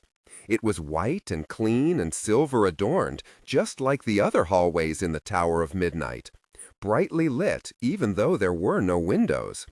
Nora did not speak as we walked. She led us down the hall, past a number of closed, heavy doors, until we reached the very end. She opened the final door and ushered us into what appeared to be a study. The shelves were crowded, lined with books that at a glance appeared to be even older than the tomes in the tower's libraries. There were tables strewn about the room, one covered in books, one covered in scribbled notes, another holding many glass jars and vials of various substances. "Old friends," a rough voice wheezed behind us. I tensed. Ascended fucking above. It couldn't be. I turned and immediately cursed. What is he doing here? Vardir, who sat at one of the messy tables, here, in the towers, and very much not rotting his life away in Ilizoth, grinned at me. How fate would see it, for us to meet again so soon. His wild eyes fell to Tisaanah, and the grin widened, veins popping up beneath the paper-thin skin of his neck. And with such interesting company. "I haven't been so invigorated in," Vardir said curtly. "Leave us." "Leave? So soon? But we have so much to—" "I can send you to your room, or I can send you back to Ilizoth. Your choice. Go." Vardir scowled, but begrudgingly rose. I glared at Nura, who went to one of the other desks on the opposite side of the room, her back to us. "What is he doing here?" I said again. I needed him. I did not like that answer. Vardir had nothing good to contribute to this world. Needed him for what? Tisaanah asked. Vardir slammed the door behind him as he left, leaving us in heavy silence. Nura did not turn. "There is a lot I need to explain to you," she said, and it is going to be difficult for me." She turned around. In her hands rested a long, shallow bowl of hammered gold. Thin silver liquid filled it to the brim, and on the still-as-glass surface was a crimson stratogram, maintaining its shape with unnatural stillness even as Nura walked closer to us. My brow furrowed. Is that? Yes. She looked down at the contents of the bowl, frowning. The expression on her face made the skin prickle at the back of my neck, so unlike the version of her that I had known for so long.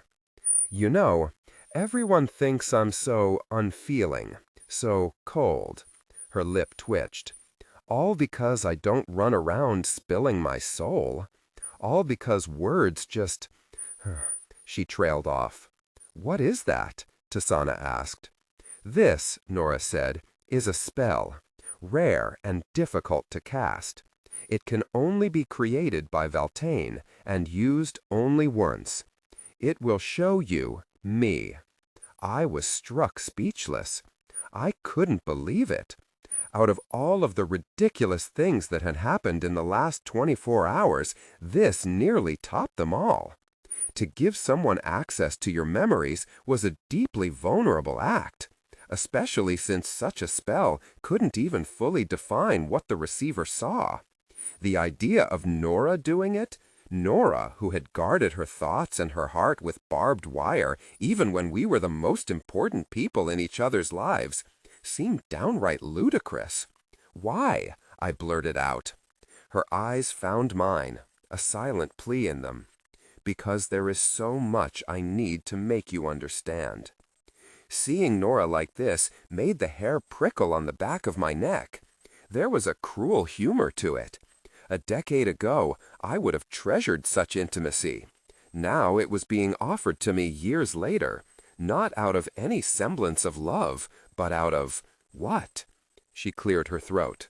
"Well, do you want to stand around asking more questions, or do you want answers?"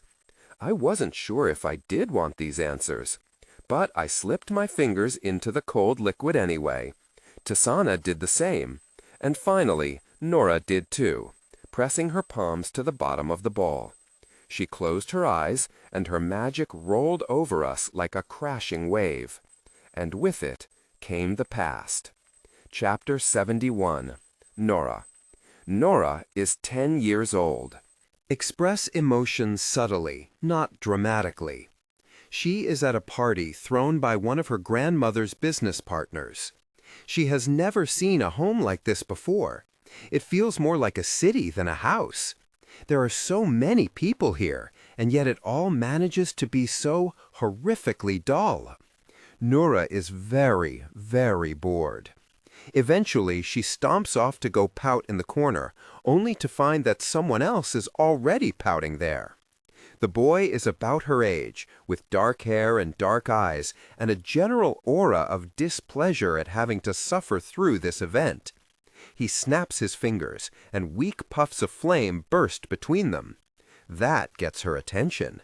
A wielder, like her. She sits beside him. "What's your name?" "Moxentarius," the boy says. Nora makes a face. Where she came from, people are named things like John or Eric. The boy looks away. "I know, it's a stupid name." "It is," she says.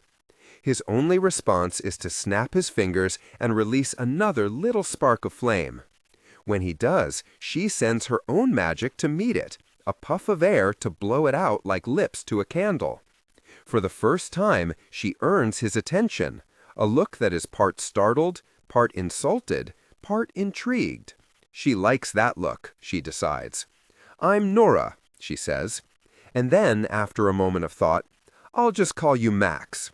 Nora is 12 years old. The years have passed fast. She and Max have done nothing but train, driven to endless pursuit of perfection by Brian. She has never been so exhausted. And yet, it is easy to commit herself so completely when it means she can be with the Farlonians. Max's gentle mother, his friendly father, his siblings who welcome her into their affectionate squabbling, Brian, who treats her as if she actually has potential. And of course, Max, the best friend she has ever had. Now the two of them stand at the doorstep of the towers. Max is stubborn-jawed and wary-eyed, masking secret uncertainty. She is uncertain too, even if she will not admit it. The military is going to be better than getting stuck by ourselves in some countryside apprenticeship, he says. The key words are, by ourselves. She is a Valtane, and he is a Solari. In apprenticeships, they will be alone. At least here, they will be together. Besides, what other choice is there? For Max, there is none. He will join the military, as his brother and his father and his grandfather have before him, and he will excel, because that is what Farlonian men do. Nora will be excellent too, she decides. Just as good. Better, even. Her name is the first one on the enlistment papers. Nora is 15 years old. She has learned how to master her magic, wielding light and water and air and the thoughts of others, but above all, she has a gift for wielding fear. This, she thinks, makes sense. She has spent her life controlling her own fear. Small wonder she would be so adept at controlling it in others. Max has gotten good too. He speaks to flames as if they are another part of him, and his combat skills earn impressed whispers among the instructors. This makes Nora's skin prickle with jealousy. She wonders what it would be like to be the subject of such tittering. But then they say, well, of course, he is a Farlonian. Of course.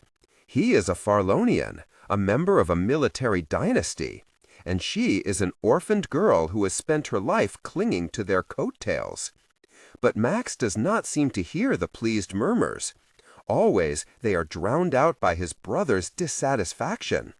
He still throws himself into training like someone who has everything to prove. Secretly, Nora is grateful for it, because she is certain that once he believes everything that everyone says about him, he will leave her behind.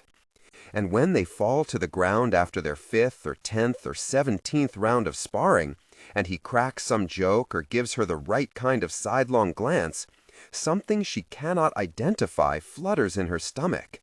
And in that moment, the idea of being left behind by him is the most terrible thing she can imagine.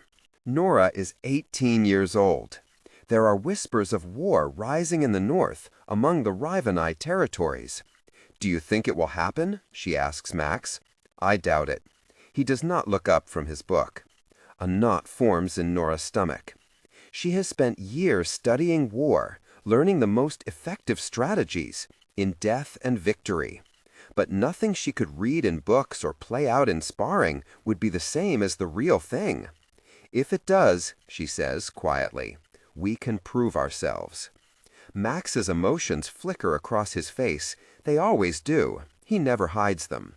Uncertainty, fear, temptation by all it promises. Maybe, he says at last, we shall see. We shall see. But it is only days later that Nora is on a patrol that quickly turns violent. The Rivenai crowd is angry, the kind of angry that moves people to pick up steel and magic rather than shouts. A wielder woman lunges at her, lightning at her hands, and Nora reacts before she can think. One strike, and her knife is buried in the woman's flesh. The blood is everywhere at once. The woman falls. The crowd goes silent. Nora drops to her knees, barking commands, trying to stop the bleeding. It is no use. Nora holds the woman as she dies, watching the light leave her eyes. That night, she hides in the washroom and empties her guts all night long. It is the first life she has taken. Not the last, of course. Nora is 20 years old. She has learned to wield death the way she wields magic and fear. Tension is spreading across Ara like crimson wildflowers. But she and Max traverse the conflicts easily. The two of them are powerful individually. Together, they are an unstoppable force. Now, they are both riding the euphoria of victory when they return to their barracks after a long day. their muscles sore but their hearts soaring. Max is an attractive man, but perhaps he has never been more handsome than he was today, focused and confident and just the right amount of vicious. He turns to her now, here in this dimly lit hallway, and there is something in his dark-eyed gaze that makes her skin shiver. She is still ravenous. Their mouths are on each other before she can think. They fuck like they fight, with mindless pursuit of victory, and just as they do after a battle, they collapse in exhaustion afterwards. At last, her soul is at peace. It is only once he is asleep that she opens one eye and peers at the profile of her sleeping friend. Something that is both warm and cold settles deep in her core. She knows him better than she knows anyone else. No one has seen so much of her. She imagines the way the others would whisper, "She's only here because she's fucking a Farlonian." No one can know, she tells herself, and she pushes her heart away. Nora is 21 years old, and she is a candidate for Archcommandant. The tension has erupted into all-out war. She had dreamed of war as opportunity to earn respect, but no one talks about how relentlessly bleak it is. Soon, she begins to see human beings as machines of flesh to be dismantled. Good. It is better to be this cold. The Archcommandant cannot be soft, especially not her, because she has neither the strength of a family name nor the respect of masculinity to shield her from criticism. Not like Max. Max, who is also a candidate, and arguably the best one out of the four of them. Something that Nora hates to admit, even to herself. Of course, he does not know it. He never knows it. His mind instead is so often preoccupied with the war. He struggles. It is easy to see it in the tense lines of his face, in the way he wakes up in the middle of the night. It scares her to see him so vulnerable. She has learned that the world has no room for such softness. And he is capable of so much when he is strong.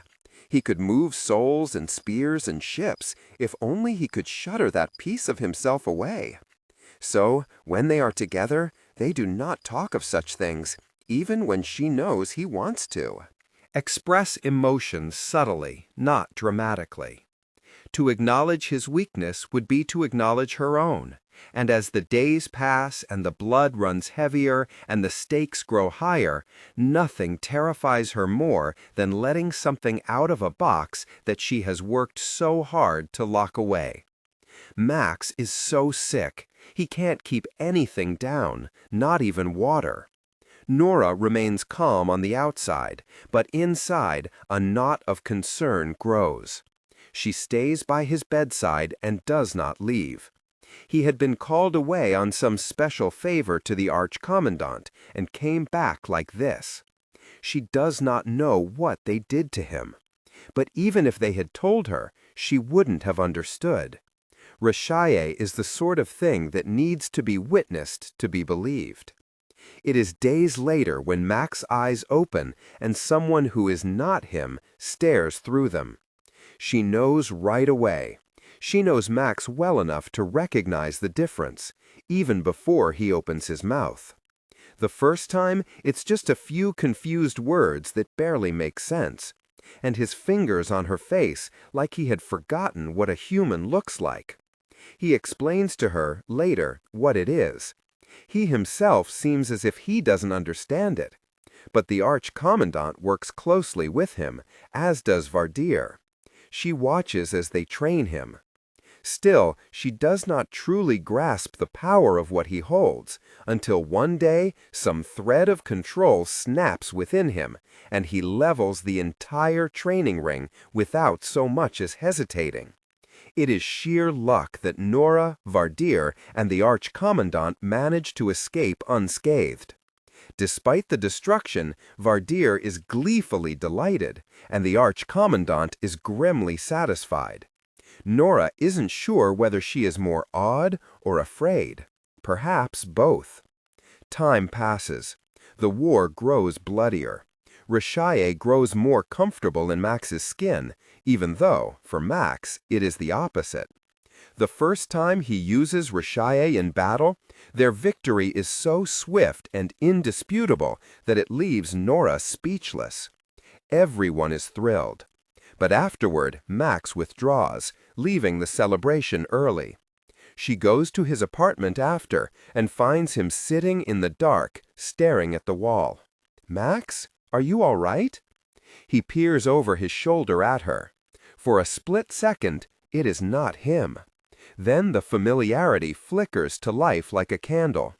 "Just tired," he says, giving her a weak smile. But ascended, he was always such an awful liar. Nora is 22 years old, and nothing could ever have prepared her for this. People that she fought beside for a decade were screaming in agony in the streets, and she was simply running by. She turned a corner and watched her commander die a brutal death, a rebel spear impaling his chest. And like all the rest, she turned and left him. What could she do? This should have been a routine mission. The city of Sarlazai was not even supposed to be their final destination. But the rebels had been waiting, and they ambushed them here, practically destroying their own city. The sheer callousness of it overwhelms her. By the time she makes it back to the rendezvous point, it is clear that this is a slaughter with no path to victory. An awful realization has fallen over her when she finally recognizes a familiar face in the smoke. She grabs her friend and yanks him back into an alleyway, sheltered, albeit poorly, from the fighting. Max is a good fighter. His knife is at her throat immediately. "Don't you dare kill me," she says. "There are 100 rebels who would rather do that instead." His knife drops. The look of sheer relief on his face when he recognizes her is gutting. Then she sees how badly he is bleeding, and her stomach drops. "How much of that is yours?" he asks, taking in the blood on her own jacket, and she shakes her head. "How much of that is yours? That bad? Very bad. You don't feel that?" His eyes are wide open, but she can tell that he is weaving in and out of consciousness. Dread clenches in her chest. He will not remain standing, not like this, not without a healer. Not without, "We need to retreat," he tells her. But Nora is tired of retreating. They will retreat today and leave behind a slew of corpses that gave their lives for nothing. Tomorrow, or next week, or next month, she will be cradling another dying child, or weeping mother. She will be tossing the ashes of another comrade out to sea, where they will be swept up and lost like a million others before them. It will never stop, and she has nothing more to give. Her hands are at his cheeks. "We have you," she whispers. "We have you." Revulsion careens across his face. Hell no. If they want to shit in their own beds, they can lie in it. The words are so harsh that they sting her lips. But she is angry. These are innocents suffering here. And the rebels did start this here, setting fire to their own home. Yet the hurt that flickers across her friend's face clenches her heart. It is so raw. Even when everyone else grew cold out of sheer exhaustion, he held on to that wonderful, dangerous naivete. "I can't," he tells her, and she understands it is the truth. He had been given a gift, but he is too gentle to use it.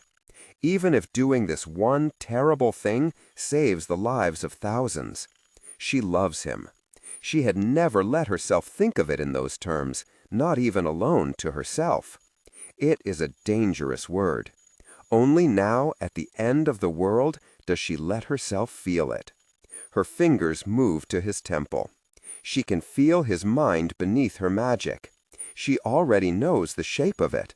She has never known anyone so well. It would be an honor to let him kill her. "That bleeding heart will get you killed one day," she murmurs. And then she reaches into his mind, pushing brutally hard, deep, ripping open the door he has so carefully guarded, releasing the incredible, war-ending power within him. She sees the exact moment that his eyes change, betrayal to fear to fury. She almost tells him she's sorry. She will never know if the words escape her lips, because then the fire is everywhere, and she is on the ground seeing nothing but flames and flames and flames, and death reaching out its hands for her. Nora remembers nothing but pain. She slips in and out of consciousness. One time she opens her eyes and sees healers holding sheets of her own burnt skin. She can move only enough to tilt her chin down and look at herself.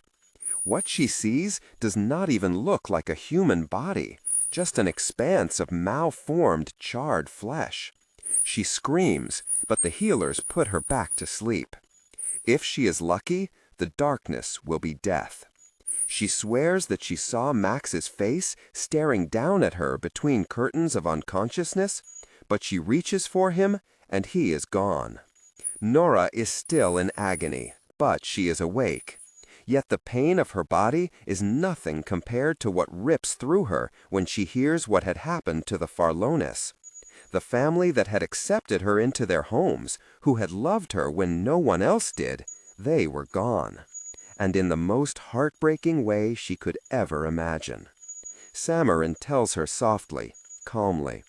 She says nothing until he leaves the room, and then she lets out a mangled scream through torn-up vocal cords. It echoes through the room and the hall and the tower until healers come rushing in to see her, and she turns her head away so they do not see the tears streaming down her face. They give her a wheelchair that she can use to move around until she is well enough to walk. Even that hurts horrifically, but she listens until she finds out where Max is and wheels herself to his room elsewhere in the towers. The sounds she hears from within make all her muscles freeze. His voice is mangled with agony. There is crashing as if things are being thrown or fists banged against walls. She listens as his outburst roars to a crescendo and then collapses into muffled silence. Her own tears are falling down her cheeks, silently. One hand is pressed over her mouth, her eyes squeezed shut. All of this is her fault. She wants to be with him. She wants to hold him until the world goes quiet, wants to comfort him, to grieve with him. Express emotions subtly, not dramatically. She wants to fall to her knees and beg for his forgiveness. She wants to carve out her heart and thrust it into his hands. I know this isn't much, but here it is, and I will spend the rest of my life trying to make up for destroying the best things in both our lives. But she cannot move. She isn't sure how long it has been when the door opens and Samarin steps out. He gives her a cold stare. "Are you going in?" She takes a long time to answer, but finally she says no, and has never felt like more of a coward. Samarin turns away. "Good," he says, and leaves her there alone in the hall, listening to her friend weep. The war is over, but there are still prices to be paid. Thousands died in the city of Sarlazai, whether in the initial attack or in the chaos that ensued afterwards, and Maxanterus Farleon is to be held responsible. Nora hears of the charges against him when sitting in her room in the towers. She is still in a wheelchair and still helpless. Not his fault, she says to Zareth. She hates Zareth, hates him now more than she has hated anyone, except perhaps for herself. You know, every word is hard-fought, her voice raspy. He never had trouble controlling it before, Zareth says. The actions were still his. Besides, the world can't know about Reshaye. You know that. This is the first time she realizes that Max never told anyone about what she did. It stings. He did the right thing, ended the war. I'll testify." "Testify? You can barely speak." "I will testify," she grinds out, and she does. She sits before a council of 50 judges, one from every district in Ara, and from her wheelchair she answers question after question. She speaks excruciatingly slowly, so the hearing lasts for hours. But she enunciates every single word, spinning a tale of a capable captain who did the best thing for his soldiers and his country, even at great personal cost. By the end, she is spitting blood into the cup of water they had given her. But she has convinced them. When she wheels out of that room, Maxanterus Farleon is a hero, not a criminal. Nora does not care when the title she wanted more than anything is given to the person she hates most of all. Zareth Aldris does not earn the title of Archcommandant. It is handed to him for the dubious honor of being the last remaining candidate. Maya Azeroth is dead. Nora's injuries forced her to withdraw from consideration, and Max may have escaped Elizath, but heavy restrictions were still placed upon him by the orders, forbidding him from pursuing the title. Not that he has any desire for such a thing now. Nora goes to his apartment a few months after. When he opens the door, she cannot explain everything that wells up in her. Words are too complicated. And so, like they used to a lifetime ago, instead, they throw themselves at each other. Perhaps they both think they can reclaim some shred of comfort from the warmth of each other's bodies. But even their bodies are not familiar anymore, permanently marked by everything that has destroyed them. She sees only a flicker of sadness cross his face when she tears her shirt over her head and he sees the full extent of her burns. Then it is gone, beneath feral, ferocious hunger. Their tryst is a soulless pantomime of something broken that they had done 100 times before. There was no love in this, only anger and hurt and the desire to outrun the present. When their climax fades, Nora feels nothing but shame. She rolls over and looks at him. His eyes are different, milky blue, as if they had somehow been consumed by cataracts. But that isn't the thing that strikes her most. It's the hateful emptiness in his gaze that slides between her ribs like a knife. This has been a mistake. What did she come here for? A chance at reclaiming something that they had once had? There is nothing left to save. She doesn't say a word to him.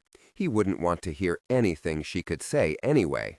Instead, she gets up, throws her clothes on, and leaves. They do not speak once.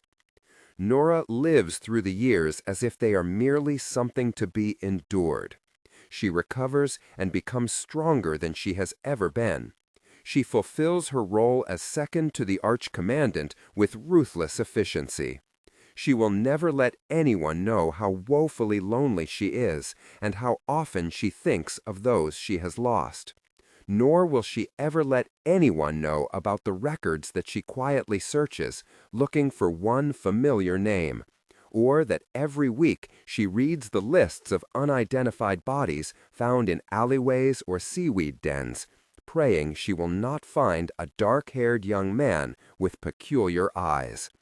There is only one thing that brings her peace. Every week, on her days off, she visits another city and wanders the streets. She watches people live their lives, content. The country is whole again. People are safe and happy.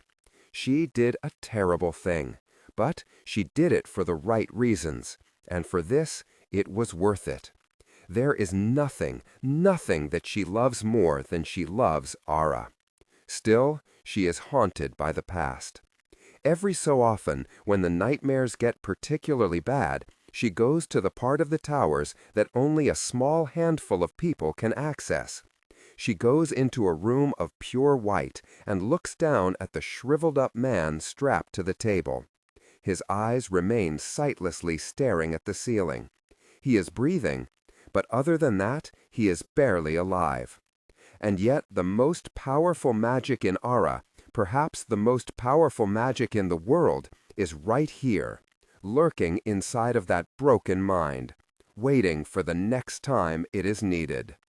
Nora is 28 years old when the unrest begins to stir again.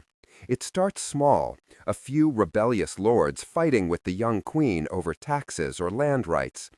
But even that single thread of growing tension is terrifyingly familiar.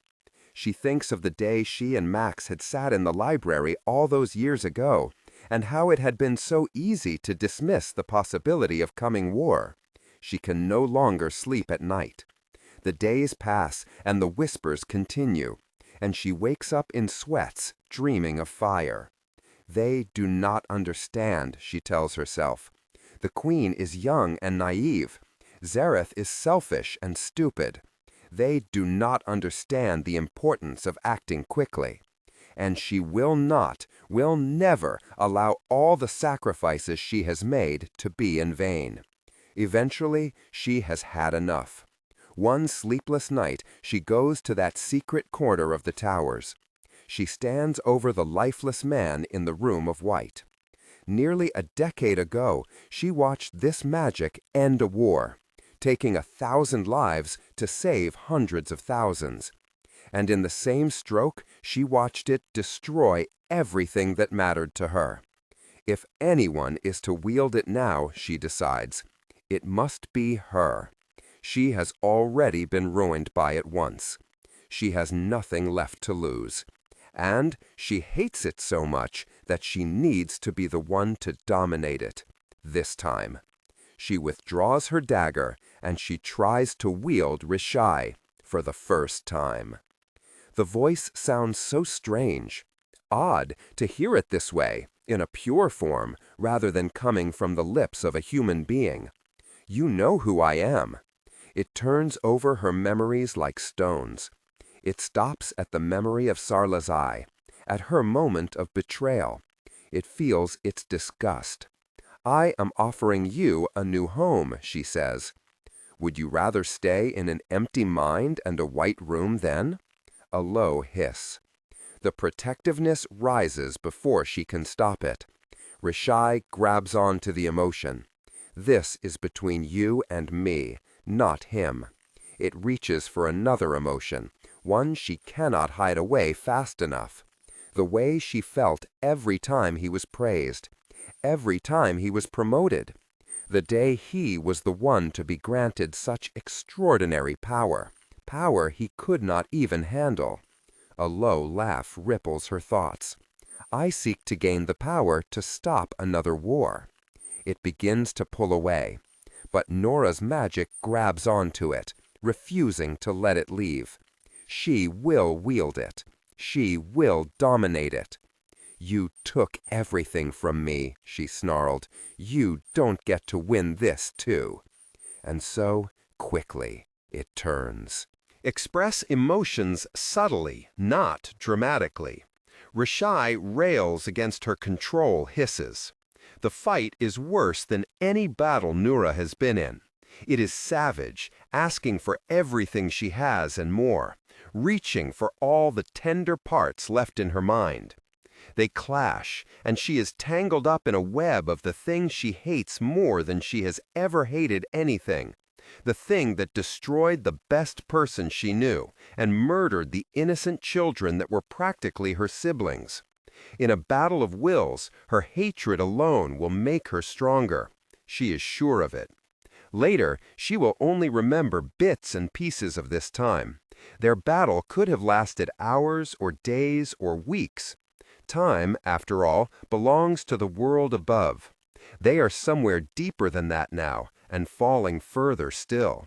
Reshaye rips her apart. But Nora is not ready to concede. With all of her strength, they clash one final time, and she wields all of Reshaye's magic until it burns her veins, until she thinks that it might kill her, until, suddenly, it all goes silent. Nora opens her eyes. Rolling plains surround her, extending in every direction. The sky is black and bright all at once, blue light shuddering in the darkness and floating like wisps of smoke. It is lifeless and airless here. Everything about it reeks of magic, so powerful it could peel the skin from her flesh. For a moment, everything is still. And then a sudden burst of light rolls from the horizon, and she doesn't even have time to brace before it consumes her. What Noura sees, there in the depths of that light, makes the horrors that she had lived in the Rivenai War look like mere inconveniences. She sees death and torture and indiscriminate destruction. She sees the towers shattering, glass twinkling overhead like razored rain. She sees creatures made out of shadow and twisted flesh crawling across the countryside, many-jointed fingers tearing apart screaming people. She sees an armada of ships on the horizon line, stretching out as far as she can see, hundreds and hundreds and hundreds. And she sees the beaches of Era so leaden with rotting bodies that not one stretch of sand is visible. She sees a man with golden hair and a raised sword, wings spread out behind him, face hard and merciless with rage. She sees many of them, these people, these creatures, with strange, unfamiliar magic, their ears pointed, spitting violet blood. And at last, she sees him, one of them, shrouded in shadow, leaning over her. Upon his head are the peaks of a crown, echoing the points of his ears. He is so close that she can feel his breath on her face and yet cannot bring his features into focus. "Did you think I would not come for you?" he whispers, as gentle as a lover. And then she feels steel through her gut, and the world crashes down. Noura wakes up gasping. She empties her stomach, then collapses onto the floor, reeling from what she had seen. She is covered in sweat and blood. It doesn't matter. Nothing matters, except for what she had seen. It is real. Of this she is certain. She had been trained extensively in the art of deploying and unraveling illusions, and she knows the difference between falsehoods and the truth. Seering is rare, but not unheard of, and she felt the truth in it. The certainty of what she had seen, that it was a horror still to come, burrows deep into her bones. She is so terrified that she can barely breathe. But then she forces her mind to work. This is what she does. She thinks her way out of the impossible. Fae. They are Fae. She saw those pointed ears. They could be nothing else. Everyone thought they were extinct, but everyone had been wrong. And they are coming. Here. When? She can't be sure.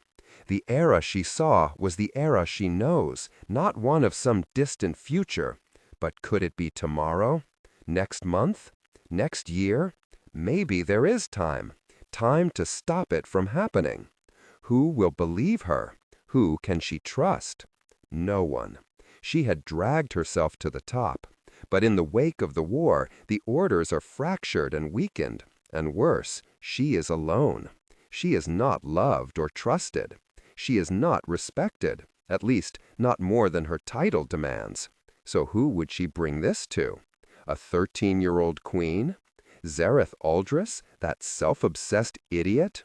They will either laugh her out of the room or use this as evidence of her slipping sanity.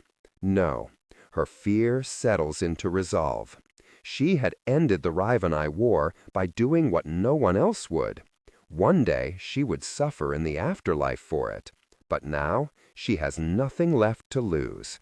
There is nothing, nothing that she will not sacrifice to protect her people.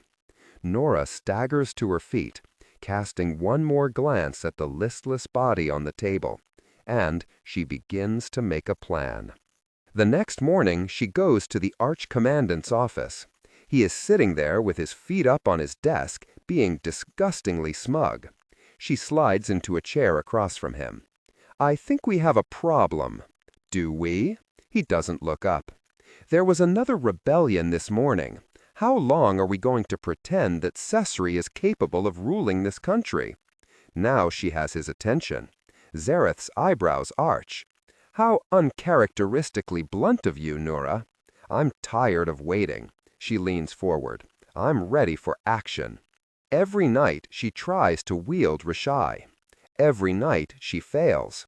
The exhaustion is beginning to take a toll on her, but she hides it carefully, just as she buttons up her scars beneath her jacket each morning.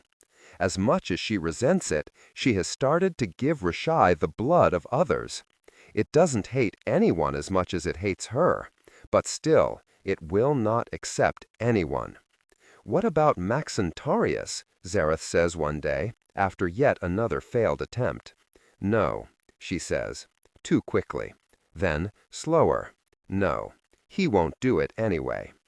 The truth is that she cannot bring herself to pull him into this, not after he has already lost so much, not after what she had done to him.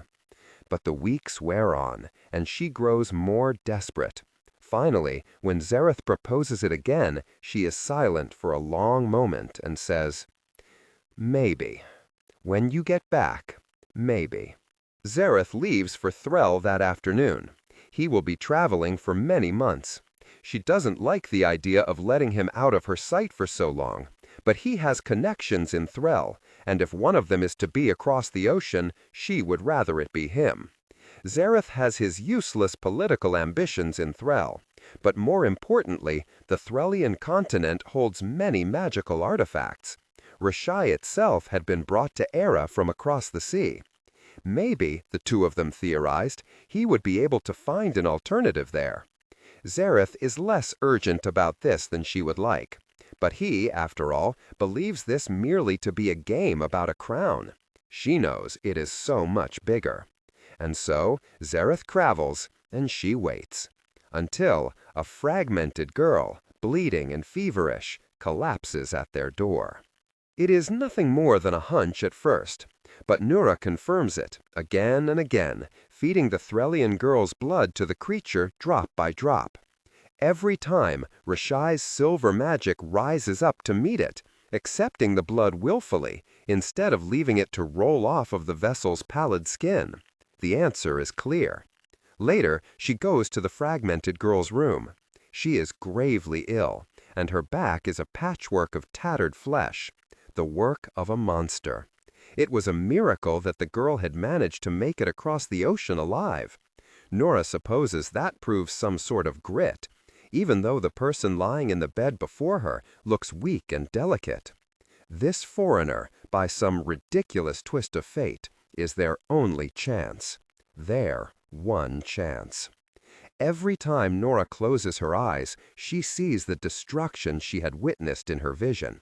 There is not a single second that she isn't aware of exactly what's on the line. They had tested thousands. Reshaye likes this one, and this one alone. They cannot mess this up. They need every possible chance at success.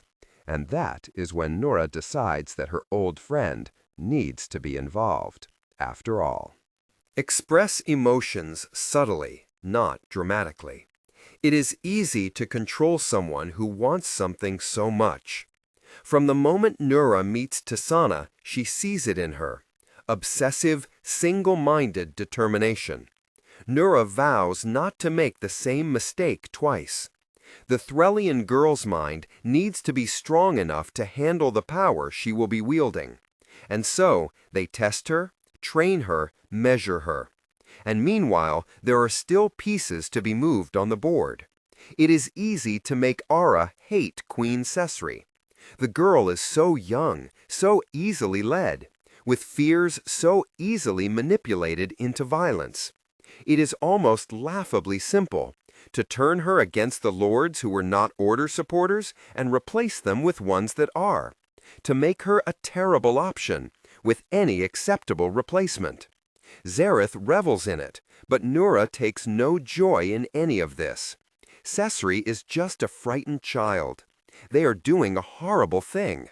Still, it is better than the alternative. The gears turn, and the plan progresses. Tisaanah proves herself. She is a talented enough wielder, yes, but more importantly, she has a strong mind. And Max has proven himself, too, to be a good teacher, as good as Nura knew he would be. Every time she sees them together, she watches it grow. First, respect. Then, admiration. Finally, friendship. For a long time, she tells herself that it would be enough. To have Tisaanah know him, to give Reshaye that thread of familiarity to cling to. Nura won't take more from him. But every night she still goes to Reshaye. Every night she tries to wield it. And every night she digs deeper, catching fragments of those nightmarish visions, each one more blood-stained than the last, and her desperation grows. He would never help them anyway, she tells herself. But then there are Tisaanah's trials. Then there is the orders ball. And then there is Max, looking at Tisaanah the way one looks at a second chance. Nura does not want to see it, but she knows in that moment that she could make him do anything. Nura will never forget the way he looks at her when he finds out the truth. The betrayal in his eyes still hurts as much as it did 8 years ago. And she knows he wants to believe himself when he says he wants nothing to do with it, when he says that he will leave and never come back. Even she wants to believe him. But days later, when Max is back at the towers, back at Tisaanah's side, she is not surprised. After all, it is easy to control someone who wants something so much. A sea, a sky, a ship, plains stretching out for miles and miles, fire and magic in a white marble building. Threll. It gets a little closer to disaster than Nura would have liked, but in the end, it turns out perfectly. The Mikovs removed, Tisaanah's friends rescued, and, most importantly, the magnitude of Reshaye's power confirmed. It is good to have the former estate of the Mikovs under Order's control. This was her idea. Though Zareth was more than happy to go along with it, Nura suspects he has his own little imperialist fantasies. But Nura wants a foothold in Threll for the more practical benefits. Ara gains an outpost across the sea, a prime vantage point far less isolated than Ara's distant island, and Nura gains easier access to the magical secrets that Threll and its bordering nations could hold. Carefully, away from Zareth's distracted gaze, she instills the few subordinates she trusts more than anyone to lead here. She bribes the Threllians that plan to remain in the city, giving them more money and comfort than they know what to do with, and the kindness. Nura does not trust Zareth, not even as her reluctant co-conspirator. So she is careful, in that brief time in Threll, to make sure that this place will truly be hers. It is the night before they leave when it happens. The most loyal of the servants comes and gets her, late in the night. His eyes are wide and his voice shaky. The language barrier has made conversation nearly impossible, but Nura doesn't need words to know that something has deeply frightened him. He brings her to the edge of the city, out into a stable, where 2 stable hands stand whispering and quaking in the corner. He brings her to the back room, and Nura suddenly cannot breathe. There is a body here, on the concrete ground. A body with wings. It is a crumpled pile of limbs. The man is clad in drapes of fabric. His wings are pale, silvery gold. One is crooked, clearly injured. His face is pressed against the floor, strands of gold hair falling across tan skin. He shifts just slightly, and she realizes he is conscious, if only in the barest sense of the word. She staggers back, fear spiking. She recognizes him immediately. She saw that face in her nightmares every night, and she had seen it in those horrific visions. The warrior, wings outstretched, sword bared, always coming before death fell over Ara. She had long ago sawed away the pieces of herself that fell victim to panic. But this is a struggle. She had always been certain that her visions were real. Now she realizes that the threat is breathing down their throat. The inhuman man blinks, mumbling something slurred. Nura grabs a broomstick and strikes him over the head, hard, enough to make him go still. The Threllian jumps away, startled. Nura is breathing hard. A decision falls over her. She has the opportunity now to prepare, to study her enemy, and more importantly, she may now have the opportunity to create something powerful enough to destroy them. She will take this threat and make it a gift. She straightens. In a fractured mix of Aaron and Tharini, she tells her Threllian man that this is to remain a secret, for her knowledge and hers alone. That night, she writes a letter to someone she never wanted to speak to again, Vardir Israin, imprisoned in Elizaf. I never thought I would write these words, she wrote, but I will be needing your help. Even though Nura is expecting his betrayal, she is furious to come home and find Zareth with a crown on his head and his own war already in progress. He betrayed her before she could turn on him. Smart of him, perhaps, but for the stupidest, most selfish reasons. Nura's loyalty pact means she cannot slit his throat in the night like she wants to. But at least his war is giving the orders more power, albeit slowly. And she does not need to lift a finger against Zareth in order to call him. The thing he wants most and the thing that will destroy him are the same.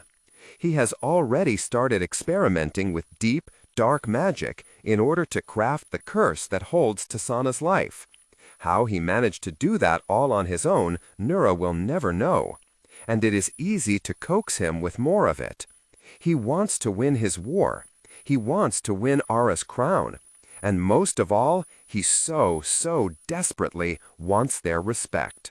All Nura gives him is exactly what he wants. Magic. Powerful, inhuman magic, pulled from her experimentations with Vardir.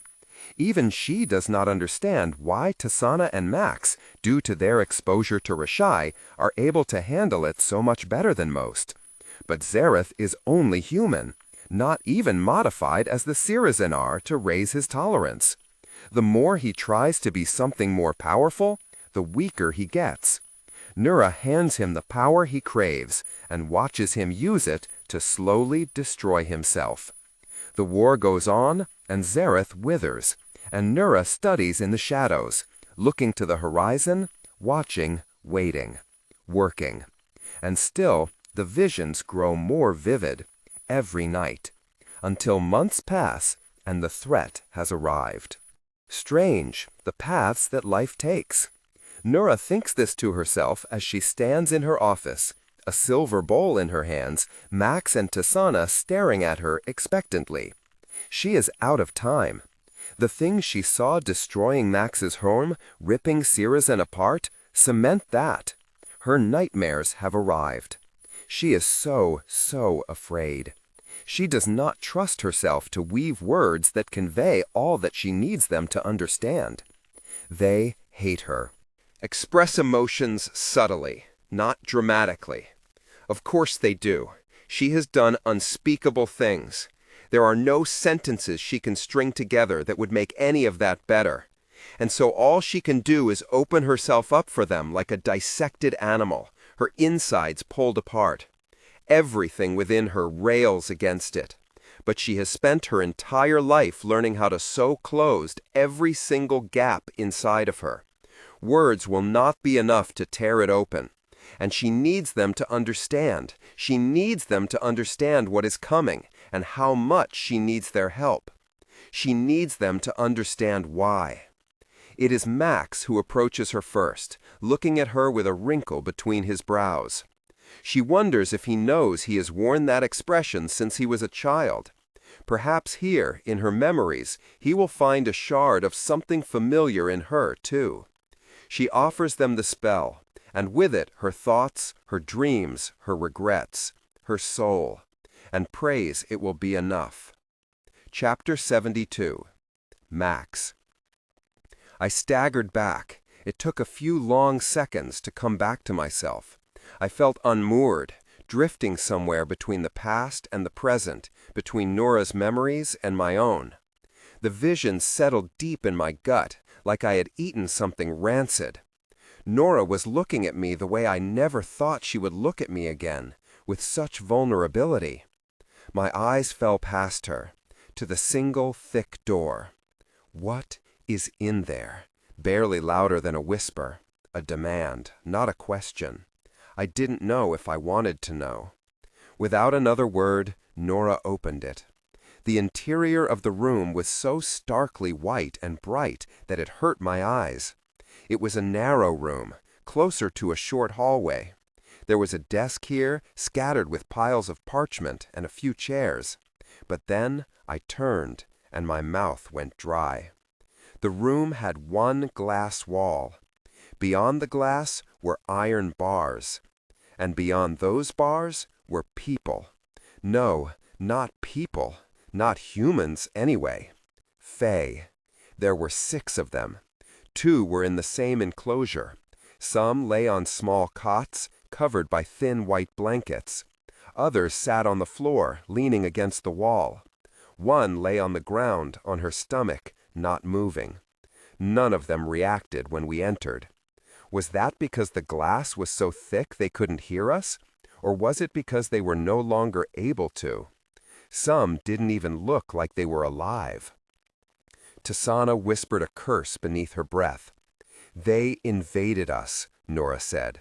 "The first one came into our territory in Threll only days after the Makovs fell. But others came here. They came to our shores. Some of them have killed here.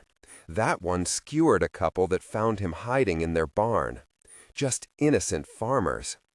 Tisaanah had stepped forward, her fingers pressed to the glass. She was silent. I followed her gaze to one of the Fae, who lifted his head just enough to look at us over his shoulder. Matted fair hair, tan skin, and a glimpse of a bright gold eye. Ishka's words echoed. "My son is among the Fae who were taken." Tisaanah's gaze slid to me, and I knew we were thinking the same thing.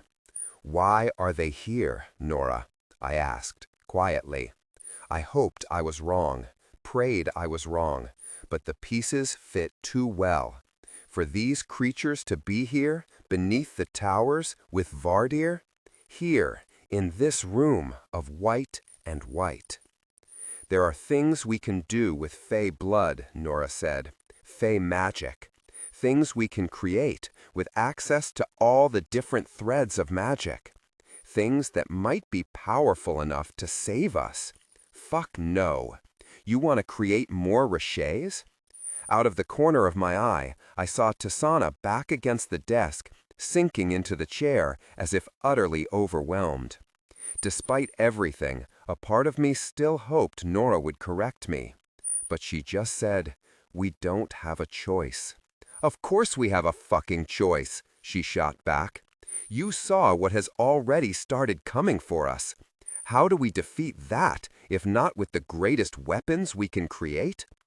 There was a silent plea beneath the hard edge of her words, as if to silently add, "You of all people believe me, don't you? Nora, look at this. Look at what you're doing. This is insane. You think this is the right thing? Torturing them so you can create more monsters to go slaughter someone else's family?" A flicker of hurt crossed Nora's face. "I think about them all the time, Max. Every single day. Don't throw them at me like I don't. I spent years telling myself how much I hated Nora, telling myself I blamed her for all of it. It was never true. I had never blamed her as much as I blamed myself. But I hated knowing the shape of her grief. I couldn't hate her and feel bad for her. I couldn't carry the weight of her pain after I was so tired from carrying mine for so many years. It was easy when I could think of her as cold and unfeeling, black and white, bad and good. A strong, clear divide between the girl I had known as my best friend and the woman who had ruined my life. Not this. This person who was so hurt, so fucking broken, that she would let her grief destroy the damned world. "I know this isn't morally good," Nora said. "I know it isn't right. But I've made the hard choices before, and I'll do it again if it means saving this country. Someone has to. You saw what I saw, what failure means. We need to be more powerful than that, no matter what it takes. That is what the Ensnare said too, once, Tisaanah said. They created the most incredible instruments of death and threw 1,000,000 men wielding them into war against the Threllians, only for those weapons to be turned against us in the end. Nora's expression shifted. She turned to Tisaanah. We found the hands when we went to the cottage. I saw the tattoos. Tisaanah went still. Then it would appear, Nora said, that our greatest enemies have allied themselves with each other. It makes sense, doesn't it? All of the research I've done indicates that the Fae have power, but they don't have numbers. No one has greater numbers than the Threllians, and no one has a greater shared interest in Arda. There were children's hands in that crate, Tisaanah. Children. I want to create weapons so powerful that there isn't a chance of even one of those bastards walking away alive. Are you telling me that isn't what you want too? Tisaanah was silent, her jaw clenched. Reshaye never saw the difference between colors on a uniform, I said. The things that you're doing, the things that you want to create, they won't know the difference. And who's going to pay the price for that? You're building weapons to indiscriminately kill the slaves that the Zorakovs are going to throw at them. Nora flinched, as if I had slapped her across the face. And now, for the first time, I did understand how much she grieved the lives lost in collateral damage. I don't know why it made it that much worse to me. It would be one thing to claim heartlessness or ignorance. Another, to know exactly the scale of what she was inflicting, and to do it anyway. Tisaanah leaned over the desk, hands at her temples. I know you've never had the stomach for it, Nora said, but we're past the point where there's a choice. You don't even know what they want or what they intend to do. And you're already, what is this? Tisaanah's voice was quiet but sharp. Nora and I turned to see her holding up a stack of parchments. They appeared to be documents, written in Tirini, stamped with an unfamiliar crimson seal. What is this? She said, again. Only now, for the very first time, was there unabashed shame on Nora's face. Her mouth opened and closed several times before she answered. We need numbers, if we are to win. Tisaanah stood. The paper buckled beneath the slow clench of her hand. How many more? This cannot be the only bill. No, only enough to... How many slaves did you buy? She threw the papers down onto the desk, sending them scattering. My blood went cold. I whirled to Nora. You what? Nora looked as if she wasn't breathing. She approached Tisaanah the way one might approach a wild animal. If we want to win, we need manpower. Arda is a small country. When this is all over, we'll free them. Express emotions subtly, not dramatically. Well, provide for them. Well, when this is all over, how many times have you people said that to me? How easy it is for you to make promises for a future that might never exist. If we don't win this, there won't be a future. I don't like it either. Trust me, you don't know. Nora bit down on her words, losing track of them. But we need them, Tisaanah. Threllians. They're our best chance to... I looked at the notes and instruments around us with renewed horror. Needed Threllians. Needed Threllians the way she had needed Tisaanah. And Tisaanah understood just after I did, her whole face crumbling with the realization. This? This is what you need them for? No, I would never. Only volunteers? Volunteers? Volunteers like I volunteered? Tears of rage filled Tisaanah's eyes. I never claimed it was good. I never claimed it was right. It's terrible. I know it is, and I know I'll be damned for it in this life or the next one. But we have a choice, Tisaanah. We can end it all, right now.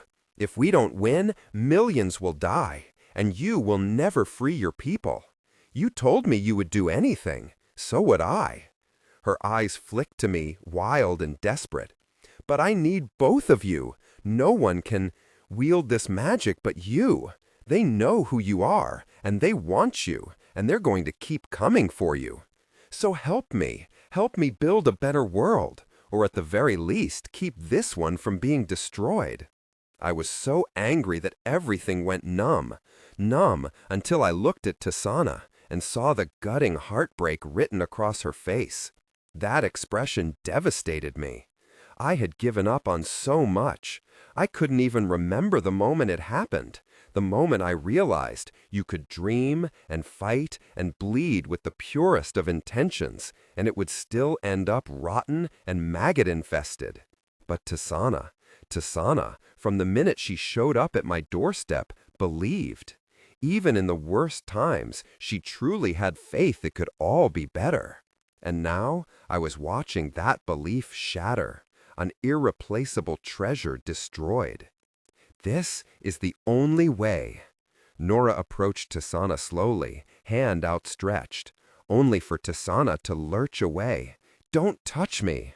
And then the door was open, and Tisaanah was setting off down the hall. But I lingered for a moment longer. I felt exhausted. After a while, "It becomes my own damn fault," I muttered, expecting more, expecting better.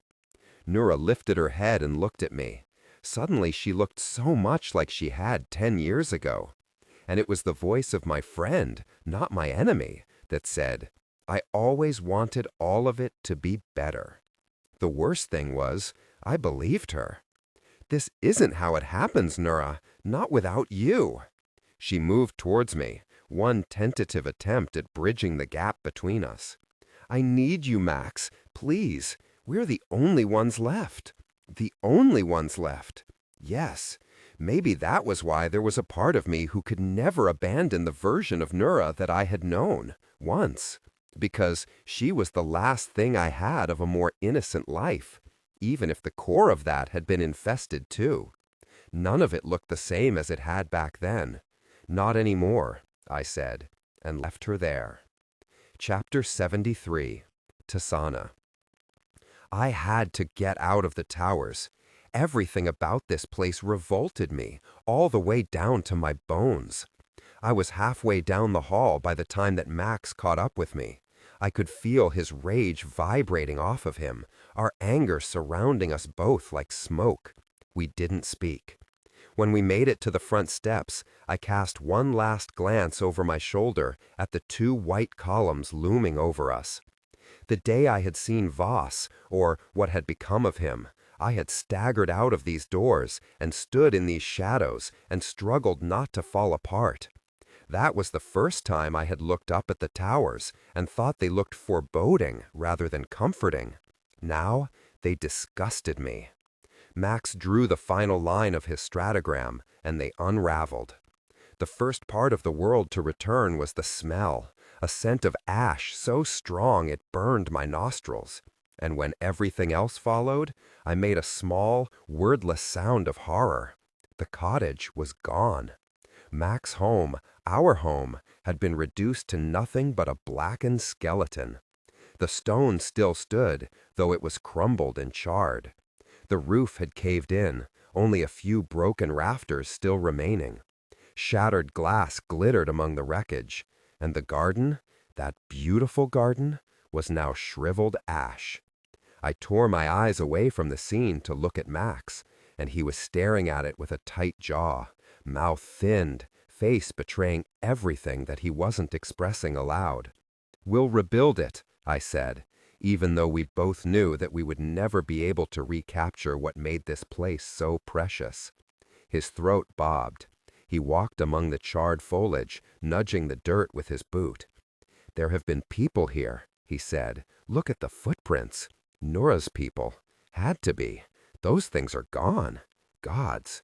So much had happened that the attack felt like it had been years ago." Max stopped at what had once been the door, at an open crate, scorched but still standing. I joined him and looked down. The slave hands within were still there, some burnt so badly that bright white bone cut through blackened skin.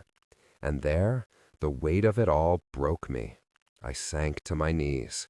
I bowed over that crate, the smell of burned skin hanging in the air like incense.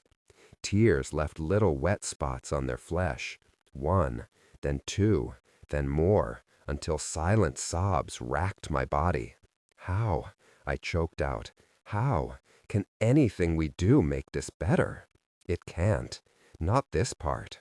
These people were gone forever, and nothing anyone could do, me or him or the world, would mean anything to those who had lost their loved ones. I should have listened to you, I said. You tried to tell me so many times that no matter what I did, it would end up this way. No, Tisaanah, Max murmured, but the words poured out of me. It doesn't matter how good our intentions are or how hard we try. It would become something twisted. That is what we were fighting for? Just another slave owner? I brought them here, and I asked them to trust me. Now their families are dead, and they're just gears in a different machine. And I have given them nothing. Nothing. I had traded away every bargaining chip, and now I was left with no magic and corrupted influence wrenched from a corrupted system. Is that what they're going to become? I murmured. Again, they'll become sacrifices for the greater good? That's how it always had been, for us. We were expendable, and everything I did had just perpetuated it. We won't let that happen. His eyes went far away. What she showed us was horrifying. Do you believe her? I asked. She wasn't lying. She couldn't fake what she showed us. You would have been able to tell. And I know her well enough to know if it wasn't real. Gods, the things we had seen. I hated her. It made it even worse somehow, to see and feel all of her thoughts firsthand, and watch how they came to such horrible conclusions. I had no doubt that Nora had truly loved Max, and she had decided that her love gave her absolution for all the bloody sacrifices she would make on the altar of her good intentions. And if what she showed us was true, if what Ishka told us was true, my words faltered, and I closed my eyes, a headache buzzing beneath my temples. Ishka, Faye, an invitation to go be a weapon in yet another war. Max let out a breath between his teeth, as if our petty mortal problems weren't enough. Then his gaze flicked to me, and something shifted in it. I don't know what we do with this, he said, like a shameful confession. The expression on his face twisted a dagger between my ribs. He'd gotten out of all of this, and I'd dragged him back in, only for him to end up fighting for terrible leaders and terrible causes, with bigger sacrifices still on the horizon. He deserved so much better. I think about it often, you know, I whispered. How much I wish I had gone with you. Express emotions subtly, not dramatically. When you asked me to leave Era with you, before I made my blood pact, it felt like a betrayal, to say it aloud. You were the one who wanted to save the world, he said quietly. I just wanted to save you. If I hadn't been so sad, I would have laughed, because that was so blatantly untrue, even if Max himself didn't realize it. But my chest ached with love for him, both for the lie he told himself and for the deeper truth beneath it. I need to tell the refugees about the loss. I nodded to the hands. I'm with you, Max murmured, and gods, I never knew how precious 3 words could be. It was jarring how the refugee dwellings looked exactly as they had when I had last been here. I stood in a street bustling with all the activity of a beautiful winter afternoon, Max beside me, utterly silent. I was living in a different reality than these people were. They still lived in a world in which the future was bright and the sun warm, and their lives, slowly, were creaking towards normalcy. They still lived in a world in which their family and friends were still breathing, somewhere. Max's hand slipped into mine. Maybe someone else would have argued, would have said, maybe it's a mercy that they don't know. But Max knew as well as any of us how precious the gift of knowledge was to people who had spent decades being told what they did or didn't deserve to know. He understood as deeply as I did that they deserved the truth, and those lost lives deserved to be mourned. Tisaanah! I turned to see Cyril approaching, a grin on his face. I didn't expect to see you around here for a while longer. He got closer, and his voice faded just as his smile did. What's wrong? He murmured, because of course he knew me well enough to sense it. The sight of him made my eyes burn. Yes, I knew what it was to dream of an impossible embrace. And in Cyril, I had gotten my miracle. But so many of these people would never get theirs. Help me gather everyone, I said, and Cyril nodded, suddenly serious. The last time I had stood here, surrounded by the refugees, I had let them see me as a vengeful goddess. I had let them believe that I was untouchable. Maybe I had even let myself believe it too. But now I had never felt more powerless. The words spilled out of my mouth, dry and bitter like ash collecting at my feet, as I told them of the deaths. Nothing else, but those were more than enough. I watched the happiness drain from their faces and grief well up in their eyes. For the first time, I was grateful that my magic was gone. The looks on their faces were more than enough to skewer me without feeling their emotions, too. Cyril stood in the front of the crowd, those beautiful blue eyes damp. Beside him was Phileas, face hard with rage. They can't have killed all of them, a weak voice said in the crowd. Waste their resources like that? No, no, it must be a trick. Perhaps they just took the hands. We have seen too much of their cruelty to believe in fairy tales, another muttered. We were just here, one woman murmured. We were here, free, while they were... Her voice trailed off, and her gaze lifted to the apartments, as if seeing a sudden darkness in the happiness that had begun to bloom here. I understood. She was feeling the same sickening guilt that I had felt, that I still felt, when I realized I was finding undeserved contentment in Max's garden, all while others were suffering. Just as I understood, when Phileas approached me with clenched fists, why I was the recipient of his anger. The Zarakovs were an intangible evil, half a world away, and I was standing right here. You told us this wouldn't happen, Phileas said. You told us you had found a way to give them more time, and we didn't act because of it. I did, I said quietly. And yet, here we are, another added, living our lives thousands of miles away, getting news of their deaths. We could have saved them, Cyril said, softly, and the calm resignation in his voice twisted a knife within me. We could have tried, another man said, and Cyril answered, she did try. Phileas shook his head, jaw set. Trying would not have been enough. Gods, that was the truth. Trying was not enough. I had to force the words up my throat. When I told you we would save them, I believed it. I wanted to believe it. I pressed my hand to my heart, and for a moment my lips parted and no sounds came out. Everything was too close to the surface, too raw, and this terrified me, because I lived my life carefully guarding what I presented to the world.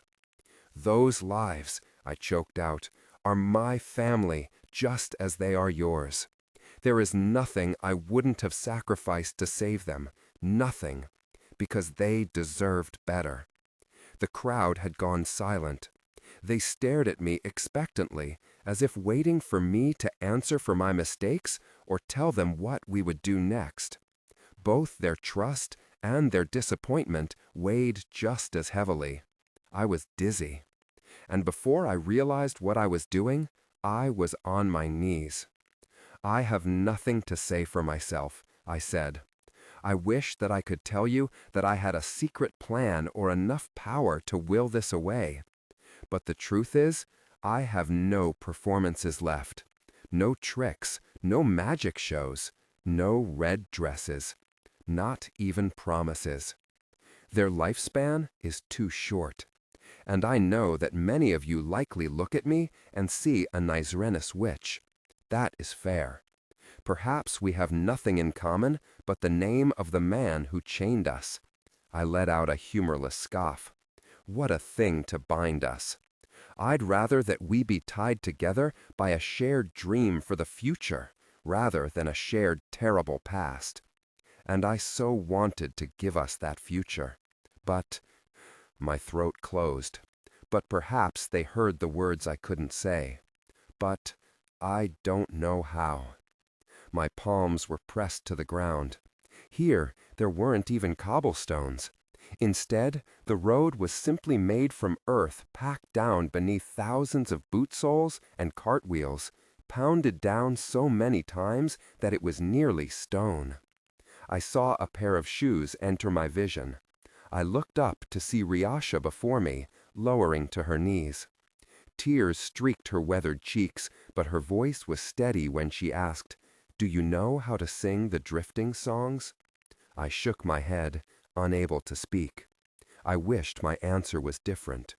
The drifting songs were an intricate series of hymns sung at funerals, but only priests knew all the words, and we had none in our dwindling village of escapees.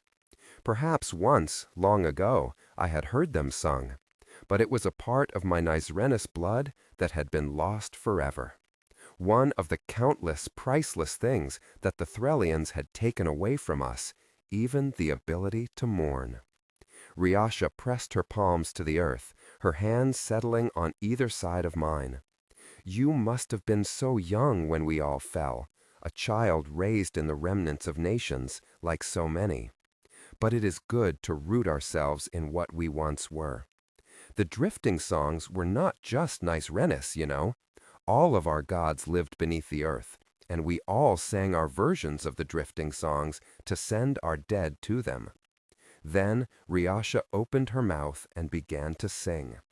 Her voice was raspy and unpracticed, words off-key, and yet they were the most beautiful thing I had ever heard. "In the beginning, you tethered us. Our feet are tied to your earth, our food born of your gifts, our lives lived 'neath your shelter. I have nothing to give you but a weary soul. I have nothing to give you but imperfection. Let it be enough." I felt a hand fall over mine on my left side, then my right. I didn't have to look, couldn't even if I wanted to, because my vision was so blurred from unfallen tears. Max was kneeling beside me on one side, fingers intertwined with mine, and Cyril on the other. And I didn't need to look up to know that the others were there too, all pressing their hands to the earth, the world gone silent, except for Reshaye's voice, singing our lost songs.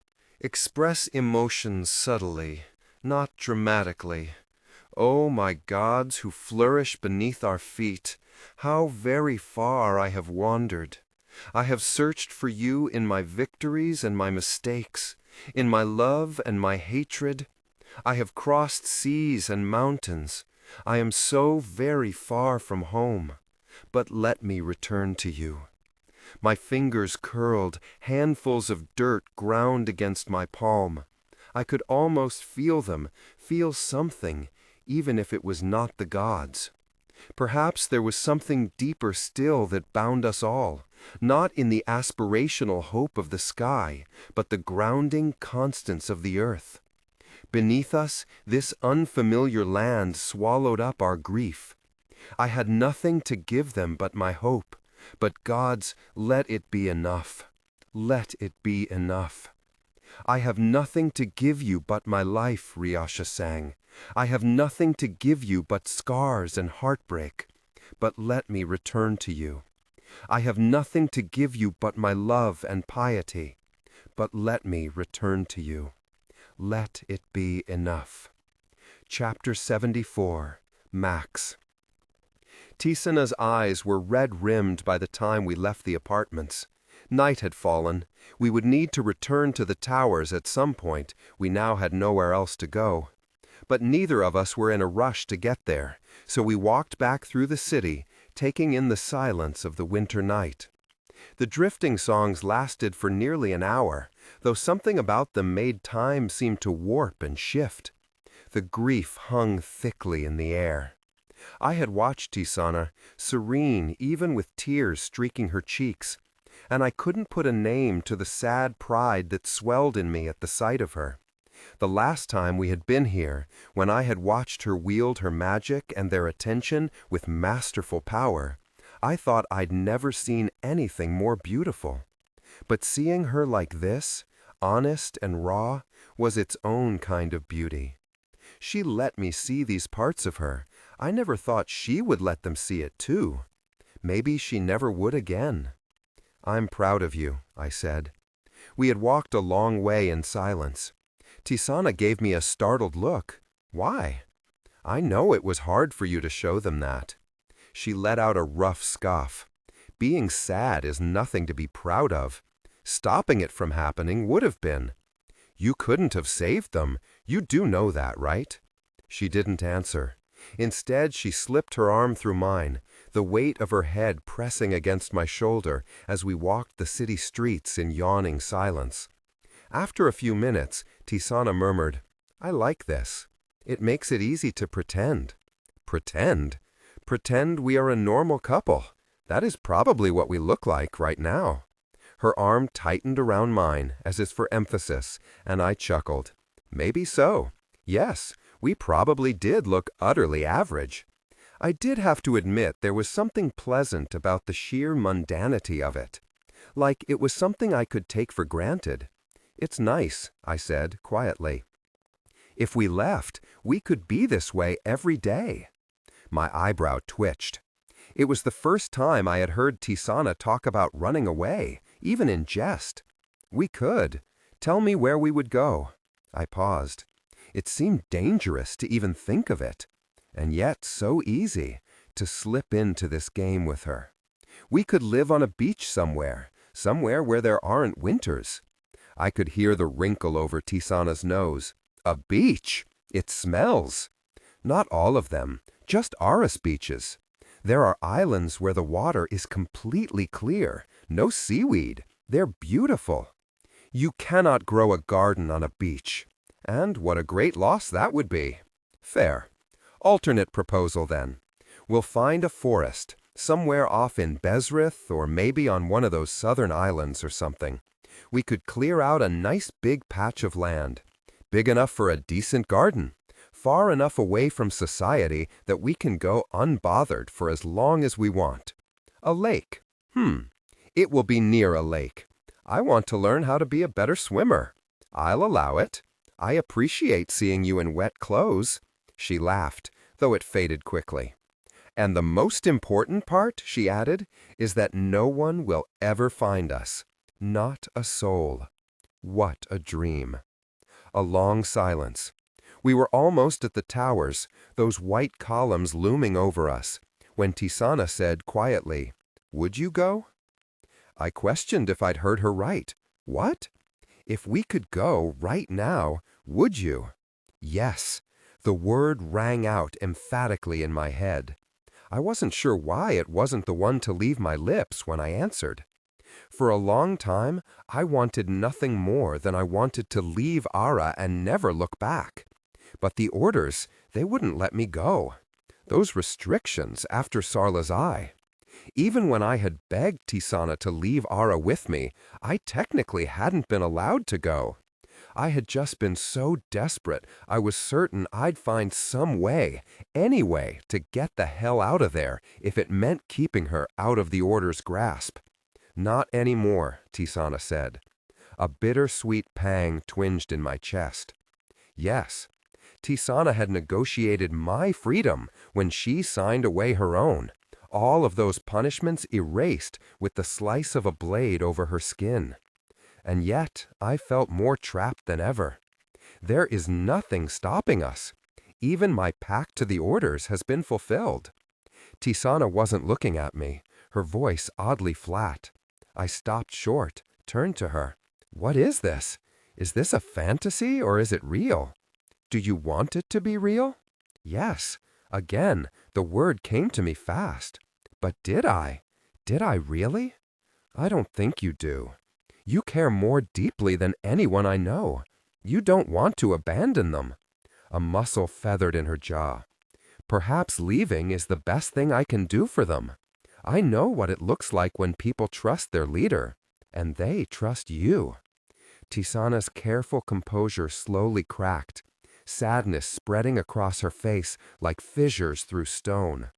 I don't know if they should. I don't know if I trust myself anymore. It is nice to dream, and I'm just so tired. She stepped closer, arms sliding around my neck, close enough I could see every fragment of green and silver in her eyes. I was tired too, and I was better at running away than I was at anything else. I kissed her, gentle and slow. Our faces hovered there, noses brushing, as I murmured, "Ask me one more time, and I won't be able to stop myself from agreeing." Seconds yawned out before us as her eyes searched mine. And then, General Farlone, Max! Tisaanah and I jerked apart. I turned to see none other than Moth rushing towards us, his eyes wide. Behind him, several other soldiers, my soldiers, followed. Philip Alior was among them. "Where have you been?" Moth blurted out. "You just disappeared." The other soldiers caught up to Moth, and as they stood before me, there was something about the looks on their faces that made whatever answer I was about to give Moth die in my throat. The expression they wore was familiar, the same expression I'd see each night before I led them into battle. The faces of terrified young men who were trying very, very hard to present nothing but bravery. Except for Moth. Moth looked angry. "I looked everywhere for you," he said. "No one would tell us anything. And then Samarin tells me that you had gone home?" "Do you know what's happening, sir?" Philip asked. His brow was knotted. He'd grown into a more confident, capable soldier, but he still was awful at hiding his unease. "Why did the plans change?" Dread fell to the bottom of my stomach. "Change?" I repeated. The soldiers exchanged a wary look. All leave canceled. All leadership called back. Everyone to remain at the base indefinitely. Locked down. "We've been told to remain prepared for action, sir," Philip said. "You didn't know?" "Is this still about Avonus's allies?" another asked. "I thought we were done with them."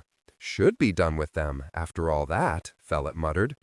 "I heard rumors that it's something else, maybe even Athrelians." His eyes fell to Tisaanah, awkwardly clearing his throat, before flicking back to me expectantly. They were nervous. Of course they were. To call everyone back so abruptly, with so little information, and at such sweeping scale, was extremely rare. It happened when the Rivenai War broke out. Express emotion subtly, not dramatically. At least then we'd had at least some idea of why this. This was a strange measure to take when a war had just ended. Nora must already be flexing the muscles of her newfound power. She wasn't even officially Archcommandant yet, not until the confirmation, but who was going to question her? The image of her face flashed through my mind, the sheer determination in it. She believed something horrible was coming, and Nora met formidable opponents with formidable strength. Formidable strength required an army. Would she use that army for a preemptive attack? I wanted to think she wouldn't, but I was so lost in thought that I didn't realize I had just been standing there silent as the boys stared at me. "You'll be returning, right, sir?" Philip said at last. "There are plans that still need to be settled," I replied. They exchanged another glance. They weren't stupid. They recognized a non-answer when they heard one. "Is there any information, sir? Anything?" They didn't just want information. They wanted reassurance, leadership. They had been looking at me like I could give it to them. But this was the moment I had dread, when I had noticed them starting to hoist me onto that mental pedestal, the moment they realized I couldn't be what they wanted me to be. "No," I said, "not now. Go to talk to Tisaanah and Max. They're the ones you should be asking these questions anyway. And if you're supposed to be in lockdown, you shouldn't even be this far from the base." They did not move. "I will make sure you get more information," I said, "as soon as it's available to you. I promise. Now go before your captains realize you're gone and you get slapped with 3 weeks of cleaning duty." They gave me half-hearted salutes and shuffled away back toward the city. But Moth remained, giving me a piercing stare that seemed so uncharacteristic of him. It made him look several years older. "I know that I make a lot of mistakes," he said, "but I'm not dumb. I never said.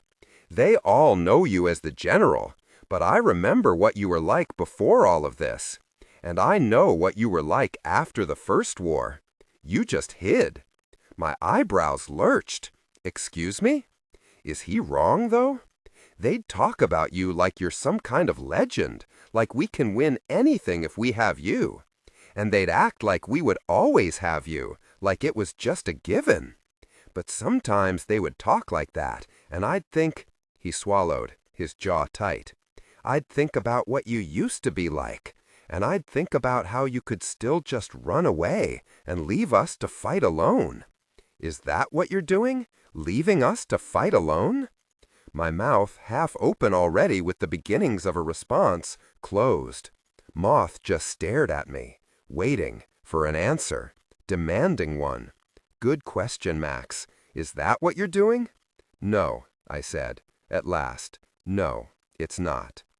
Something I couldn't identify flickered in Moth's gaze, like he was caught between two warring versions of himself. Moth, the righteous adult, and Moth, the unsure child. "None of them know what's going to happen next," he said, "not even the older ones.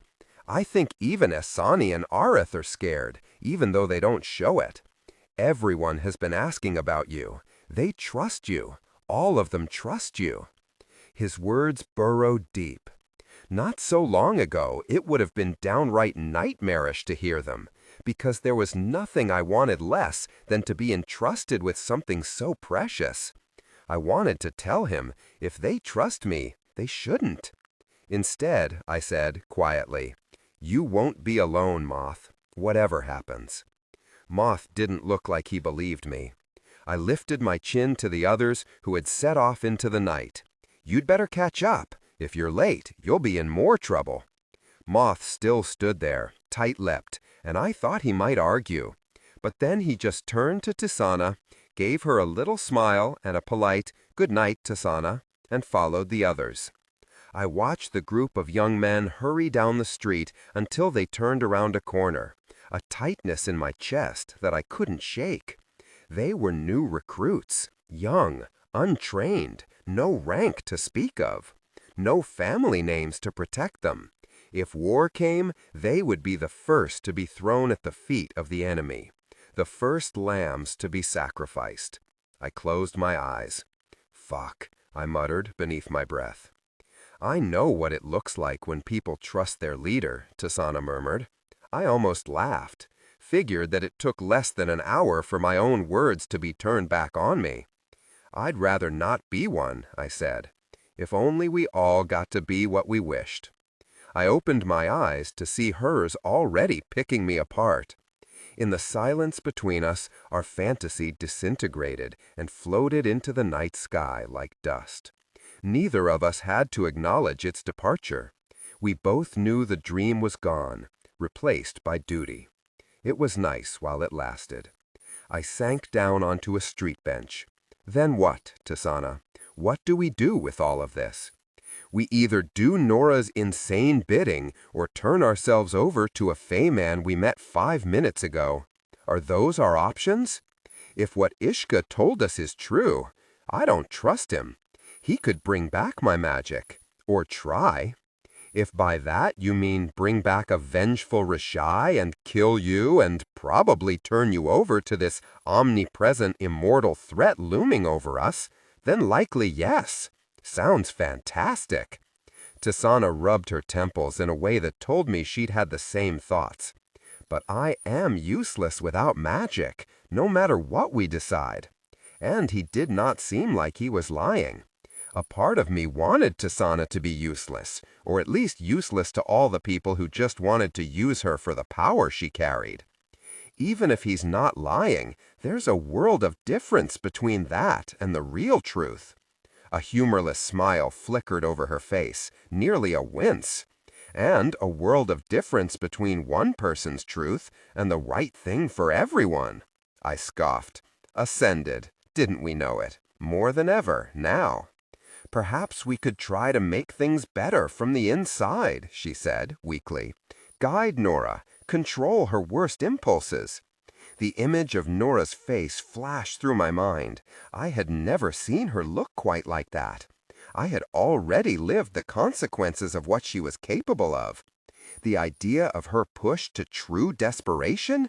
Terrifying. I shook my head. No, Nora's not an easily manipulated person. We couldn't control her, not as long as she has all the power. A long pause. Perhaps we wouldn't need to, Tisaanah muttered. Huh? She didn't answer. She rose, paced slowly. She wouldn't look at me. My eyes narrowed. Let me into that brain of yours, Tisaanah. Perhaps we are making an assumption too soon. And only then did she turn to me. Her eyes were a little too wide, bright with an unmistakable sheen. I knew immediately what that meant. A plan. Tisaanah did love a plan. I braced myself. And what would that be? I asked. I will warn you, she said, you are going to want to say no. There was a buzz in the back of my head. If I were to inspect that buzz a little closer, I'd find that it wasn't the now all too familiar buzz of a headache or of exhaustion, but instead a voice that was whispering, "What the hell are you doing, Max?" I was dutifully ignoring that voice, probably because if I listened to it too closely, I'd find myself thinking, actually, he has a point. The lobby of the towers was bustling with activity. At the back of the room, the double doors beneath the mural of Arich and Rosira were propped wide open, and the considerable crowd filtered between the central meeting hall and the lobby. Still, my eyes landed on Nora immediately. While everyone else was in movement, like bees scurrying through a hive, Nora stood at the center of it all, still as glass. And yet, when her stare found mine, I could have sworn I saw her exhale, even from across the room. I was almost insulted that she'd never once looked that relieved to see me when we were lovers. She pushed through the crowd to meet me. Express emotions subtly, not dramatically. The moment we entered the towers, Tisaanah had slipped away, now deep in a serious conversation with one of the counselors across the room. Nora's eyes darted to her before coming back to me. You came. I didn't think you would. Neither did I. Wholly the truth. She gave me a small smile. I'm glad, she said, quietly, to have you with us. With me. I had no doubt that was the truth, too. Nora's hands were clenched around each other, tight enough that her knuckles were white. She always had done that when she was nervous, even if over the years she had sawed away all of her other tells. Today, everything about her appearance was immaculate. Her braids intertwined neatly at the back of her head, her white Order of Midnight jacket spotless and pressed, the buttons as brightly silver as her eyes. She looked the part of a regal ruler. I know she had dreamed of this day since she was a 10-year-old girl, laying eyes upon the towers for the first time. Years ago, when we were both nominated as candidates for Archcommandant, she had stayed up all night cradling her letter as if it were a newborn child.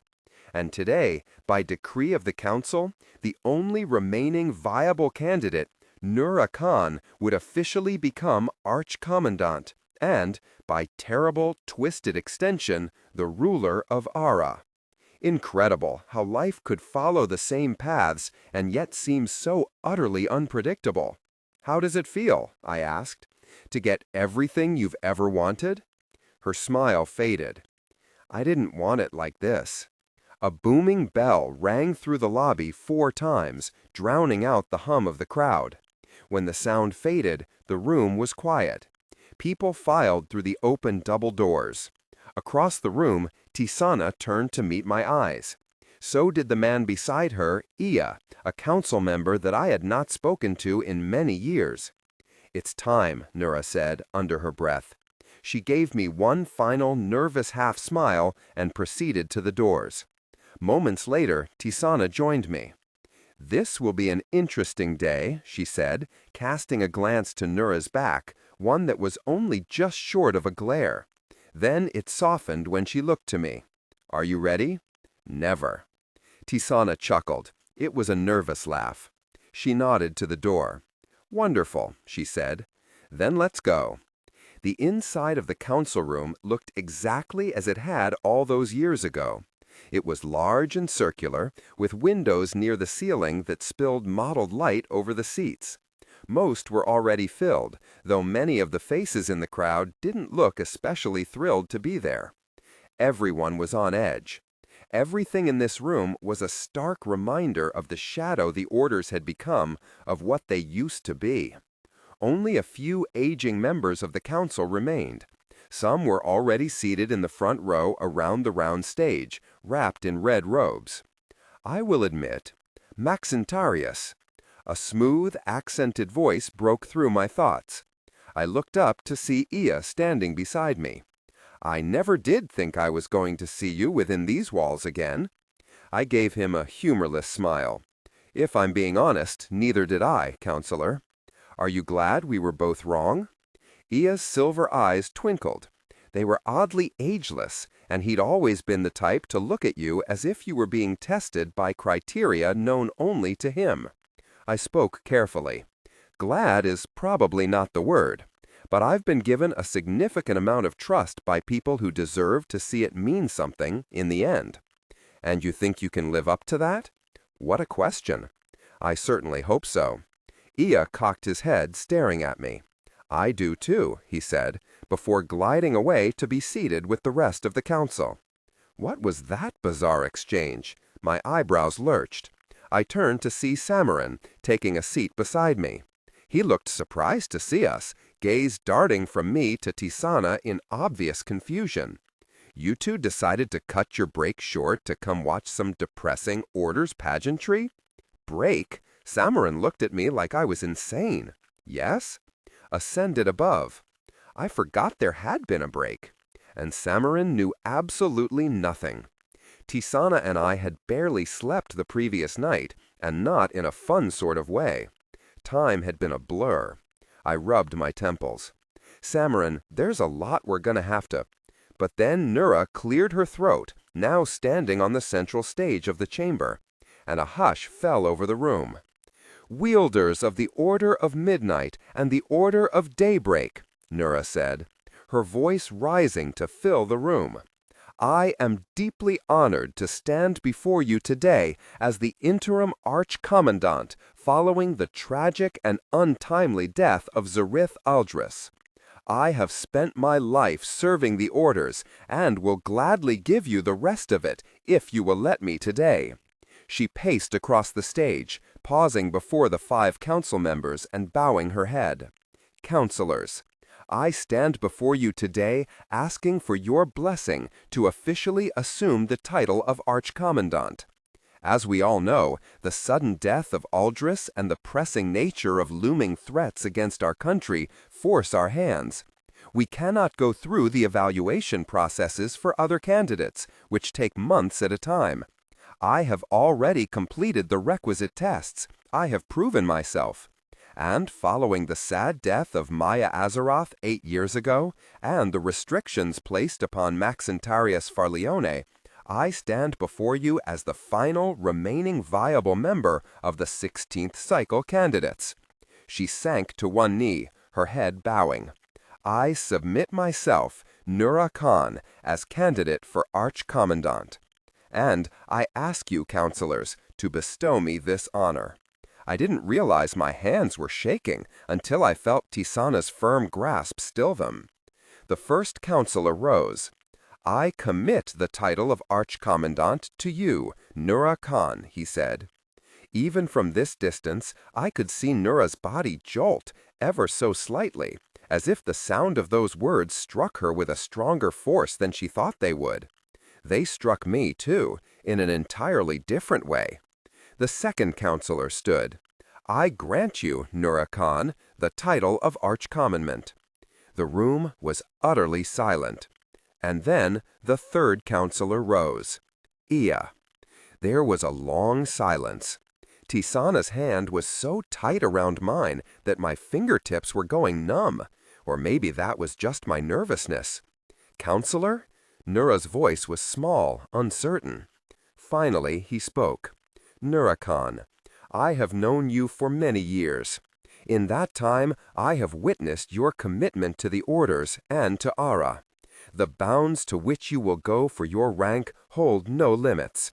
As counselor, I have seen hundreds of wielders pass through the halls of the towers. I can name none who are as resolute, as iron-willed, or as wholly committed to her beliefs. An uneasy smile twitched at the corners of Nura's mouth. Thank you, counselor.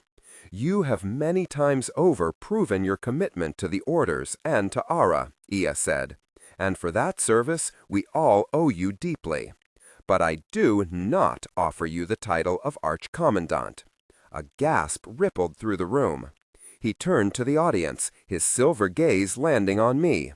I call upon the candidate of Maxentarius Farlione. Hundreds of stares snapped to me, gasps ascending into murmurs. I rose to my feet. I could barely feel them. Somewhere in the back of my mind, that buzz rose to a shout. What the hell are you doing, Max? I did not look at the crowd. I did not look at Tisaanah, or Samarin, who muttered a confused curse. I did not even look at Iya. Instead, I met Nura's eyes, eyes that were wide with utter shock. And my voice was stronger than I felt when I answered, Maxentarius Farlione accepts the call. Chapter 75. Max. For a moment there was silence. Then murmurs rippled through the crowd. Even without hearing the individual words, I knew what they were saying. Disqualified, they whispered. Excommunicated. He can't do this, can he? Nura was staring only at me, her eyes round, lips parted. I had seen that look before, on the faces of soldiers who looked down and realized there was an arrow burrowed between their ribs. I realized that it had simply never occurred to her that this would happen. Express emotions subtly, not dramatically. The thought just never crossed her mind. She jerked to her feet, forcing her expression back into composure. Maxentarius Farlonio is no longer eligible for the title, due to restrictions placed upon him in the aftermath of Sarlathai. That is no longer true. Tisaanah's voice rang out beside me. She rose.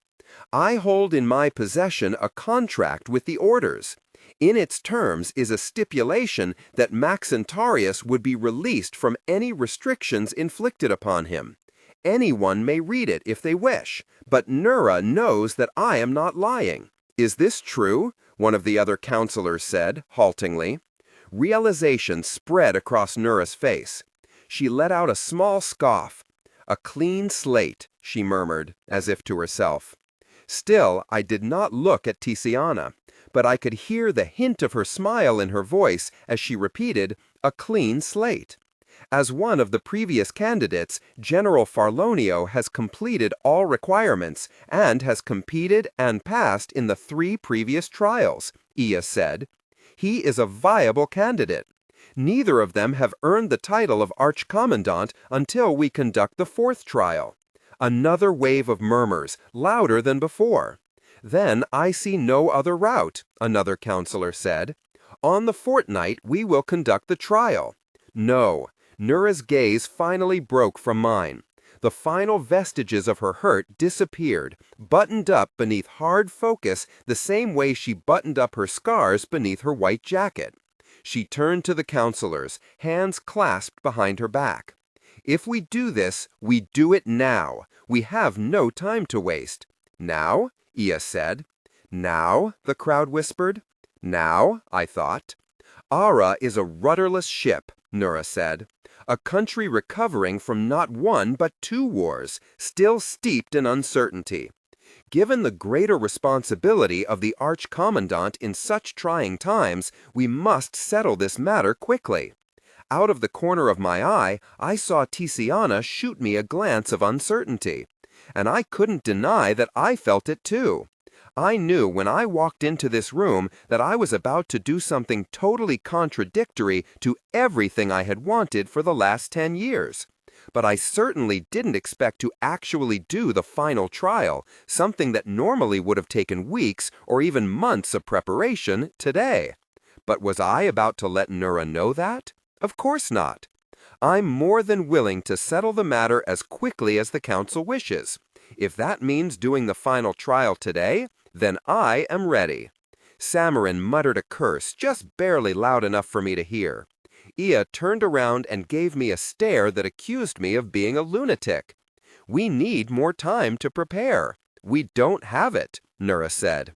If both candidates are willing, another counselor said, then I see no reason why we should not put the issue to rest today. At sundown, of course. They all turned to me, asking a silent question. Max, what the hell are you doing? But I just smiled. Sundown, I said. Sundown, Nura repeated. And we looked at each other. The battle already started. Sundown was 2 hours away.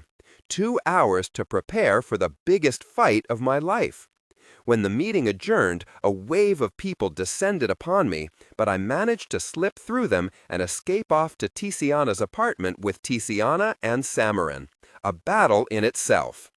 Every set of eyes was on us, and I acutely felt every stare.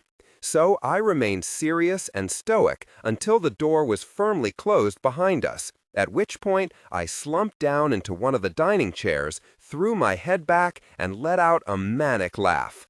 I cannot fucking believe, I said, that I'm doing this. I'm glad I'm not alone in that, at least. With a movement that managed to be both graceful and brutish, Samarin took a bottle of wine that had been sitting on the table, uncorked it with a whisper of magic, and poured a glass, which he downed in one gulp. Then he turned to me with a deadpan stare. I assume you want the bottle. He assumed right. Samarin slid into a chair and poured himself another glass before handing it over. Tisaanah didn't. She did that standing, hovering, pacing thing she did when she was nervous. Well, it appears I'm behind, Samarin said. The last I knew, the two of you were supposed to be off being sickening in a garden somewhere. Resting. He said the last word as if it were some sort of wry joke, which I suppose it was. Tisaanah and I exchanged a glance. The sheer absurdity of everything that had happened in the last 2 days was overwhelming. Tisaanah leaned toward Samarin. We will tell you everything, but only if you promise you will not think we are insane. Oh, that ship has long sailed, Samarin said. But please, do continue. It was always a strange experience, telling Samarin outrageous news. He was an excellent healer because he carefully controlled his reactions. During the war, I'd seen him lean over dying men screaming in pain and maintain steady, comforting composure. It would only be afterwards that he'd turn to me, let the mask drop, and admit I was absolutely terrified. One might think that after all these years of friendship, I'd be better at recognizing when I was the dying man on the battlefield. Samarin had been doing that to me, managing me, for nearly a decade, and I didn't even realize it. Now, maybe I was seeing the world in full color again, because even though Samaran's reactions were, as always, carefully regulated, I could now see the slow rising fear bubbling up beneath all that serenity. When we finished, there was a long, awkward silence. Samaran opened his mouth and then closed it, several times. "Say something, Samaran," I said. "You look like a broken man." "What can I say to any of this?" He trailed off, and I realized that maybe he was a broken man, in the sense that we'd just shattered every perception he had of a world that made any degree of sense. "So you see," Tisaanah said, "we couldn't let her keep it." Samaran took another drink. "A fourth trial. A fourth trial, Max. Tonight." His tone said what his words didn't. "You are fucked." That was an understandable reaction. The fourth trial was the last step in the Archcommandant selection process, and the simplest as well as the most ridiculously archaic. Just one fight, wielder against wielder. It would take place in the Scar, the birthplace of magic, a chasm not far from the base of the towers. When magic had returned to the world half a millennium ago, that chasm was the breaking point. To this day, it remained one of the most unique magical settings in the world. That was the whole romanticized idea. Put two candidates in the birthplace of magic itself for their final battle, to test their connection, their commitment to the forces they wielded. "The whole concept is ridiculous," I grumbled. "As if whoever wins a pit fight in a glowing magical ravine is better suited to lead one of the most powerful organizations in the world." Samaran stared flatly back at me. "I can win," I said. "Max, she knows you." I knew exactly all that was implied by that sentence. Nura's magic preyed on the fears of her opponent, and she knew exactly where the gaps between my ribs were, knew exactly which mental knives to turn. "I know her," I said. "Right, and that's exactly what she's going to use against you. With stakes this high, she'll fight hard. Nothing will stop her." I knew he was right. No matter what Nura did, there was always a small part of me that hoped she could be better than she was. Yes, she had saved me many times over, even when it cost her dearly to do it. But I had seen the way she looked at me in that meeting, with a hurt sharp enough to shred whatever tattered history had hung between us. Sharp enough, maybe, to sever whatever still kept her from killing me. "I know," I said, "and I won't let her take it that far." "I would skin her," Tisaanah muttered, and I quirked an eyebrow at her. "That's charmingly vicious. Comforting to know that if she survives me, she certainly won't survive you. This isn't a game." There was an uncharacteristically harsh edge to Samaran's voice. "Express emotions subtly, not dramatically. If you lose, if she's truly that desperate, this affects more than you. Nura is not the kind of person who abides by half measures. She could purge everyone who has anything to do with you. Did you consider that?" I went silent. Samaran stared back at me, his jaw tight. A pang of guilt rang out in my chest. "Yes," I said, quietly. "Yes, I did. Tisaanah and I had made very direct moves against Nura, and we were well aware of the consequences of that. But if we were to lose, there was a possibility that Nura would not stop with us. We had allies, Samaran, Serel, the Threlian refugees. I had seen the way Nura waged war, scorched earth. It would be putting it lightly to say that I'd had many objections when Tisaanah first raised the possibility of my candidacy. But this was the one that still lingered, the one that still made me think, maybe I'm not doing the right thing. "I'd make whatever deal I had to ensure you aren't affected," I said. "You were her friend too. I could convince her." Samaran let out a low scoff. "Don't be ridiculous." Then he muttered, as if to himself, 10 years I spent building my practice." He shook his head, eyes to the ceiling, and a lump rose in my throat. I almost offered to back out, not that I could, of course, realistically. "I'm sorry, Samarin," I said. "Good. You should be. You make my life difficult." But then he took a long sip of wine, and when he set the glass down again, his jaw was set. But if all this is true, he waved his hands as if to gesture to the whole ridiculous mess of it, then you are right. She cannot hold that power. And I suppose I'll take this over the alternative, if the alternative is— His voice trailed off, and Tisaanah provided, quietly, the end. We all looked at each other, the words hanging in the air. "I won't lose," I said, more confidently than I felt. "You are not allowed to," Tisaanah muttered. "Yes, not losing is a good goal." Samarin leaned across the table, a wrinkle between his brows. "And Max, try to do it without using that magic." He nodded to my hands, and I knew he was talking about my deeper, mysterious magic, the gift that Reshaye had given me.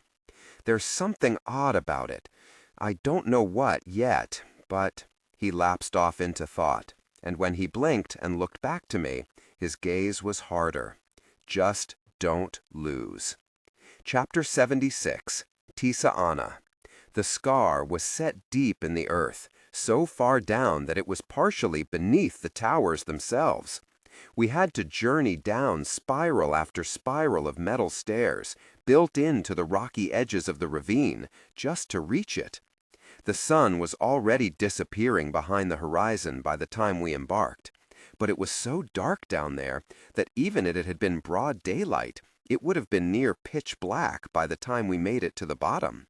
After the fourth set of stairs, I looked up to see the final sliver of a dusky sky disappearing between layers of rock. There were Sirazin ahead of us and behind us as we descended. I peered across the expanse of stone and darkness. Somewhere over there, where the shadows made structures deteriorate into abstract, formless shapes, Nora was making the same journey down. She and Max would meet within the scar, and the rest of us would stand at the edges and watch, helpless, while they fought for the title. I knew Max was nervous, but he hid it carefully. He walked with long, confident strides, his chin raised and stare sharp. He wore a gold jacket embroidered with emerald trim, the sun emblem of the Order of Daybreak across his back. He looked like a leader. He looked like a victor. He looked like an arch-commandant. But all I saw when I looked at him was a man who was willing to sacrifice everything that mattered to him for a chance, even a slim one, at a better world.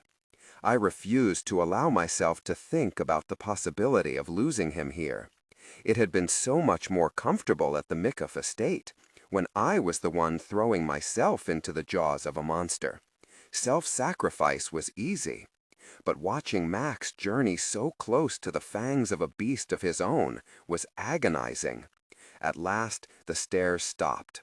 I pressed my hands against the rusting metal railing. Of their own accord, my lips parted. Before me was a massive crack in the earth. The rock was jagged and raw, like torn flesh, and strange rippling light spilled from within it. It wasn't bright, exactly. It barely cast a glow on the stone around us, but it seemed to bend the air itself in strange and unnatural ways, like an eerie parody of the way the heat rippled the air above the plains back in Nizarin. During the walk here, a strange magic had prickled at the back of my neck. Now, goosebumps rose all over my flesh. "You have to go in that?" I whispered. "I do indeed." Oh, gods, I didn't like any of this. Down on the other side of the crack, I saw a white figure standing completely still, face tilted towards us. Nora. She was so far away that her features were unintelligible, but I could still feel the razors in her stare, and my own rising to meet them. If she hurt him, I would kill her. Gods, I would make the fates of Esmaris and Ahazin Mikhoff look pleasant compared to what I would do to her. "Are you ready?" Samarin said, and Max gave him a wordless glance that replied, "No, but does it matter?" "There is a path for you this way," Ariadne said, gesturing to a gap in the railing. Max nodded, then turned to me. I had been ready to be dignified, but the force of Max's gaze made me forget all of that. I didn't have time to second-guess myself before his hands were on either side of my face and his mouth on mine, and I was struck speechless not only by the kiss itself, a tender, passionate, world-ending kiss that felt far too much like a goodbye, but also by the sudden palpable possibility that it could be the last. His lips broke from mine, then grazed over the tip of my nose, the bridge, the space of my forehead right between my eyebrows. It was that forehead kiss, the one that seemed as if it wasn't even fully intentional, that almost broke me. "Everyone is watching," I murmured, self-conscious not of his affection, but of the way it threatened to unravel me. "Who cares?" Max replied, still close enough that I felt the words in my skin. "I'm about to become Arch-Commandant." He said it like a joke. It couldn't be a joke. It had to be reality. I couldn't speak, even though suddenly there was so much I wanted to say. I pulled him into one more embrace instead. "I have a request." His voice rumbled against my earlobe, and I choked out my response. Smart to ask now, when I have no choice but to say yes. "The man with the parrot. The one that we saw in the Capitol. Which came first, the bird or the coat?" The memory made me rasp a chuckle. The man we had seen the first time I visited the Capitol, what felt like a lifetime ago. A tall, bespectacled man with a green coat and a matching parrot. It had been a simple sort of joy when I ran up to him. "I must ask you, did you get bird to match coat or coat to match bird?" My eyes burned. "That's a secret," I said, and he laughed as if that was a ridiculous answer. It was, really. He pulled back, and we looked at each other. "I'll tell you when you get back," I said. A smile curled his mouth. "Left side first, as always. Deal. Deal." "Max Ontarius," murmured, and Max scoffed. "Give me a minute. This is a momentous enough occasion, isn't it?" Then his gaze slipped to Samarin, who looked as admirably collected as ever. "I'd tell you not to do anything stupid," Samarin said, "but that would be useless and outdated advice. Thank you, Samarin. I, too, treasure our friendship." Still, something softened in his gaze as he patted his friend on the shoulder, gave him a little nod, then turned to the gap in the rail and the rocky stairs that led down to the scar. "All right," he told the Syrazan, "I'm ready." Ariadne volunteered to lead him down. He did not look back as he took his first steps. Express emotions subtly, not dramatically. The last thing I heard as they departed was Ariadne's voice, solemnly saying, "Good luck, Max." And with those words, the match began. Chapter 77, Max. This entire concept was the most ridiculous fucking idea. When I was 21, and generally a naive idiot, I had thought there was a certain romantic appeal to the fourth trial. Now I wanted to laugh at myself for ever having thought that way. What had once seemed natural and primal now struck me as barbaric. Sure, this certainly will encourage rational, compassionate leadership. Still, even as I told myself that there was nothing mystical about this process whatsoever, I had to fight a shudder of unease as I went down the stairs and landed in the unnatural, rippling darkness of the scar's floor. The light and air were strange here, even stranger than they looked from above. Mist that disobeyed the laws of nature swirled from the floor and the jagged rock of the walls. Shocks of light glinted in the stone that surrounded me, as if fireflies were buried within it, and still, half a millennia later, were trying to dig their way out. But more unnerving than all of that was the way it felt.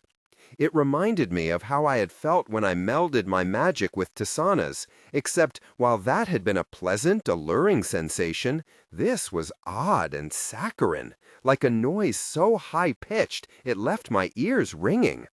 I drew my magic to the surface, readying myself. I looked out into the dark fog, and though I couldn't see Nura there, I knew she was waiting. There was a time when her magic was as familiar to me as my own, and here, in this twisted place of amplified senses, I could feel it hanging in the air. "Do you expect me to come chase you?" I said. I did not raise my voice. She could hear. Sure enough, her voice rolled from the darkness. "That's entirely up to you, Max. I wouldn't stop you if you wanted to walk away. I won't." What an interesting heel turn for you. Of all things, this is the one that makes you stay? I still could not see her, but her hatred, no, not hatred, hurt, slithered through the air like the hiss of a sneak. "I have no desire to do this," I said quietly. Flames thrummed at my fingertips, carefully tethered. "We don't have to, Nura." "Why? Are you afraid?" I felt her magic wrapping around me, burrowing deep, searching for fear in all the places she knew so well. "I'm angry," I said. "I'm tired." No lies there. I turned around to see her standing there, silver stare picking me apart. Something was different about her. Something dangerous was closer to the surface. "I showed you everything." Her voice sounded like her knives whipping through the air, quiet and deadly. "I showed you all of it, and you still threw it back in my face like this. When we were together, all you wanted was for me to carve my fucking heart out for you, and that's what I did. I showed you. I always have loved you. Always." It was the truth. I understood it now, the dangerous constancy of Nura's love. When she lifted her hand to my temple in Sarla's eye, she had been utterly convinced that she loved me. Convinced, too, that she loved the people she was about to kill. "And you love Ara?" I said. An odd vulnerability rippled across her face. "More than I have ever loved anything." "Then help it. Be better, Nura. Let your love be an action, not a feeling. Love this country by sparing its people from yet another war. You saw what I saw. You know I can't avoid it. You can. None of this has to happen. Not like this. Do you want people to speak of Ara the way they speak of Threll? Is that what you want to become? If they'll speak of me that way, I'll let them. If someone needs to make the hard decisions to save us all from this mess, then I'll be the tyrant. Hell, I already have. Until now, I had managed to keep my anger carefully controlled, measured against whatever scraps of compassion I had left for the girl I'd known. But now, fury ripped through me, so violently that the flames at my fingers brightened. "Hard decisions?" I breathed. "People, Nura. These are people. What's the difference between a life worth saving and a life worth throwing away? I saw what your hard decisions are. I lived it. Tisaanah lived it. And I won't let it happen." I knew immediately that I'd said the wrong thing. 1 second, and the glimpse I'd seen of Nura as I knew her 15 years ago disappeared like a corpse falling beneath black waters. In her place stood nothing but cold steel. "I warned you back then. That bleeding heart would get you killed," she said. "But I never wanted it to be by me. Nura." But she was gone. Shadows wrapped around her like a cloak, reducing her to a smear of darkness. Just like that, her decision was made, and I knew her well enough to know that there would be no coming back from this, no half measures. We had sparred hundreds, thousands of times before. Just like she always did, she struck first. I dodged, then blocked, then danced backwards. Even after all this time, my muscles knew her patterns intuitively. I conjured a wall of flame, bright enough to sear her outline from the shadows that hid her, and she staggered backwards, only to immediately recover. I caught a glimpse of a grim, satisfied smirk on her lips. I saw that smile, and I thought of the expression she had worn when she brought Tisaanah to my doorstep, when she told me of her blood pact. "Tell me I haven't been grooming her for this," I had begged, and she had been so traitorously silent. I blocked another strike. The familiar tendril of Nura's magic reached for me, irrational fear nagging at the corners of my mind. Nothing compared to what she was capable of. Just as I was still keeping my flames closely restrained, far away from her flesh. We were still playing. She thought that she knew me so well. She had claimed so many of her sparring victories because she thought she knew me better than I knew myself. Often she was right. But she had never expected this. I had underestimated her, but she had underestimated me, too. I let myself slow, deliberately, backing against the stone wall. "I don't want to do this," I said, laying out the trap of my hesitation. And just as I knew she would, she took it. It happened in a split second.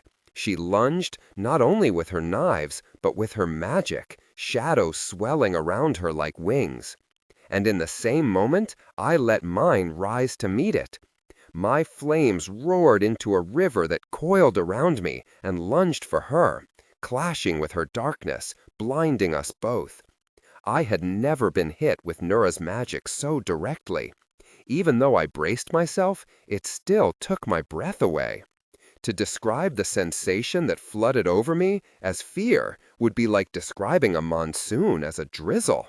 One blink, and I was looking at Kira's face as she fell against the floor of her shed, fire tearing up her clothing, her hair. I was hearing Reshaye's whisper. I didn't know whether the floor beneath my feet was the stone of the scar or the blood-stained tile of my family's estate. I didn't know whether the flames at my hands were reaching towards Nura or towards my siblings or towards the people who had lived in Sarlazai. My mental walls, meticulously crafted, tore apart like paper. Still, I pushed forward, resisting the urge to fall to my knees. Down here, my magic was raw, brighter, hotter. Our power collided in a burst so wild that it consumed us both, and seconds later, we were both flung against opposite walls of the ravine. My breath came in ragged gasps. Sweat plastered my hair to my forehead.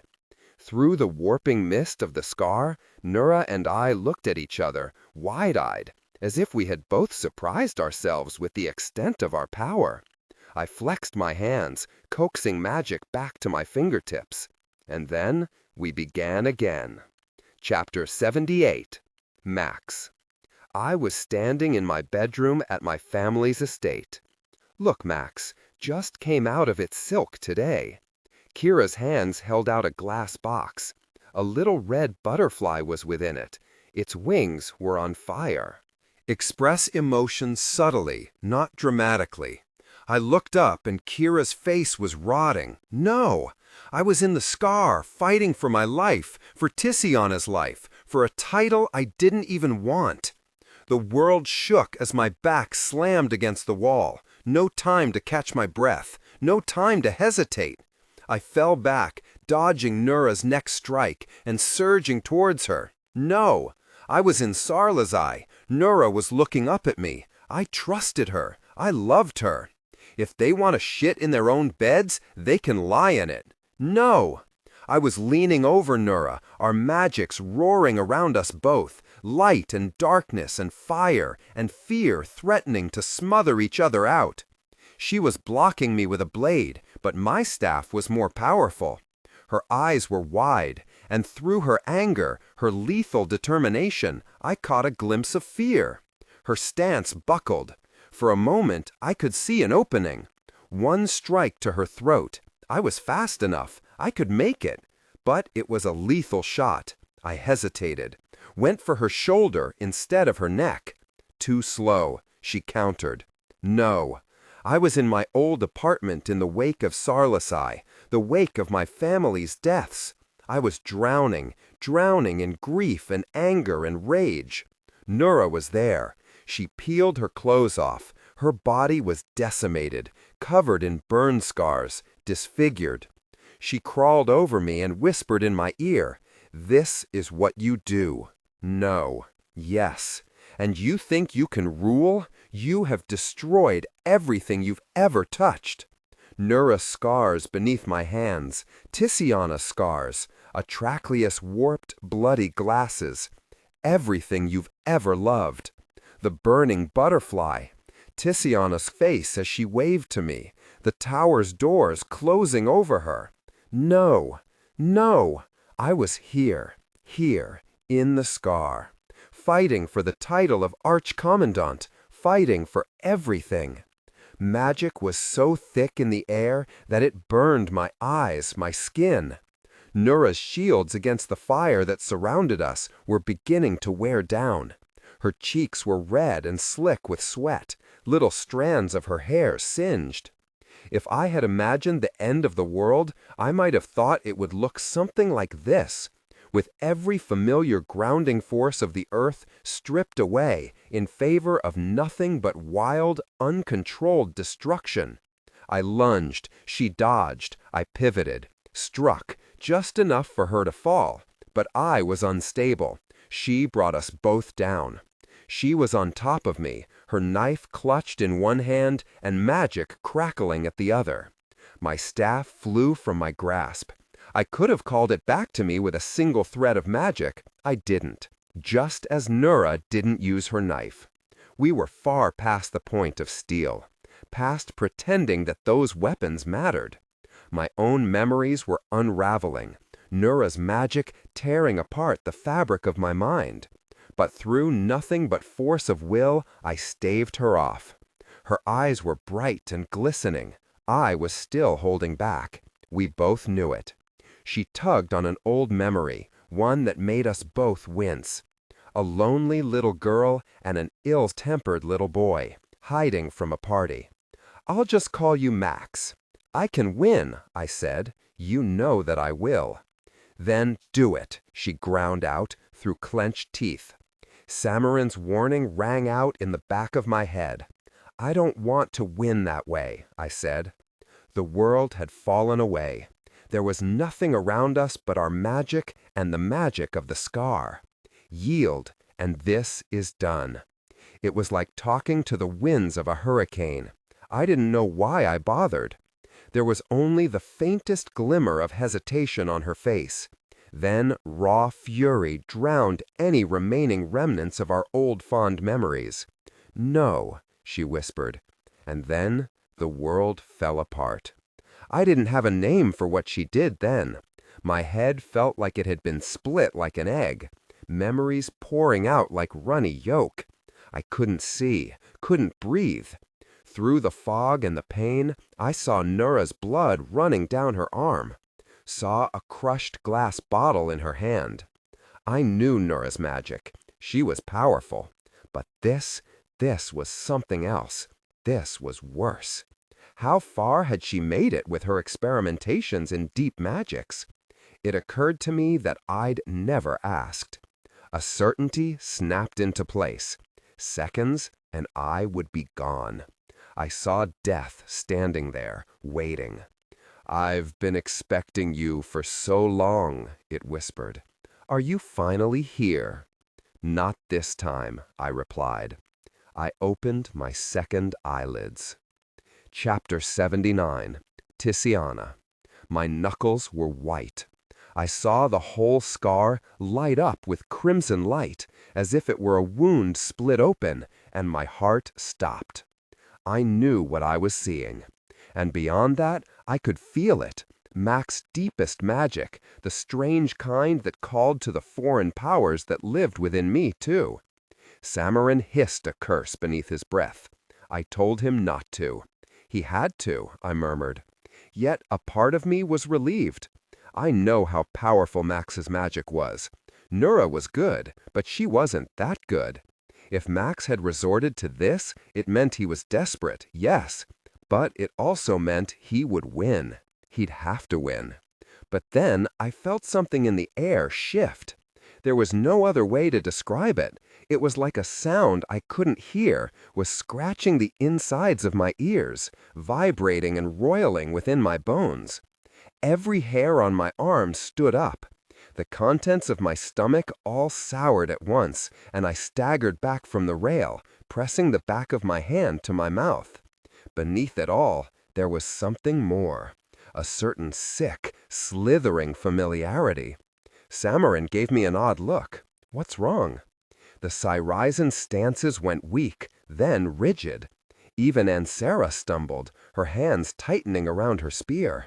"What is that?" she muttered. Ariadne turned her face to me. "You feel it too?" she said, and I nodded. Dread clenched in my stomach.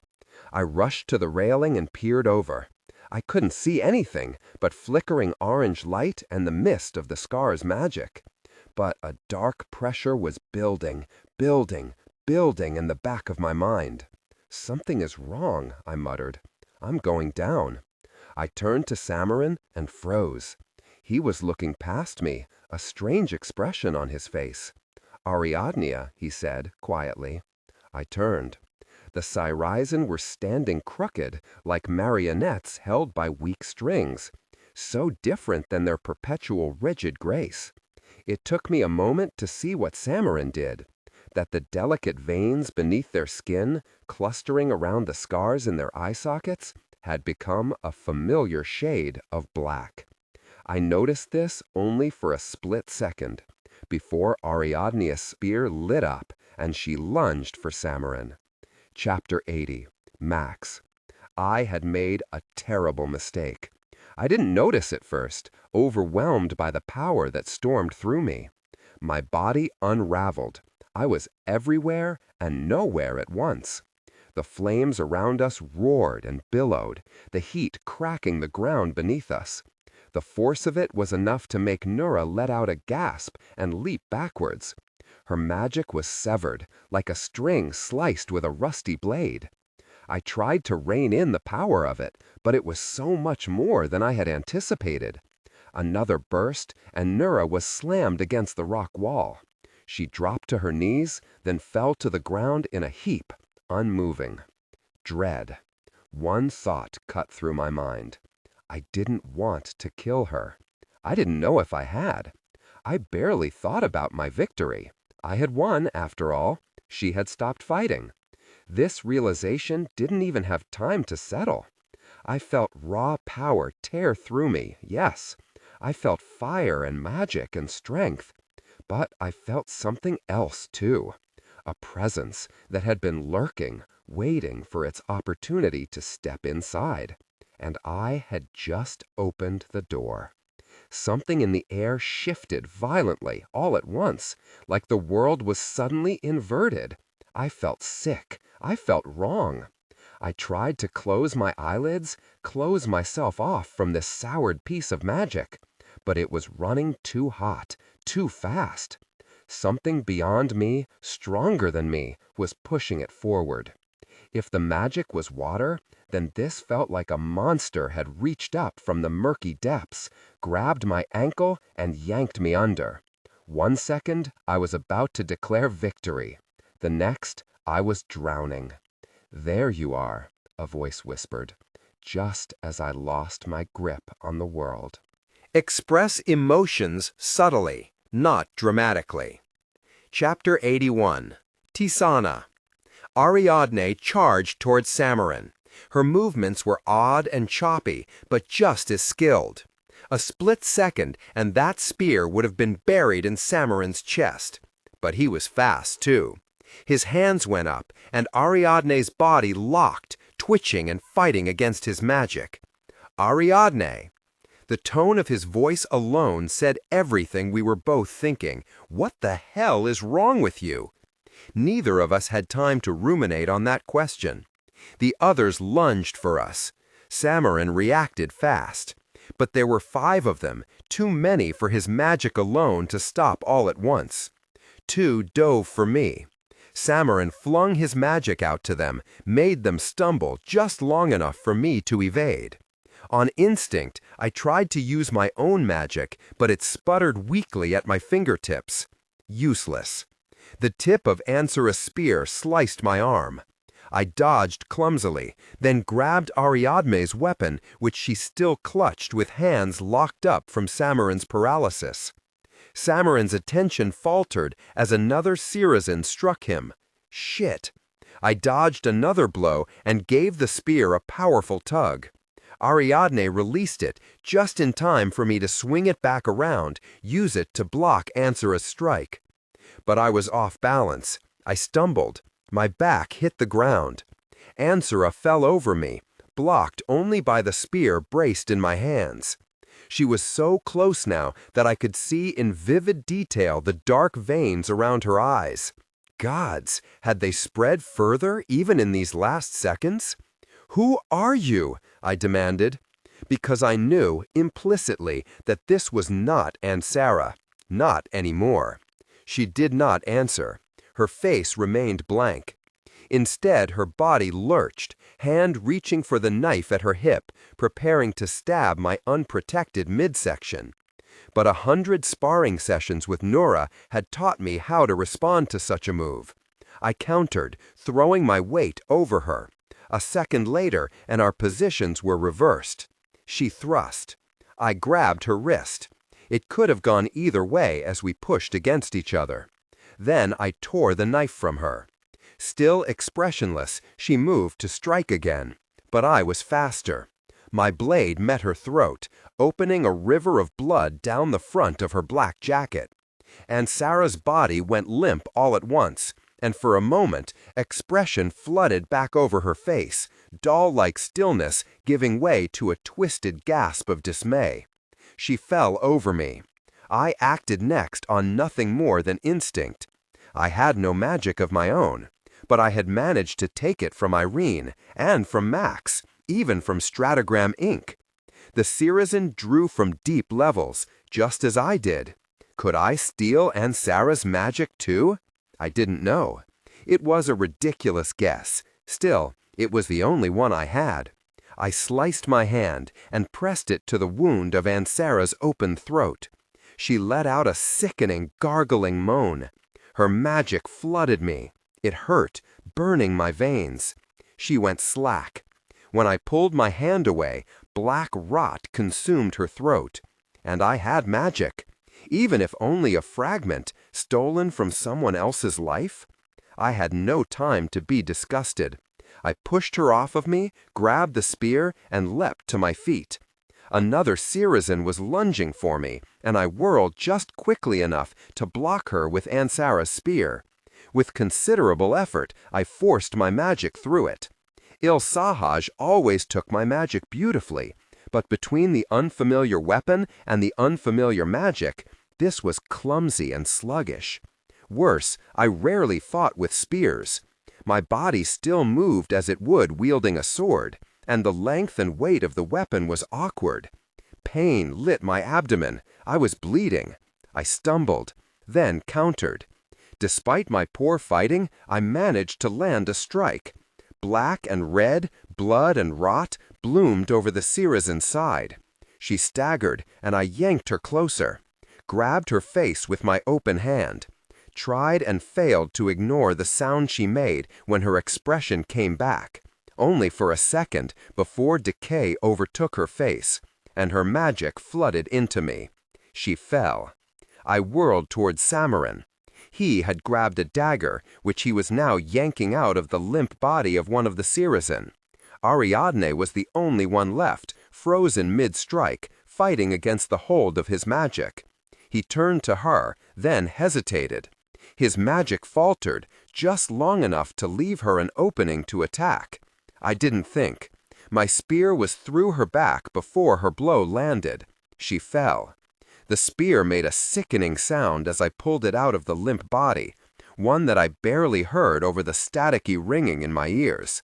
Samaran slowly rose to his feet, his gaze lingering on Ariadne's lifeless face, then rising to meet mine. I had never seen Samaran look outright frightened before. Once, Max had told me that during the war he would gauge whether they were really in trouble by the expression on Samaran's face. If Samaran looked panicked, He'd told me that's how he knew they were really in trouble. We were really in trouble. "I'm going down," I said. "We'll cover each other," Samarin replied, but I shook my head.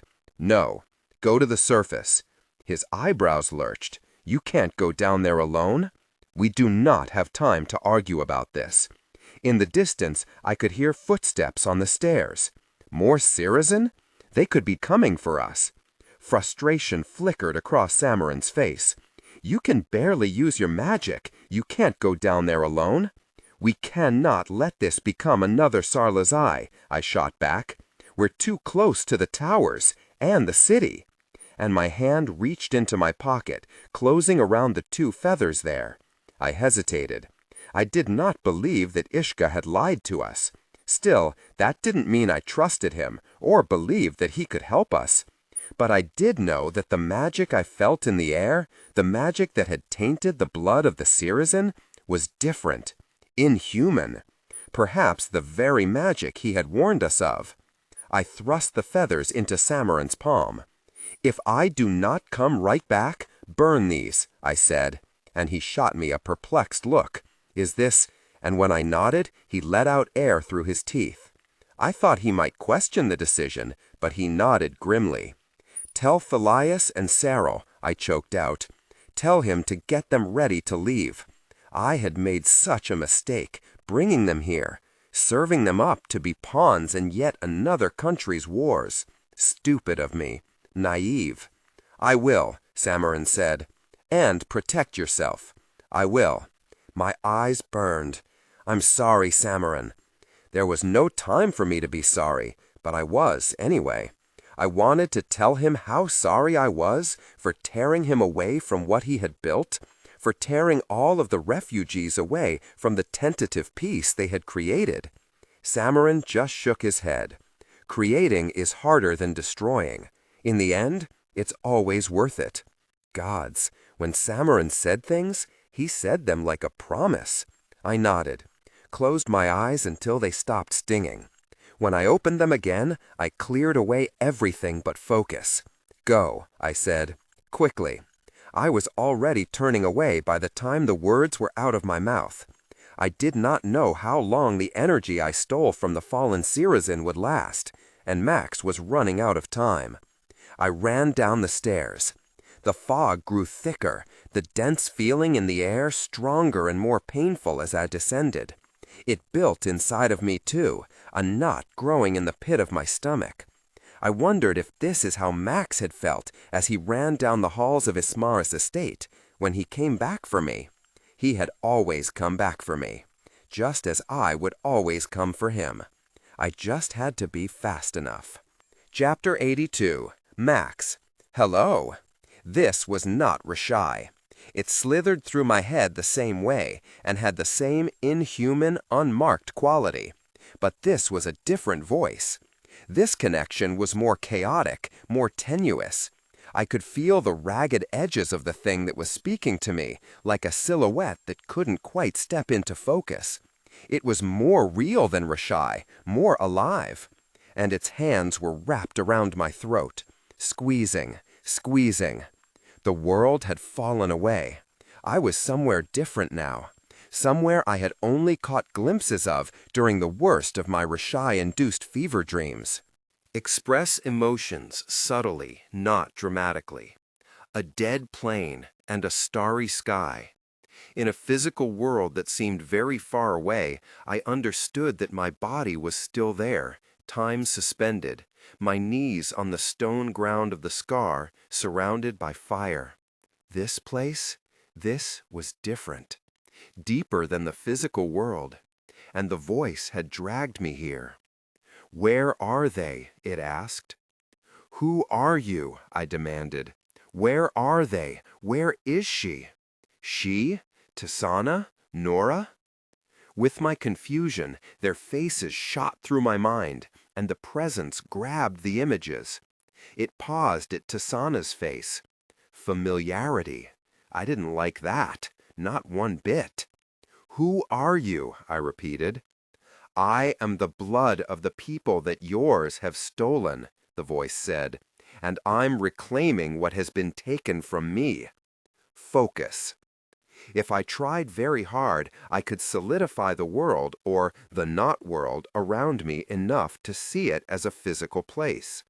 If I focused, I could see the shadow as something resembling a person. My magic snaked out towards it.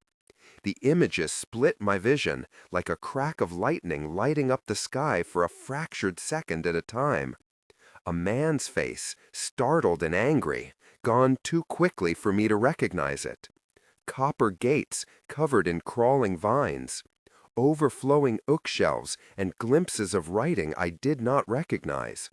All there and gone in less than a second. The presence flickered like it had been struck, then charged towards me with renewed rage.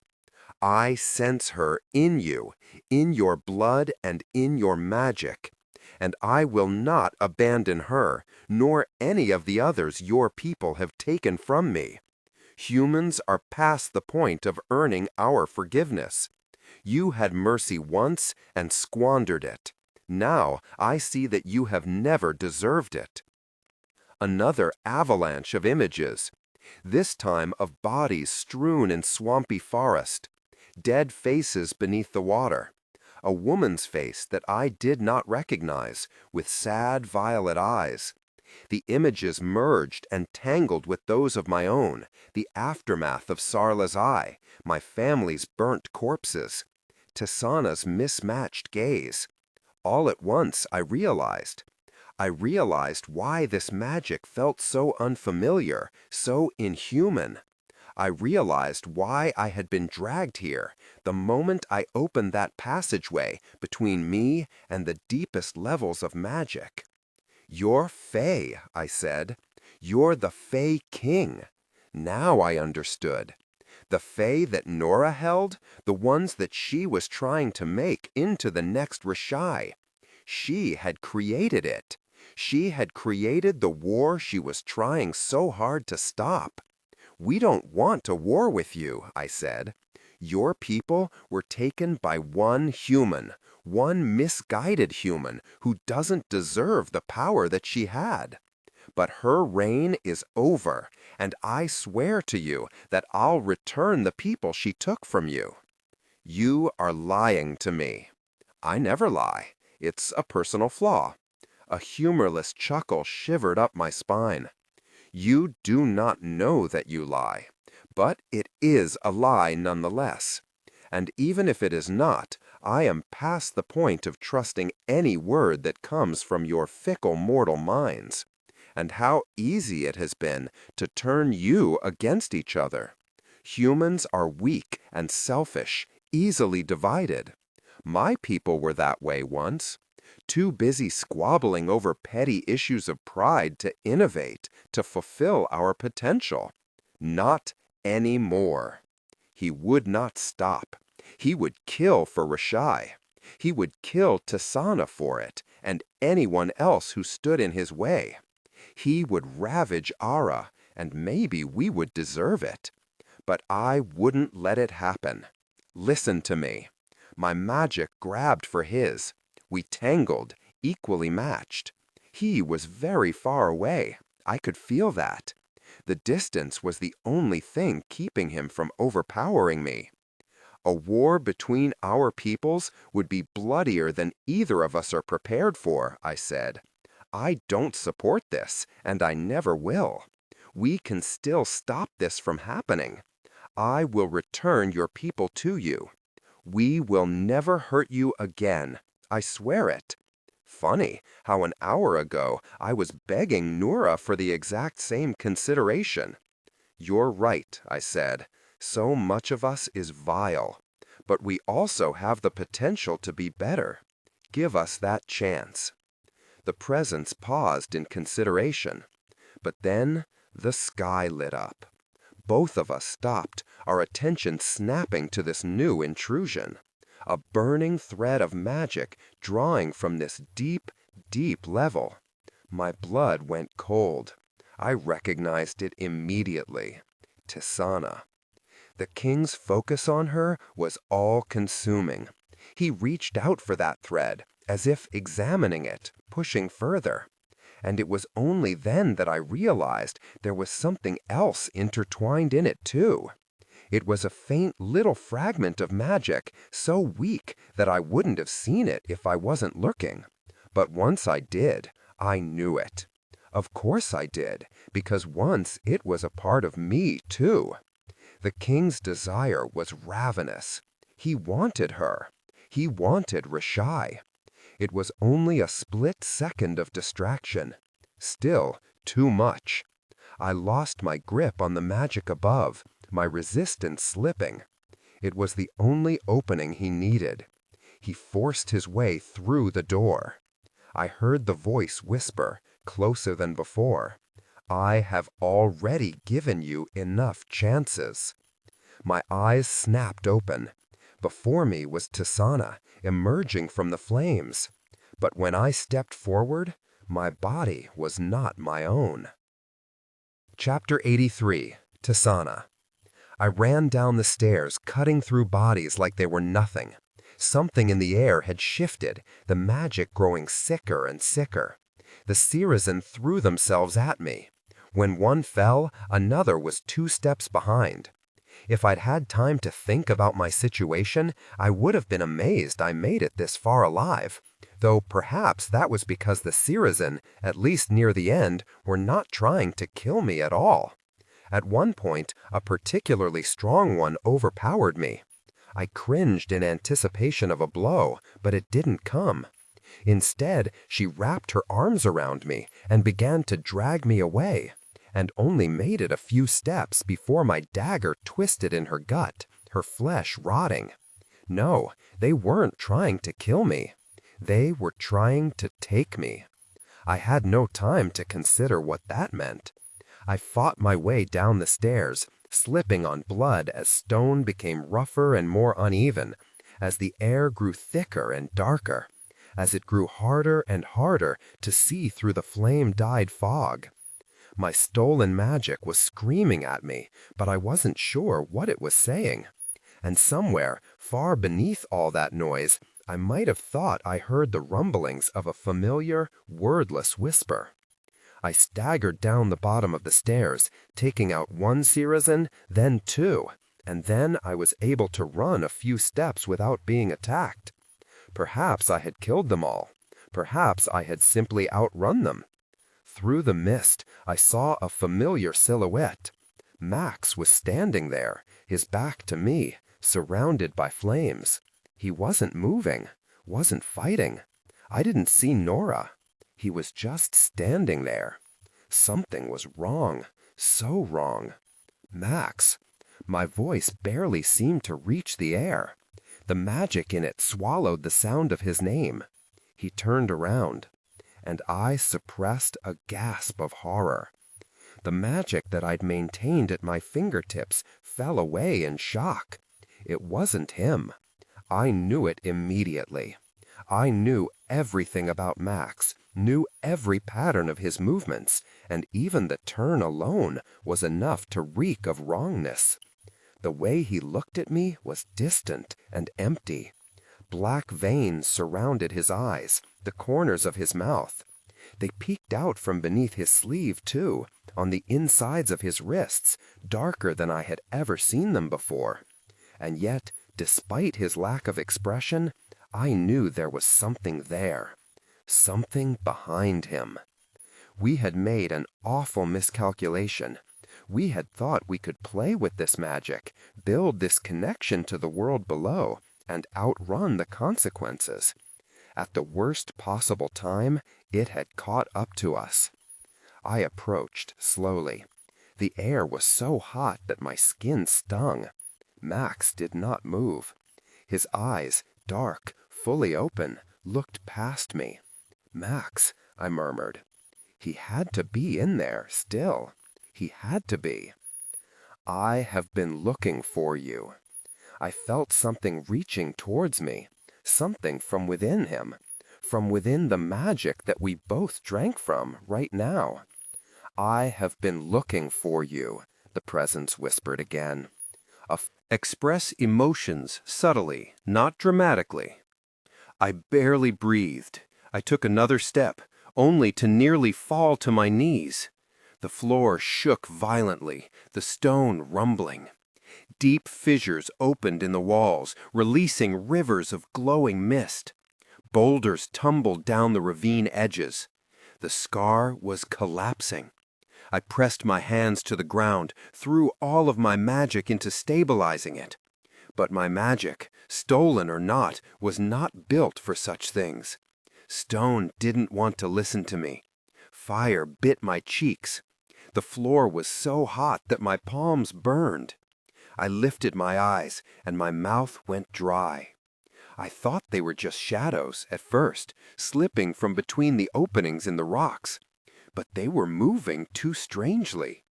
It took a moment for my mind to carve out the right shapes. Human, but different. Long, wrong-way limbs, intangible forms, and faceless heads. Monsters, like the one that had attacked us at the cottage. They crawled up the walls, reaching for the surface. I tried to pull them back with my magic, but the second I let my attention waver, the walls began to crumble faster.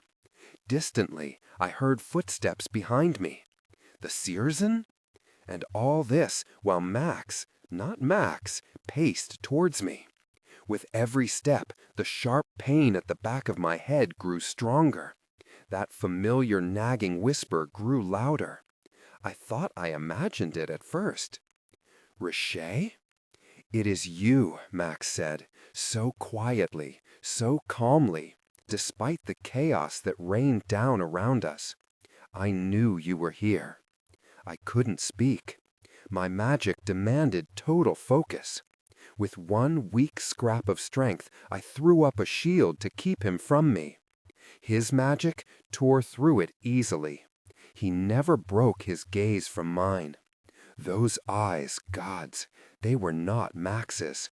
They were strange and foreign. They were inhuman. Ashfey, he murmured, do you remember? Or have they taken your memories from you, too? The name speared me, and all at once something inside of me was torn open. I felt hands reach inside my mind, pull my thoughts apart. Max's hands grabbed me. Pain bloomed over the back of my skull as it cracked against the stone wall.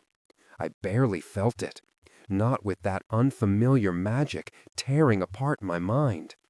Reshaye screamed, and I screamed, and our voices mingled somewhere between the physical and spiritual worlds. Reshaye wailed, "You were never dead, Ashfey." One hand moved to my cheek, cradling it. His face was so close to mine that our noses nearly brushed. His palm was hot against my face, and when it pressed to my temple, his magic surged further into my mind. The pain was unbearable, so intense I could barely breathe. And in that moment, several worlds collided. Suddenly, I was no longer in the scar, looking into Max's familiar and unfamiliar face. I was looking, too, into a face I had never seen before. A man with dark copper hair and moss-green eyes and pointed ears peeking through the wave of his hair. And I was looking up at a starry sky that I recognized as the world beneath this one, the deepest level of magic. I was looking at all the bleeding threads of magic that connected us, me, Max, Reshaye, and so many more streaks, 100 more, tethered to this thing that held Max. Reshaye whispered. I saw Max. But I also saw this man who stood behind him, thousands of miles away and yet also here, his presence floating up from beneath the surface of magic like blood into water. Ashfey, he whispered, that is your name. A flicker of sadness, a strangely human emotion. Yes, you do. The betrayal. Blonde hair flowing in the wind. Golden grass beneath my fingertips, the warmth of an embrace, the scent of skin. The feeling of safety. You do know, Ashfei. Ashfei. The feeling of hatred. Hating the way he said that name. Hating it and loving it. Knowing this person. Trusting them. Mourning them. Perhaps loving them. You just do not remember. Tenderness shifted to ice cold. The threads of magic linking us went dark and malevolent. The copper-haired man's face hardened in anger. You do not remember because of all they did to you. But I have come to take you home, Reshaye whispered. But the words were barely formed before Max's hands were at the sides of my face, an ugly mimicry of our goodbye, and the pain split me in two. Chapter 84. Max. The world was unraveling. I threw every bit of myself, every scrap of magic, every remaining drop of willpower into fighting it. My flames still roared, out of control. With what little strength I had left, I tried to whisper to them enough to keep them from devouring us all. But almost all of my magic was being siphoned off by this presence that had taken hold inside of me. I couldn't close myself off from the deepest level of magic, as if something had been wedged inside the door. Tisaanah was fighting him, albeit weakly, her eyes closed, mouth twisted in a soundless scream of pain. The king reached deep into her mind, searching, slicing. Stop! Stop! It was like slamming my fists against a sheet of glass. Tisaanah's eyelids fluttered. When they opened again, they flicked to me and held there, searching mine, bright with tears. He has roots, she choked out, everywhere, Max. He is connected to this world everywhere. She could barely form the words. The horrible realization hit me. In the world beneath this one, the world where I was trapped, I looked up at the sky, at strings of light lashed from star to star. I realized what I was looking at. Not stars. They were him. Holes he had torn into the boundaries between magics. The little threads he had planted to draw himself to Ara. And the biggest tear of all was within me. I was the opening that he was using to claw his way into this world. Magic collided with magic, and Tisaanah's silent scream became a piercing one. I felt her magic withering. I felt him hacking away at the power that still was hidden, deep and weak within her. Whatever was left beyond it was barely magic at all. And she was stretched so thin, going in so many different directions at once. If he didn't stop, he would kill her. You've destroyed everything you've ever loved. Of course, it was Nora's voice, of all things, that floated down then. Maybe under any other circumstance, I would have been angry that we were here. All of this was a result of selfishness and pettiness and stupid, ascended, damned human selfishness. But now I only could think of one certainty. Tisaanah needed to close it off, this bleeding wound within me. She could do it, perhaps, under normal circumstances. Not now, with her magic so far gone. Cadouin. The voice made the king stop short. My face turned. I felt the king's recognition and his anger. I felt the distant, distant echoes of Reshaye's hurt. Ishka stood there. He had wings now, which were tucked in close to his back. Golden feathers bathed in the scarlet light of the flames. His white robes were singed. A large sword was in his hands, steel reflecting the licks of fire. Ishka. I heard the word come from my lips. One of my hands still pressed Tisaanah to the wall, where she slackened, half conscious. Why are you here? He wasn't speaking Aran. Still, I felt the word's meaning in the magic that we shared. This is not the way, Ishka said. You are making a mistake. You will only discard more lives if you do this. Hatred spiked through me. How many lives have already been sacrificed because of the choices you made? Too many, Cadouin. Do you think I do not know that? Ishka stepped forward cautiously. It is not too late to turn around. I felt an expression twitch in the muscles of my face, a sneer at my lip. I am not like you. I will not leave behind the people of mine that the humans have stolen. And I will not leave her. Eife is gone, Cadouin.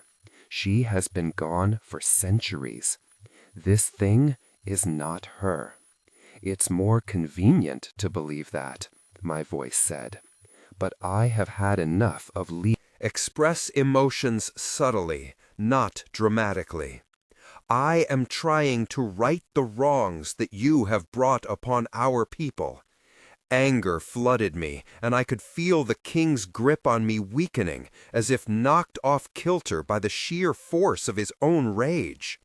He whirled to Ishka, my feet pacing forward.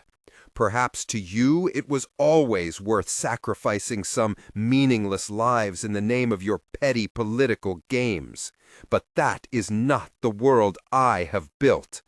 Our people deserve to know that any one of their lives are worth burning down humanity. You want her because of what she is, because of the power she offers. I am not you, I spat. And there was no time to think, no time to move, as I whirled around, pressed my hand to Tisaanah's temple, and, in one violent burst, ripped Reshaye out of her mind. Tisaanah screamed. Her knees buckled. The pain overtook me, too, overtook even the presence within my mind. The power it had taken to do that exhausted all of us. There it was, an opening. Seconds, not even. I had no time to think. I dove for it. My magic roared past his. Every flame in the scar suddenly brightened, like the sun had emerged from behind a cloud. I slid my hand over the blade still clutched in Tisaanah's shaking hand, then pried it from her grasp and did the same to hers. Her head lolled, then weakly lifted to look at me. She was bleeding magic, bleeding life. But her eyes told me she knew what I was asking her to do. Her eyes widened. No, cut it out, I choked out. She shook her head. No. I felt the presence within me collect itself, start to rise, start to reach for power again. We had no time to argue. I pressed my palm to hers, our blood smearing together. Do it, Tisaanah. Take my magic and do it. Her eyes glistened with tears, reflecting flecks of fire. My fingers closed around her hand, knuckles whitened. Now, I choked out, just as I felt the Fey King diving for the connection between us again. Just as Tisaanah pressed her other hand to my cheek and whispered, "He got the parrot to match the coat." If I had control over my own body, I would have thrown back my head and laughed. Who the fuck even does that? Tisaanah's mouth formed, "I love you." The passageway opened between us, and I gave her all of it, all of my magic. Chapter 85, Tisaanah. It happened so quickly. I reached deeper into Max, deep enough to see all of the connections between us, between him and the Fae, all of the threads of corrupted magic that were flooding up from the deeper levels beneath. It was there, far inside of him, like an open wound gushing infection. This was it. This was how the Fey King was reaching him, how he was reaching Ara. I was still bleeding too, where Reshaye had been carved out of the deepest recesses of my mind. A crippling wound, maybe a deadly one. But Max's magic surged through me, strong enough to power me. Even though I could feel myself consuming it, consuming him, drawing upon the soul-deep connection between us. I wielded all of that power. The presence, the one that lingered between us, lunged for me. Too slow, only barely. I yanked the passage closed, just in time, even though I felt it grab me the same way I had once felt Esmeralda's dying grip on my hair. And in the last seconds, I could have sworn I saw a face. A woman's face, with pointed ears and tan skin, and deep violet eyes. She reached out, only for a moment, before she, too, was gone. Distantly, I felt Max's agony, and yet, also, I felt his determination, a wordless encouragement. Gods, live, Max, live, live, live, I begged it of him. Begged it as I buried deeper into his mind, tangled up in his memories, in his emotions, in all of the infected threads where the Fey King had tied himself to him. Please, live. I drew up the last of our power, and I severed all of those infected threads. Max's memories rained down over me like shattered glass. Chapter 86. Max. Pain, the scent of blood, the thickness of magic in the air. The floor was shaking. I was in Sarla's eye. I was in my family home. I was here, in the scar. Tisaanah. I forced my eyes open, and my second eyelids closed. The world was numb and blurry. My mind was broken. Tisaanah. There was a shard. I had to force the pieces together. Even then, there was so much missing. I turned my head and saw her face pressed against the ground, unfurling mist between us. A beautiful girl with patches of colorless and tan skin, one silver eye and one green, staring right through me. One tear falling to the ground. Panic. Was she dead? She looked as if she could be. And that would be... No, she was not dead. Her fingers were reaching for me, weakly, and mine, of their own accord, reached back. But before they could touch, she was lifted off the ground. I managed to look up. There was a man there, or not a man, not human. He had wings and pointed ears. I struggled to find the piece of my mind that knew him. "Can you move?" he was saying. "We need to leave, now." Leave? To go where? I didn't even know where we were. Behind the winged man, shadows poured from fissures in the wall. They took the shape of humans, though their forms were broken and unraveling. "I cannot carry you both," the winged man said, more urgently. "Get up." My eyes fell back to him, to Tisaanah in his arms. Go. Forming the word took all of my energy. The man hesitated, then looked over his shoulder at the approaching shadows. "Go," I said again. "I will come back," he said. "Try to get to the surface." I wasn't even entirely sure which surface he was talking about. Not that it mattered. I nodded all the same. The man's wings spread wide, and then he was launching into the darkness above. The shadows scattered, as if afraid of him, before righting themselves and turning faceless heads towards me. I tried and failed, twice, to push myself to my hands and knees. The floor seemed to be tilting. The walls quaked and trembled. Stones tumbled down. I succeeded in rising to my knees, then my feet, staggering forward. I only made it 3 paces. Something yanked me back. I fell in a heap. And then a gray-eyed woman with silver-braided hair leaned over me. There was blood on her face and hatred in her eyes. Nura. That name came to me fast. My hand closed around the dagger on the ground. My body knew the movements, but my muscles wouldn't cooperate. She disarmed me in seconds. The blade went sliding across the floor. More and more stones fell. The ravine was collapsing. And Nura's eyes never left mine. Figures, that this is how it would end. The thought floated through my broken mind. And maybe it was because all of those individual pieces were lost that the culmination seemed suddenly so inevitable. 1,000 moments leading here, to this place, this act.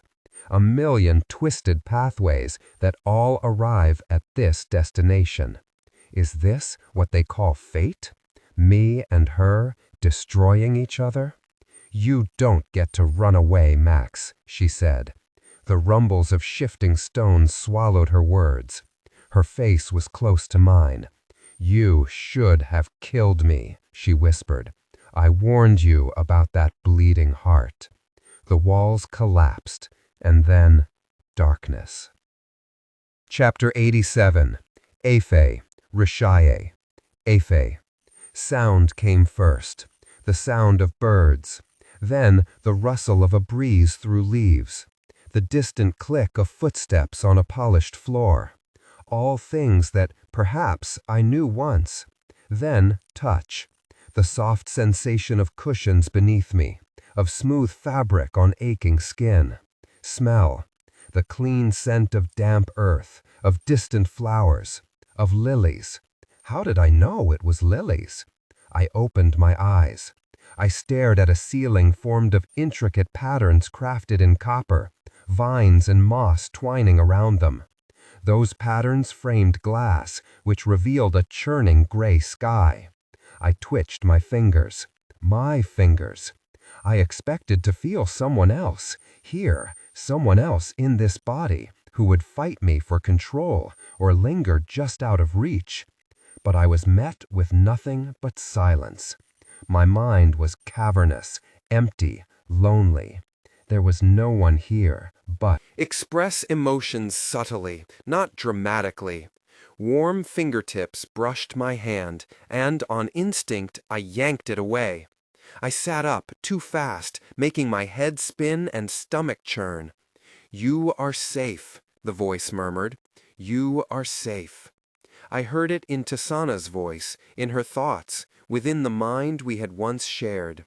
My mind was empty now.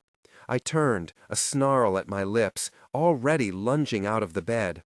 I collided with a figure, and the two of us were on the ground, me crawling over him, his hands gripping my shoulders, before I even had a moment to look at him.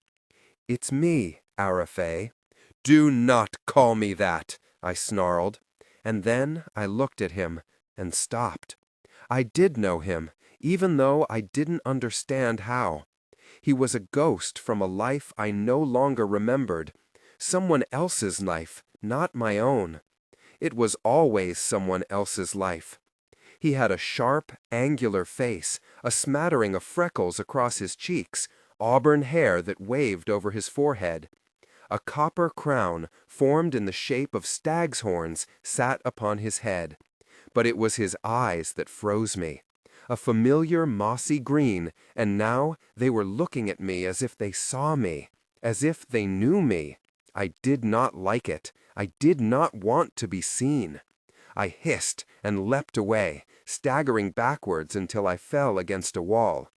I was in a bedchamber, a fine one from what I understood of such things. The tile was cold beneath my feet.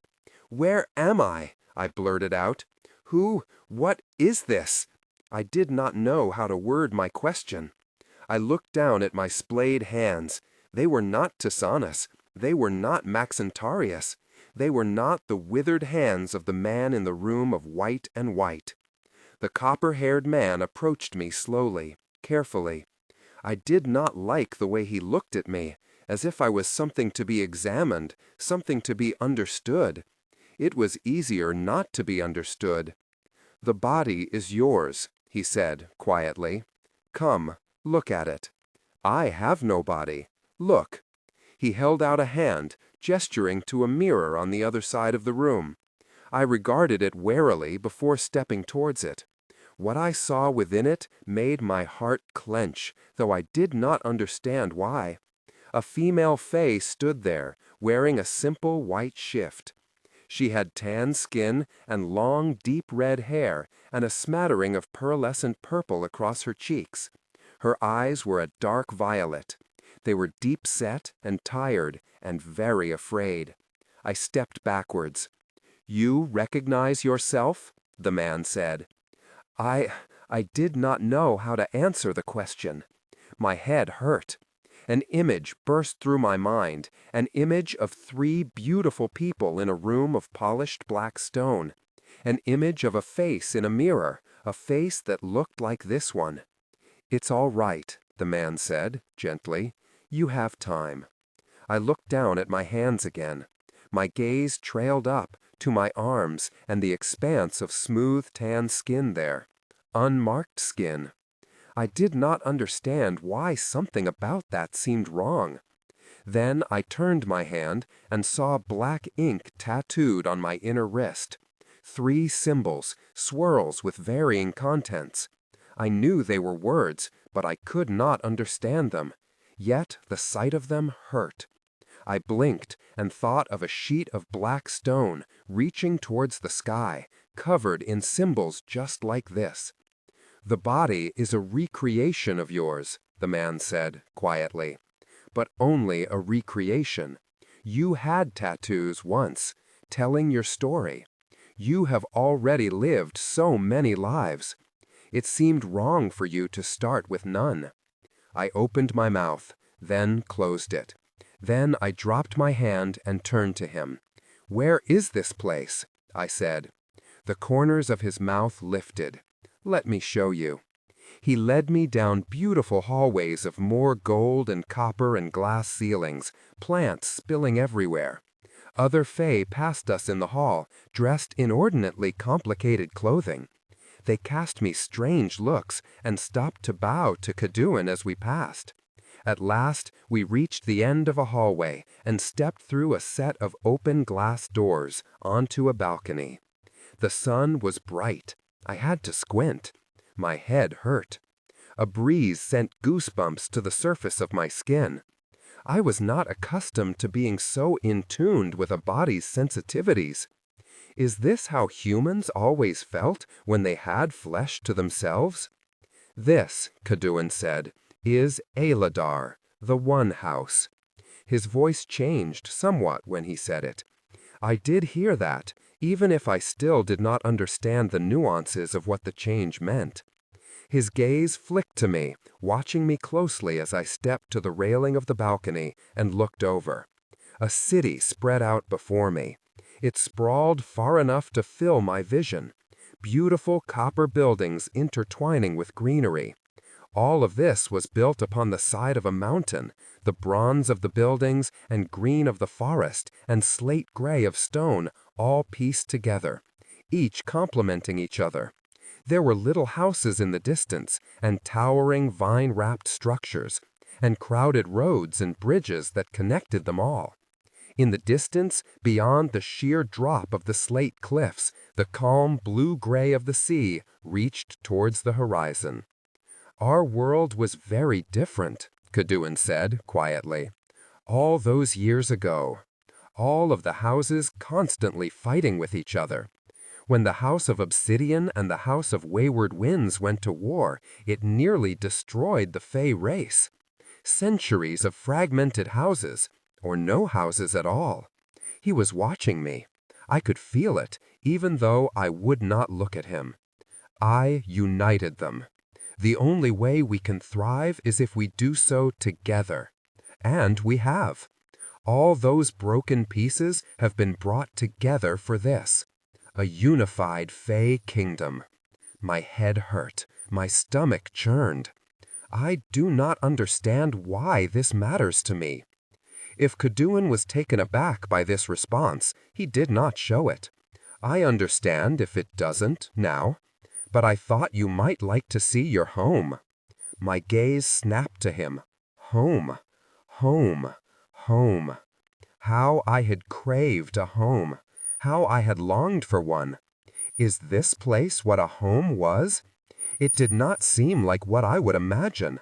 It seemed cold and loud and crowded, an overwhelming place to live with a mind so cold and empty. I looked to the city.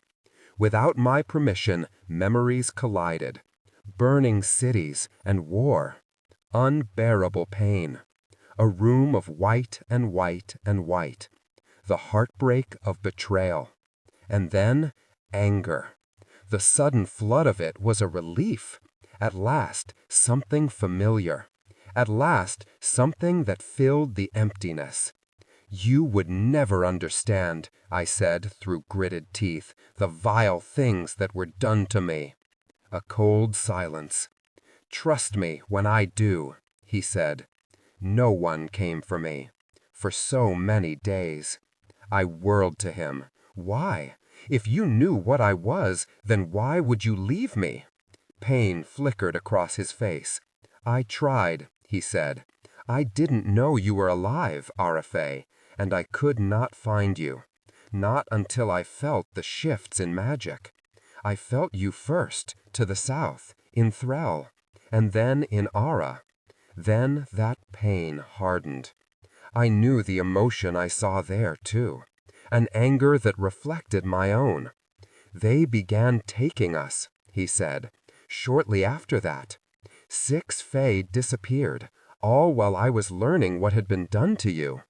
I reclaimed them, but only one has survived.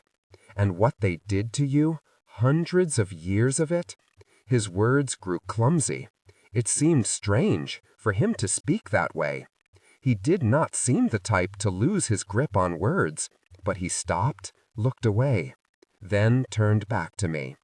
"The humans thrived for so long because we allowed them to. Once, lives were only worth as much as the power of their house. But now we are one kingdom. Every Fae life is worth it. Humans had already slaughtered hundreds of our people long ago.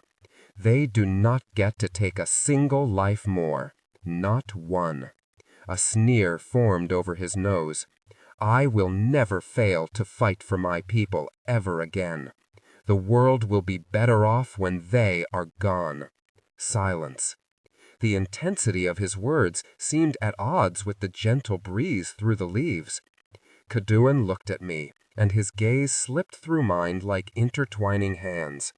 Something in it, this time, made me pause. There were memories in that look, memories that he had and I did not. I do not remember," I said quietly. His gaze softened. "I know." Express emotions subtly, not dramatically.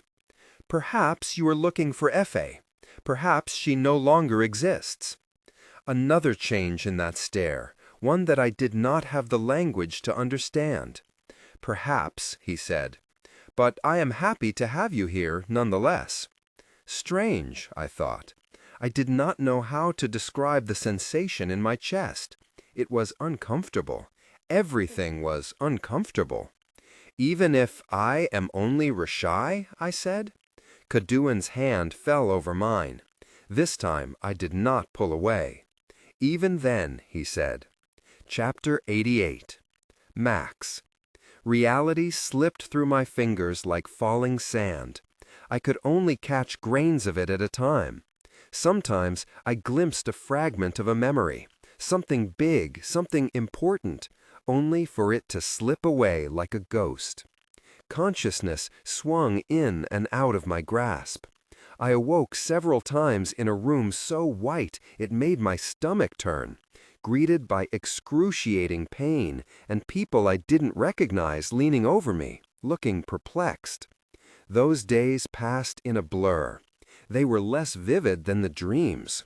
I experienced reality as if it were on the other side of foggy glass.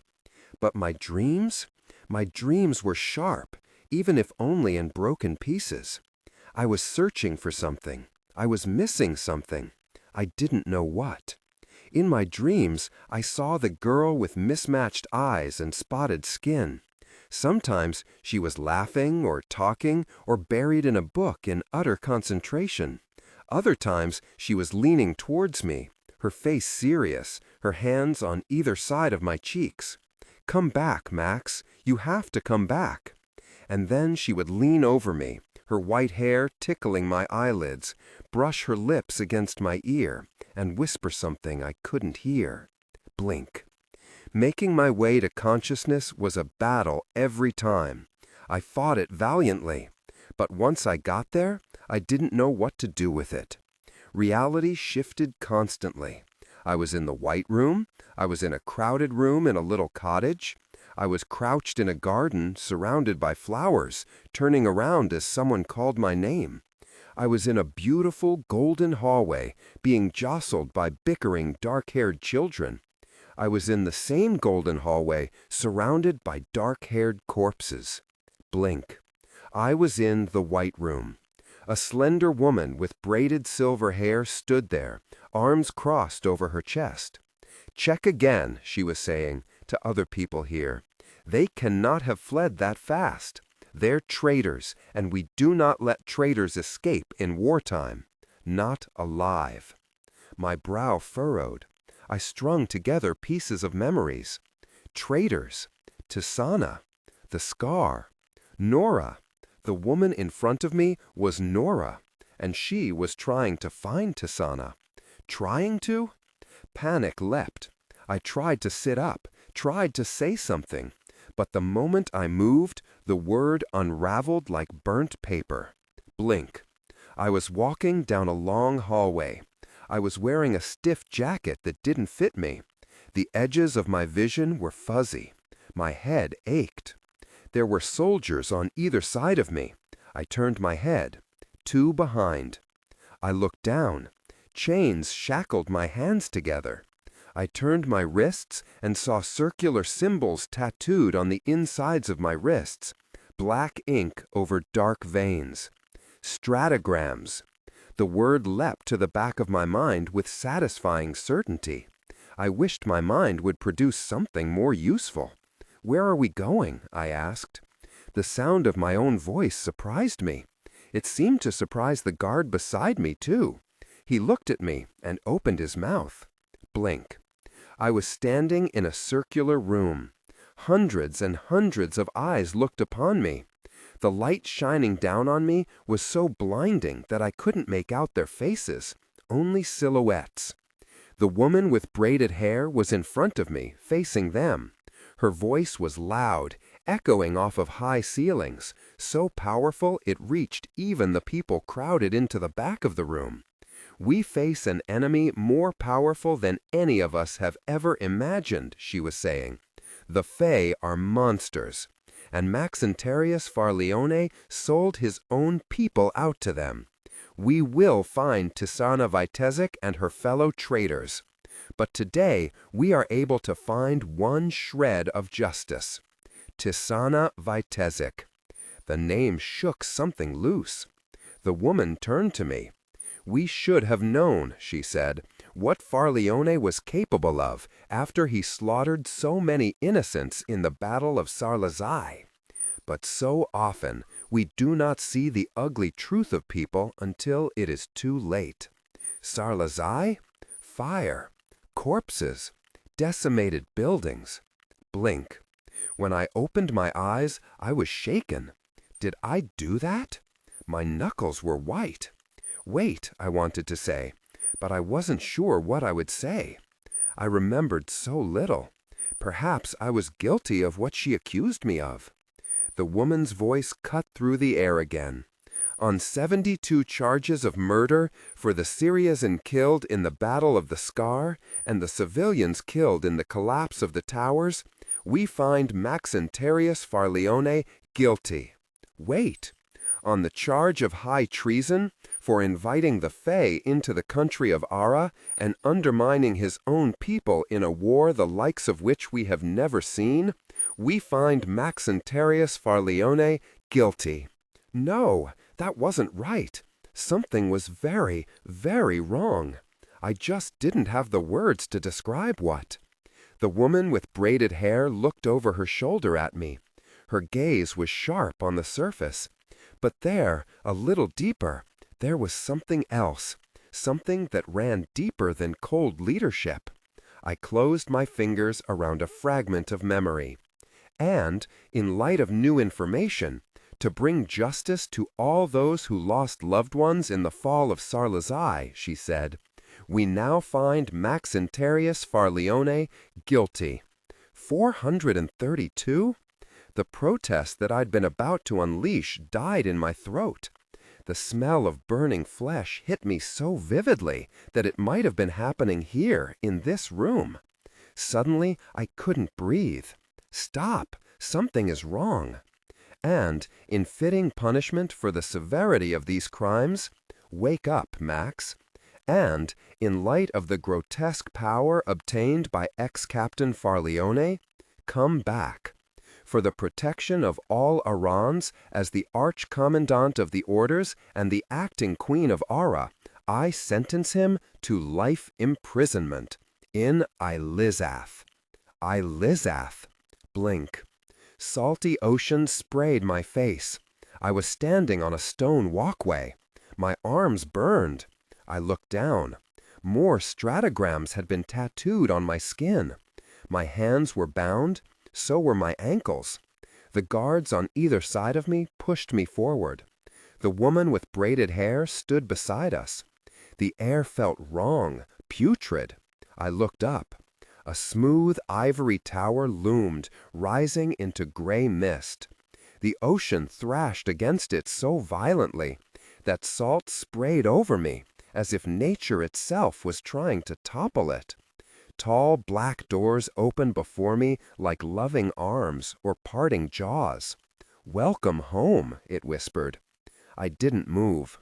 Something still lingered behind curtains in my mind that I couldn't part. Something so important. But my mind was a collection of broken pieces that didn't fit together. Something escaped me. Something was missing. I peered over my shoulder. I could have sworn I saw a figure there, shrouded in fog in the mist of the sea. A woman with mismatched eyes and spotted skin. "Come back, Max." "Come on," one of the guards muttered, and pushed me forward. The cold shadow of the prison enveloped me. It seemed to slither, a serpent of shadows, and it wrapped around me like a lover's embrace. "I told you," Ilizath crooned, "this is where you belong." I did not belong here. I stopped short, just before the doors. "Move," the guard growled, but I whirled around. All at once, the broken pieces snapped together. I remembered all of it, every moment rendered in perfect, fleeting clarity. Nora stood still. "Does this feel good, Nora?" I ground out. "Does this feel right?" She said nothing. One of the guards tried to grab me, but I held my ground. I thought of Tisaanah. I thought of Samarin. I thought of Moth, and the people who had relied on me to lead them, to protect them. I had let them down. Tisaanah would keep fighting. Express emotions subtly, not dramatically.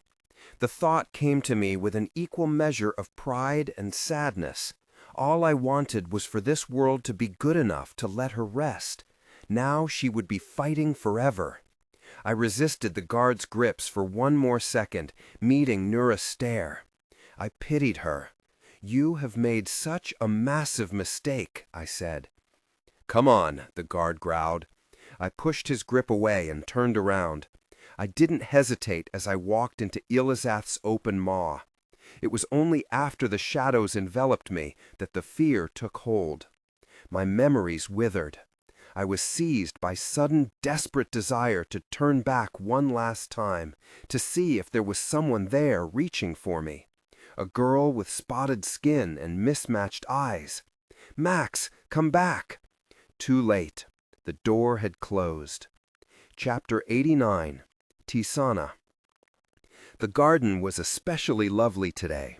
When I looked outside the window, I saw nothing but a sun-drenched expanse of color, like paint spattered upon a canvas. It was overgrown and feral, the way I loved it most. Day turned to sunset, turned to night. The familiar clutter of our bedroom surrounded us. I felt so safe here. Max's lips were at my earlobe, my throat, my jaw, and then, at last, my mouth. Kissing him felt like coming home. Our bodies melted into each other, limbs intertwining, heat mingling, until there were no boundaries where he ended and I began. "Tisaanah," he murmured. What if this was always us? Another kiss and another. I was drunk on them. This? All of this? He pulled away, just enough for me to look into his eyes, our lips still nearly brushing. Do you ever think about that? What if this was us forever?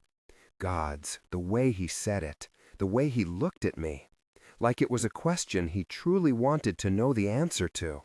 Fear clenched in my stomach, the fear that I hadn't made myself into someone deserving enough of this kind of love yet. The fear that when I opened my fingers to give him whatever I had locked away for so long, it would not be something worth taking. But I looked at him, and I loved him, and that love was more powerful than the fear of it. I placed my hands on either side of his face. "I think about it," I whispered. "I think about it all the time. It is a dream so vivid that I know every detail. I know what your eyes look like surrounded by the lines of age. I know what your hand feels like beneath mine, weathered by decades of life. I know the way our features look combined in our children, the cadence of their voices, the way you sound when you call their names, and I already love them." I kissed him again, deeply. "You make me selfish. You make me want, and nothing has ever been enough except for you."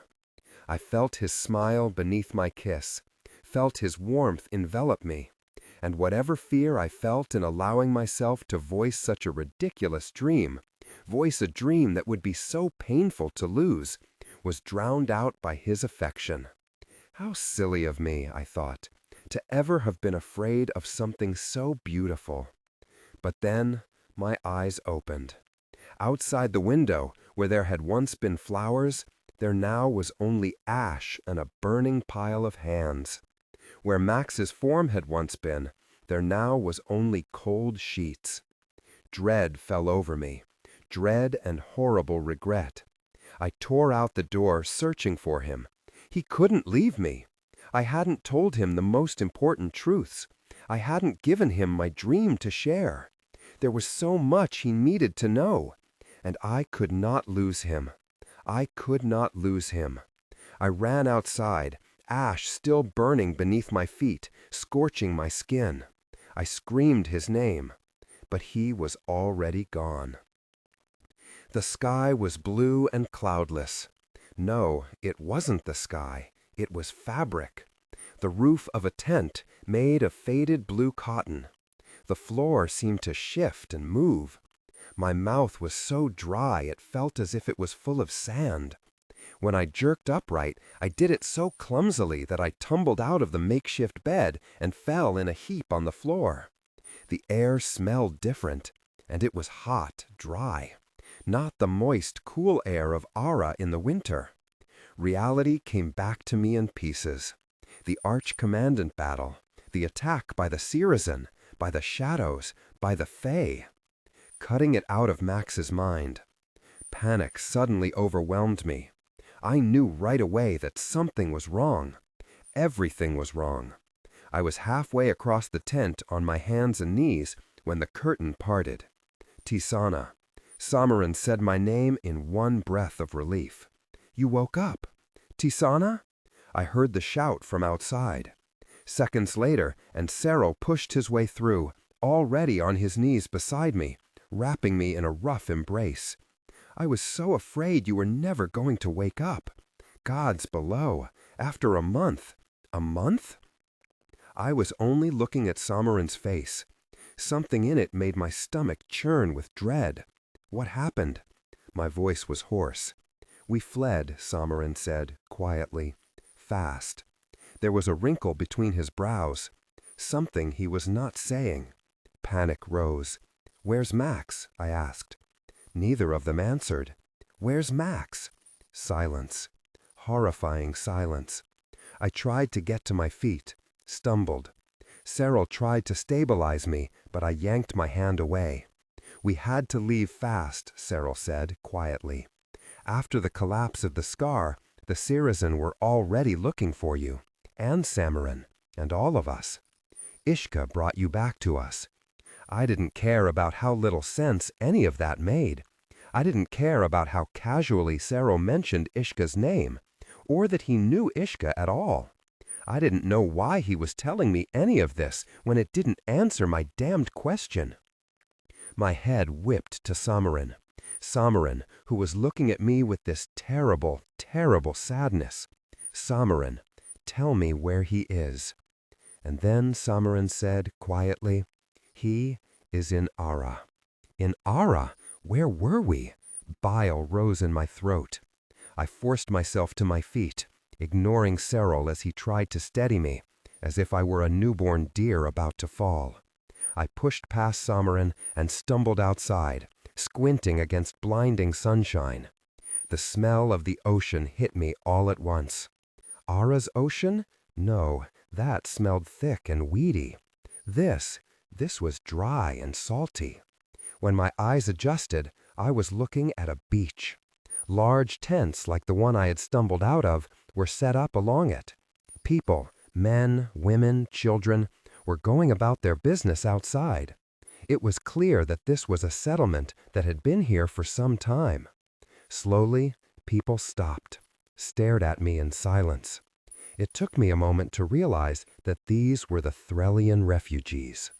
Only one of them approached me, Phileas, who took 2 steps forward, then stopped, lips parted, looking lost. They were all looking at me with such pity. Where are we? I demanded, to no one in particular. We are in Threl.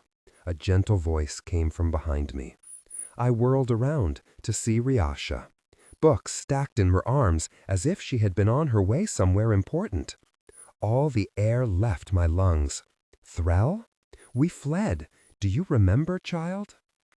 I did not remember. I didn't remember anything. Of course you didn't. You were in and out. Ishka told us everything as we left.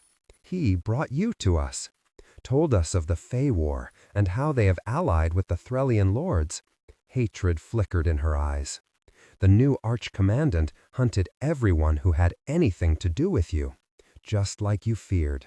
So we fled. Barely escaped, if I'm being honest.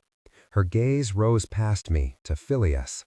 And now we are here, biding our time until we can fight. No, none of this made any sense. How could I have been unconscious for so long? How could I have made it out, but Max didn't? The last thing I remember, we were entangled. Even our minds were locked together. How could I have escaped without him? My gaze fell to the horizon, to the sea. The next thing I knew, I was running down the beach, my limbs only half cooperating. I didn't stop until the cold rush of the surf hit my feet, then ankles, then my shins, and then I fell down to my hands and knees in the water. I tasted nothing but salt. Tisaanah. I hated how gentle Samarin's voice was, how calm. How could he be calm? How could you have left him? I whirled to him. The words wrenched through me like knives. Express emotions subtly, not dramatically. I didn't realize I was weeping until sobs contorted my words. How could you have left him behind? Pain shuddered across Samarin's face. He said nothing. We have to go back for him. We've tried, Tisaanah, many times. Nora has him. She sentenced him to Ilazoth. I closed my eyes. This pain put everything else to shame. No, I choked out. My love, trapped in a place that preyed upon his mind, that twisted all of his worst memories. The most precious soul imprisoned in the most horrific place. The thought of it made me want to tear out my own heart. The thought of it made me want to burn down the world. We will find a way to get him out, Tisaanah, Samarin murmured, but my rage was already bubbling over. We must go back now! Now, Samarin! My voice rose to a hysterical spike.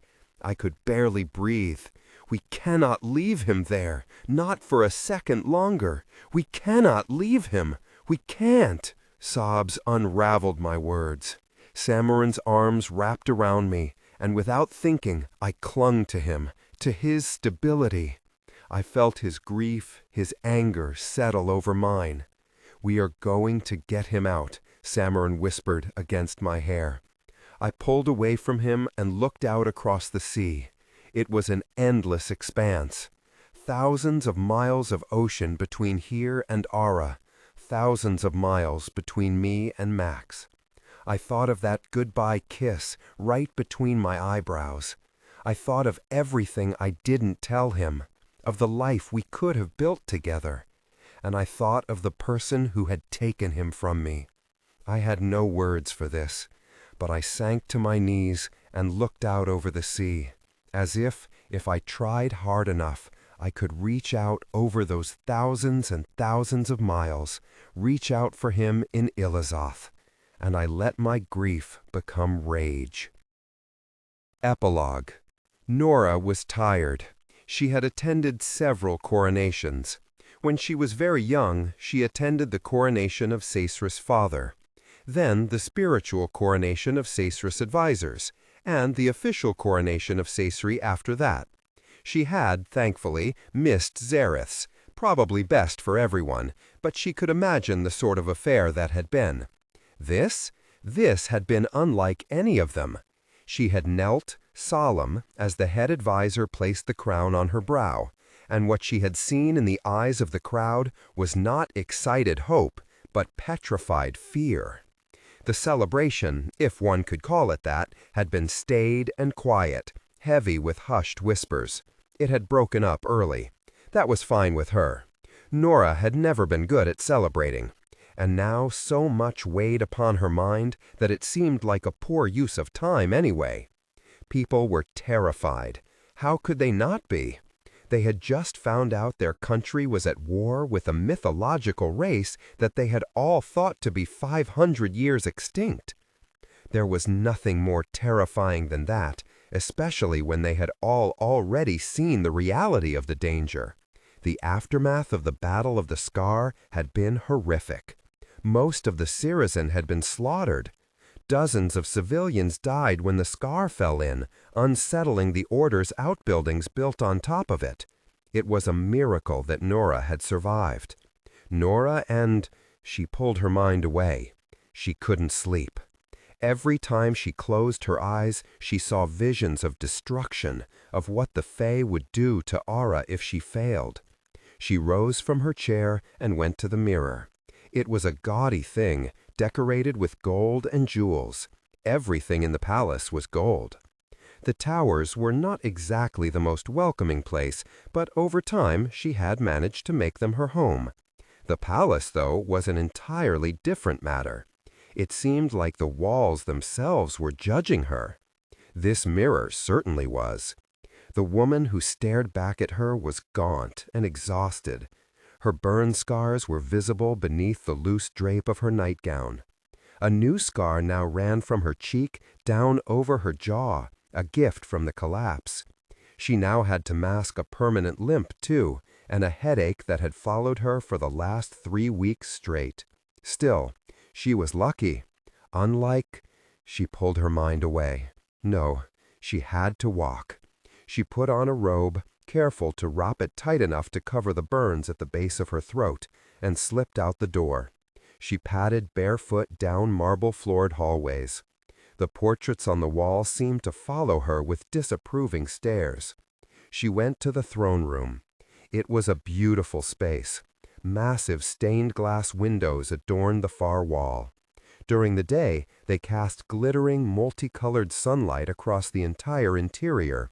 Now, the moonlight dipped the floor in a mournful blue, the world reduced to icy monochrome. Nora reached the bottom of the stairs and turned. For a moment, her heart caught in her throat. Then she swallowed and ascended the dais. Slowly lowered herself into the throne. The view from up here was stunning. She could see the entirety of the throne room laid out beneath her, the floor cast in immaculate mosaics. Through the windows, the moon was warped and fractured. It was utterly silent here. Silent save for the ghosts. The crown, a delicate creation of silver, sat beside the throne. Nora lifted it and placed it on her head. She had sat here like this earlier today. Then she'd been so nervous, so jittery, she had barely been able to think. Now she could do nothing but think. She wasn't sure which was worse. She had done the right thing, she told herself. The Fae were coming. Worse, they had already come. They had taken the lives of her people. Ara wouldn't be able to survive this without strong, decisive leadership. She knew this, knew it in her bones. She had done the right thing. Still, here in the shadows, she felt a looming presence. Sometimes, out of the corner of her eye, she thought he was standing there. Max, wearing the same expression he had when she sentenced him. She reached into her pocket, deep, until her fingers hit the rough seam, until they closed around a cold crystal shard. Morgan's ice, unfinished. She withdrew her hand and looked down at the necklace in her palm, and thought of the woman who had given it to her. That woman had loved her when no one else did, loved her when she had needed a mother so, so much. If that woman was alive today, she would not love Nora now, not after what she had done to her son. Perhaps Nora didn't deserve to be loved anyway. Perhaps love was just another sacrifice. She pushed the thought away. She folded her fingers into a fist, tighter, tighter, tighter, until the crystal gave and cracked, slicing her skin. When she opened her hand, only bloody shards sat in her palm. She let them fall onto the floor. She had done the right thing, she told herself, and it was all worth it to save her country, worth it to win this war. She had what it took. This was what she had fought for. This was power. But there, alone in the moonlight, the last vestiges of her old life in pieces at her feet, Nora did not feel powerful. She felt nothing. End of Book 2. Tisaanah, Max, and Effie's journey will come to a conclusion in Book 3, coming in 2021. Ashen Sun, a 4-part prequel. Get it free. Max Antarius is a skilled magic wielder and a military rising star. But in one terrible night, he has learned that glory is bloodier than he ever could have imagined. War has broken out, thrusting his family into the center of a savage conflict. In its wake, Max is chosen to compete for the title of Arch-Commandant. The title is all he has ever wanted, but the competition is merciless, and victory will mean fighting against his love, all while he must navigate a war that threatens to destroy those he treasures most. As allies and enemies alike draw blades at his back, Max learns that no victor walks away with clean hands. It's only a matter of how far he's willing to go. Express emotions subtly, not dramatically. Sign up to my mailing list to get all 4 parts of Ashen Sun for free. Part 1 is now available. CarissaBroadbentBooks.com, Ashen Sun. Acknowledgements. I've written a few of these at this point, crazy, and Nathan, you will never stop being the first and most important name here. Thank you for being the love of my life, for being such an incredible partner, for literally keeping me alive during crazy writing benders, for giving me a truly, truly incredible breadth and depth of monster inspiration, and for generally being the coolest person ever. You're the best thing that ever happened to me, and I'm so excited I get to hang out with you for the rest of my life. Massive thank you to my writing group, Stephen, Michael, Noah, and Tom, for generally being awesome and also for lending ongoing support and feedback for this story. It's a huge bummer that our in-person meetings had to stop this year, but so looking forward to meeting again live soon. And nevertheless, Tisaanah and Max's story will always belong to you guys. In particular, Noah, I cannot thank you enough for the incredible amount of work you did on this story. Seriously, no one should have to read this so many times. This book would not even be half as good without the input you provided. I'm so excited that you're branching out into professional editing so that more authors can reap the benefit of your wordsmithing talent. Hire him, y'all. But I'm even more excited to see your books reach the world soon. Thank you, Anthony, for the fantastic editing. I'm so glad that we've made this connection, and I'm looking forward to continuing to work together. Cody Ann, thank you so much for the proofreading, and I'm looking forward to working together again.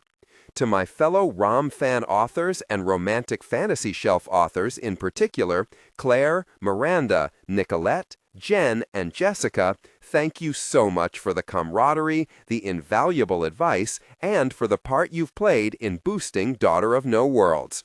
I feel so fortunate to be part of such an amazing author community. Nick, thank you for the Skype calls and the long email threads and general writing camaraderie. Rachel, thank you for catching so many gosh darn typos and taking the time to send all of them to me. Bless you. Seriously.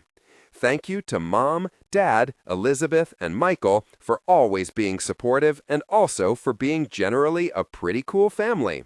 Thank you to Calcifer for being the cutest fuzzy distraction. And above all, thank you to you and to all the readers who found some spark of joy in Tisaanah and Max's story. I'm a teensy little fish in the grand scheme of things, but one of the best experiences of my life has been watching these books gain a readership. I am flabbergasted by it every single damn day, and there is absolutely no better feeling in the world. About the author. Carissa Broadbent has been concerning teachers and parents with mercilessly grim tales since she was roughly 9 years old. Since then, her stories have gotten slightly less depressing and, hopefully, a lot more readable. Today, she writes fantasy novels with a heaping dose of badass ladies and a big pinch of romance. Carissa works as a cybersecurity marketing professional during the harsh light of day and is also a visual artist. She lives with her partner, one very well-behaved rabbit, one very poorly behaved rabbit, and one perpetually skeptical cat in Rhode Island. Table of Contents. Title page. Copyright. Dedication. Contents. Prologue. Part 1, Flame. Chapter 1. Chapter 2. Chapter 3. Chapter 4. Chapter 5. Chapter 6. Chapter 7. Chapter 8. Chapter 9, Chapter 10, Chapter 11, Chapter 12, Chapter 13, Chapter 14, Chapter 15, Chapter 16, Chapter 17, Chapter 18, Chapter 19, Chapter 20, Chapter 21, Chapter 22, Chapter 23, Chapter 24, Chapter 25, Chapter 26, Chapter 27, Chapter 28, Chapter 29, Chapter 30, Chapter 31, Chapter 32, Chapter 33, Chapter 34, Chapter 35, Chapter 36, Chapter 37, Chapter 38, Chapter 39, Chapter 40, Chapter 41, Chapter 42, Chapter 43, Chapter 44, Chapter 45, Part 2, Ash, Chapter 46, Chapter 47, Chapter 48, Chapter 49, Chapter 50, Chapter 51, Chapter 52, Chapter 53, Chapter 54, Chapter 55, Chapter 56, Chapter 57, Chapter 58, Chapter 59, Chapter 60, Chapter 61, Chapter 62, Chapter 63, Chapter 64, Chapter 65, Chapter 66, Chapter 67, Chapter 68, Chapter 69, Chapter 70, Chapter 71, Chapter 72, Chapter 73, Chapter 74, Chapter 75, Chapter 76, Chapter 77, Chapter 78, Chapter 79, Chapter 80, Chapter 81, Chapter 82, Chapter 83, Chapter 84, Chapter 85, Chapter 86, Chapter 87, Chapter 88, Chapter 89. Epilogue, Ashen Sun, a 4-part prequel. Acknowledgements, about the author, table of contents, title page, copyright, dedication, contents, prologue, Part 1, Flame, Chapter 1, Chapter 2, Chapter 3, Chapter 4, Chapter 5, Chapter 6, Chapter 7, Chapter 8, Chapter 9, Chapter 10, Chapter 11, Chapter 12, Chapter 13, Chapter 14, Chapter 15, Chapter 16, Chapter 17, Chapter 18, Chapter 19, Chapter 20, Chapter 21, Chapter 22, Chapter 23, Chapter 24, Chapter 25, Chapter 26, Chapter 27, Chapter 28, Chapter 29, Chapter 30, Chapter 31, Chapter 32, Chapter 33, Chapter 34, Chapter 35, Chapter 36, Chapter 37, Chapter 38, Chapter 39, Chapter 40, Chapter 41, Chapter 42, Chapter 43, Chapter 44, Chapter